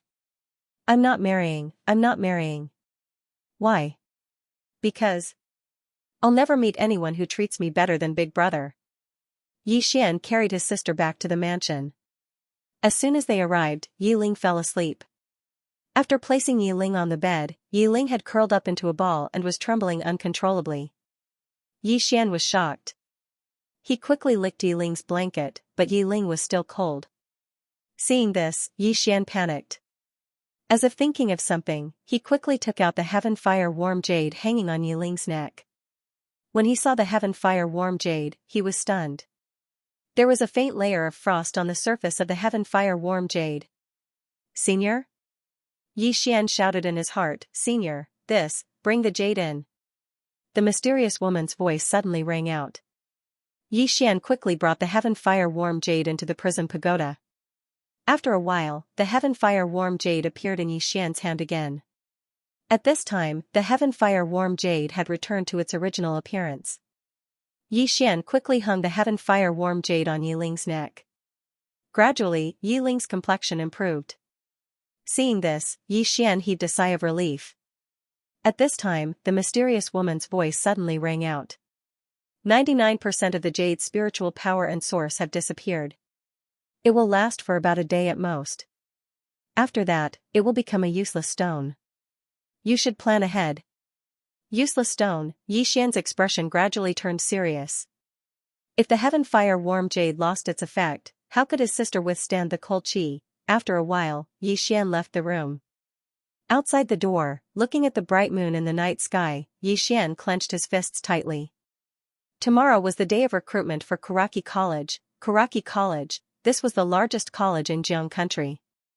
Once he joined Karaki College, he could seek medical treatment for his sister. And his sister would not have to suffer from the pain of her illness. At this moment, Lu Xiaoran arrived at the courtyard. Lu Xiaoran smiled bitterly. Little friendy, I'm sorry about tonight. Yi Xian shook his head. This has nothing to do with Senior Lu. Lu Xiaoran said softly, I was more optimistic about the first prince, but today's matter made me realize that he isn't what I thought he was. Sigh, these descendants of the imperial family really know how to put on a show. Yi Xian hesitated for a moment before he said, Senior Lu, forgive me for being frank, but isn't it too early for you to choose a side now? Moreover, I'm afraid that person above us isn't willing to see you choose a side now. Lu Xiaoran smiled bitterly. Of course I know. However, if I don't choose a side now, I'm afraid it will be too late in the future. Yi Xian shook his head. With all due respect, Senior Lu only needs to pledge loyalty to His Majesty. As long as His Majesty doesn't die, nothing will happen to Senior Lu and the Lu family. Lu Xiaoran nodded. I'm thinking the same thing. Our Lu family doesn't want to be involved in the battle for the crown prince position. Yi Xian nodded and didn't say anything else. Meanwhile, Lu Xiaoran smiled and said, Young brother, Karaki Academy is recruiting students tomorrow. At that time, I'll have to rely on you to take good care of my disappointing son. Yi Xian smiled and said, Senior Lu, I might not even be able to join Karaki Academy. Lu Xiaoran shook his head lightly.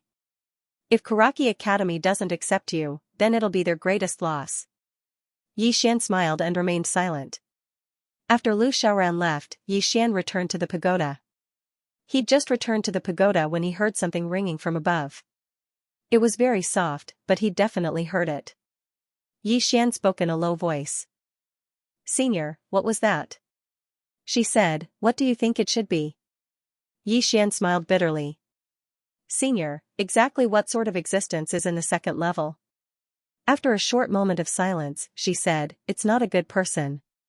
In short, you have to find a way to obtain a spirit sword to improve your cultivation once you enter the academy. Everything has to be sped up. Xian nodded. The current pagoda made it difficult for him to feel at ease. Or it should be said that he was perturbed at all times, because he himself felt that the existence in the second level was not a good person. There was no proof, it was just a feeling, and this feeling was given to him by the pagoda. It should be said that it was a warning from the pagoda, just as the mysterious woman said, he had to speed up. Of course, his top priority now was to join Karaki Academy. A day passed. Early in the morning, a red sun slowly rose from the horizon. Xian pulled his sister Yiling out of the mansion's entrance. Outside the entrance was Lu Xiaoran and little fatty Lu Ming. Lu Xiaoran sized up Xian. Xian had changed into a cloud-white robe today. His looks were extremely good to begin with, and with a bit of dressing up, he could indeed be called a handsome man. If he wore a sword at his waist and revealed his identity as a swordsman, he would probably be able to charm many young girls in the imperial city. As for Yiling, she had also changed into a dark green skirt, and there was a long braid behind her head. Although she was young, anyone could see that she was a beauty in the making. In a few years, she would definitely be a beauty that could cause the downfall of a city. After seeing the appearance of the brother and sister, Lu Xiaoran was even more certain that this pair of brother and sister's origins were definitely not simple. Retracting his thoughts, Lu Xiaoran smiled and said, "Little friend Yi, let's go." Xian nodded, then pulled Yiling and followed Lu Xiaoran and his father into the distance. They were not far from Karaki Academy, so the few of them chose to walk. Today, the imperial city could be said to be unusually lively. Karaki Academy's recruitment could be said to be the most important event in the imperial city. In the entire Jiang country, the best way to stand out was to enter Karaki Academy. Entering Karaki Academy could be said to be like a carp leaping through the Dragon's Gate. Therefore, every time Karaki Academy recruited students, geniuses from all over the Jiang country would rush over. When these geniuses came, their families would naturally accompany them. Therefore, the imperial city was bustling. In fact, what Xian did not know about Daoyi was that without Lu Xiaoran, he and his sister would not even be able to find a place to stay in the imperial city. This was because the inns in the imperial city had basically been booked a month ago. Today, Yiling was unusually happy because Xian would be joining Karaki Academy today. Once Xian joined Karaki Academy, Xian would no longer be alone. He would have someone to rely on, and he would also have a good future. At that time, even if her illness could not be cured, she could be at ease. Thinking up to this point, Yiling tilted her head and glanced at Xian. She held Xian's hand tightly. If it was possible, she also wanted to live because her brother had been living too tirelessly ever since their mother left them. She was not afraid of death, but she was afraid that her brother would be lonely after she died. More and more people gathered on the streets, and all of them were heading in the same direction. Karaki Academy, in the north of the imperial city, there was a huge mountain called Song Mountain. It was nearly 3,000 meters tall, and one could overlook the entire imperial city from the waist of the mountain. And on this Song Mountain was Karaki Academy. On the way, Lu Xiaoran said with a smile, Karaki Academy has a long history. In this part of the world, the dynasties have changed countless times, but Karaki Academy has always existed. Like the drunken immortal restaurant, they are two true giants. Xian said in a deep voice, are there also Karaki Academies in other countries? Lu Xiaoran nodded, of course there are. It is said that the headquarters of Karaki Academy is located in the central continent, but that is a very far place. Saying that, he shook his head with a smile, and then looked at Xian, little friend Yi, if you have the opportunity in the future, you should leave the country of Jiang, leave the Qing province, and see the wider world outside. Only then will you not have come to this world in vain. Xian said with a smile, it's too far away. The most important thing is to take care of the present. Lu Xiaoran laughed, of course. Soon, the group arrived at the foot of Song Mountain. Standing at the foot of Song Mountain and looking up, a feeling of insignificance involuntarily arose in their hearts. At this time, there was a sea of people at the foot of Song Mountain. Obviously, these people had come to participate in the recruitment of Karaki Academy.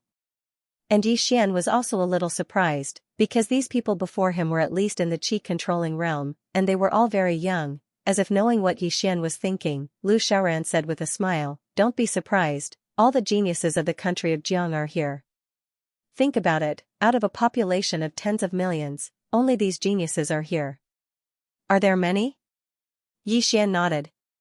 In Qingqing, an 18-year-old in the qi-controlling realm was definitely a super genius. However, Qingqing was only a small city. If placed in some big cities, they might only be considered ordinary geniuses, and if placed in the whole country of Jiang, they might only be considered ordinary. At this time, an immortal crane flew down from the sky, and on the back of the crane sat an old man. Soon, the immortal crane arrived above the crowd, and the old man looked down. This old man is the outer dean of Karaki Academy, Songli, and he is in charge of today's recruitment. Today's recruitment is limited to 20 people, and there will be a total of 3 rounds. If there are more than 20 people who pass the 3 rounds, then these 20 people will compete with each other, and the winner will stay. 20. The crowd was in an uproar when they heard this voice. There were at least 1,000 people here, and only 20 meant that 99% of them would be eliminated. Yi Xian's expression turned serious as well. Only 20 meant that the competition would be extremely brutal. The old man's voice resounded once more in the sky. The first round is to ascend the mountain. Those who are unable to ascend the mountain on foot will be eliminated immediately. Ascend the mountain. Yi Xian was stunned, and then he looked at Lu Xiaoran. It's that simple? Lu Xiaoran shook his head. That's not simple. This ascent is suppressed by a formation, and the objective of this round is to eliminate those with unstable realms. Even though most people have attained the qi-controlling realm, many of them are not at that realm. Yi Xian nodded, and then he looked at Lu Ming. Senior, little Ming doesn't seem to have attained the qi-controlling realm. Lu Xiaoran smiled bitterly. Of course he hasn't, and he's only entering Karaki Academy as a special student. Special student? Yi Xian was puzzled. What do you mean? Lu Xiaoran looked embarrassed. Actually, it's just a degree bought with money, but it's not an official student. It's just a low-level class. There will be teachers in this class, but they're much worse than official students. Moreover, they don't have the status of an official student. Beside him, Lu Ming was a little dissatisfied. Big brother, Dad, at least leave me some face. Hearing this, Lu Xiaoran was infuriated and said angrily, "Face my ass. If you had worked hard, would your father have begged someone to get you a degree?" Lu Ming curled his lips, not daring to talk back. Yi Xian and his sister looked at each other and smiled. At this moment, Lu Xiaoran suddenly said, "Little friend Yi, let's go to the starting point."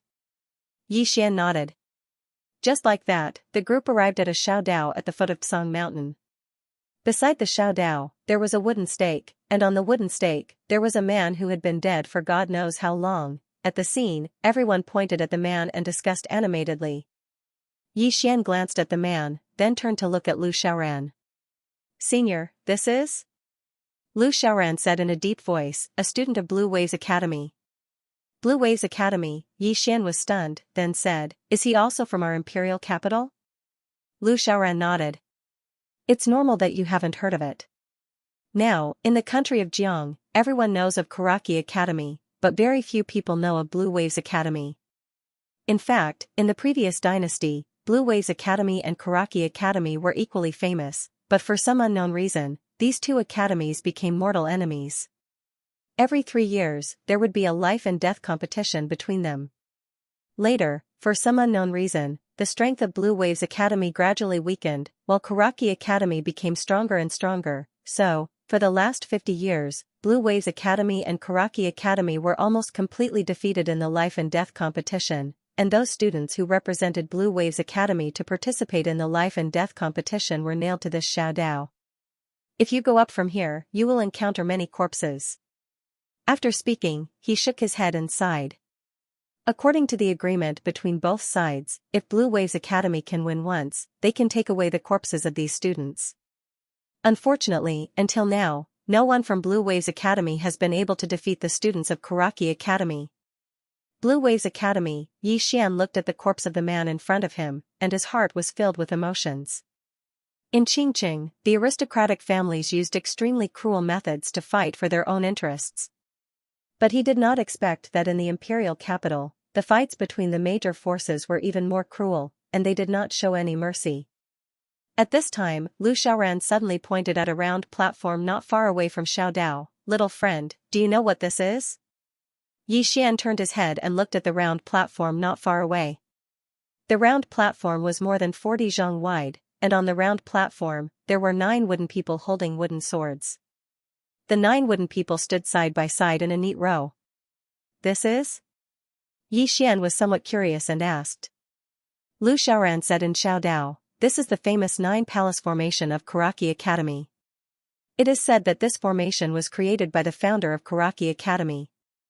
In this 100 countries of Qingzhou, all Karaki Academy has this formation.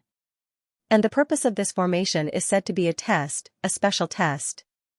As long as one can break this formation before the age of 20, the dean of Karaki Academy must accept this person as his direct disciple, which is equivalent to the disciple of the dean." After saying that, he shook his head and smiled. "Unfortunately, this formation has not been broken for nearly 50 years already." 9-palace formation, Yi Xian sized up the 9 wooden people. "Is this formation very powerful?" Lu Xiaoran smiled bitterly. "It is not just powerful. Once, there was a higher sky realm powerhouse who wanted to try it, but unfortunately, that person was directly killed in less than 10 breaths. And those who can reach higher sky realm before the age of 20, that is very few." Speaking until here, he slightly paused, then said again, "It is said that Karaki Academy invited Nguesher to break this formation, but, whether she actually came or not, no one knows." Just when Yi Xian was about to say something, at this time an old voice suddenly resounded from the sky. "The test begins." Along with this voice, the people gathered in front of Xiao Dao all rushed out. Yi Xian turned his head and stroked Yi Ling's small head, then he looked at Lu Xiaoran. "Senior Lu, please look after my sister." Lu Xiaoran smiled. "Of course." Yi Ling gave Yi Xian a gentle hug. "Brother, you can do it." Yi Xian chuckled, then turned around and joined the crowd. Looking at Yi Xian disappearing into the crowd, Yi Ling smiled. But very quickly, her body trembled. She felt as if she had fallen into an ice cellar. Cold air overflowed from her body, making her look like a block of ice. Lu Xiaoran was shocked when he saw this scene, and he hurriedly said, "Come, let's go back first." Yi Ling shook his head. "Uncle Lu, it's fine, As she spoke, she took out the heaven fire warm jade. "With this, I'll be fine." Lu Xiaoran still wanted to say something, but Yi Ling raised her head and looked into the distance. She said softly, "Only when I see Big Brother joining Karaki Academy can I feel at ease." Lu Xiaoran sighed softly. He patted Lu Ming lightly and said, "Go get Sister Ling 2 long furs. Be quick."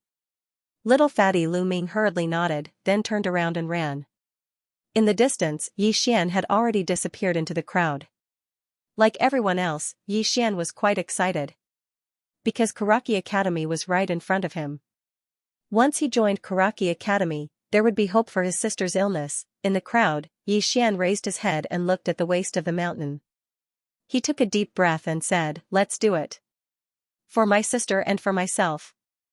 After saying that, he quickened his pace. In the beginning, the crowd was very fast. But after walking for around 5 kilometers, almost 90% of them slowed down. Moreover, they were getting slower and slower. This was because as they walked, an invisible pressure suddenly appeared on their bodies. With every step they took, this pressure would increase by a bit. Therefore, after the people at the front had walked for around 10 kilometers, some people behind them were gradually being eliminated. However, the speed of the people at the front was still very fast. Obviously, there were people who were very weak, but there were also people who were very strong. Yi Xian walked at a moderate pace. As for the invisible pressure, it didn't affect him at all, because his bones and flesh were now so strong that even a levitation realm cultivator might not be able to compete with him.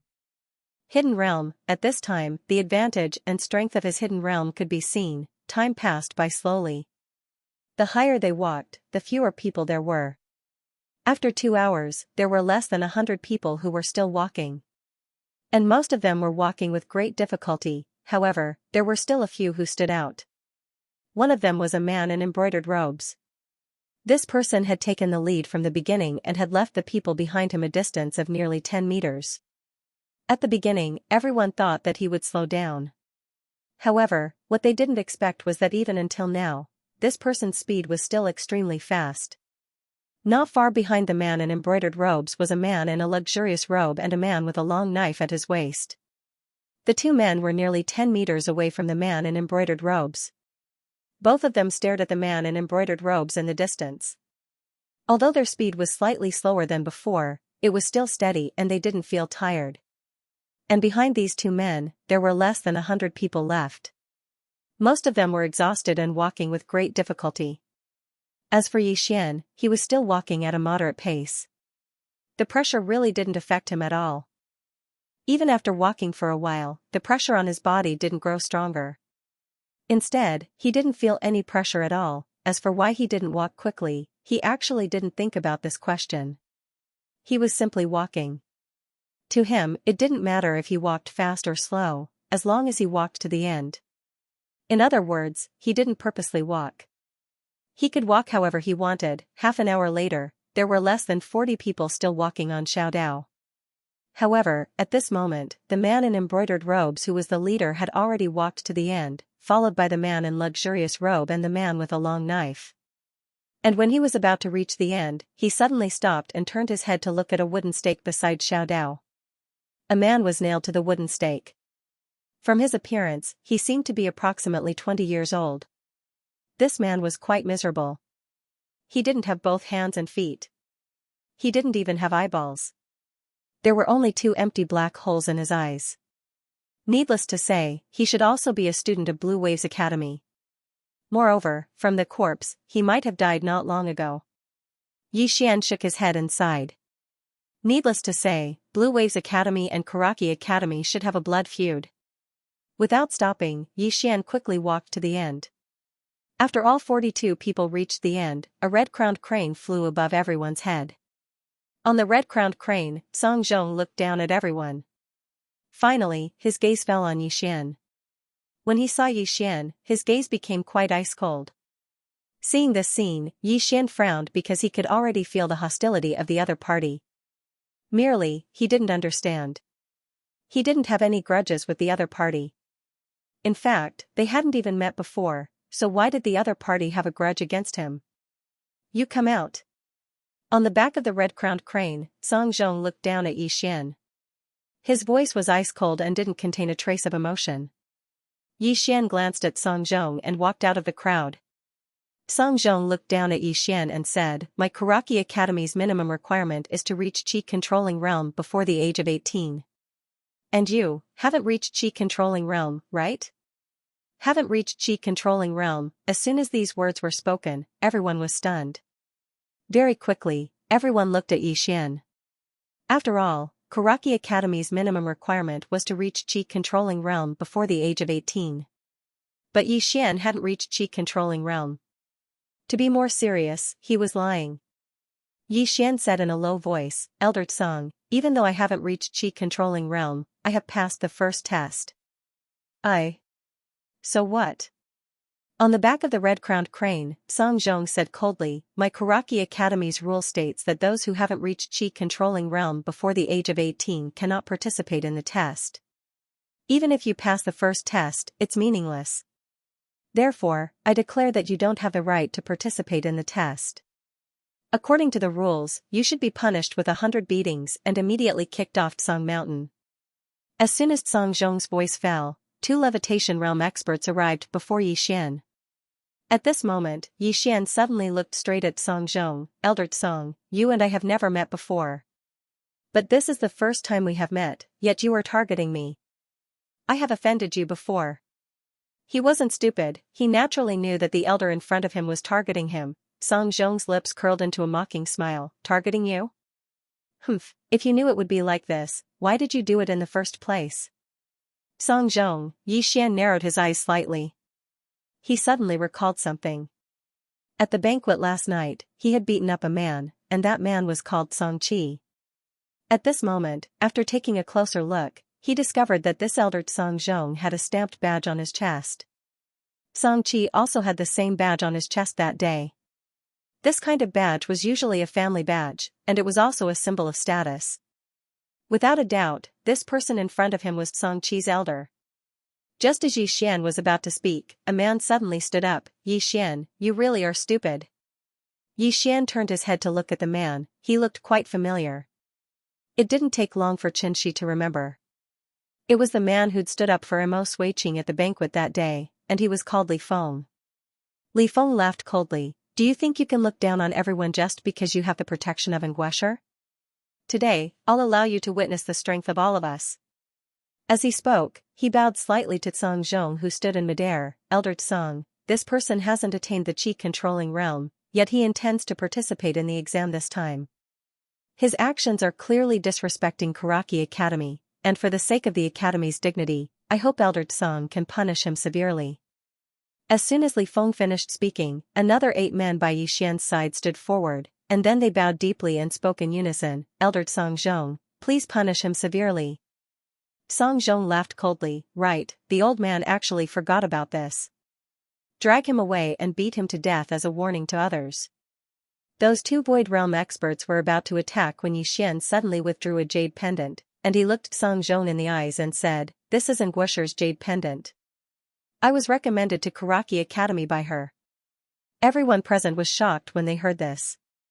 Nguesher's recommendation, that's a huge amount. Even the man in embroidered clothes who'd taken the lead couldn't help but glance at Yi Xian with slight curiosity in his eyes. Nguesher was the idol of everyone in the state of Zhong's younger generation. In midair, Song Zhong's expression was extremely unsightly. He hadn't expected that Yi Xian would actually possess Xianxia's jade pendant. "I have to give face to Nguesher." Li Feng became anxious when he saw Song Zhong remain silent, and he didn't even think before pointing at Yi Xian angrily. "How dare you? You're just a piece of trash at the Qi transformation realm. How could you possibly be recommended by Nguesher? This jade pendant is definitely fake." Right at this moment, Yi Xian suddenly vanished on the spot, and when he reappeared, he was already in front of Li Feng. Under everyone's gazes, Yi Xian directly slapped Li Feng's face. Mother ****, slap. Li Feng was sent flying by the slap. Everyone was stunned. "P.S. Thank you for the donations and monthly votes from my friends yesterday. I saw it and remembered it all. I'm truly grateful. Hit someone here." Everyone was stunned. Li Feng, who was hit by Yi Xian, was stunned as well. Because he really hadn't expected that Yi Xian would attack him.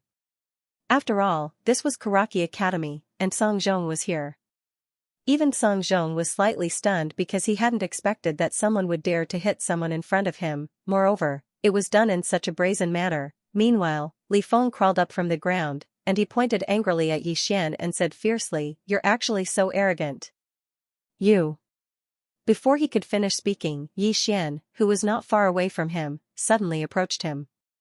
Then, before he could come to his senses, Yi Xian slapped him in the face again. Slap. Along with a resounding slap, Li Feng's entire body was directly slapped away. Some of the students couldn't help but glance at Yi Xian with shock when they witnessed this scene.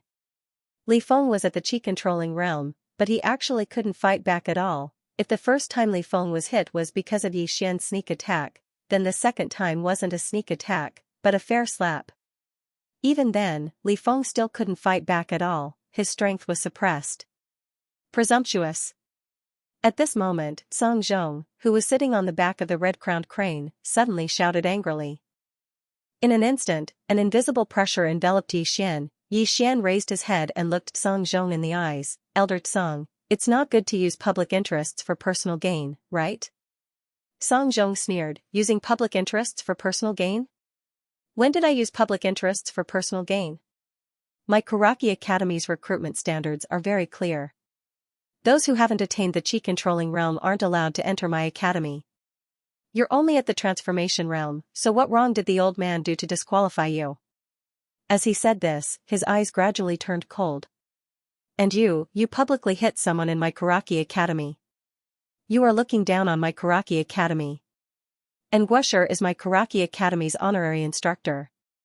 The old man believes that even if she were here, she wouldn't allow you to enter Karaki Academy." At this moment, Li Feng suddenly crawled to his feet. He glared at Yi Xian, who was not far away. His face was filled with savagery and madness. "You lowly bastard, you actually..." Before he finished speaking, Xian suddenly appeared in front of him. Li Xiu's expression changed drastically. But this time, he was clearly prepared. When Xian appeared in front of him, he suddenly threw a punch at Xian. As he punched out, a powerful airflow wrapped around his fist like a mist. Quite powerful, Xian also punched out. The two fists collided. Gotcha! Along with the sound of bones breaking, Li Feng was blasted over 10 m away. As soon as he fell to the ground, he started howling madly. The bones in his entire right arm had been completely shattered. Xian glanced coldly at Li Feng, who was howling incessantly. "I'll fucking beat you to death if you say another word." As soon as he finished speaking, he raised his head to look at Song Zhong. The latter's expression was icy cold, and his eyes were filled with undisguised killing intent. "You acted violently in front of the old man today, and you completely disregard Karaki Academy. Even Nguesher can't protect you. Guards! Take him away and kill him on the spot." As soon as he finished speaking, two experts at the side were about to attack. Xian looked Song Zhong in the eyes. "Even though I haven't attained the Qi resistance realm, Elder Song has noticed that I possess the strength of a Qi resistance realm expert." Song Zhong ridiculed. "Who cares if you possess the strength of a Qi resistance realm expert? The old man only knows that you haven't attained the Qi resistance realm. Since you haven't attained the Qi resistance realm, then you aren't qualified to participate in my Karaki Academy's recruitment test." As he spoke, he lightly waved his right hand. "Take him down and kill him on the spot." When they heard Song Zhong, the two Void Realm experts before Xian charged directly at Xian. Both of them possessed extremely formidable strengths. At the moment they attacked, Xian felt a strand of invisible pressure. Xian's expression instantly sank when he saw them attack. He knew that the matter couldn't be resolved peacefully. Since it was impossible to resolve peacefully, then he had to fight. When he thought up to here, a wisp of a savage expression arose on the corners of Xian's mouth, and he suddenly stomped his right foot. Bang! The ground exploded apart, and a strand of formidable pressure swept out from within Xian, causing the two Void Realm experts to be blasted back by over 10 m. A Qi Transformation Realm expert blasted two Void Realm experts back? Everyone present here was instantly extremely shocked when they witnessed this scene, or it should be said that they felt disbelief. After all, there was a gap of 2 realms between them. A trace of disbelief could be seen in Song Zhong's eyes as well. He was slightly surprised that Xian was able to completely crush Li Feng, but he wasn't very shocked. After all, even Song Qi had lost at Xian's hands. However, both of them were at the Void Realm. Even though they hadn't utilized their full strength at the beginning, it wasn't something that a Qi Transformation Realm expert could go against. Song Zhong stared fixedly at Xian. At this moment, he naturally understood that this young man before him was absolutely not an ordinary young man, and it could even be said to be a genius, a rare genius. When he thought up to here, Song Zhong was slightly hesitant, because he was slightly fearful. If he really expelled a genius from Karaki Academy, then the consequences would definitely be extremely severe. After all, he was only a tiny elder. However, enmity had already been formed, and if Xian was allowed to enter Karaki Academy, then Xian would definitely take revenge in the future. The revenge of a genius. When he thought up to here, his gaze gradually turned icy cold. A genius? Karaki Academy never lacked geniuses. "I can't leave any future troubles." Song Zhong slowly clenched his right fist. In an instant, a powerful airflow suddenly appeared around Xian, and as soon as this airflow appeared, Xian suddenly noticed that his entire body had started to tense up. Xian was shocked in his heart. Song Zhong wasn't a Void Realm expert at all, but an expert above the Void Realm. He couldn't be defeated by force. When he thought up to here, Xian suddenly clenched his right fist tightly, and then he smashed it forward. Bang! The airflow around him was instantly blasted apart by this punch, and right when Song Zhong was about to attack again, Xian flashed backwards and arrived at the foot of the mountain with a few leaps. A wisp of ridicule arose on the corners of Song Zhong's mouth when he witnessed this scene. Trying to flee? How laughable! As he spoke, he was about to attack. However, right at this moment, Xian charged onto the 9 Palaces formation platform. Seeing this scene, the people halfway up the mountain and at the foot of the mountain were all stunned. Even Song Zhong was stunned. What was he going to do? The moment Yixian stepped onto the Nine Palaces platform, it violently shook, and then a beam of light suddenly shot up from the center of the platform into the sky. At this moment, countless people from Karaki Academy looked up at the sky. Nine Palaces light pillar. Heavens, who is this? He actually wants to challenge the Nine Palaces formation? Could it be Nguesher? The Nine Palaces formation. It hasn't been activated for decades. Could it be Nguesher? Who exactly is it? Soon, figures ran down from the top of the mountain. The Nine Palaces platform had been activated, and it was obvious that someone wanted to challenge the Nine Palaces formation. On the back of the red-crowned crane, Song Zhong was also stunned. He originally thought that Yixian was going to escape, but he didn't expect that Yixian would actually go onto the Nine Palaces platform and challenge the Nine Palaces formation. When it was confirmed that Yixian was going to challenge the Nine Palaces formation, Song Zhong suddenly laughed. Yixian, the old man has finally seen what it means to seek one's own death. That's good, you've saved the old man a lot of trouble by courting death like this. Nine Palaces formation. This formation was formed by 9 wooden puppets. When the 9 wooden puppets attacked together, they could instantly kill an Ascendant Realm expert. Let alone an Ascendant Realm expert, even if he went up there, he didn't have the confidence to break the formation. In fact, he had no confidence at all. This formation didn't just test one's strength, but also one's foundation, temperament, talent, and combatability. The ancestral master of Karaki Academy left this formation because he was afraid that Karaki Academy would lose its talented people, those true talents. Soon, countless people gathered around the Nine Palaces platform. Everyone was looking at Yixian on the platform and discussing. Lu Xiaoran led the little fatty and Yi Ling over to the Nine Palaces platform, and his expression changed slightly when he saw Yixian. Is Yixian going to challenge the Nine Palaces platform? On the other hand, even though Yi Ling, who was wrapped in a thick coat, didn't know what was going on, she was able to sense that it was definitely nothing good. Yi Ling's face was pale and extremely nervous. Uncle Lu, big brother will be fine, right? Lu Xiaoran sighed softly. He glanced at Yi Ling and hesitated for a moment before he said, "Don't worry, he'll be fine." As he spoke, he raised his head and gazed at Yixian, but there was a trace of worry in his eyes. The Nine Palaces formation.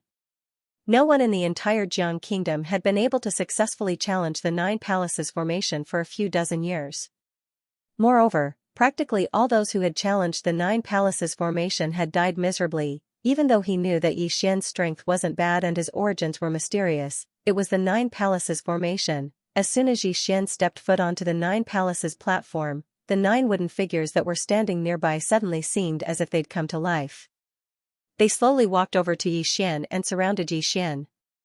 Yixian's face was emotionless, or it should be said that there was killing intent in his eyes. He hadn't expected that the situation would develop to such an extent. Song Zhong was clearly targeting him. Fight them head-on? This was Karaki Academy, and even 10,000 of him couldn't defeat it. He had no other choice but to challenge the Nine Palaces formation. Yixian discarded the distracting thoughts in his mind and glanced at the surroundings. The 9 wooden figures were holding wooden swords and hadn't moved, but he'd sensed danger. Yixian naturally didn't dare act carelessly, and his entire body was on guard. At this moment, one of the wooden figures in front of him suddenly drew its sword, and this sword was aimed straight at the space between Yixian's eyebrows. The moment the first wooden figure drew its sword, the crowd was in an uproar. How is this possible? Someone exclaimed. The speed of this wooden figure's sword is so fast. Could it be that these 9 wooden figures are all swordsmen? 9 chi-controlling realm sword cultivators. I'm afraid even a levitation realm powerhouse can be killed instantly. On the back of the crane, Song Zhong was also a little shocked. He knew that these wooden figures weren't simple, but he didn't expect them to be existences like swordsmen. After all, the Nine Palaces platform hadn't been activated for a very long time. In the blink of an eye, Song Zhong smiled. Although these wooden figures were only at the chi-controlling realm, if they were swordsmen, then their terror could no longer be measured by the realm alone. 9 chi-controlling realm swordsmen experts, coupled with the support of the formation, were almost invincible in the chi-controlling realm, even in the levitation realm. In the entire younger generation of Jiang country, perhaps only existences at the level of Nguesher could give it a try. As for Yi Xian, Song Zhong looked at Yi Xian and sneered. Yi Xian, if you want to be in the limelight, if you want to make a name for yourself, why don't you take a look at yourself first? On the Nine Palaces platform, when the first wooden figure drew its sword, Yi Xian's first impression was fast, accurate, and ruthless. However, he was a little surprised, because although this sword was fast, it was very weak. He didn't know why he felt this way, he just felt that it was very weak. In this way, under the gaze of countless people, the wooden sword directly stabbed into Yi Xian's chest. Yi Xian didn't dodge, everyone was stunned. In the blink of an eye, under everyone's astonished gaze, the wooden sword trembled violently, then turned into a glimmer of light and sank into Yi Xian's body. Almost at the same time, the Lingxiao sword in his body trembled, as if something had happened. Around him, the wooden swords of the remaining 8 wooden figures also arrived in front of Yi Xian. Similarly, he didn't dodge. The moment these wooden swords came into contact with him, they completely disappeared without a trace. Not only the people around him, but even Yi Xian himself was stunned. Senior? What's going on? Did you make a move?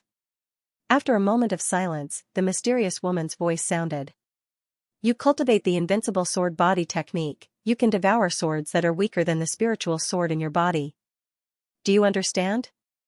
Just as Yi Xian was about to speak, at this moment, Song Zhong suddenly shouted angrily.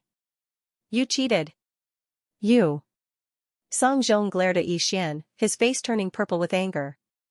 If Yi Xian wasn't on the Nine Palace platform, he would have already made his move.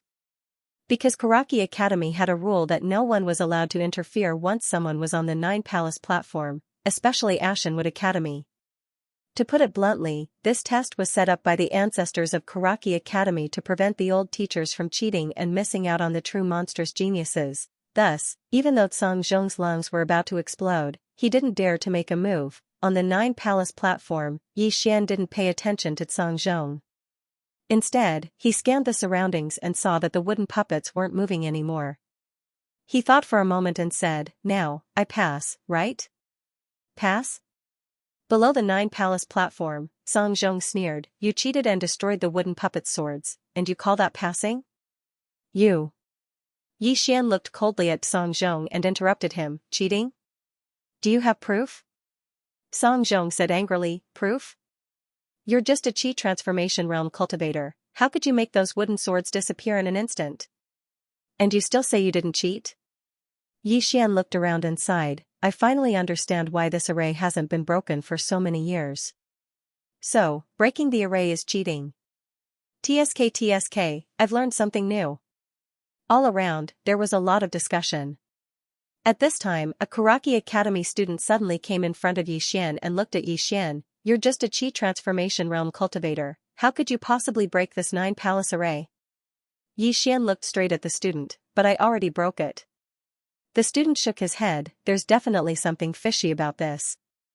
As Elder Song Zhong said, you must have used some special method. Hearing this, the surrounding Karaki Academy students all nodded. They naturally wouldn't believe that someone could break the Nine Palace array, let alone so easily. Because when they first joined Karaki Academy, they didn't dare to have any thoughts about breaking the Nine Palace array. Even the super monstrous geniuses that led the inner court and inner court of Karaki Academy weren't able to pass through the Nine Palaces formation. But this man in front of them, how could he? Cheating. Almost everyone was certain that Yi Xian had cheated. Yi Xian glanced at the wooden men around him. At this moment, these wooden men were no longer moving. After pondering for a moment, he asked in his heart, Senior, is this considered cheating? Are you stupid? The mysterious woman suddenly said, although you haven't comprehended the sword will, your heart of the sword is clear, and you're cultivating the invincible sword body technique, using the sword to forge your body. Although you haven't mastered it yet, you're already a little mature. These wooden puppets can only be considered as low-level swordsmen. Although they're powerful with the help of the formation, you're a genuine great swordsman. It wouldn't be an exaggeration to say that you're a half-step grandmaster of kendo. Plus, your invincible sword body technique can absorb swords. If they're not swordsmen, you might have to spend more effort, but if they're swordsmen, you're the bane of their existence. Hearing this, Yi Xian smiled bitterly. The reason why he asked that was because he had won too easily. But now that he heard the mysterious woman's words, he finally understood. When he thought up to here, he gazed at Song Zhong and was about to speak. However, a middle-aged man suddenly appeared here, and the students in the surroundings hurriedly bowed deeply and spoke in unison, Vice Dean Li Xiu. Even Song Zhong hurriedly bowed. Vice Dean, in the Tsongshan Academy, there were 3 vice deans, and these 3 vice deans were all people with real power. Li Xiu, Yi Xian glanced at Li Xiu, and his heart shuddered, unfathomable. This man's strength might only be slightly lower than the 9th floor master on the cloud ship. A real big shot had appeared, however, this was also his goal. His goal of challenging the 9 palace array was to lure the big shot of Green Mountain Academy out. Li Xiu glanced at Song Zhong. Public affairs are public affairs, private affairs are private affairs. Using public affairs for personal gain is undesirable. From now on, you don't need to be responsible for the recruitment. Go report to the logistics department at the back of the mountain. Hearing this, Li Xiu's face instantly turned pale, and he hurriedly bowed respectfully, Vice Dean, this person hasn't reached the Imperial Qi realm. It wasn't my fault to stop him, Li Xiu interrupted Song Zhong. I don't know what grudges you have with him, but this recruitment is related to the future prosperity of Green Mountain Academy. How can you mix personal grudges with it? Don't say any more. Song Zhong's expression was extremely ugly, but he didn't dare to say anything. But he didn't leave either. He just retreated to the side and stared at Yi Xian. Li Xiu turned to look at Yi Xian. Yi Xian bowed slightly, greetings, Vice Dean. The Vice Dean sized up Yi Xian. Although I don't know what method you used to destroy those wooden swords, but with your foundation and combat power, you are already qualified to join my Verdantwood Academy. Speaking up to here, he suddenly frowned. He seemed to have noticed something. He quickly walked in front of Yi Xian and put a hand on Yi Xian's shoulder. Inside Yi Xian's body, the Ling Xiao sword quietly disappeared. Soon, Li Xiu withdrew his hand and looked deeply at Yi Xian. You don't have a dantian. As soon as he said this, everyone was stunned. Song Zhong was also slightly stunned, but in the blink of an eye, he was so happy that he almost laughed crazily. Yi Xian was silent, and he asked in his heart, Senior, why did I put away the Ling Xiao sword? Can't I reveal my special dantian to others? Of course not. The mysterious woman said, this method is too shocking. If they find out that you have a sword as your dantian, with your current strength, it is very likely that you will be in great danger, because this is a completely new cultivation method and system. Hearing this, Yi Xian thought for a moment and felt that it was reasonable, so he nodded, I don't have a dantian. Haha, Song Zhong suddenly laughed, you don't have a dantian? In other words, you, Yi Xian, can only be a martial artist, a low-level martial artist. What qualifications do you have to join my Green Mountain Academy? Yi Xian ignored Song Zhong and looked at Li Xiu in front of him. After a moment of silence, Li Xiu said, you don't have a dantian, so it will be difficult for you to enter the Xiantian realm. The academy can't give resources to a student without a dantian, so you can't become a student of Green Mountain Academy. However, your foundation is good, so you can stay in the academy and become a martial disciple. Martial disciples were low-level handymen in the academy, who specialized in doing odd jobs for students and teachers. Martial disciple? Yi Xian's face darkened. He naturally wouldn't become a martial disciple. He wanted to join Green Mountain Academy. Just as he was about to release his battle intent, Lu Sharon's anxious voice suddenly rang out, Little friend Yi. Yi Xian looked over, and when he saw the appearance of Yi Ling, who was standing next to Lu Shaoran, his expression instantly changed. At this moment, Yi Ling's head was covered in white frost, and his body emitted waves of cold air. His entire body was like a block of ice. Yi Xian was shocked. He hurriedly ran to Lu Shaoran and picked up Yi Ling. As soon as he touched Yi Ling, the cold air coming from Yi Ling's body made him shiver. This? At this moment, Yi Xian was panicking out of his wits, as if he had thought of something. He suddenly looked at Li Xiu, who was not far away, and pleaded, Senior, please let the doctors of Green Mountain Academy take a look at my sister. Li Xiu glanced at Yi Ling and shook his head. There are only 3 medical grandmasters in Green Mountain Academy. How could they come out to treat someone so easily? There were less than 10 medical grandmasters in the entire country of Jiang, and Green Mountain Academy had 3. These people could be said to be national treasures, and it was too difficult to invite them. Even he might not be able to invite a medical grandmaster, and even if he could, he would have to pay a certain price. And the young man in front of him had no value at all. How could he pay a certain price to invite a medical grandmaster? Yi Xian still wanted to say something, but Li Xiu shook his head. Your dantian has been shattered, and you can only advance beyond the Qi Change realm for the rest of your life. If you're willing, you can stay in Green Mountain Academy and become a martial disciple. If you're unwilling, leave immediately. With that, he flicked his sleeves and left. Yi Xian, whose dantian had been shattered, had no value to Green Mountain Academy. At this moment, Yi Xian suddenly hugged Yi Ling, whose aura was getting weaker and weaker, and stood in front of Li Xiu. Yi Xian knelt on one knee and looked at Li Xiu with bloodshot eyes. If Green Mountain Academy is willing to save my sister, I, Yi Xian, will go through water and tread on fire for Green Mountain Academy, even if I have to die 10,000 times. Li Xiu looked at Yi Xian, and after a moment, his eyes gradually turned cold. You're not qualified. With that, he turned and walked up the mountain. Yi Xian still wanted to say something, but at this moment, brother, Yi Ling, who was in Yi Xian's arms, suddenly said in pain, no, don't treat him. Brother, you, hurry up and get up. Tears kept flowing from Yi Ling's eyes, and these tears were actually icy blue. Yi Ling hugged Yi Xian tightly. She felt wronged, not for herself, but for her brother. When had her brother ever knelt to someone before? No, she really didn't want to treat him anymore. Yi Xian sat on the ground, hugging Yi Ling, who was getting colder and colder. He hugged her tightly, and his whole body trembled. The tears in his eyes were like a broken dam, and he cried like a child, I'm sorry. Brother, I'm useless. I'm sorry. In Yi Xian's arms, Yi Ling pressed her head against Yi Xian's chest. The coldness in her body was getting stronger, but her aura was getting weaker and weaker. Yi Ling hugged Yi Xian tightly, and she raised her head to look at Yi Xian, and squeezed out a smile. Brother, don't cry. I'm already very happy to die in my brother's arms. Yi Xian hugged Yi Ling tightly, and his heart felt like it was being cut by a knife. Inside his body, Ling Xiao's sword kept trembling, and his whole body was already on the verge of collapse. Yi Ling held Yi Xian's cheeks with both hands, and looked at Yi Xian. As she looked, she suddenly smiled. Brother, after I die, bring my ashes with you. I want to accompany you for the rest of my life. Also, live well, you must live well. As she said that, she slowly closed her eyes, and her aura became weaker and weaker. Brother, in my next life, I'll still be your little sister. Yi Ling's breath became weaker and weaker until it was almost undetectable. Yi Xian hugged Yi Ling tightly as his body trembled uncontrollably. At the corner of his mouth, blood continuously flowed out.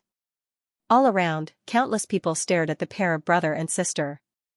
Looking at Yi Xian and his sister, Lu Sharon's expression was complicated. He didn't expect things to turn out this way.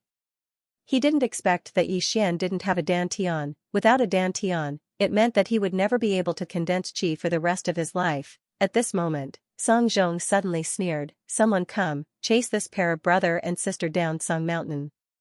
Just as several experts rushed towards Yi Xian and his sister, an old man quietly appeared in front of Yi Xian. The old man's hair was unkempt, his clothes were tattered, and his body exuded a pungent smell of alcohol. Seeing the sudden appearance of this old man, Song Zhong frowned because he didn't know how this old man appeared. The strong men who had been dashing toward Yi Xian and his younger sister also stopped. Song Zhong stared at the old man. Who are you? The old man didn't answer Song Zhong, but looked at Yi Xian and his sister. He sized up Yi Ling and said, I can save her. Hearing this, Yi Xian suddenly raised his head. The old man looked straight at Yi Xian. Are you willing to enter my Songlan Academy? Songlan Academy? The crowd was in an uproar. This was Songlan Academy's mortal enemy. No, the current Songlan Academy was no longer qualified to beat Songlan Academy's opponent. Song Zhong stared at the old man. You are from Songlan Academy. The old man ignored Song Zhong and only looked at Yi Xian. Yi Xian stared straight at the old man. As long as you can save my sister, I, Yi Xian, will not let down Songlan Academy. The old man pointed at Song Shan with his right hand. From the foot of the mountain, there are a total of 36 corpses of Songlan Academy students. Every one of them died miserably. In the future, you may become one of them. Yi Xian looked straight at the old man. As long as you can save my sister, Xian, will have no regrets even if I become one of them. The old man looked at Xian for a long time. Did you bring back the corpses hanging on the Shaodao and Song Mountain? Xian looked straight at the old man. If you can save my sister, in this life, I will do everything in my power. The old man took a deep look at Xian. From now on, you are a student of my Zhonglan Academy. After saying that, he squatted down and placed one hand on Yiling's pulse. After a moment, he took a deep look at Yiling without saying anything. His thumb gently touched a pitch-black ring on his index finger. In the blink of an eye, a tiny flame lotus appeared in his palm. Along with the appearance of this flame lotus, the surrounding temperature suddenly rose. Fire spirit! Someone in the crowd exclaimed. Song Zhong's face was also filled with astonishment. In this world, there were some natural oddities, and these natural oddities were extremely precious existences. For example, this fire spirit was a priceless existence. No, this wasn't something that could be bought with money. Even in Songmu Academy, this kind of natural oddities was extremely rare. Under everyone's gaze, the old man flicked his finger and the fire spirit directly entered between Yiling's eyebrows. Soon, the cold air on Yiling's body receded like a receding tide. The old man's right hand was tightly placed on Yiling's shoulder. A mysterious force was continuously transmitted into Yiling's body. Gradually, under the nervous gaze of Xian, Yiling's face became a little rosy. Xian was overjoyed when he witnessed this scene.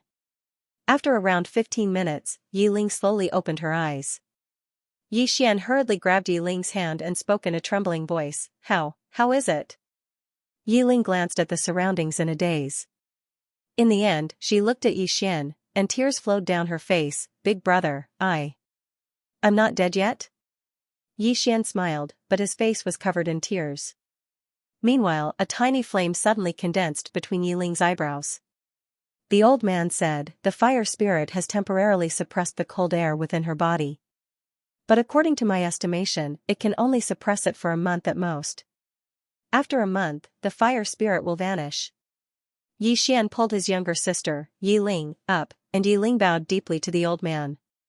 Xian said, Xian, will remember this kindness for the rest of my life. The old man nodded slightly. Come back to Zhonglan Academy with me. Xian nodded, all right. The three of them were about to leave when Song Zhong suddenly ridiculed, how laughable. The Zhonglan Academy has actually fallen to the point of picking up the trash that my Karaki Academy doesn't want. Oh, it's understandable. After all, who would join Zhonglan Academy now? The old man glanced at Song Zhong, but he didn't speak and just ignored Song Zhong. Just like that, under the gaze of countless people, the old man left with Xian and his younger sister. Song Zhong laughed without the slightest restraint behind the old man. How laughable. How laughable. The Zhonglan Academy has fallen to the point of picking up the trash that my Karaki Academy doesn't want. Ha ha ha. Right at this moment, a white figure suddenly flashed over from afar, and everyone here was stunned when they saw this white figure. It's Nguesher. Someone spoke these words, and the surroundings instantly seethed with excitement. Nguesher, he was the representative of the younger generation of the Jiang Kingdom, and he could be said to be the idol of everyone in the younger generation of the Jiang Kingdom. Countless people gazed at the white figure with burning gazes, and their eyes were filled with admiration and respect, because Xianxia was the pride of the entire Jiang Kingdom. She was outstanding to the point others couldn't feel envious of her. Everyone watched as Xianxia stopped before the old man and Xian, and then her gaze descended onto Xian. I'm sorry. Xian shook his head. It's none of your business. Xianxia stretched out her right hand. The jade pendant. Xian hesitated for a moment before he said, I'll keep it. Xianxia looked Xian in the eyes. Why? Xian met her gaze. It's a form of friendship. Xianxia gazed at Xian for a long time before she nodded, and then she gazed at the old man by Xian's side. The old man glanced at Xianxia and sighed softly. As expected of the most outstanding person in the Jiang Kingdom. You've already arrived at such a level. Xianxia fell silent for a short moment. The Jiang Kingdom can't fall into chaos. The old man shook his head and chuckled. 36 corpses are still hanging on that Shaodao. And Lancio fell silent. The old man didn't say anything else. He turned around and walked down the mountain. Xian cupped his fists towards Lancio. Farewell. As she finished speaking, she pulled Ling along and followed after him. Lancio's eyes slowly closed where she stood. Meanwhile, Song Zhong hurriedly walked in front of Lancio and bowed respectfully. Teacher I. Right at this moment, Song Zhong suddenly flew over 10 meters away. Everyone was shocked.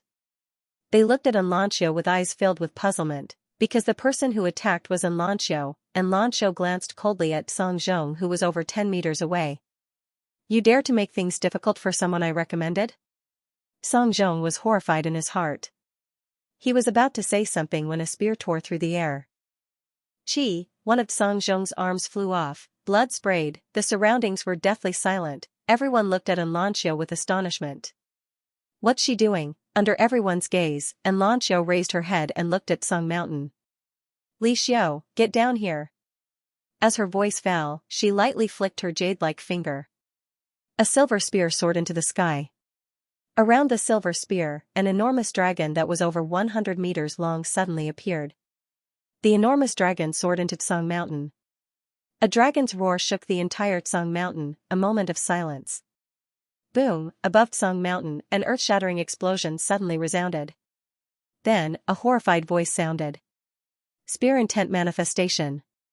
You've actually reached the Spear Dao Grandmaster, Spear Dao Grandmaster. As soon as these words came out, the surroundings were filled with gasps. Spear Dao Grandmaster, and Lancio had already reached the Spear Dao Grandmaster. She was only 19 years old, a 19-year-old Spear Dao Grandmaster. Everyone was petrified. Not to mention the history of the Jiang Kingdom, even the history of the previous dynasty had never seen such a thing. In the truest sense of the word, it was unprecedented. In next to no time, Li Xiao appeared before Lancio, and his expression was extremely serious. A Spear Dao Grandmaster wasn't terrifying, what was terrifying was a Spear Dao Grandmaster at such a young age.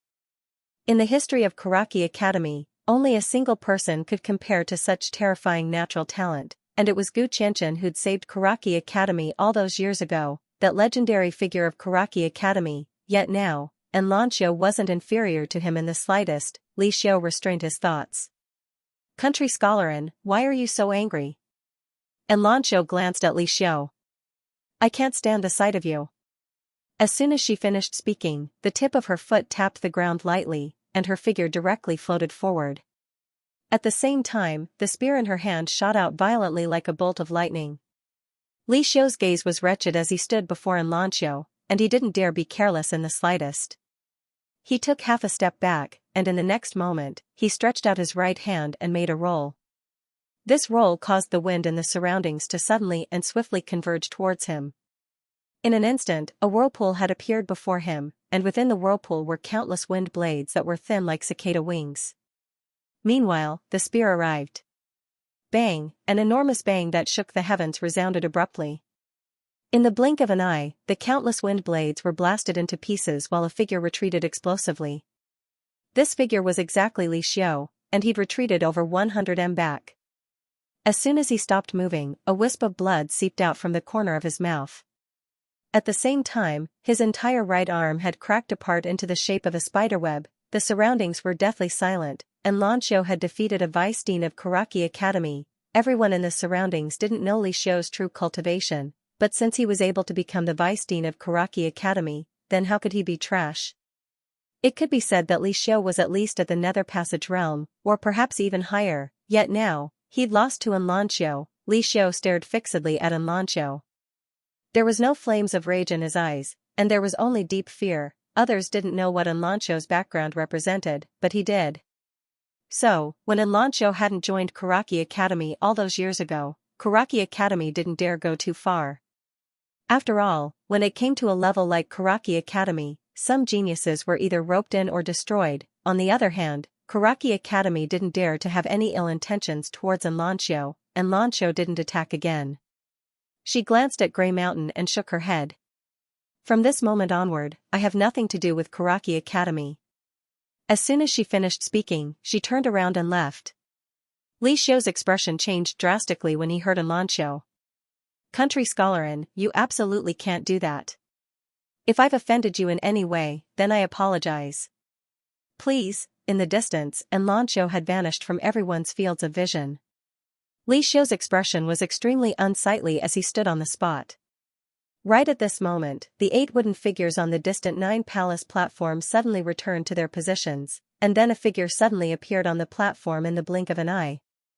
The expressions of everyone in the surroundings changed drastically when they saw this figure, because this figure was Gu Qianqian, who'd left the kingdom of Jiang for almost 300 years. Along with Gu Qianqian's appearance, all the higher-ups of Karaki Academy were alarmed.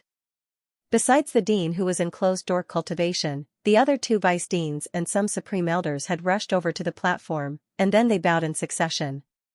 Gu Qianqian glanced at the surroundings and grinned. It's rare that I'm late. Where's the person who broke the formation? His foundation is solid like a rock at such a young age. Not only has he comprehended battle intent, he's even a great swordsman. It's rare that he's cultivated both the martial arts and the sword to such an extent.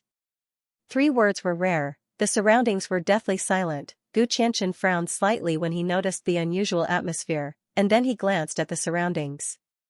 What's wrong? Meanwhile, Li Xiu stepped forward, bowed deeply to Gu Qianqian, and then recounted everything that had happened earlier. He didn't dare conceal anything at all. The surroundings grew even more silent after he finished listening. Some of the supreme elders and vice deans of Karaki Academy glanced coldly at Li Xiu with extremely hostile expressions. If Gu Qianqian's afterimage wasn't here, then they might have flared up by now. A short while later, Gu Qianqian shook his head lightly. This formation was created by Dean Mu all those years ago. Later on, I felt that it was slightly weak, so I transformed it into a swordsman. Even if he cheated, he's still capable of breaking through this formation. Moreover, that person didn't cheat. Even though he doesn't have a dantian, it means that he's extraordinary and should be said to be terrifying. Don't all of you think it's terrifying that he was able to break through this formation without a dantian? Li Xiu's face turned slightly pale when he heard this, and his face turned even paler when he recalled Xianxia's attitude from before. Who was Xianxia? With such a terrifying genius, would the person she favored be mediocre? Of course not. Li Xiu laughed bitterly when he thought up to this point, and then he bowed deeply to Gu Qianqian. I was blind. Gu Qianqian shook his head. Fate can't be forced. As he spoke, he glanced at the surroundings. I left Pine Prefecture a few hundred years ago, and I left this afterimage behind because I wanted to see if anyone would be able to break through the formation that Dean Mu and I left behind in a short period of time. I never expected that it would be like this. Forget it. It's difficult for me to interfere in the matters of Karaki Academy now. All of you, good luck. As soon as he finished speaking, his figure gradually became ethereal. Everyone hurriedly bowed deeply when they witnessed this scene. Farewell, Dean Gu. It didn't take long for Gu Qianqian's afterimage to vanish completely. The other 2 vice deans, the instructors, and the elders gazed at Li Xiu. Li Xiu laughed bitterly. From this moment onward, I'll go meditate on the cliff of reflection. Once the dean emerges from his closed-door cultivation, I'll be at his disposal. As he spoke, he looked at a white-haired old man not far away. Brother Mo Song, I'll leave everything in the academy to you for the time being. Mo Song was the other vice dean of Karaki Academy. Mo Song sighed in a low voice. This time, you really didn't handle this well. Forget it, there's no point in saying anything now. Go reflect on the cliff of reflection and wait for the dean to come out. Wait. Right at this moment, another black-robed old man suddenly stood out. He was the other vice dean of Karaki Academy, Ku Mu. The others in the surroundings gazed at Ku Mu when they heard him. Ku Mu said coldly, he's just a pretty good monster. Him not being able to join our Karaki Academy is his loss, not ours. Forgive me for speaking bluntly, but that person doesn't have the qualifications for us to punish a vice principal. Everyone fell silent. Ku Mu continued. If my Karaki Academy were to punish Li Xiu, then wouldn't we become the laughingstock of the world? Moreover, although he's not bad, he doesn't have the qualifications to make my Karaki Academy sacrifice a vice dean. Send the order that Yi Xian is trash that my Karaki Academy doesn't want. We want the world to know that no matter how monstrous a genius he is, he's still trash before our Karaki Academy. The elders and instructors of Karaki Academy exchanged glances. Some were hesitant, but some immediately expressed their agreement. Kumu continued. Since the establishment of Dingu, when has our Karaki Academy ever lowered our heads to anyone? We didn't in the past, and we won't in the future. As he spoke, he glanced at the surroundings. Students of Karaki Academy, remember that Yi Xian has joined Karaki Academy. Next year, I want all of you to hang his head on the Xiaodao. Our Karaki Academy wants the world to know that not joining our Karaki Academy is the greatest loss Yi Xian has ever suffered in his lifetime. Countless students of Karaki Academy bowed and spoke in unison, "We'll definitely hang Yi Xian's head on the Xiaodao." Kumu nodded lightly when he heard this, and the other elders including Li Xiu and the others nodded successively as well. Soon, the news that Yi Xian had joined Karaki Academy spread throughout the capital. Someone that Karaki Academy didn't want had been picked up by Karaki Academy. Yi Xian's name spread throughout the capital. Of course, it wasn't a good reputation, but a joke. Not only had Yi Xian become a joke, but even Karaki Academy had become a joke. Karaki Academy has come to pick up the students that Karaki Academy doesn't want. This sentence was spreading throughout the entire imperial capital. Karaki Academy's fame and popularity once again reached its peak. On a remote mountain path, Yi Xian carried Ji Ling on his back and followed closely behind an old man not far away from him. The old man would take a few gulps of wine from his gourd every few steps. "Brother. My body feels warm. Comfortable? Yes. That's good. Brother, promise me that you won't kneel down for me in the future, okay?" Yi Xian fell silent. Yi Ling tightly wrapped her arms around Yi Xian's neck. "Brother, I'd rather die than have you kneel down for others. I'd rather kneel down for the world than have you die. Brother, in the next life, I'll still be your little sister, okay? No, in the next life, the next life, the next life." A quarter of an hour later, the old man in the distance stopped. Yi Xian also stopped. Not far away from the three of them were two small mountains. They weren't very tall, only a few hundred meters tall. Compared to Karaki Academy's Tsang Mountain, they were pitifully small. In between the two small mountain peaks, there was a small path. Beside the small path, there was a stone tablet. The stone tablet was surrounded by overgrown weeds, and on top of the stone tablet, there were 4 big black words, Sun Lan Academy. These 4 words were somewhat desolate. Under the old man's guidance, Yi Xian carried his little sister through the Xiaodao. At the end of the Xiaodao was another mountain, but it wasn't very tall. It was only slightly taller than the 2 mountains behind them. At the top of this mountain, some buildings could be vaguely seen. The old man walked forward slowly, while Yi Xian carried his little sister and followed. At this moment, the old man suddenly said, "I can't remember how many years it has been. You're the first person who was willing to join Karaki Academy." Behind the old man, Yi Xian was slightly stunned. In an instant, he said in astonishment, "Senior, may I ask, how many students are there in Karaki Academy? Including you, too?" The old man didn't even turn his head. Yi Xian was stunned in place. After a while, he hurriedly carried his little sister to the old man's side. "Senior, are you sure you're not joking?" The old man glanced at Yi Xian. "Do you think I'm joking with you?" "No," Yi Xian gulped, "you. Karaki Academy, including me, really only has 2 students?" The old man nodded. Seeing that the old man didn't seem to be joking, Yi Xian smiled bitterly. "Senior. 2 people. This?" He was already somewhat speechless. The old man lightly patted Yi Xian's shoulder. "Don't worry, I've already recruited." "Oh no, I've already recruited 2 more people. They'll be arriving soon. At that time, Karaki Academy will have 4 people." After saying that, he walked towards the distant mountain peak. Yi Xian was stunned in place. On Yi Xian's back, Yi Ling glanced at the old man in the distance and said softly, "Brother, it seems like you've been tricked." Yi Xian shook his head and smiled. "He saved you. For this, brother is willing to jump into any trap." After saying that, he carried Yi Ling on his back and hurriedly followed. Soon, under the old man's lead, the 3 of them arrived at the mountain peak. At the mountain peak, there was only a dilapidated hall and a dozen or so houses. The paint on the outside of the hall had almost peeled off, and there were even a few large cracks on the walls. Not only that, the hall only had one door. And at a glance, there were weeds everywhere. Xian turned to look at the old man. The old man said, "Karaki Hall is where we usually discuss matters and entertain guests. However, it's been many years since it's been used for such matters. And it's a little abandoned, clean it up later." Xian, the old man pointed to the back of the hall. "The houses over there are all empty. You can find anyone to stay in. I'm a little tired, so I'll go rest first." After saying that, the old man disappeared without looking back. In the same place, Xian carried Yi Ling on his back and looked at the dilapidated hall in front of him, speechless for a long time. He knew that Karaki Academy might not be that good, but he didn't expect it to be this bad. "No, it's not just bad, it's practically going to close down." An old man of unknown identity and 2 students. "Is this AF** King Academy? It's probably an orphanage." After a long time, Xian sighed softly. At this time, Yi Ling suddenly jumped down from his back and pulled Xian's hand. "Brother, go choose our rooms. I'll clean this hall." Xian was a little hesitant.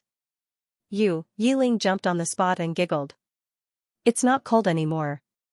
Brother, go quickly, I'll be fine." Seeing that Yi Ling didn't seem to be lying, Xian nodded. He gently rubbed Yi Ling's little head. "Take your time. Brother will go pick 2 rooms and find something to eat. Then I'll help you." Yi Ling nodded obediently. Xian smiled and turned to leave. As for Yi Ling, he entered the hall and found a broom to start sweeping. About 100 feet behind the main hall, there were buildings scattered all over the place. From the outside, these buildings must have been very glorious in the past, but now, they were simply unsightly, especially the house in front of him. Half of the roof had disappeared. Xian shook his head and walked through the xiaodao that was already covered with weeds. Suddenly, he stopped because not far from his right, there was a decent courtyard. This courtyard wasn't as dilapidated as the courtyards in front of him, and there were some flowers and plants around it. It looked very good. Xian was delighted. "I can let my sister live here." After saying that, he walked over quickly. Soon, he pushed the door open and entered. The moment he pushed the door open, he was stunned. Not far in front of him, there was a pool. At this moment, in the pool, a woman was leaning against the wall of the pool. Her legs were stretched out in a shape. The water was very clear, so clear that he could see everything at the bottom of the pool. Of course, this wasn't the most important thing. The most important thing was that the woman was naked. The woman just looked at Xian calmly. Xian was stunned and then turned around. At this moment, he felt a terrifying aura coming from behind him. Then, a blade as thin as a cicada's wing was placed on his neck. Xian's expression changed slightly. He quickly raised his hands. "I only like men. P.S. New writing is very slow and very serious. Therefore, it's impossible to write a lot in a day. If I write too much, it must be nonsense. Therefore, many people ask me to add more chapters. This concubine can't do that. The only thing I can do is to update steadily and add chapters from time to time. I hope everyone can understand." At this moment, time seemed to freeze. Xian's expression was grave, and cold sweat dripped down his forehead. The strength of the woman behind him had exceeded his expectations. If he had not turned around just now, he might have been able to fight against her. However, because he had turned around, he had lost the initiative and was now in a dilemma. After a moment of silence, the knife on his neck suddenly disappeared. Xian immediately heaved a sigh of relief. Xian did not leave. He turned around and saw that the woman had already put on her clothes. The woman was wearing a long black dress with mountains and rivers painted on it. She had a slender figure and a black sash was tied around her waist, accentuating her slender figure. Her eyes were like water, but they carried a faint coldness, as if they could see through everything. So beautiful, that was Xian's first impression and feeling. When he thought of some of the scenes from before, Xian immediately felt a little hot. Although Xian, had never been close to a woman, it did not mean that he was not a man. He had everything that a normal man should have. The woman slowly walked in front of Xian. She just looked at Xian, causing Xian's scalp to go numb. Xian and the woman looked at each other, and in his eyes, there was only disgust. It was as if looking at a woman's body was a very shameful thing. The Jiang country was not very open-minded, and women were very concerned about their innocence. Yi Xian also knew this. The reason why he was like this was naturally because he wanted to avoid trouble. Moreover, this matter was mainly because he was in the wrong. However, he also felt very wronged. Only the heavens knew that there were other people here, and this woman was bathing in broad daylight. However, she was really beautiful. If he could look at her a few more times, he would not mind. As soon as this thought appeared in his mind, he was shocked. Did he want to look at her a few more times? At this moment, the woman suddenly spoke. "Who are you?" Her voice was cold, and there was a trace of killing intent in her eyes. Yi Xian hurriedly collected his thoughts and said, "Yi Xian, new student." After saying this, he took a few steps back. It did not seem like he was trying to escape, but rather to get away from the woman. Moreover, there was a hint of disgust in his eyes. Noticing Yi Xian's actions, the woman frowned. "Am I that unsightly?" Yi Xian glanced at the woman and didn't say anything. However, he took 2 steps back. This was enough to explain everything. The woman sized up Yi Xian and shook her head. "You're a handsome man, but you're gay. How do men get along with men?" Yi Xian was speechless. Seeing that Yi Xian did not answer, the woman did not pursue the matter. She looked at Yi Xian with pity, then turned around and walked to her room. Seeing that the woman had left, Yi Xian instantly heaved a sigh of relief. This matter was over. Yi Xian hurriedly left the courtyard and found 2 rooms at the side. After cleaning the rooms, he went to the back mountain for a stroll. When he returned, he already had some game in his hands. Surviving in the wild was something that Yi Xian was very good at because he had once relied on hunting game to support himself and his sister. Yi Xian arrived at Kanglan Palace. At this moment, Yi Ling had already cleaned up the palace. Seeing Yi Xian, Yi Ling hurriedly ran to Yi Xian and smiled sweetly. "Brother." Yi Xian gently rubbed Yi Ling's little head. "Tired?" Yi Ling shook her head. "Not tired." Yi Xian smiled. "Clean up the tables at the side. Brother will go cook." Hearing this, Yi Ling's eyes lit up with anticipation. Cook, she loved eating Yi Xian's cooking the most, and it could be said that even the chefs of the Yi family couldn't compare to Yi Xian's cooking. An hour later, in Kanglan Palace, Yi Xian and his sister Yi Ling sat before a large shabby table. There were 4 or 5 appetizers on the table, and their fragrance assailed their nostrils. The siblings looked at each other and smiled. Just as they were about to pick up their chopsticks, a figure walked over from the side. It was the old man. The old man's entire body emitted an unpleasant smell of alcohol. His clothes seemed as if they hadn't been washed for many years, and his original appearance was unrecognizable. The old man didn't stand on ceremony and sat at the head of the table. He was just about to pick up his chopsticks when another person walked over from the side. Yi Xian's eyelids twitched when he saw who it was. It was the woman he'd met earlier. The woman sat on the old man's left. She glanced at the dishes on the table, and then looked at Yi Xian. "Did you cook for me?" "Yi Xian." Yi Ling blinked. She glanced at Yi Xian, and then at the woman. The woman didn't say anything else. She picked up her chopsticks and picked up a small piece of mushroom. After a while, she nodded. "Not bad." Hearing this, the old man picked up a piece of mushroom and put it in his mouth. After chewing, he glanced at Yi Xian and nodded. "All right. From now on, Kanglan Academy's meals will be yours." The corner of Yi Xian's mouth twitched. He wanted to beat someone up. At this moment, Yi Ling suddenly tilted her head and looked at the old man. "But my brother is a student." The old man glanced at Yi Ling. "Cooking is also a form of cultivation." Yi Ling, Yi Xian couldn't stand it anymore. "Senior, Dean."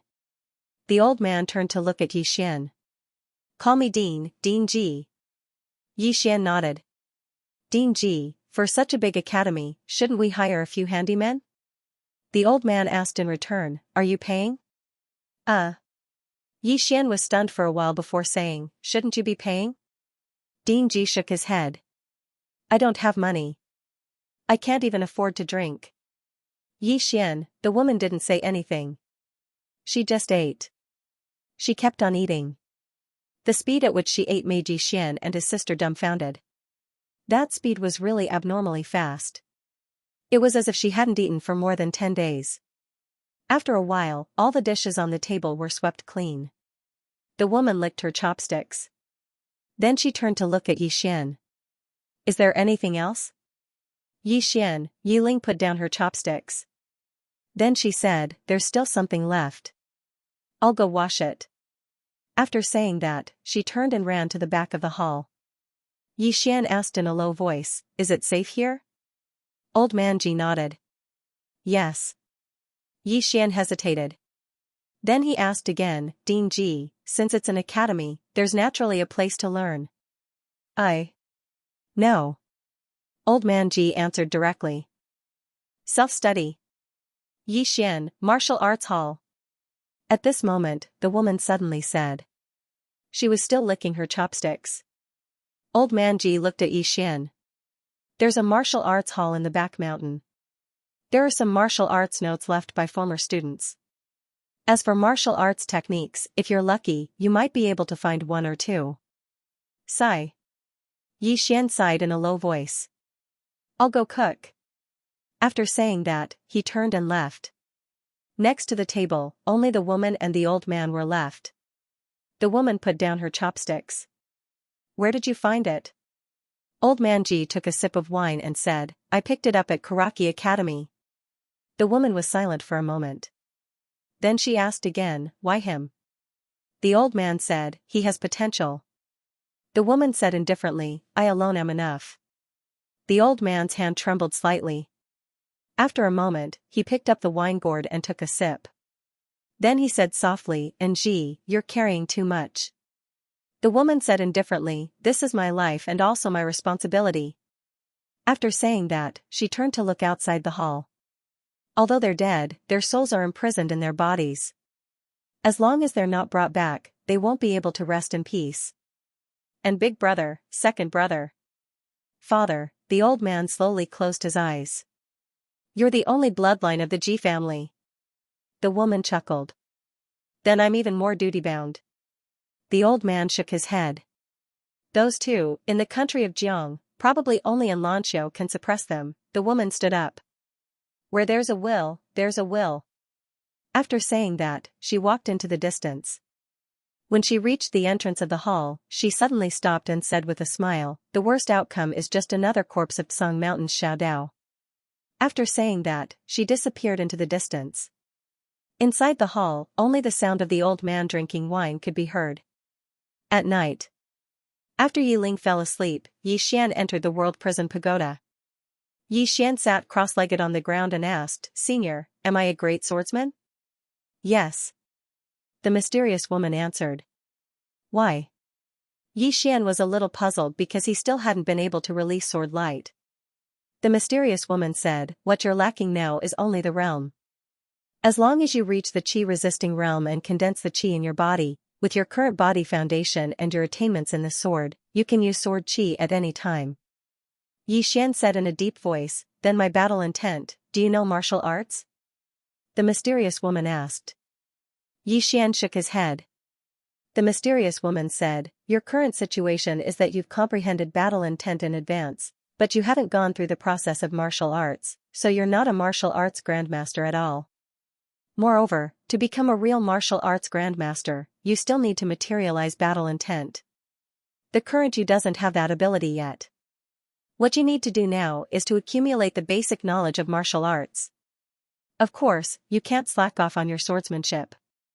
Also, you can start looking for swords. Spiritual swords, Xian smiled bitterly. Where was he going to look for spiritual swords? He couldn't afford it. This was a big problem. After a while, Xian began to cultivate.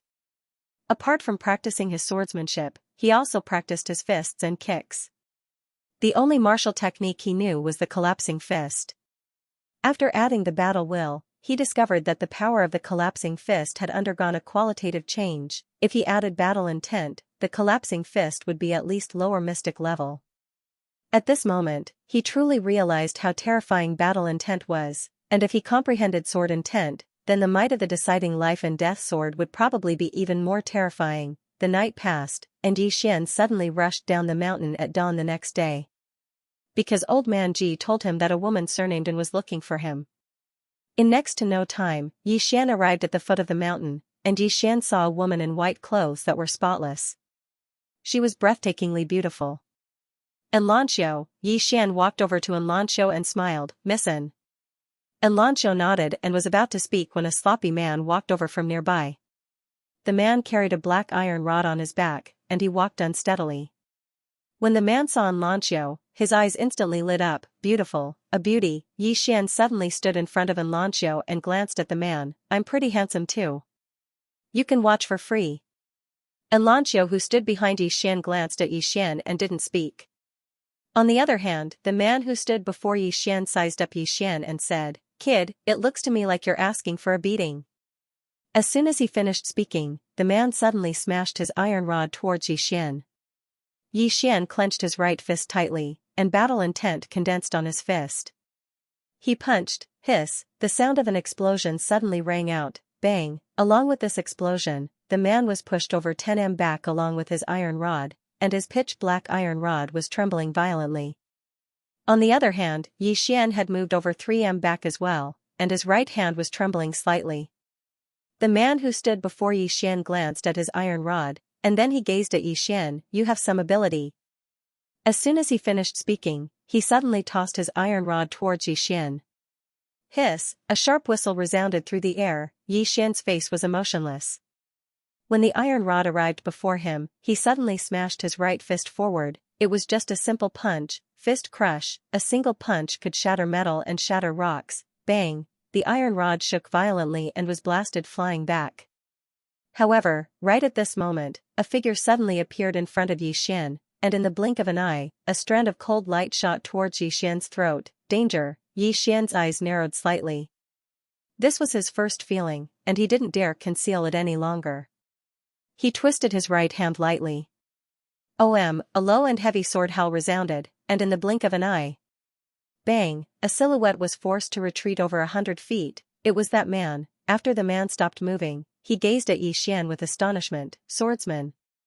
You're actually a swordsman." Xian glanced at the man. "Do you still want to fight me?" The man chuckled. "Yes, of course. When have I, Yunchi, ever feared anyone in my lifetime?" Right at this moment, Xian suddenly appeared in front of him. In the next moment, a cold light flashed.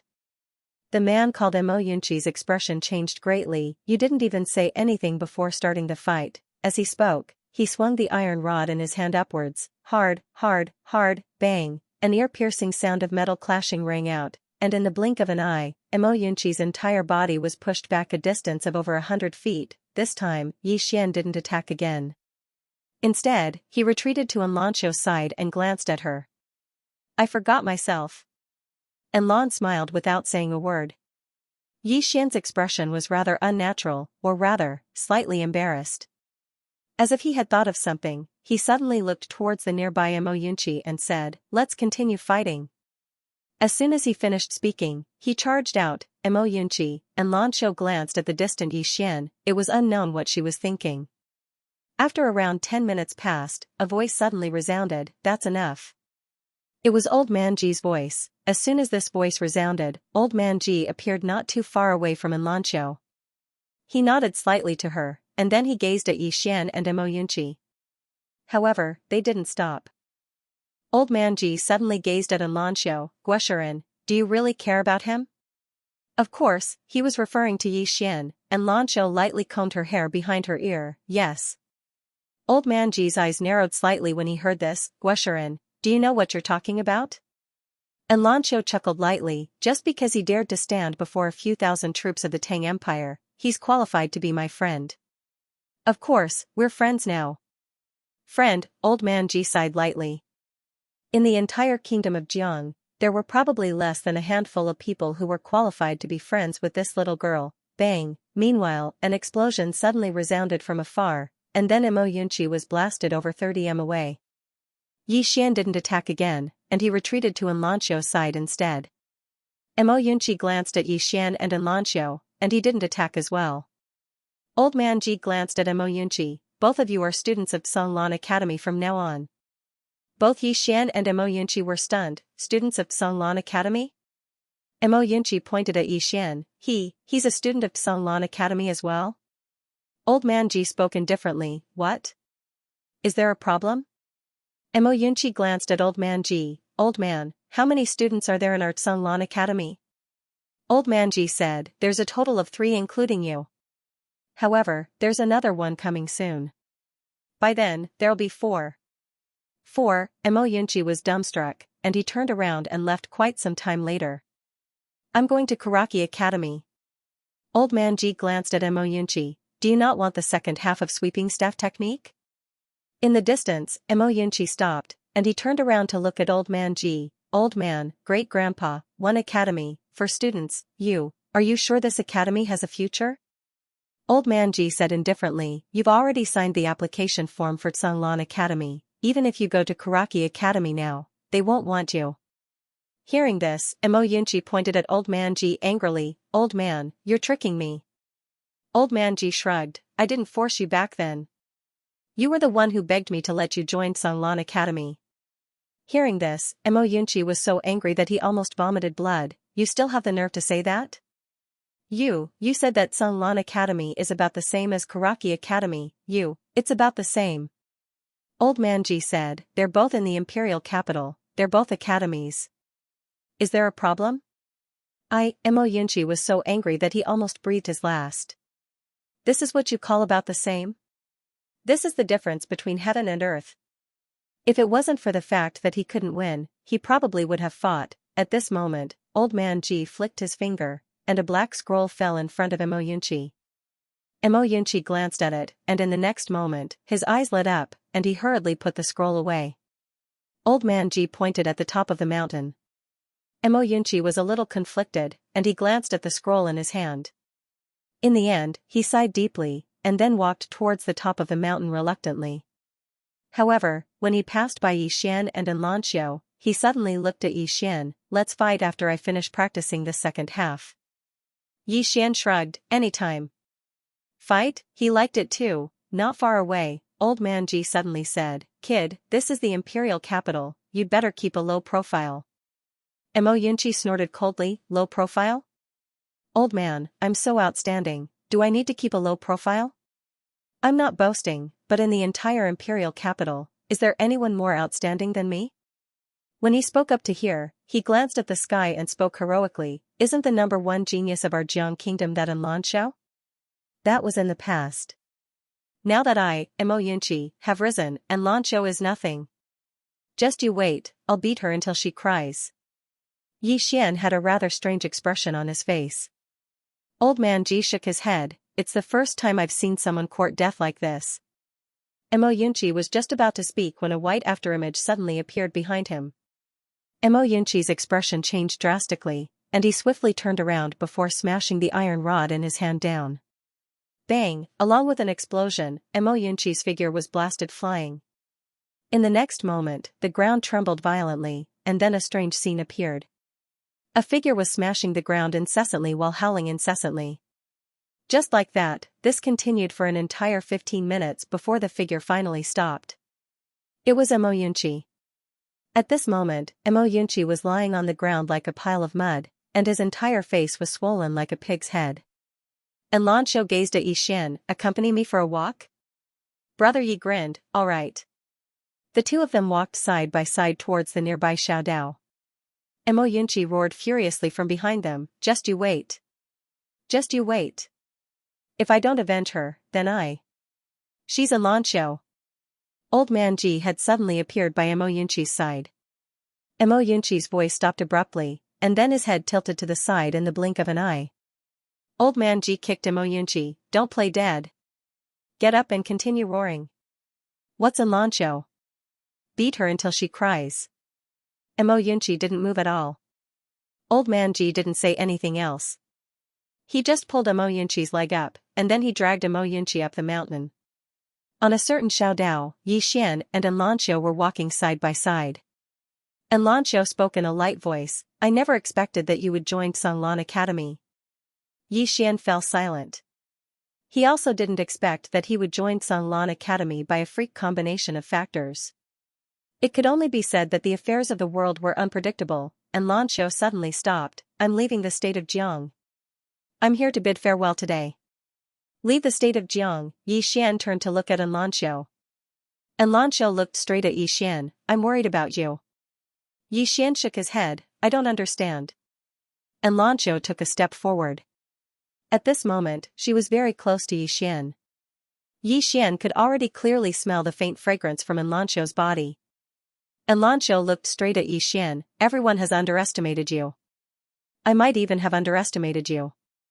I don't know what kind of fortuitous encounter you had, nor do I know what your true trump card is.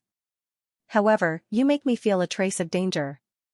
Saying that, she shook her head and smiled. In the entire state of Jiang, there are very few people who can make me feel a sense of danger. Moreover, this kind of danger is not the kind of danger under normal circumstances. Yi Xian fell silent. And Lan Xiu continued to walk forward while Yi Xian followed slowly. After a while, and Lan Xiu said softly, after I leave, there might not be anyone in the state of Jiang who can truly suppress you in the future. Moreover, your character is too impulsive and straightforward. I'm afraid that one day, the imperial capital will fall into chaos because of you. Saying that, she turned to look at Yi Xian. Promise me one thing. After I leave, if it's within your ability, take care of the state of Jiang. Yi Xian smiled bitterly. You might be thinking too highly of me. And Lan Xiu smiled lightly. You still haven't answered me. Yi Xian said in a deep voice, I promise you that in the future, I will do my best to help the state of Jiang. Do you know what I like about you? And Lan Xiu suddenly asked. Like me? Yi Xian was stunned, and his mind went blank. And Lan Xiu was also slightly stunned. She knew that she seemed to have misspoken. However, she didn't explain anything and only smiled before continuing to walk into the distance. Yi Xian was in a daze for a moment. Then he followed her slowly. For a time, the two of them didn't speak and just walked like that. After a while, Lan Xiu stopped and took out a black jade pendant and handed it to Yi Xian. This is? Yi Xian was puzzled. And Lan Xiu said softly, in the north of the state of Jiang, which is also the location of Two World City, the forces on the mountain discovered a ruin left behind by a sword master. They've almost developed it, and they'll be able to enter it in a month at most. This is a certificate of qualification given to me by the higher-ups. With this jade pendant, I'm qualified to enter the ruin. To me, entering it doesn't have any special meaning. You're a swordsman, so it should be of great help to you. Moreover, that place is located in a volcanic area, and there might be something extremely hot underground. If you can obtain it, it should be of great help to your sister. However, you have to be careful. Besides the top 1 or 2 people from the state of Jiang, there will be some top geniuses from other countries going there as well. You can't underestimate them. Yi Xian pondered for a moment before he accepted the jade pendant. And Lan Xiu smiled lightly. Farewell. She walked into the distance after she finished speaking. Will we meet again? Yi Xian suddenly asked. And Lan Xiu stopped. My footsteps might be very fast. Yi Xian grinned. I'll surpass you. And Lan Xiu turned to glance at Yi Xian and smiled. Good luck. As soon as she finished speaking, she turned and disappeared at the end of the Xiaodao. Yi Xian looked at the beautiful figure in the distance for a long time before he returned to his senses. He flipped his left palm, and in it was the other jade pendant Lan Xiu gave him. 2 jade pendants. Looking at the 2 jade pendants, Yi Xian suddenly smiled. This smile was a little silly. Since he was young, he and his sister depended on each other for survival. There were very few people who treated him well. Even if there were people who treated him well, they were mostly using him. But Lan Xiu was different. Yi Xian would never forget someone who treated him well for the rest of his life. A moment later, Yi Xian tightly grasped the 2 jade pendants, turned around and walked up the mountain. He kept smiling, a silly smile. P.S. Friends who haven't collected this book, please add it to your bookshelf. Thank you very much to some friends who went to other book review sections to promote this book, and pulled in many readers for this book. Thank you. Also thank you very much to the readers who have been tipping these 2 days. Touched. Thank you very much. Love you all. Love? Yi Xian didn't know what love was, and he'd never loved in the past. All he knew was that he really liked being with Xianxia. As for anything else, he'd never thought about it. Right at this moment, Yi Xian suddenly stopped moving because an old man was standing not too far away from him. It was Elder Ling who'd followed Xianxia earlier. Yi Xian glanced at the old man but didn't say anything. Elder Ling sized up Yi Xian, and then he said in a low voice, "Old man Ling Xiao, one of the young Miss servants." "Missin?" asked Yi Xian. Elder Ling nodded. Yi Xian nodded slightly. "Is something the matter, senior?" Elder Ling said in a low voice, "Young Master Yi, what I'm about to say might offend you in any way. I hope you can forgive me." Yi Xian nodded. "Go ahead." Elder Ling said, "Even though the young miss is from the state of Jiang, you should be able to tell that her background isn't simple. To put it bluntly, the people she meets in the state of Jiang might only be able to look up to her in the future, and they might not even have the qualifications to look up to her. Do you understand what I mean?" Yi Xian nodded. "You're trying to tell me not to get close to her, right?" Elder Ling nodded. "I presume young Master Yi is extraordinary since the young miss thinks so highly of him. However, the young miss isn't just an incomparably monstrous genius, the power behind her is something that young Master Yi can't even imagine. If young Master Yi has any other thoughts about the young miss, then forgive me for being blunt, but young Master Yi might live a very, very tiring life, or even very, very miserable life, and the young miss might be implicated because of you." Yi Xian fell silent. Elder Ling glanced at Yi Xian. "Young Master Yi, please think about what I'm saying. Farewell." As soon as he finished speaking, the space in front of him suddenly split open, and in the next moment, Elder Ling entered the spatial rift and vanished. Splitting open space, only those who had reached the nether passage realm were capable of such a feat. Above the chi-resisting realm was the ascending realm, and above the ascending realm was the nether passage realm. The other party was several realms higher than him, and this nether passage realm expert was just a servant. The other party was purposely displaying his strength in front of him. His intentions were very clear. After a moment of silence, Yi Xian slowly walked up the mountain. "Feeling pressured?" the mysterious woman suddenly asked. Yi Xian nodded. The mysterious woman continued, "The fire spirit within your younger sister can only last for a month at most. If you can't find a replacement in a month, then she'll be in great danger. Apart from that, the guy imprisoned on the second floor should be waking up soon.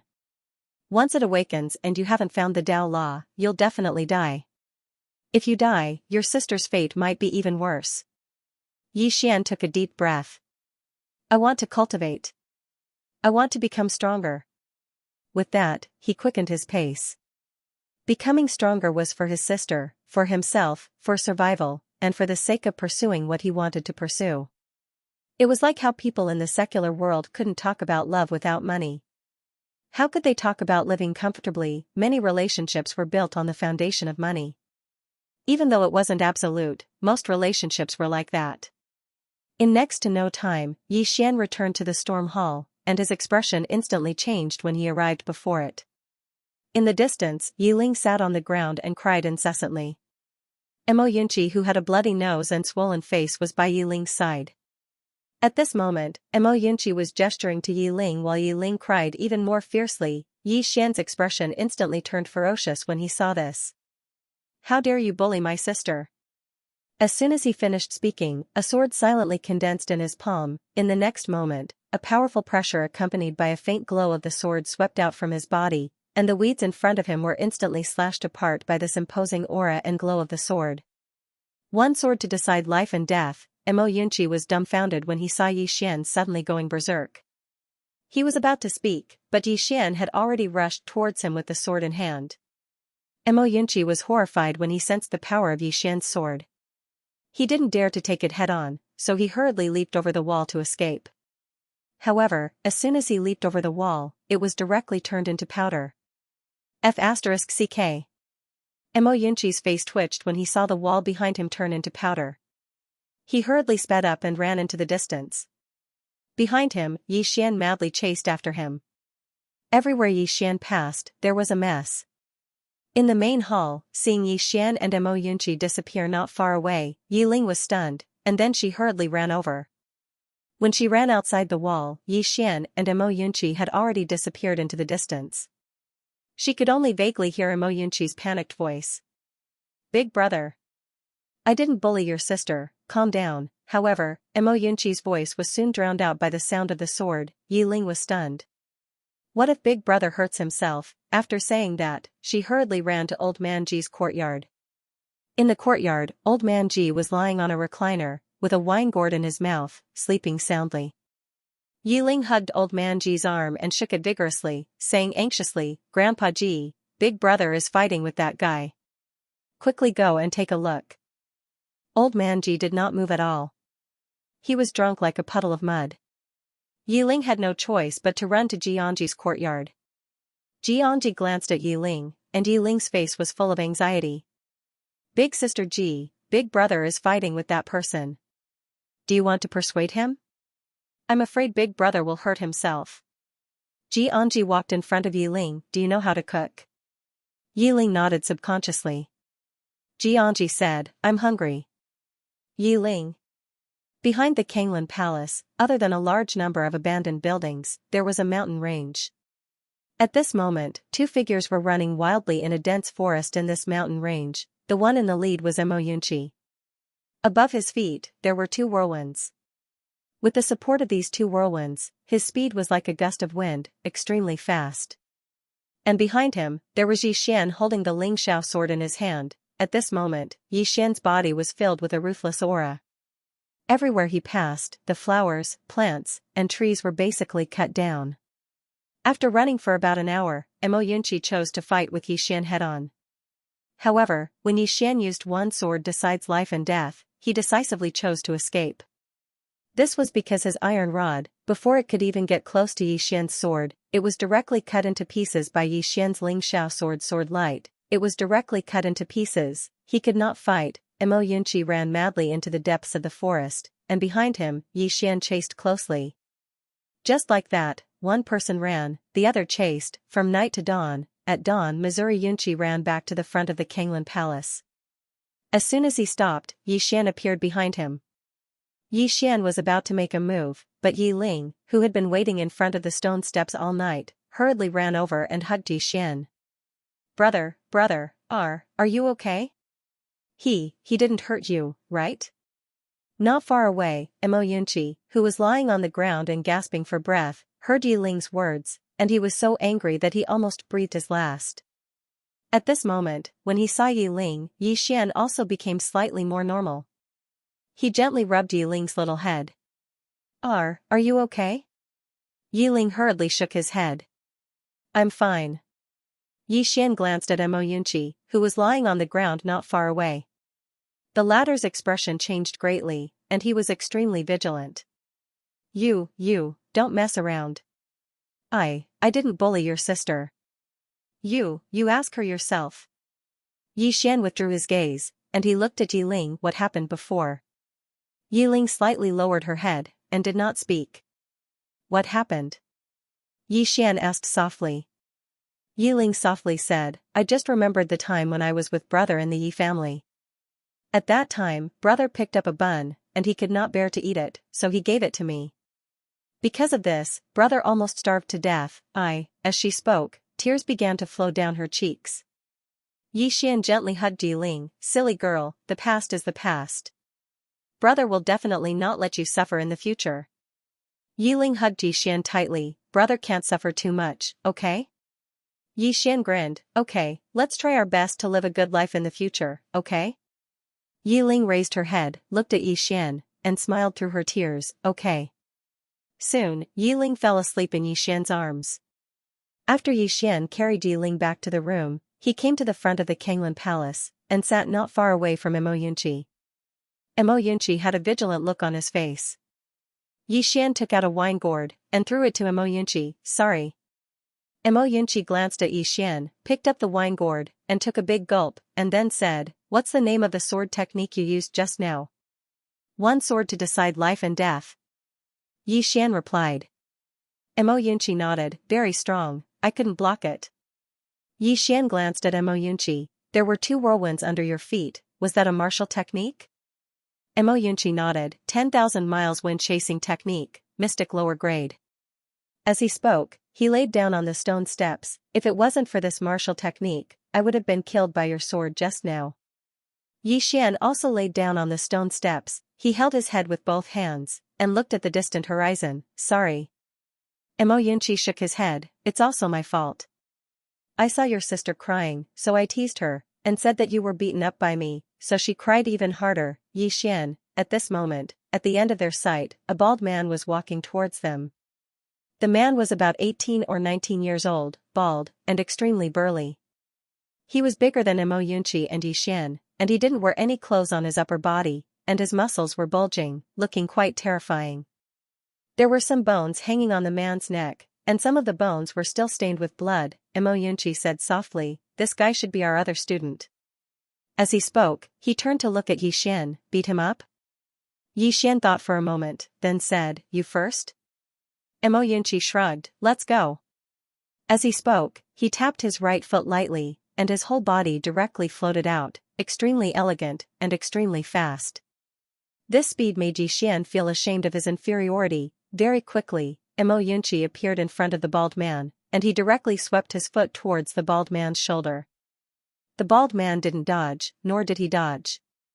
Bang! As a muffled sound rang out, Mo Yunqi was directly pushed back several feet, and his right foot was unceasingly trembling, while the bald man didn't move at all. The bald man looked at Mo Yunqi with an unfriendly expression. Mo Yunqi's expression changed slightly, and he turned to look at Yi Xian, who was not far away. "Let's go together." Yi Xian walked in front of the bald man, and the bald man was somewhat on guard, but at this moment, Yi Xian suddenly cupped his fists. Sun Lan Academy, welcome. Mo Yunqi looked at Yi Xian in shock. You. The bald man cupped his fists towards Yi Xian. Thank you. As he spoke, he turned to look at Mo Yunqi, who was not far away. Mo Yunqi smiled awkwardly. It's a misunderstanding, a complete misunderstanding. The bald man suddenly rushed towards Mo Yunqi, and Mo Yunqi's expression changed greatly, and he turned to run. Yi Xian, you bastard, you sold me out. Soon, Mo Yunqi's wails could be heard from the mountain. Noon, inside the Azure Wave Palace. Old Man Ji sat at the head of the table. He drank wine from time to time and was still drunk. On his left was Xianxia, who held a pair of chopsticks and slowly licked them. On Old Man Ji's right was the bald man. The bald man held a string of iron beads in his hand. The iron beads were very smooth and shone with a faint light. Obviously, they were not made of ordinary materials. Below the bald man was Mo Yunqi. Mo Yunqi looked really miserable. His nose was bruised and his face was swollen. There were many footprints on his body. And the bald man sitting not far from him looked at him from time to time with an unfriendly expression. At this moment, a fragrant smell wafted over. Old Man Ji opened his eyes. Xianxia immediately sat up straight and held the long chopsticks in his hand, ready to go. Yi Xian and Yi Ling each carried a plate over. Yi Xian carried a plate of roasted chicken. It was golden yellow and looked very tempting. Yi Ling carried a steamed fish. It looked very appetizing. The siblings had just placed the plate on the table when Old Man Ji and Xianxia started eating. The speed was so fast that it shocked the bald man and Mo Yunqi. Not to mention them, even Yi Xian and Yi Ling were stunned. Old Man Ji was fine, but Xianxia's eating speed could be described as a bandit. In less than 10 breaths, the roasted chicken in front of Xianxia was only left with the bones and the fish was only left with the bones. The bald man and Mo Yunqi at the side were dumbfounded, and they had just picked up their chopsticks. Old Man Ji glanced at Xianxia. Be more reserved. Xianxia licked his chopsticks and looked at Yi Xian. Is there more? Everyone, after a long time, the Azure Wave Palace quietened down. Everyone sat around the table. There were 7 or 8 plates on the table, all clean. The bald man and Mo Yunqi looked like they had nothing left to live for, because they had only eaten a few mouthfuls. Yi Xian and his sister, Yi Ling, looked at each other and smiled. They were already full when they were in the kitchen. At this time, Old Man Ji suddenly said, "Let me introduce you to the newcomer." As he spoke, he pointed at the bald man. Bai Zhe, from Mount Mang in the north. He has a half-demon body. The bald man called Bai Zhe stood up and bowed slightly to the crowd. However, he cast an unfriendly glance at Mo Yunqi. The corners of Mo Yunqi's mouth twitched, and he glared fiercely at Yi Xian, who was not far away. Yi Xian was speechless. At this time, Old Man Ji pointed at Mo Yunqi. Mo Yunqi comes from Mo town at the border of the extreme south. He has a light and agile physique, and if he cultivates speed-type martial techniques, he will be able to achieve twice the results with half the effort. He is good at using sticks and throwing knives. Flying daggers. Yi Xian glanced at Mo Yunqi. This guy was hiding something. Mo Yunqi suddenly pointed at Yi Xian. Old man, tell me about him. Old Man Ji glanced at Yi Xian. Yi Xian, from Qingqingji family. He is a swordsman. Great swordsman. Great swordsman. Xianxia and the bald man glanced at Yi Xian, and there was a trace of surprise and curiosity in their eyes. Great swordsman. This was rare in the entire country of Jiang, especially for such a young great swordsman. Yi Xian, at this time, Mo Yunqi suddenly stood up. He looked at Yi Xian in shock. Big brother, you can't be that trash that Karaki Academy doesn't want, right? You're the trash. Yi Ling suddenly glared at Mo Yunqi. I won't cook for you in the future.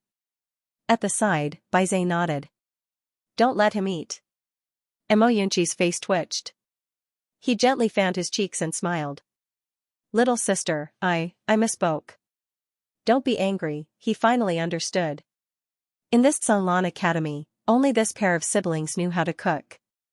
If they didn't cook, he could only eat grass in the future. Yi Ling coldly snorted and didn't say anything.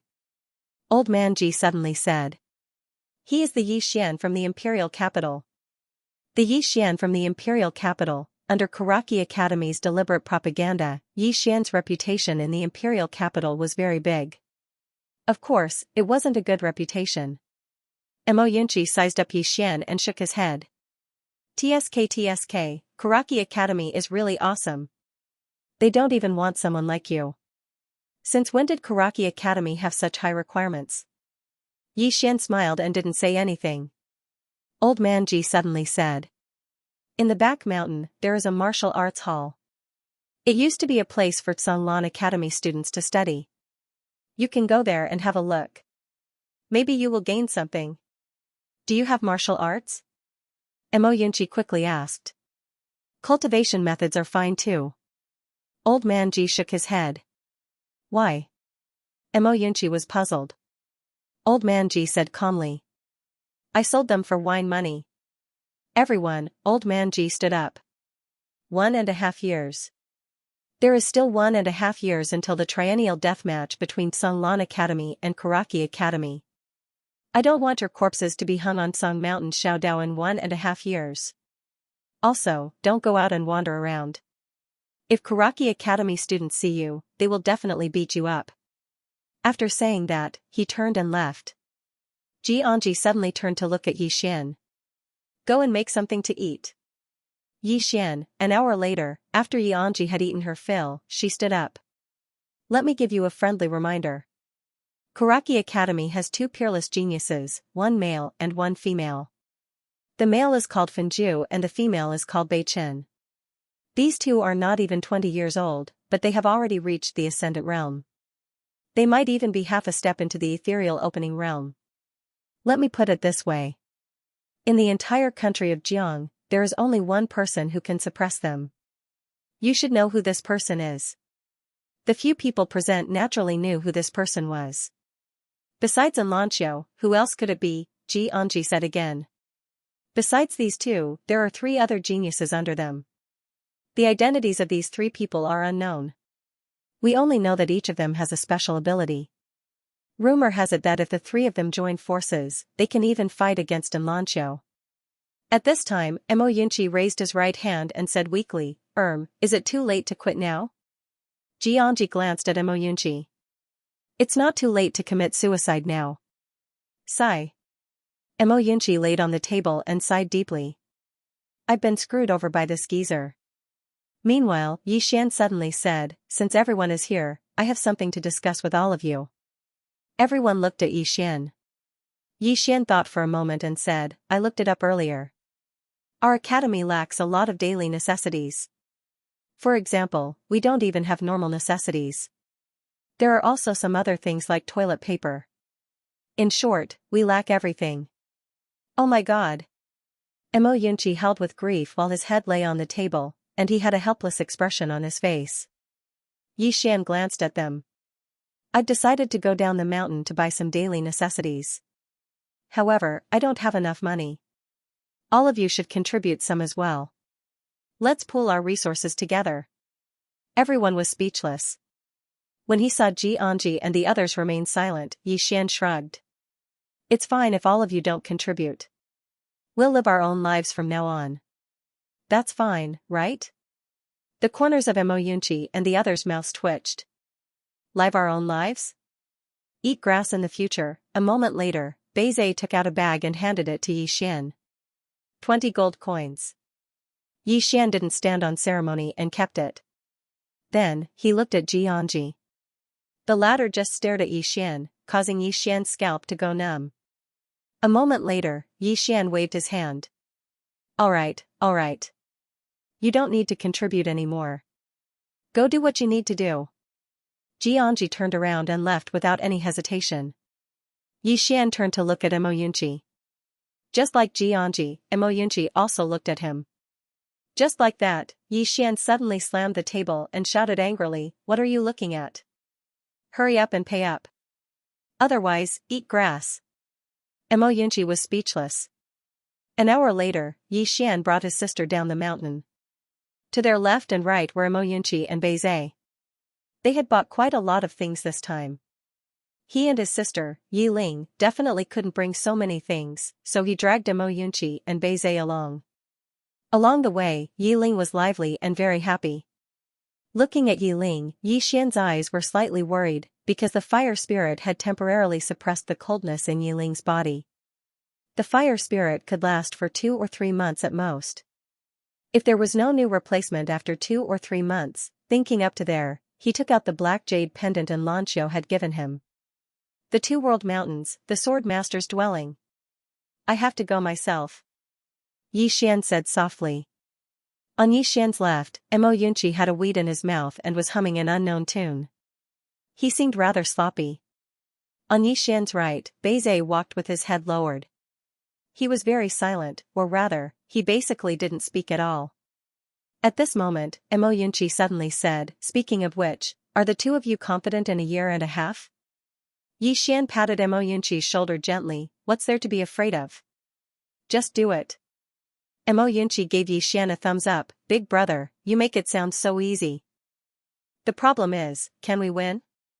If we can't, we'll be killed and our corpses will be hung on Song Mountain's Xiaodao." Yi Xian spread his hands. "You don't want to do it? Then what should we do? Kneel and beg for mercy at Karaki Academy?" Mo Yunqi sighed softly. "It's all my fault for being blinded by greed and believing old man Ji's words. I was tricked here by him. Sigh, it's all tears." At this point, he seemed to have thought of something, and he turned to look at Beizhe. "Big guy, how did you get tricked here?" Yi Xian also looked at Beizhe. He really wanted to know how Beizhe got tricked here. Under normal circumstances, no one would be willing to come here. Beizhe hesitated for a moment, and then he said, "Old man Ji said that my bones are amazing, that I'm naturally intelligent, and that I'm a 1 in a million martial arts prodigy. He said that the peace of the state of Jiang will depend on me in the future." Yi Xian and Mo Yunqi were stunned on the spot. After a moment, Mo Yunqi gulped, and then he said, "You believe him?" Beizhe glanced at Yi Xian and nodded. "I believe him." Yi Xian. Hearing Beizhe's words, Yi Xian shook his head. In this world, there were actually such naive people. Mo Yunqi, on the other hand, looked at Beizhe with pity and shook his head. At this moment, Beizhe suddenly asked, "Am I not a martial arts prodigy?" Yi Xian and Mo Yunqi looked at each other, and the 2 of them walked away quickly. Behind them, Beizhe touched his bald head and was a little confused. Soon, Yi Xian and the others entered the bustling streets of the imperial capital. Because he had the VIP card of the Drunken Immortal restaurant, Yi Xian went straight to the Drunken Immortal restaurant.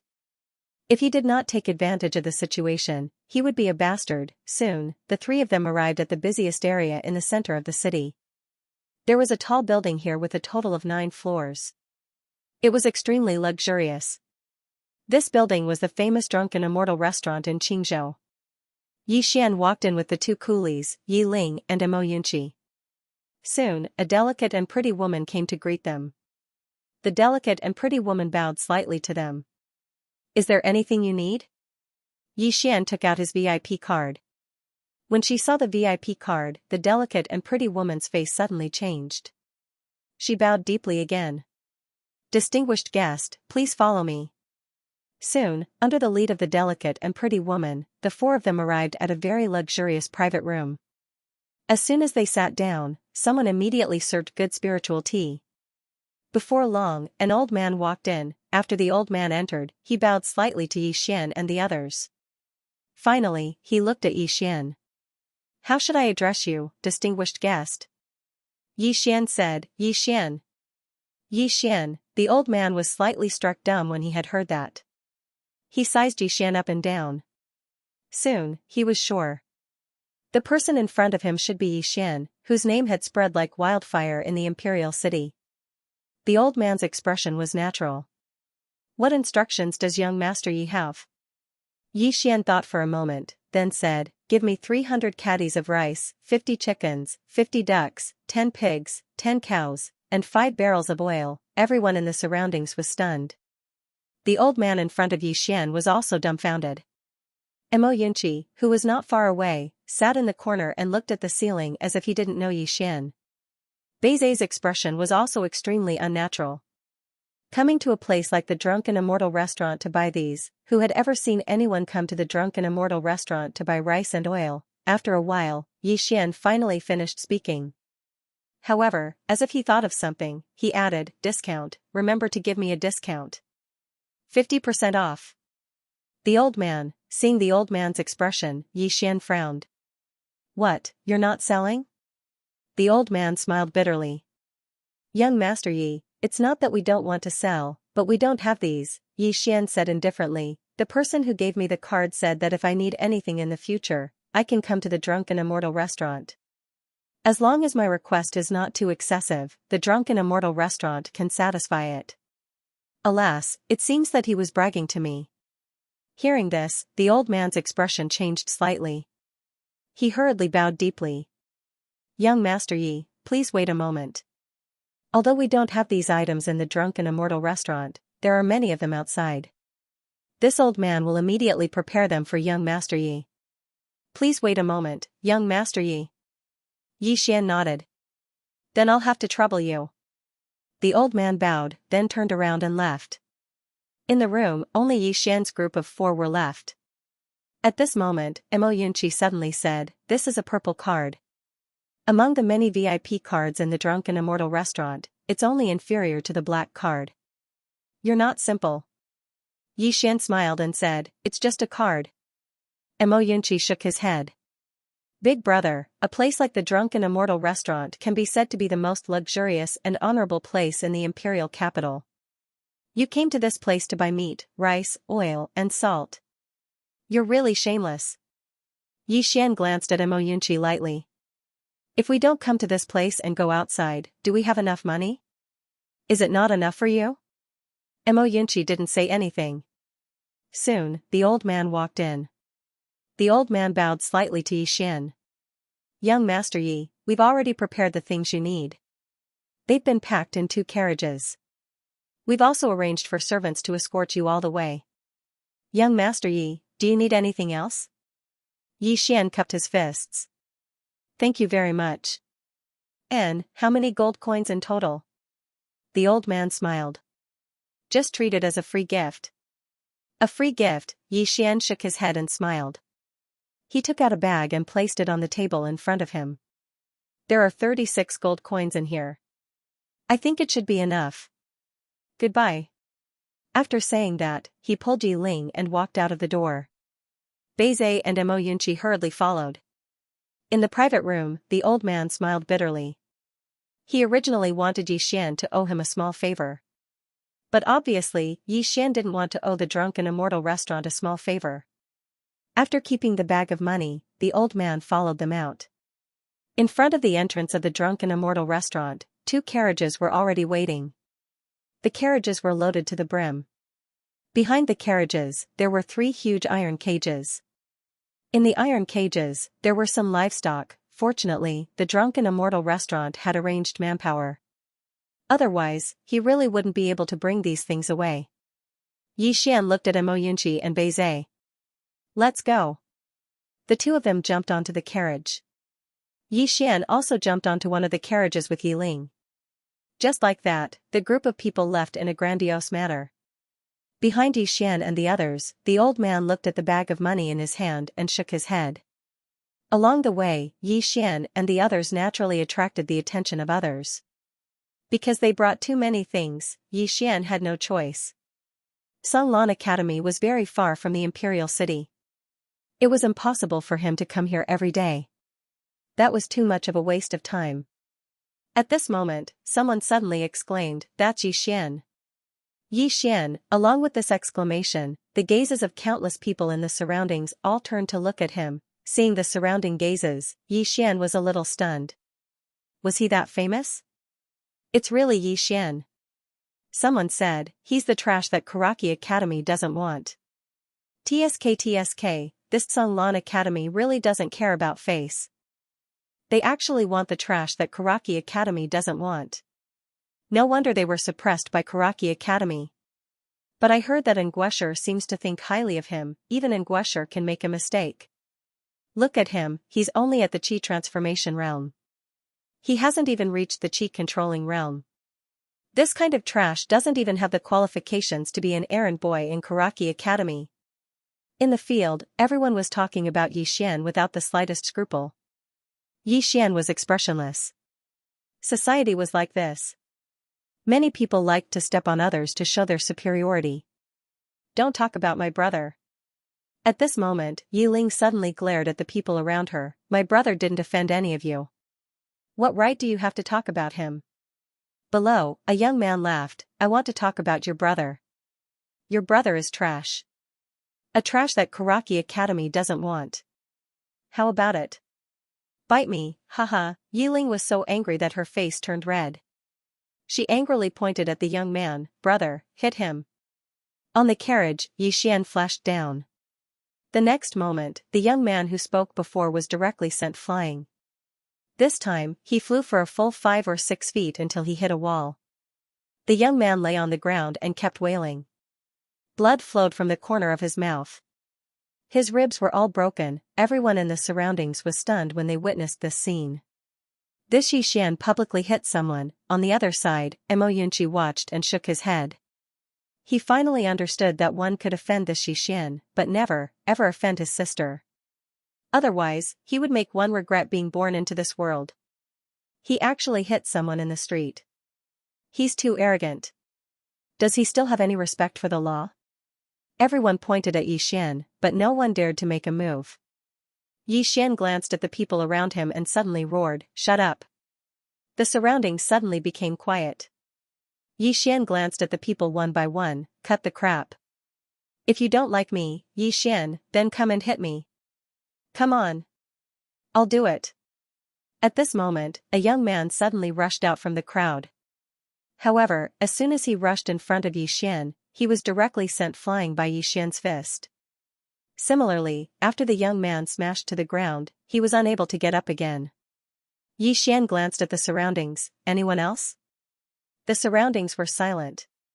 Many people were always like this, bullying the weak and fearing the strong. TSK. Since when did Songlan Academy's dogs dare to be so arrogant in the imperial city? At this moment, suddenly a voice came from the side. Soon, 3 men wearing ink-white robes walked over from afar. It's the students of Karaki Academy. Someone in the crowd exclaimed. Soon, the surroundings were boiling. The silent people in the surroundings started to chatter again. Obviously, the appearance of the students of Karaki Academy gave them great courage. Xianxia's eyes slightly narrowed when he saw the students of Karaki Academy, and Beizhe's expression also turned cold. The two of them jumped off the carriage at the same time, and then came to Yi Xian's side. Karaki Academy and Songlan Academy, these 2 academies could be said to be true enemies. The enmity between the 2 academies was innate. In the past, as long as the students of the two academies met, nothing good would happen. However, as Sunlan Academy declined, towards the end, Sunlan Academy students would basically avoid Karaki Academy students. The three Karaki Academy students walked in front of Yixian's group, and the leading Karaki Academy student sized up Yixian and ridiculed. So you're the trash that my Karaki Academy doesn't want? Chi Transformation Realm? TSK, Sunlan Academy is really declining. Even trash like you. At this moment, Yixian suddenly flew up and kicked the chest of the man who spoke.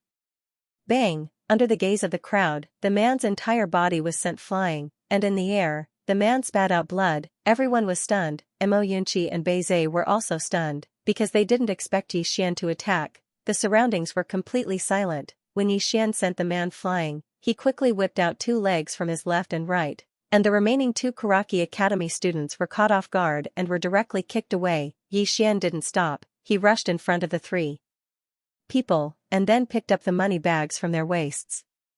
Then, he quickly returned to Mo Yunqi and Beizhe's side. Run! Run? Mo Yunqi and Beizhe, who were preparing to go all out, were instantly stunned. They thought they had heard wrong. Meanwhile, Yixian had already carried Yiling back to the carriage, and then drove away.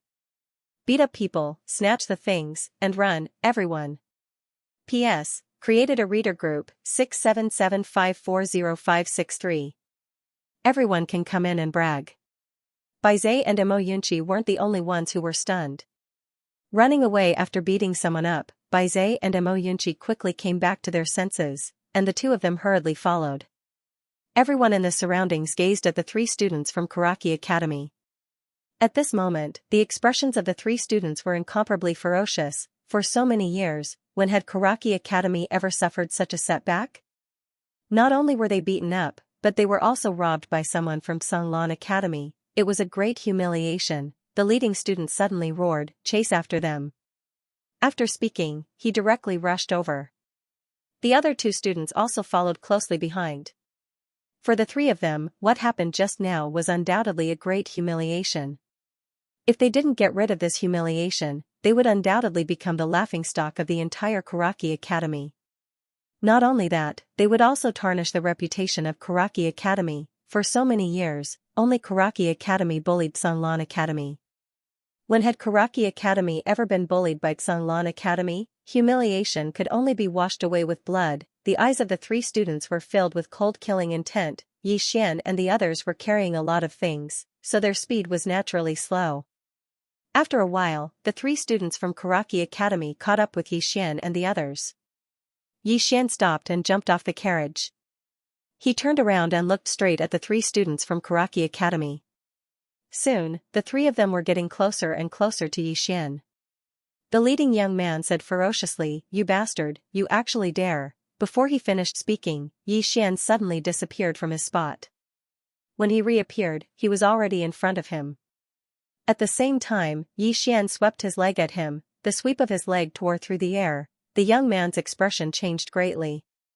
In a hurry, he could only hurriedly use his left hand to block it.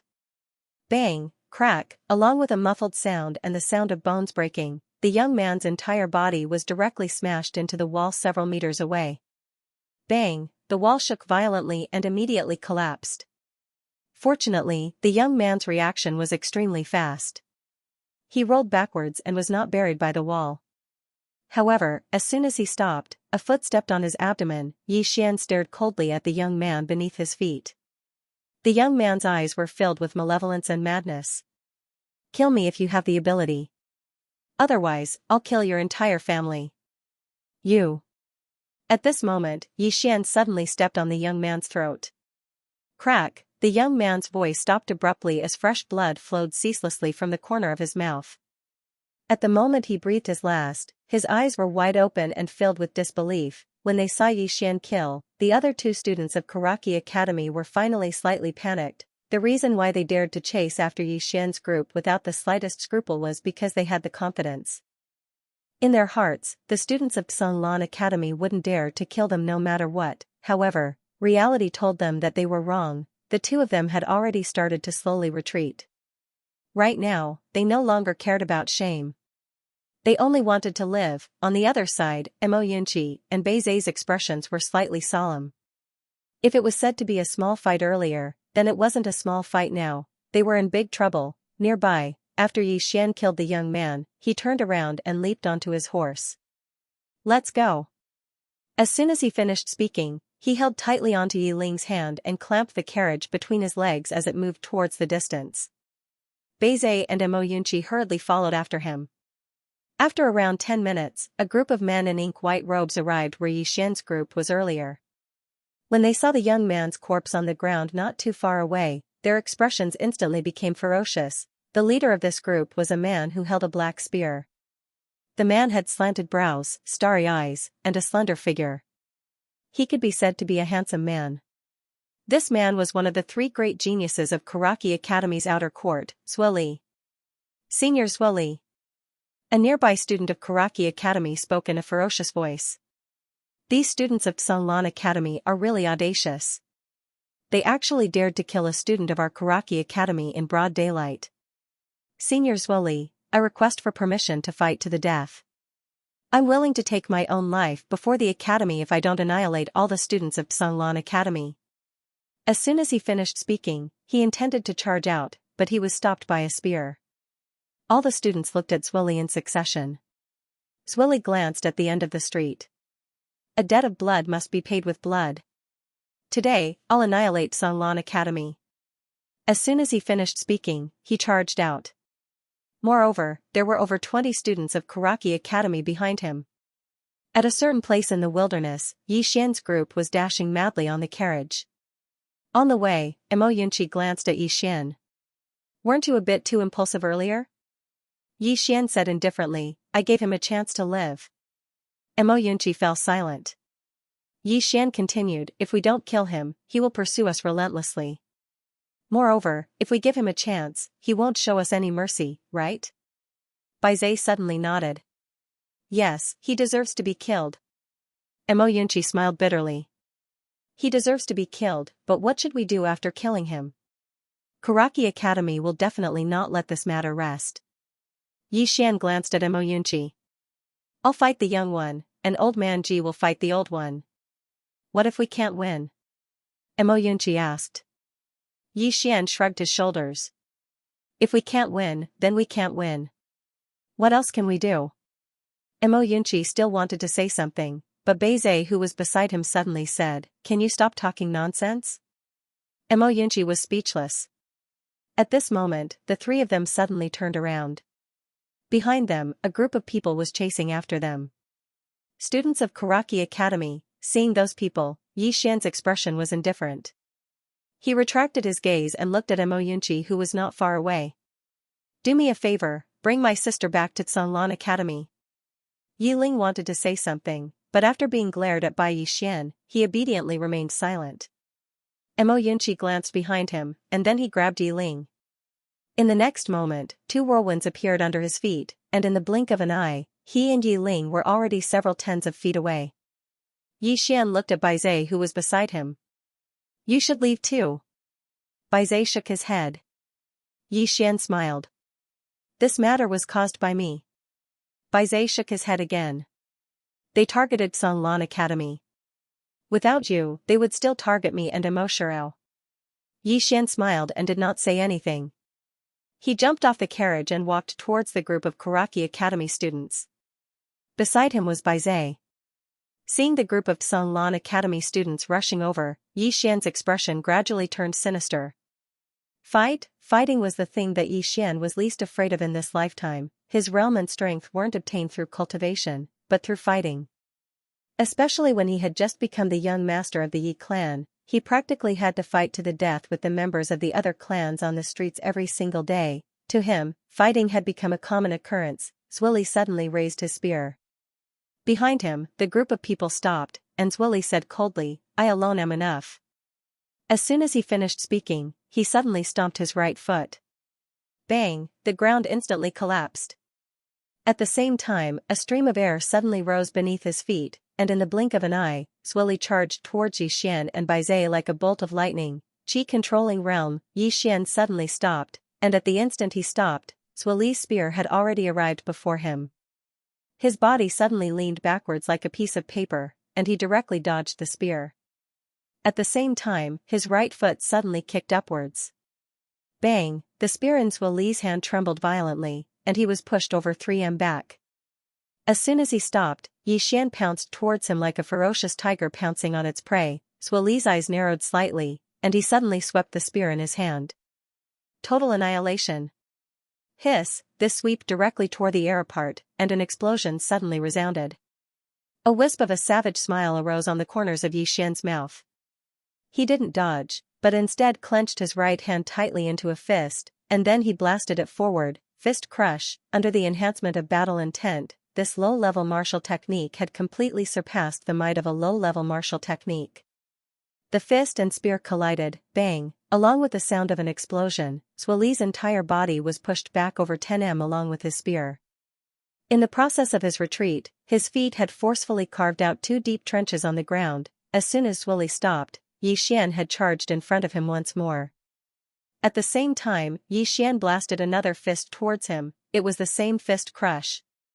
There was no technique at all. It was just a simple punch that was direct and violent. It was direct and forceful. Zhuo Li's pupils constricted when he sensed the strength within Xian's fist. He didn't dare act carelessly, and the energy within his body surged madly into the spear in his hand before he stabbed it forward. The spear and sword flickered with a cold light as they stabbed forward. At the same time, a sharp and ear-piercing sound of something being torn apart resounded. It was the sound of the spear tearing through the air. Under the gazes of everyone, the fist and spear collided in the most violent manner possible. Bang! As soon as they collided, both Xian and Zhuo Li retreated explosively at the same time. But in next to no time, Xian stopped while Zhuo Li was still retreating explosively. At the same time, Xian charged towards Zhuo Li once more. This time, Zhuo Li didn't have the time to deal with it. Xian's fist smashed onto Zhuo Li's chest. Pooh! A mouthful of blood essence sprayed out from Zhuo Li's mouth, and then his figure arched as he flew backwards. Right when Xian was about to attack again, the group of students from Karaki Academy behind Zhuo Li suddenly charged towards Xian. A ferocious glow instantly appeared in Beizei's eyes when he witnessed this scene, and in the next moment, he charged towards that group of people. At the instant he charged over, every single step he took left a deep footprint on the ground. On the other hand, Xian didn't waste his breath at all, and he charged directly towards that group of people. He wasn't afraid of a one-on-one battle, and he wasn't afraid of a group battle either. Wait for me. Right at this moment, a voice resounded from behind Xian and Beizei. It was Mo Yunqi. Mo Yunqi was like a gust of wind as he attacked from afar. He was extremely swift, and he arrived by Xian and Beizei's side in the blink of an eye. Mo Yunqi gazed at the 20+ people that were charging over from afar, and he laughed savagely as he said, "Can they kill us?" Xian said indifferently, "Do you think they will kill us?" Haha. Mo Yunqi laughed heartily and said, "I actually asked such a stupid question. Kill them. Let them know that from today onwards, Artsun Lan Academy isn't so easily bullied." As his voice fell, he suddenly clasped his hands together, and the moment he separated them, 2 cold lights flashed out from his palms. Flying dagger. In the distance, the heads of 2 students from Karaki Academy directly flew out. But in the next moment, Mo Yunqi was directly sent flying by a student from Karaki Academy, but in the next instant, that student's head was instantly blasted apart by Xian's punch.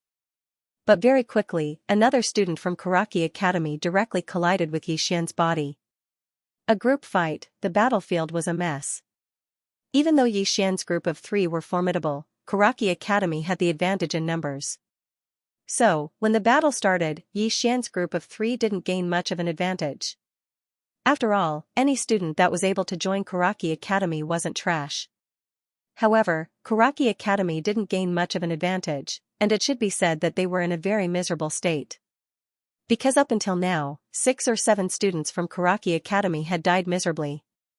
Bang! After Xian blasted a student flying with a single punch, he was just about to follow up with another attack when a spear tore through the sky towards him. It was Zhuo Li. Xian stopped moving.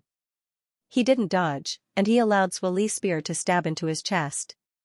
Bang! Xian retreated by over 3m. However, Zhuo Li's expression changed violently because Xian had used his body to forcefully block his spear. This was something he hadn't expected, and since he hadn't expected this, then the consequences would naturally be severe. Sure enough, Xian suddenly grabbed Zuoli's spear, and in the next moment, he pressed forward along the spear and suddenly struck his knee against Zuoli's stomach. Bang! Zuoli's entire body was instantly blasted, flying by over 10 m. Bang! Zuoli crashed to the ground while blood sprayed from his mouth, and the internal organs in his stomach had been shattered by Xian's knee strike. Xian walked over to Zuoli, and then Zuoli raised his head to look at Xian with an extremely savage expression. I underestimated you. But after we die today, the Academy won't underestimate you anymore. As he spoke, he suddenly roared furiously towards the surroundings. Let's go. At this moment, all the students from Karaki Academy in the surroundings stopped, and they intended to charge at Xian when they saw Zuoli's appearance. Xian coldly looked at those people, and they immediately stopped.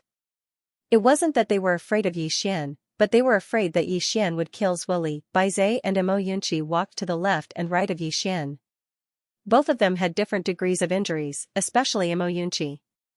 Blood was still flowing from the corner of his mouth, and there were many cracks on Baizhe's upper body. The weakest of these students from Karaki Academy were at least in the chi-controlling realm. Moreover, they were not ordinary chi-controlling realm cultivators. The fact that the 3 of them were able to survive after fighting against 20 of them was already extremely terrifying. In front of Xian, Zuoli slowly stood up, and once again roared at the students of Karaki Academy, "Run!" He was no fool. After a round of battle, he already knew that he and the others had severely underestimated the strength of the 3 people in front of him. If they continued fighting, they would all be sacrificed in vain. In the surroundings, not a single one of the Karaki Academy students tried to escape. At this moment, Xian suddenly turned and walked away. Baizhe and Emo Yunqi glanced at Zuoli, whose internal organs had been severely injured by Xian, and then turned and left as well. At this moment, Zuoli suddenly laughed sinisterly. What? Are you going to humiliate me? Haha. I, a student of Karaki Academy, would rather die than be humiliated by a student of Xianxia Academy. As soon as he finished speaking, under everyone's gaze, Zuoli's right hand clenched into a fist, and then he suddenly punched his throat. Crack, his bones shattered, and Zuoli's body stiffened on the spot. Senior Zuoli. In the surroundings, all the students of Karaki Academy rushed to Zuoli's corpse, and their tears flowed down. Not far away, beside Xian, Emo Yunqi wiped the blood from the corner of his mouth. Damn it, it's as though the 3 of us are the bad guys. Who the hell is the bully here?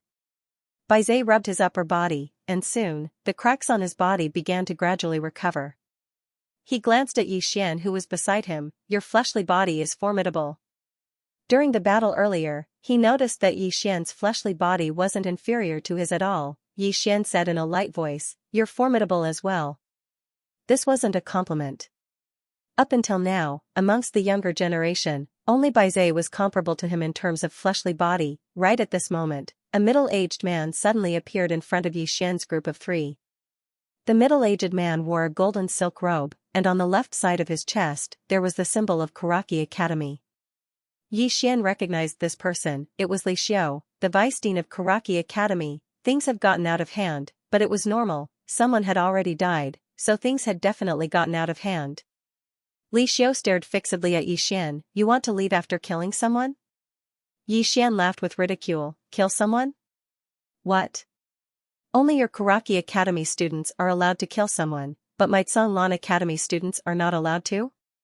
Or are you saying that Karaki Academy has no more students, and you want the dignified vice dean to come out and take revenge? Li Xiao sneered, goading me? Don't worry, I won't bully you. As he spoke, he turned to look at a rock in the distance, and there, an old man was lying on it. This person was none other than Old Man Ji. The corner of Li Xiao's mouth gradually turned malevolent. Old Man Ji, from this moment onwards, I declare war on Xianxia Academy. War. Right at this moment, Old Man Ji suddenly stood up, and in the next moment, under everyone's gaze, he plucked a weed beside him and casually threw it away. Li Xiao's expression changed greatly, and he suddenly clasped his hands together. In an instant, a formless aura appeared around him, and at the same time, a powerful force surged out from his hands like a tidal wave. Xian and the other 2 were directly blasted away by this force, at this moment, under the astonished gazes of Xian and the other two, the weed was like a sharp sword, directly piercing through the force released by Li Xiu, and even the aura released by Li Xiu instantly vanished without a trace. Hiss!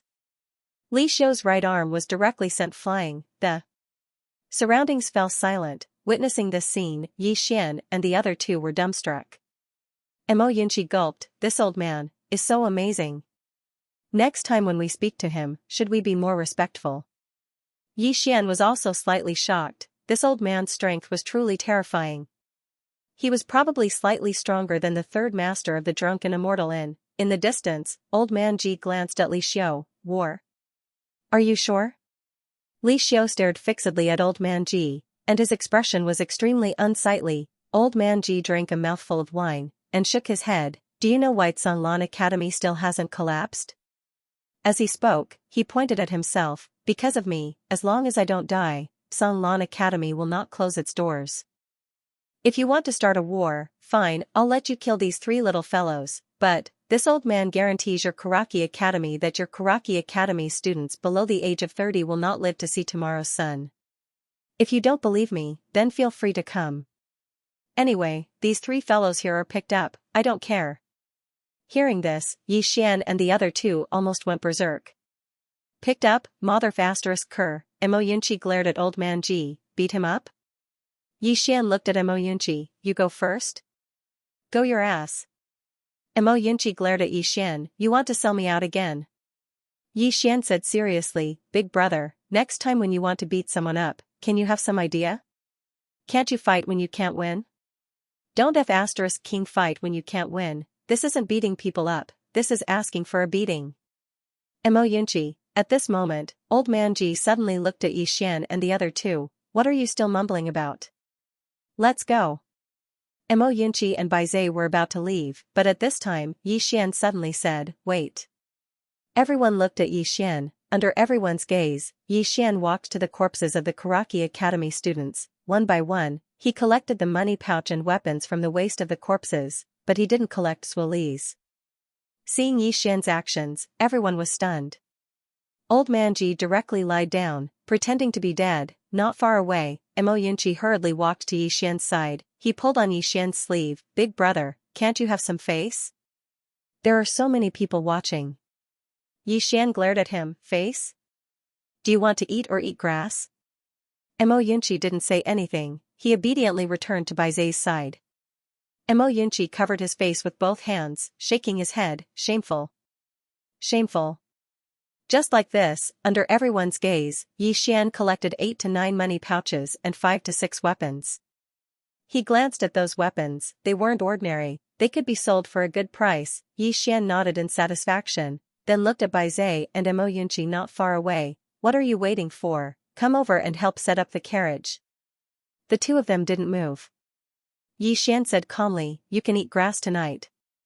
Mo Yunqi hurriedly ran over, then jumped onto one of the carriages. Baizai hesitated for a moment, then slowly walked over. Just like this, under the gaze of the Karaki Academy students, Xian and the other two slowly set up the carriage, heading into the distance. Old man Ji didn't leave, instead lying on the rocks, as if he had fallen asleep. Li Xiu stared at old man Ji. "Today isn't the end, it's the beginning." After saying that, he turned around and left with the group of Karaki Academy students. On the rocks, old man Ji still had his eyes closed, snoring. What happened between Karaki Academy and Sanlan Academy, like a plague, instantly spread throughout the imperial capital. The entire imperial capital was shocked. Sanlan Academy students killed Karaki Academy students. How many years has it been since something like this happened? Could it be that Sanlan Academy was going to rise? For a moment, the entire imperial capital was in a heated discussion. Country of Zhong's imperial palace, Yangxin Palace. A middle-aged man dressed in a luxurious robe looked at the secret report in his hand. Looking at it, the middle-aged man suddenly chuckled. The middle-aged man got up and walked to the entrance of the hall, looking up at the horizon. Little Nine's secret report says that the youth who dared to face thousands of Tang's black-armored cavalrymen alone in Two World City has come to the imperial capital. He's that Xian who's the talk of the town now. In a corner of the hall, a woman's voice suddenly sounded. "I've already looked up his information. He's from Qingqing, grew up with his younger sister when his parents weren't around. and devoted himself to the Yi family, but was abandoned by the Yi family in the end. In order to treat his younger sister's illness, he brought her to the imperial capital. The middle-aged man glanced at the corner and smiled. This should be what's on the surface. In the corner, a wheelchair slowly slid out, and in the wheelchair sat a woman in a black dress. She looked very young and very beautiful, but her hair was snow white. Apart from that, her eyes were closed, and they had been closed all this time. The woman in the black dress said softly, and Guesher treated him differently, and he came out unscathed after killing an elder of the drunken immortal abode on the cloud ship. There's no way to find out the details. The middle-aged man said with a smile, it's not easy to survive after killing an elder of the drunken immortal abode. With that, he walked back to the desk and took out a golden round plate. Then, he took out a golden brush and wrote the word G on the front of the round plate. And behind the round plate, there were 2 words, Guesher. The middle-aged man suddenly turned to look at the woman. You don't object? The woman asked, why should I object? There's no harm in it. The middle-aged man laughed and said, nowadays, many young people only care about their own little plans, especially those from aristocratic families and academies. In their hearts, there's only their families and academies. Country? They don't have a country in their hearts. At that time, that youth dared to stand up against the Tang army without any interest or purpose. Just based on this, he deserves the title of Guesher. With that, he turned to look at the woman in the black dress. I'll have to trouble Nation Master Lu to go to Kanglan Academy for me. Songlan Academy, Songlan Hall. Inside the hall, everyone sat around the table. Yi Xian and his sister would occasionally bring a dish to the table. None of the dishes were particularly exquisite, but they smelled especially fragrant and appetizing. At the side, Xianxia licked his chopsticks. He wanted to eat a few times but was stopped by Old Man Ji, Bai Zai, and Mo Yunqi. If this woman were to eat now, they wouldn't even have a bone to chew on. After a while, all the dishes were finally served. 12 dishes, there were meat and vegetables. Yi Ling obediently scooped a bowl of rice for everyone, then sat beside Yi Xian. Old Man Ji took a sip of wine. I was too impulsive today. Everyone was silent. Yi Xian thought for a moment. They want to bully us. Old Man Ji said, we can endure it for a while. Yi Xian asked, will they let us go if we endure it? He shook his head. No, the more we endure, the more they will be annoyed. When I was in Qingqing, I met some people. They are very fierce and fierce. The weaker you are, the more they will bully you. Only by fighting with them and hurting them will they respect you and not dare to bully you easily. Old Man Ji was silent.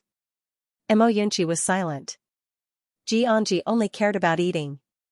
At this moment, Bai Zai suddenly said, he's right. When I was in Mount Mang, I often fought with demonic beasts. When you meet a demonic beast, you must not run. The more you run, the more ferocious it will be and the more likely it will attack you. You can only fight with it until it is afraid. The next time it sees you, it will not dare to bully you easily and will even retreat. As he said that, he raised the wine glass beside his bowl and pointed it at Yi Xian. Well done. Yi Xian also raised his wine glass. He glanced at Mo Yunqi, who thought for a moment and also raised his wine glass. The 3 of them looked at each other and drank it in one gulp. They did not know each other before, but now they had a common identity. They were students of Songlan Academy. Old Man Ji did not say anything else and started eating. The surrounding people were like the reincarnation of hungry ghosts. In less than a quarter of an hour, all the food on the table had been swept clean. After eating, Old Man Ji gulped down a mouthful of wine and said, come to the back mountain at midnight tonight. With that, he turned around and left.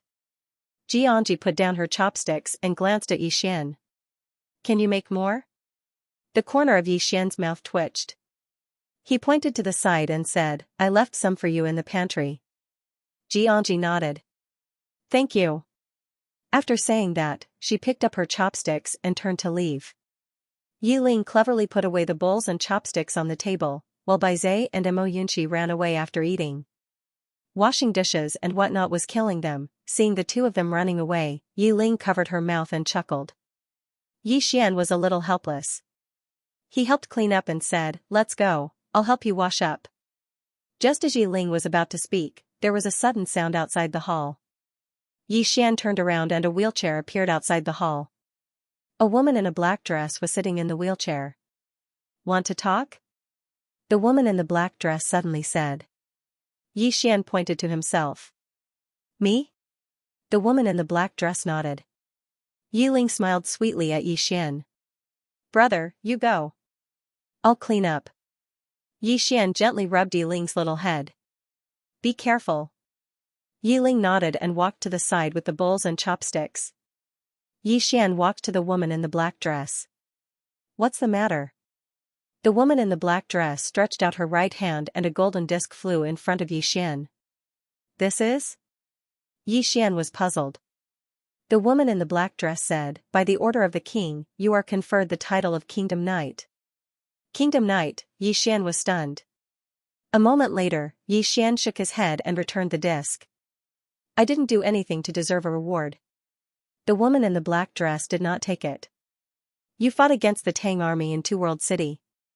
Yi Xian smiled. "That's all?" The woman in the black dress did not speak. Yi Xian sat in front of the stone steps. "That was a long time ago. But now you're conferring me the title of Kingdom Knight. Forgive me for being straightforward, but you have other motives, don't you?" The woman in the black dress was still silent. Yi Xian continued, "Now that I've joined the Kanglin Academy and had a conflict with the Karaki Academy. Let me guess. If I'm not wrong, the royal family doesn't want the Karaki Academy to be the only big school in the Jiang country. Because the bigger and stronger the Karaki Academy is, the more disadvantageous it is for the royal family and the imperial power. But now, you see that the Kanglin Academy seems to have the ability to fight against the Karaki Academy, so you want to pull them together so that the two academies will fight to the death. Am I right?" The woman in the black dress crossed her fingers on her lap. "You're much smarter than I thought." Yi Xian looked straight at the woman in the black dress. "I don't want to be used." The woman in the black dress shook her head. "From the moment you joined the Kanglin Academy, you were destined to bear the hatred between the Kanglin Academy and the Karaki Academy. There's no right or wrong in a feud, only a matter of position. As you said, the Jiang country does hope that someone can balance the Karaki Academy, but this is not the real reason for conferring you the title of Kingdom Knight." Yi Xian walked in front of the woman in the black dress. "Then what's the real reason?" The woman in the black dress raised her head. She still did not open her eyes. "There's someone who dared to face the Tang Empire's black armored cavalry alone outside the Two World City." Yi Xian was silent. The woman in the black dress suddenly grabbed Yi Xian's right hand, and then placed the golden disc in his palm. "Whether it's the Kanglin Academy or the Karaki Academy, everyone is actually from the Jiang country. Unfortunately, many people forget this point. Only those who have the country in their hearts and the ability to do so can be called a kingdom scholar. You are worthy of this title, and this title will not restrict you. On the contrary, in the future, you will be able to obtain the help of the country wherever you go." After saying that, a mysterious person appeared behind the woman in the black dress. The mysterious person pushed the woman in the black dress and left. After the mysterious person pushed the woman down the mountain, they suddenly stopped. Not far in front of them, there was a drunk old man lying on the ground. The woman in the black dress bowed slightly. "Old Ji." Old Ji still did not speak. The woman in the black dress continued, "Although he has the intention to use you, the king has no malice." Old Ji turned his body sideways. The news of him being a kingdom knight must not be spread out. The current him can't afford to bear too much attention. The woman in the black dress bowed slightly. "Understood, thank you." After saying that, the mysterious person pushed the woman in the black dress away. Old Ji was sleeping soundly. In the middle of the night, it was midnight. Yi Xian, Bai Zhe, and Mo Yunqi arrived at the back of the mountain. There was a waterfall at the back of the mountain. The waterfall was over 10 feet wide, and the water was extremely fast. At this moment, Old Ji and Ji Anji were already waiting there. Mo Yunqi chuckled. "Old Ji, are you going to teach us some peerless martial skill?" At this moment, Old Ji whistled. In the next moment, a pitch-black wolf suddenly ran out from the distant forest. The wolf was several feet tall, and its fur was like sharp swords. Its eyes emitted a chilling murderous light. Demon Wolf. Baizé's expression was incomparably vigilant. High Sky Realm. Old Ji pointed at Emoyunchi. The latter was stunned. Old Ji, what do you mean? At this moment, the demon wolf directly rushed towards Emoyunchi. Its speed was so fast that even Yi Xian could only see an afterimage. Damn it. Old Ji, are you crazy? Emoyunchi turned around and ran. His speed was also very fast, comparable to the demon wolf. However, in terms of physical strength, Emoyunchi definitely could not compare to a demon beast. At this moment, Old Ji suddenly looked at Baizé. Baizé puffed out his chest, his eyes fearless. The thing he was least afraid of was demon beasts. In Mount Mang, he fought with demon beasts every day. Old Ji suddenly grabbed Baizé. Baizé subconsciously wanted to resist, but when he exerted force, he was shocked to find that he could not exert any strength at all. Under Yi Xian's astonished gaze, Old Ji put a metal chain on Baizé's feet that was as thick as an arm. Then, he suddenly threw Baizé towards the waterfall in the distance, and Baizé's entire body directly smashed into the waterfall. At this moment, another demon wolf appeared. That demon wolf leaped to the side of the waterfall. It grabbed a metal chain on the mountain wall and pulled it down with force. In the waterfall, Baizé's entire body went against the flow of the waterfall. The powerful impact of the water instantly created red marks on Baizé's upper body. At first, it was still fine, but after 2 or 3 times, there were cries of pain coming from the waterfall. Not to mention Baizé, even Yi Xian felt his scalp tingle. His physical body was also strong, but the water was too fast. Coupled with the fact that he was going against the flow, the water was even more terrifying than a knife's edge. At this moment, Old Ji looked at Yi Xian. Yi Xian's eyelids twitched. This guy's training was a little abnormal. Old Ji sized up Yi Xian, then shook his head. In the entire imperial capital, in terms of foundation, apart from that in Guesher, you are not inferior to anyone. Yi Xian laughed awkwardly. It's just SOSO, just SOSO. Old Ji fell silent. He seemed to be in a dilemma. This guy's foundation was too good, and he could not forcefully increase his realm. After a while, Old Ji suddenly asked, "Have you comprehended battle intent?" Yi Xian nodded. Old Ji nodded. Then it's easy. As he said that, he turned and walked to the side. Follow me. Yi Xian hurriedly followed, and Xianxia also followed closely behind. Soon, under Old Ji's lead, Yi Xian arrived at the foot of a small mountain. The mountain was not particularly big, but it was not small either. In any case, it was at least 10 times bigger than the Kanglan Palace. Old Ji pointed at the small mountain in front of him. What is your best fist technique? Yi Xian said, fist collapse. It's only a low-level martial technique. Old Man Ji pointed at the small mountain in front of him. Use your fists to smash this mountain. Hit it with all your might until it crumbles. Yi Xian was stunned on the spot. Is there a problem? Old Ji asked. Yi Xian gulped, then pointed at the small mountain. Old Ji. You. Are you drunk tonight? Why don't we talk about cultivation tomorrow? Old Ji looked at Yi Xian for a long time. Finally, he turned around. Take your sister and leave. After saying that, he walked into the distance. Yes, I'll fight. At this moment, Yi Xian suddenly said, I'll fight now. After saying that, he rushed towards the small mountain in the distance. Bang bang bang. Punching a mountain. In the past, Yi Xian didn't even dare to think of such a thing. But now, he was doing it. He and his sister had to stay at Songlan Academy. Firstly, this old man Ji could cure his sister. Secondly, if they left now, they would lose old man Ji's protection.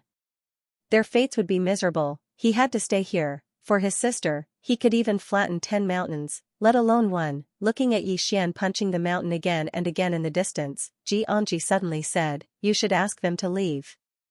Old man Ji shook his head, if they leave now, they will die.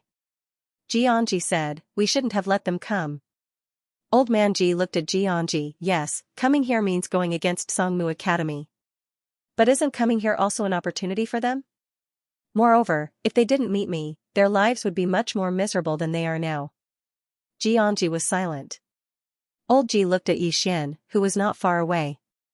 No matter why they came to the Tsanglan Academy in the past, they are now students of the Tsanglan Academy, and they regard themselves as students of the Tsanglan Academy.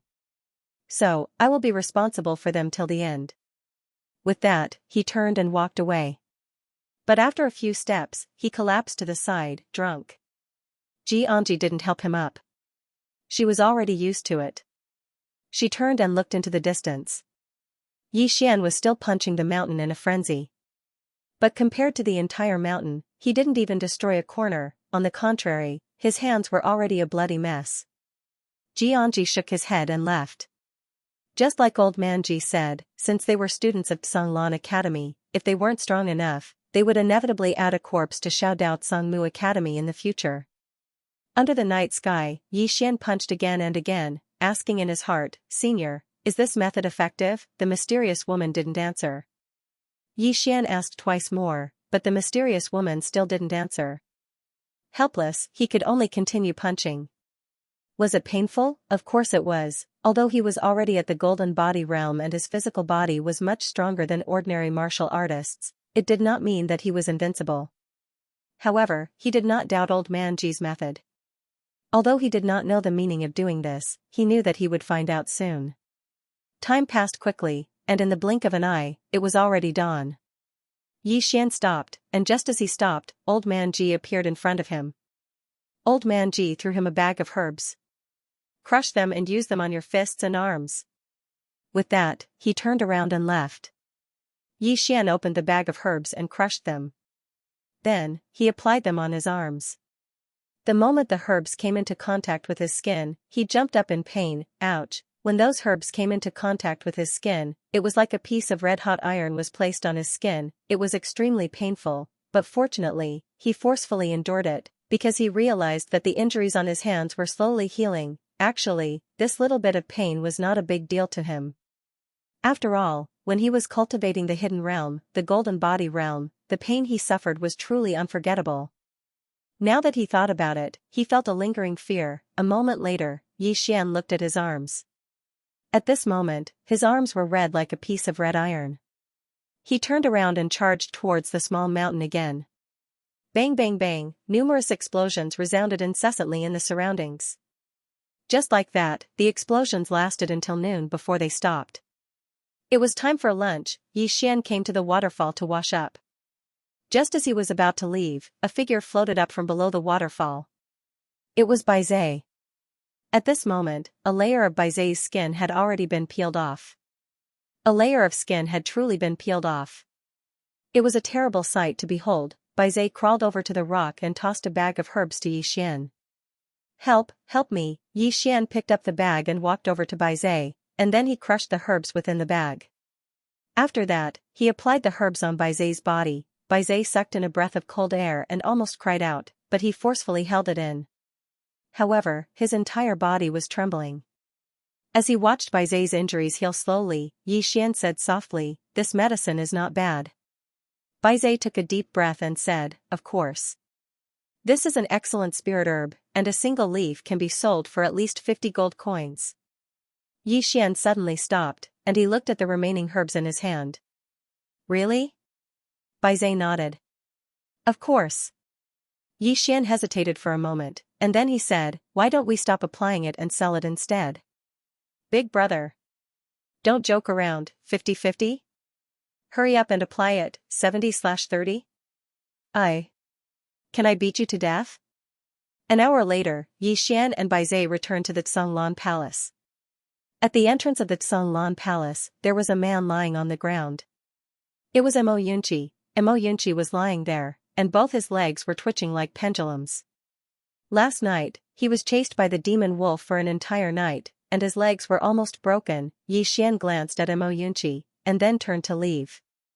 An hour later, everyone sat around the table. Today, the atmosphere was slightly different. When Yi Ling served everyone their food, Mo Yunqi immediately began to sweep the table. Bai Zai hesitated for a moment before he began to sweep the table. Yi Xian also ate well.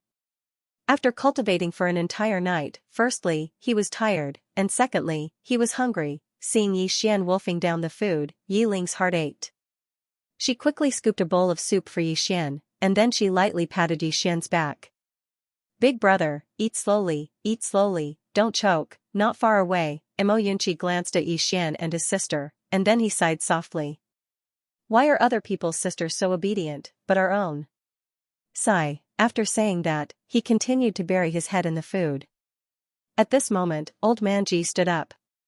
From today onwards, you are not allowed to go down the mountain. After saying that, he turned and left. Why? Mo Yunqi suddenly asked. Old man Ji did not stop. If you want to die, go down. Mo Yunqi looked at Xianxia, who licked his chopsticks. Some students from Karaki College have arrived at the foot of the mountain, and they are waiting for you to go down the mountain every day. Mo Yunqi sneered. What are you afraid of? Xianxia glanced at Mo Yunqi. You can beat one, but can you beat 10? Moreover, I heard that there are disciples from the inner court. In short, don't underestimate Karaki College. Last time, they looked down on you, and you caught them off guard. But now, it won't happen again. Those who dare to come will not be trash. Of course, if you feel that cultivating is boring and want to find something more exciting, you can go down the mountain and fight with them. After saying that, she stood up and went to the kitchen. Because every time, Yixian would leave a portion of food for her. After the meal, Yixian changed into a new set of clothes and went on to Blasting Mountain. Baizhe, on the other hand, returned to the waterfall. As for Mo Yunqi, he entered the mountain, and behind him was the demon wolf. At the back of the mountain, Yixian punched the mountain in front of him again and again. Every time he punched, he would use his own fighting spirit. At first, everything was normal, but gradually, he found that his fighting spirit seemed to have become stronger. Not only his fighting spirit, but even the power of his punches had become stronger. After discovering this, Yixian was delighted. Obviously, this cultivation method was very effective. Therefore, he worked even harder. Just like that, Yixian and the other two cultivated like this day after day passed. Every day, there would be students from Karaki College coming to the foot of Tsanglan College's mountain. At first, they were just waiting for Yixian and the others to go down the mountain. But gradually, they found that Yixian and the others did not seem to have the slightest intention of going down the mountain. Therefore, some people began to go up the mountain in groups. The leader was a man in a brocade robe. He was about 20 years old, tall, and had 2 short sabers hanging from his waist. This person was one of the 3 geniuses of Karaki College's outer court, Qinyan, and behind Qinyan, there were 6 Karaki College students. Each of them was at the peak of the qi-resisting realm, and their auras were vigorous. Obviously, they were the top experts of the outer court. Beside Qinyan, a student suddenly said, Senior Qinyan, I have inquired that Yixian and the others are not weak, especially Yixian. I heard that he is a swordsman, even in Guesher treats him differently. This time we must not be careless. Qinyan nodded, Of course not, Zwili died because of his carelessness, but it is normal. Not to mention him, even if I met Tsanglan College students before, I would also look down on them. Saying that, he looked up. The death of Zwili and the others is a wake-up call for us. Everyone nodded. Karaki College may look down on Tsanglan College once, but they would not look down on it a second time. In any case, it was a millennium-old institution, and the students taught by it were not idiots. Before long, Qinyan's group arrived before Tsanglan Palace, and there was a little girl washing clothes at the entrance of Tsanglan Palace. This little girl was naturally Yi Ling. When she saw Qinyan's group, Yi Ling hastily turned around and ran. She ran to Old Man Ji's courtyard, and Old Man Ji was lying on a chair, and his body was still emitting the pungent smell of alcohol. Yi Ling walked to Old Man Ji's side, and then she lightly pushed him and said anxiously, Grandpa Ji, wake up, they are coming. Old Man Ji did not move. Meanwhile, Qinyan's group had arrived at the entrance of Old Man Ji's courtyard, and Yi Ling hurriedly hid behind Old Man Ji when she saw the scene. Qinyan glanced at Old Man Ji who was lying on the chair, and then he bowed slightly. This junior is Qinyan from Karaki College's outer court, and I have specially come to seek guidance from Tsanglan College students. Saying that, he looked straight at Old Man Ji, and then he said, Let's fight to the death. A life or death challenge. Currently, the entire imperial capital was looking at Karaki Academy. If Karaki Academy couldn't take revenge for Zwili and the others, then it would undoubtedly affect Karaki Academy's reputation, and Sun Lan Academy's reputation would certainly rise. Most importantly, Karaki College had been suppressing Sun Lan College for so many years, and they could not afford to make any mistakes in this year's batch, or else their batch would be a disgrace to Karaki College. At this time, Old Man Ji suddenly said, "In the back mountain, go." Chen Yan and the others turned and left. On this day, in the back mountain of Sun Lan, only one student was destined to survive. In the courtyard, behind Old Man Ji, Yi Ling asked softly, "Grandpa Ji, are they in danger?" Old Man Ji stood up and looked at the little girl in front of him with a complicated gaze. She rubbed Yi Ling's head gently. "Don't worry, they'll be fine. Just stay here with Grandpa Ji and don't run around, alright?" Yi Ling nodded obediently. "Grandpa Ji, I'll go cook for you." With that, she turned and ran to the kitchen. Her body was trembling slightly because she was worried about her brother's safety. However, she knew very well that she couldn't go to the back mountain at this time because she couldn't help at all. If she went, she would only cause trouble for her brother. In the kitchen, Yi Ling curled up in a corner and hugged her knees. She didn't cry as she looked at the fire in the stove. At this moment, it was as if she had returned to the Yi family in Qingqing. Back then, when Yi Xian went out during the day, she would wait for Yi Xian for a day. In her world, there was no father, no mother, only her brother. Her brother was her only and everything. In the courtyard, after Yi Ling left, an old man appeared in front of Old Man Ji. The old man wore a linen robe, and his beard reached his chest. His hair was combed into a bun and scattered behind his head. He looked very gentle and refined, forming a huge contrast with the drunk Old Man Ji. This person was the dean of Karaki Academy, Li Xuanzong. He was also one of the top experts in Jiang country. Li Xuanzong glanced at Old Man Ji and shook his head. "It's been so many years, but you're still the same." Old Man Ji smiled. "You're getting more and more exquisite." Li Xuanzong looked around and said, "There's only one academy in Jiang country. I think it's pretty good." Old Man Ji chuckled. "Isn't Karaki Academy the biggest in Jiang country now?" Li Xuanzong looked straight at Old Man Ji. "I know what you want to do with the 3 people you found, but they will end up like the people you found in the past. They will eventually become a corpse on Song Mountain Xiaodao." Old Man Ji nodded. "Let's wait and see." Li Xuanzong said with a smile, "Then let's wait and see." Back mountain. Mo Yunqi stopped, Bai Zai climbed out of the waterfall, and Yi Xian stopped blasting the mountain. In front of a dense forest, Yi Xian and the other 2 stood side by side. Yi Xian was in the middle. On his left was Mo Yunqi, and on his right was Bai Zai. Opposite them were Chen Yan and the other Karaki Academy students. Beside Yi Xian, Mo Yunqi suddenly said, "Old Man Ji, let them come up just like that?" Yi Xian looked at Chen Yan and the others in silence. To be honest, although he didn't join Karaki Academy, he didn't have any enmity or malice towards it. However, there were many times when he couldn't help himself. From the moment he joined Song Lan Academy, he was destined to be Karaki Academy's enemy. Even if he didn't go looking for trouble with the Karaki students, the students of Karaki Academy would come looking for him, a feud that could not be resolved with words. However, Yi Xian was never a person who was afraid of trouble.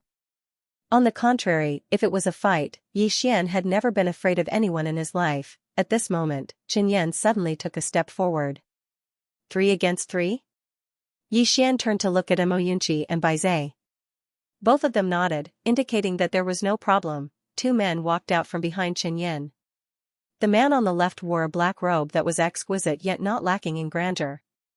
In addition, the man on the right wore a white robe. He had a slender figure, sword-like eyebrows, starry eyes, and a cold appearance, as if he was a celestial being. Both of them had an extraordinary bearing. Seeing these 2 people, Yi Xian's expression instantly sank. The feeling of danger, this was his instinctive feeling, and he had always firmly believed in his instincts, because these instincts were trained through countless life and death street battles. The facts proved that Karaki Academy didn't look down on them anymore. They wouldn't send small fries for them to practice. Yi Xian glanced at Bai Zai and Mo Yunqi. "Watch out." Both of them nodded. The white-robed man walked over to stand before Mo Yunqi while the dark-robed man walked over to stand before Bai Zai. Obviously, it was Yi Xian against Chen Yan. Right at this moment, the dark-robed man suddenly vanished on the spot. Bai Zai's expression changed drastically, and he swiftly crossed his hands before him. Meanwhile, the dark-robed man arrived before him. Bang! Following the sound of an explosion, Bai Zai was directly pushed back a full 7 to 8 feet. Moreover, there was a deep blood-red handprint on his arms. Right at this moment, the dark-robed man tapped the ground lightly with the tip of his foot, and then he leaped up into the air towards Bai Zai. He was extremely swift, like a hawk pouncing towards its prey. Ascension Realm. Xian's expression changed slightly when he witnessed this scene. This man that wasn't even 20 years old was actually at the Ascension Realm, such a young genius at the Ascension Realm. In the distance, Bai Zai's expression changed violently as well. He suddenly squatted down and used his feet to support himself from the ground. At the same time, he pressed his palms together. In an instant, the muscles on his body bulged up while his veins wriggled like fine snakes. It was an extremely shocking sight. Meanwhile, the dark-robed man slapped his palm down from midair. This palm strike was like an enormous axe, and the formidable might and force contained within it instantly tore through the air. Bai Zai swiftly raised his head, pressed his palms together, and formed a seal. Earthing yellow energy surged out from the center of his palm. Obviously, it was a martial technique. At the moment that the dark-robed man's palm descended, an ear-piercing explosion instantly resounded. In the blink of an eye, Bai Zai's figure was blasted over 20 m away. However, the dark-robed man didn't stop. His figure shook, and then he drifted towards Bai Zai like a gust of wind. On the other side, the white-robed man who stood before Mo Yunqi had suddenly vanished on the spot. Mo Yunqi's expression changed slightly. He tapped the ground lightly with the tip of his foot and glided over 30 m back. However, he just stopped when the white-robed man had arrived above him. The Ascension Realm. Mo Yunqi was shocked in his heart. He didn't dare act carelessly, and he retreated repeatedly. At the same time, a flying knife suddenly slashed out from his palm. The white-robed man's figure suddenly flashed in midair, and he dodged the flying knife.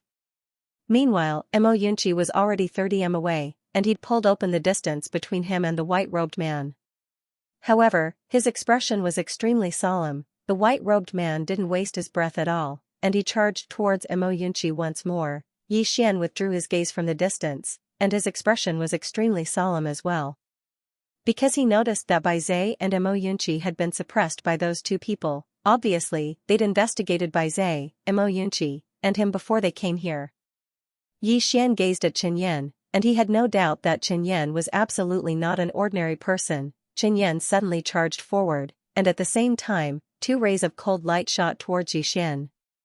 Dual blades. Xian's reaction was extremely swift, and he'd smashed his fists against Qinyan's attack at the same time.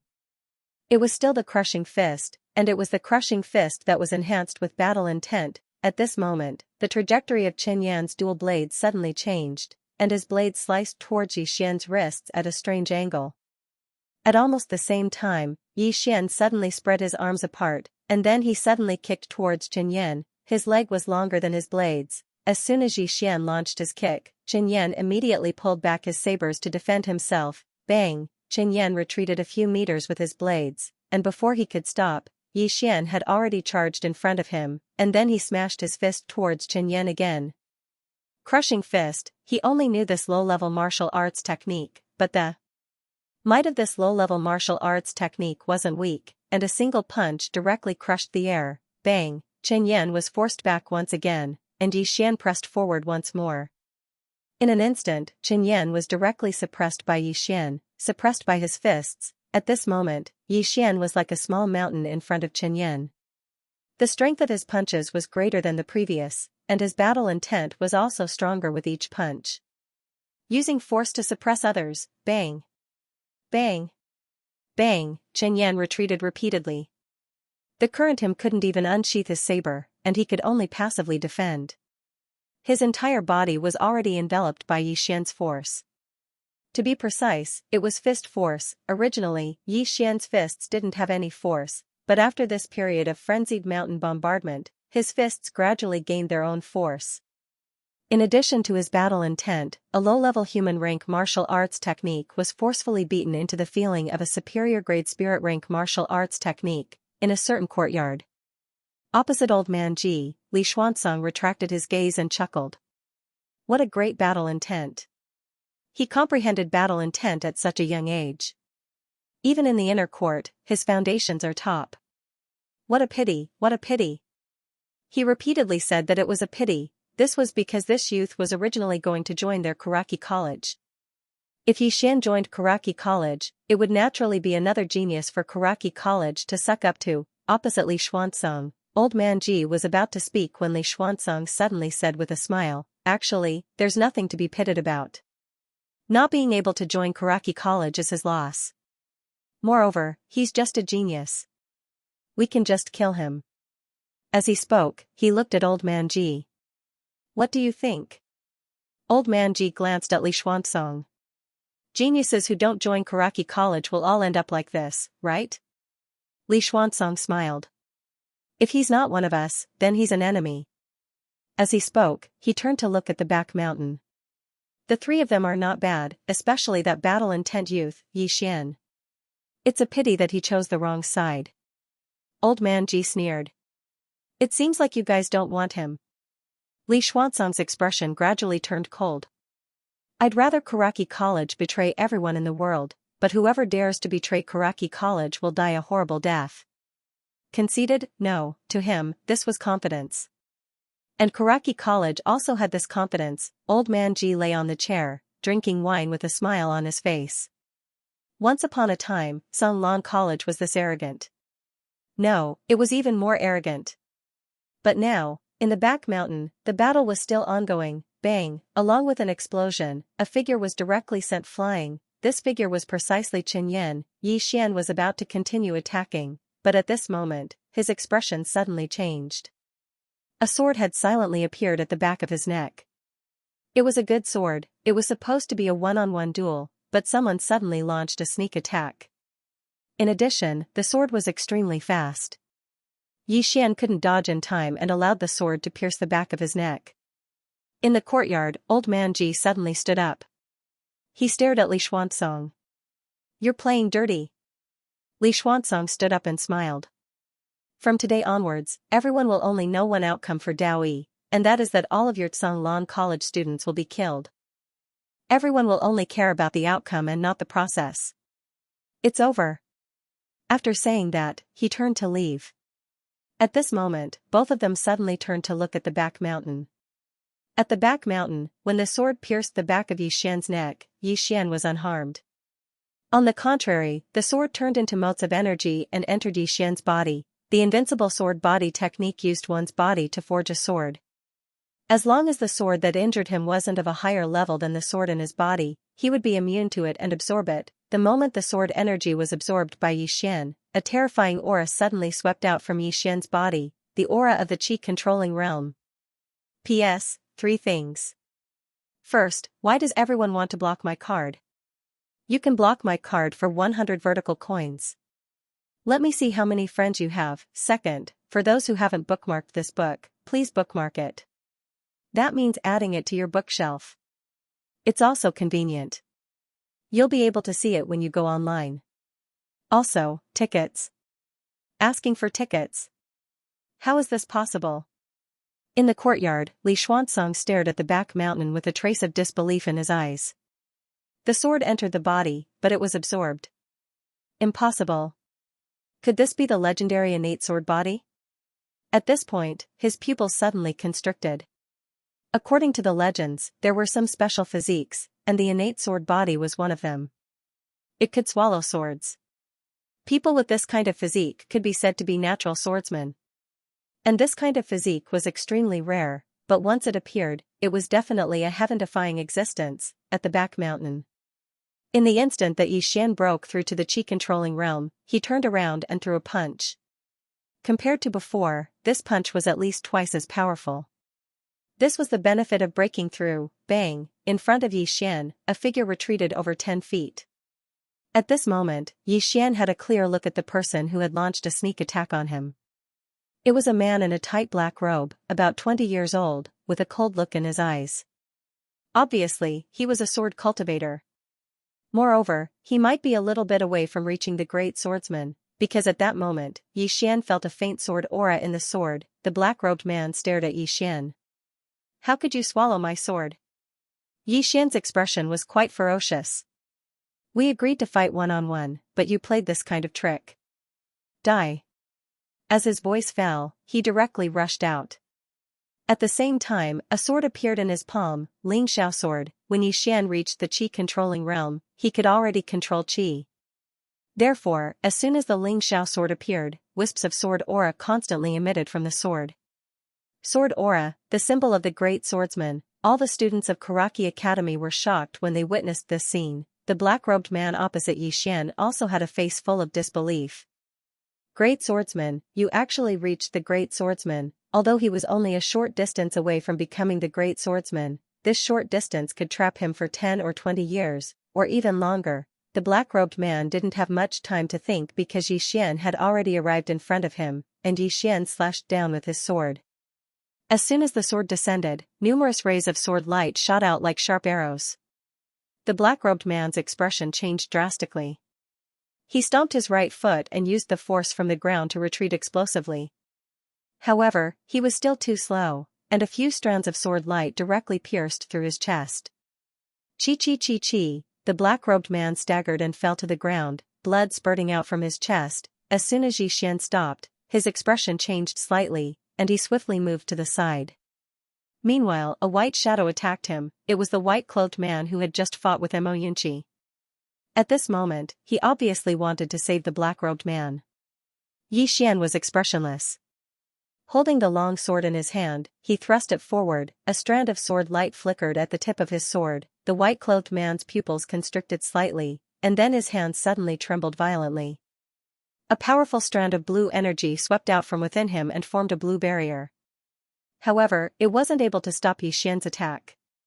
Yi Xian's sword sliced through the blue barrier, but it stopped when it was just a few inches away from the center of the white-clothed man's forehead. Because the white-clothed man's hands had clamped down tightly onto Yi Xian's sword, at this moment, a strand of light blue flames emanated from the white-clothed man's hands, and it was exactly these flames that had resisted the sword light emanated by Yi Xian's sword. Right at this moment, Yi Xian suddenly pressed forward and kicked the white-clothed man. The white-clothed man reacted extremely quickly, and he immediately let go of Yi Xian's sword and pressed it down. Bang! Yi Xian and the white-clothed man retreated explosively by over 10 m at the same time. Yi Xian had just stopped when Mo Yunqi and Baizhe arrived on his left and right. At this moment, Baizhe's upper body was covered in red palm prints, and it was especially so for his chest. It had sunken severely, and it looked rather horrifying. Mo Yunqi wasn't much better off. His entire right arm had been completely fractured, and he couldn't move it at all. Moreover, blood was still flowing from the corners of his mouth. Obviously, he was heavily injured. As for the white-clothed man and the black-clothed man, they weren't injured at all. At this moment, the gazes of the white-clothed man and the black-clothed man descended onto Yi Xian, and they were about to attack. Meanwhile, an old man suddenly appeared before Yi Xian's group of 3. It was Old Man Ji. Old Man Ji had just descended to the ground when Li Xuanzong appeared before him.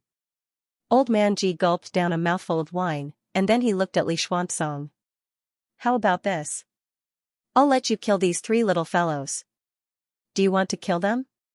Li Xuanzong narrowed his eyes. He naturally knew what Old Man Ji meant. If he killed Yi Xian's group of 3, then Old Man Ji would definitely fight to the death. And for an expert of Old Man Ji's level, if he acted recklessly, Karaki College would definitely suffer a heavy blow. Especially if he attacked the younger generation, Karaki College had no confidence in protecting the younger generation. Such an expert was very difficult to stop. A moment later, Li Xuanzong suddenly turned to look at Yi Xian. You're really surprising, but it doesn't matter. Next year, there will definitely be your corpse on Song Mountain Xiaodao. With that, he turned and left with the Karaki College students. After Li Xuanzong and the others left, Old Man Ji turned to look at Yi Xian's group of 3. Do you know who the white-cloaked man and the black-cloaked man were? Yi Xian's group of 3 shook their heads. Li Xuanzong said indifferently, they are 2 of the 3 great geniuses of Karaki College's inner courtyard. You should be glad that the other one didn't come today. Otherwise, I would be collecting your corpses right now. Yi Xian's group of 3 fell silent. Old Man Ji continued, those 2 just now didn't use their full strength, but the 3 of you basically did. I let them come up because I want you to see how weak your current strength is compared to Karaki colleges. Just like what that old fart said, if you don't work hard, your corpses will really be hanging on Song Mountain's Xiaodao in a year's time. At that time, the old man won't even be able to collect your corpses. With that, he turned around and left. However, he stopped after a few steps. That's right. Those two just now aren't the best in Karaki College. The best are Fenju and Bei Chen. With your current strength, if you were to face them, you would definitely die. In the field, Yi Xian's group of 3 fell silent. Their expressions were solemn because they knew that old man Ji wasn't trying to scare them. They had already seen the strength of the white-clothed man and the black-clothed man, very terrifying. Even Yi Xian, who had already reached the qi-resisting realm, didn't have the confidence to say that he would definitely be able to defeat them unless he used one sword to decide life and death. And those two weren't even the strongest in Karaki College. A sense of crisis. This time, all 3 of them felt a sense of danger. Before this, the 3 of them were carefree. Even when they cultivated, they were forced to cultivate by old man Ji. There were very few voluntary parts. But now, the 3 of them were very clear that if they didn't become stronger, their corpses would definitely be hung on the road in the future. Even Yi Xian felt danger. No matter what happened in the past, he had to admit that he was now a student of Songlong College. He had to bear the grudges between Songlong College and Karaki College even if he didn't want to.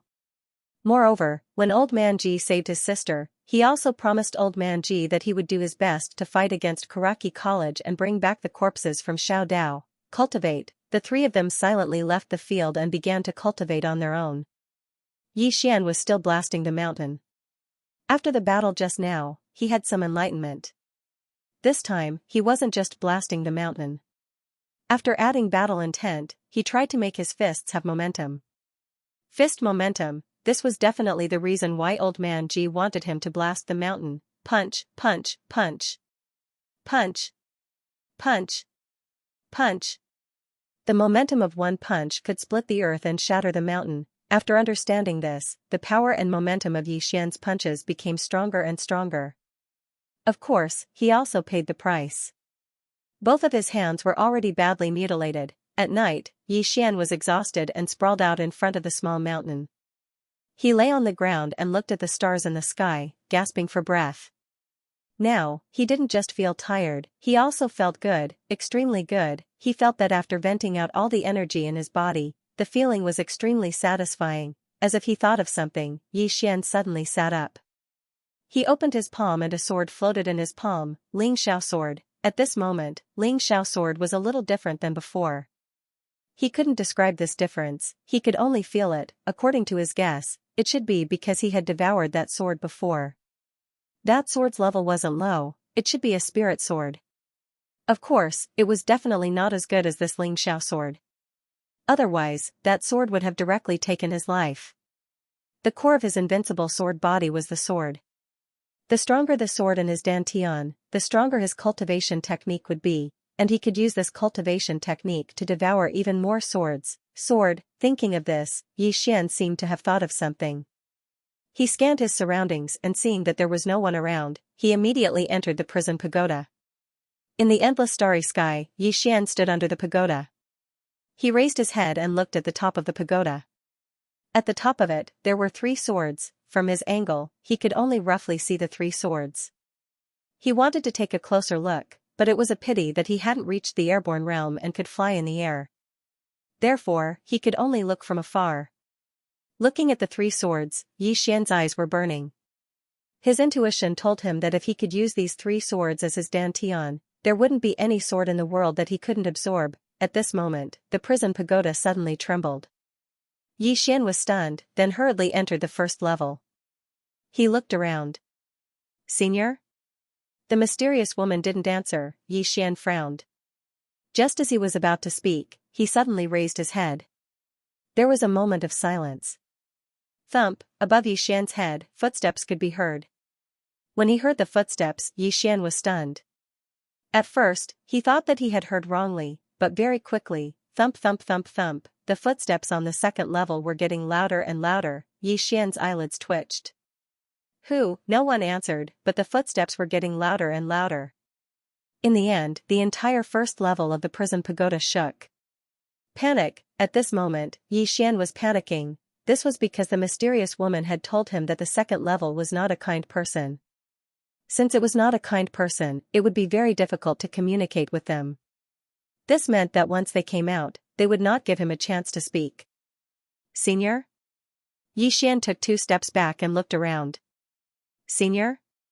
Are you still there? The mysterious woman still did not reply. Xian was prepared to escape. At this moment, the prison pagoda suddenly trembled. Soon, the footsteps stopped and the entrance to the second level returned to normal. Xian was stunned and hurriedly asked, Senior? Did you attack? Still, no one replied. Xian wanted to ask something else, but at this moment, a white piece of paper suddenly floated out from the entrance to the second level. Paper. Xian was stunned. Then, he took 2 steps forward. At this moment, the piece of paper floated in front of him. There was a smiley face on the paper. Below the smiley face were 2 paw prints, which looked like cat paws. Xian, at this moment, another piece of paper floated out from the entrance to the second level and slowly floated in front of Xian. This time, there was a round face on the paper, and below the face, there were also 2 small paw prints. Suddenly, another piece of paper floated out. Soon, it floated in front of Xian. This time, there was a crying face on the paper, and below the crying face, there were also 2 small paw prints. Xian looked up at the second level. Do you want me to let you out? Just as he said this, there was a soft sound from the top of the tower. Xian smiled bitterly. I can't let you out for now. After a moment of silence, suddenly, boom, the entire first and second levels of the prison pagoda violently shook, and the powerful impact instantly sent Xian flying. Bang! Xian crashed into the wall of the pagoda and howled in pain.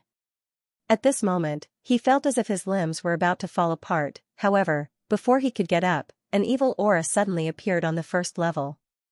This aura was so evil that it caused Xian's expression to change greatly.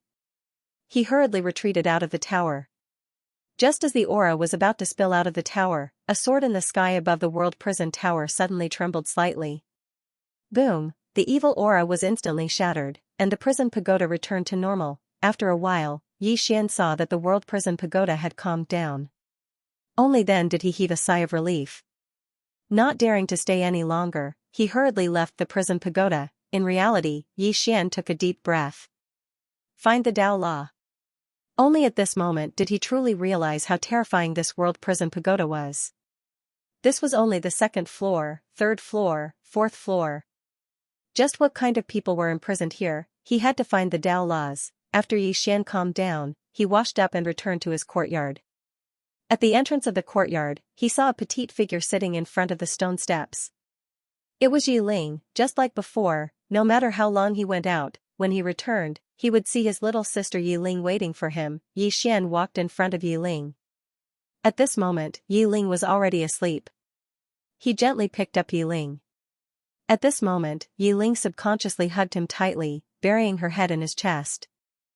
Brother, Xian smiled, then carried Yiling back to her room. After covering Yiling with a blanket, Xian left the room. Not far away from the room, Old Man Ji had appeared at the entrance. Old Man Ji said, "Come with me." After saying that, he turned and walked outside. Xian followed. On the way, Old Man Ji gulped down a mouthful of wine and said, "The matter with Karaki Academy has temporarily come to an end. However, when you leave the mountain in the future, you should be careful. Right now, there is a lot of resentment in Karaki Academy. They all want revenge, but it has been suppressed by Karaki Academy. Of course, they don't want to stop. They are waiting for Fenju and Beichen to return." "They are not at Karaki Academy?" Xian asked. Old Man Ji said indifferently, "If they were at Karaki Academy, the ones who came to challenge you that day wouldn't have been those 3 geniuses. Karaki Academy doesn't act, but once they do, they will definitely kill." Xian fell silent. Old Man Ji said again, "With me here, Karaki Academy won't dare to send experts to assassinate you, but that is not absolute. So, when you are outside, you must be careful. Don't be careless and get yourself killed." Xian nodded, "Understood." Old Man Ji suddenly stopped. There's still half a month before you go to Two World Mountain, right? Xian looked at Old Man Ji. Does the dean know? Old Man Ji nodded. In the country of Jiang, there are only 2 or 3 people who are qualified. It seems that Lass really thinks highly of you since she gave it to you. Xian didn't say anything. Old Man Ji hesitated for a moment, then said, Kid, you're not an ordinary person, but that Lass is even more so. Karaki Academy is so domineering, but Lancio said she wouldn't join, and Karaki Academy didn't even dare to fart. From this, you should be able to see how terrifying she is. Xian smiled. Senior, what are you trying to say? Old Man Ji said indifferently, you know very well what I'm trying to say. Xian smiled. The dean is afraid that I will bring trouble to myself if I get close to her, right? Old Man Ji nodded. And Lass doesn't have any ill intentions towards you, but that might not be the case for the people behind her. It's best to stay away from her, or wait until you have absolute strength before approaching her. It's good for you and for her. Xian shook his head. Old Man Ji looked at Xian, and Xian said softly, we know each other, and we're friends. We don't mix in anything else. Old Man Ji shook his head. You're too idealistic. You don't mix in with her, but don't tell me others don't mix in as well? Or do you think that the world is a beautiful place, and that everyone is reasonable? Xian shrugged. If her family tries to stop me, I'll fight them. I'll beat them until they don't dare to stop me. Old Man Ji gave Xian a thumbs up. You've got guts, but unfortunately, that's all.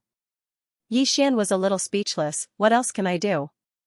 I'll tell Missin that I'm afraid of her family, and we can't be friends anymore? Old Man Ji looked straight at Xian. Do you really only want to be friends with her, kid? Don't you have other thoughts? Xian blinked. I don't know what you're talking about. With that, he walked into the distance.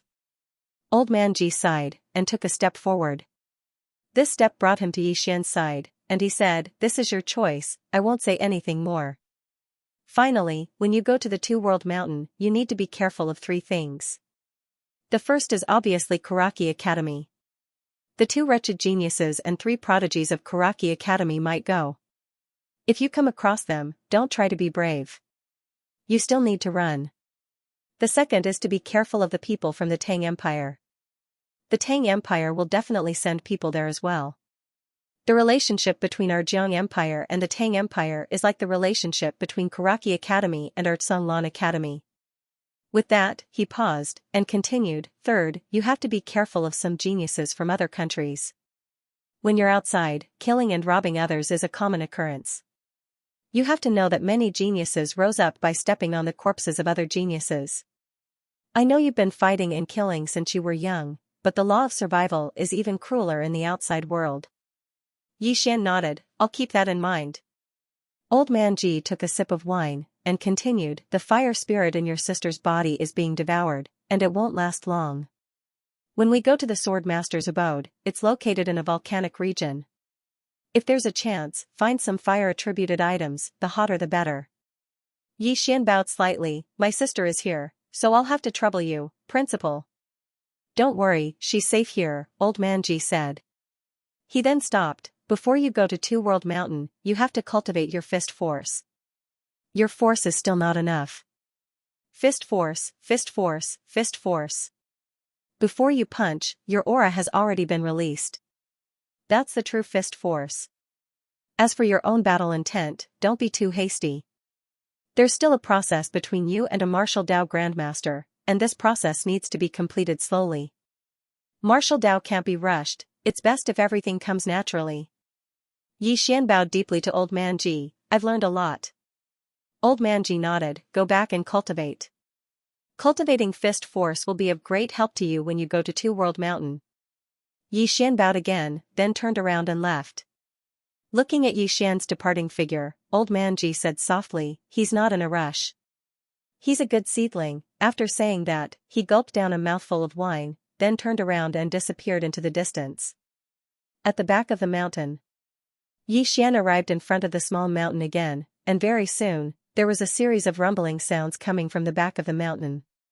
Under the waterfall, Beize was crazily swimming against the flow of the waterfall. Within the mountain, Mo Yunqi was madly fleeing, and this time, it wasn't just one demon wolf chasing him, but two. Bitter Cultivation. After fighting with the students from Karaki Academy, Xian and the other two began to cultivate crazily. This was because the three of them had seen the strength of the students from Karaki Academy, and in the future, they would definitely have to face them. No one wanted to lose, nor did they want to die. Cultivation, madly cultivating. In the following period of time, Xian and the other two began to cultivate crazily. Apart from eating and sleeping, the three of them spent all their time cultivating. This was especially so for Imoyunchi and Beize. When the two of them had fought with the students from Karaki Academy, they had been completely suppressed by the other party, and they had not been able to fight back.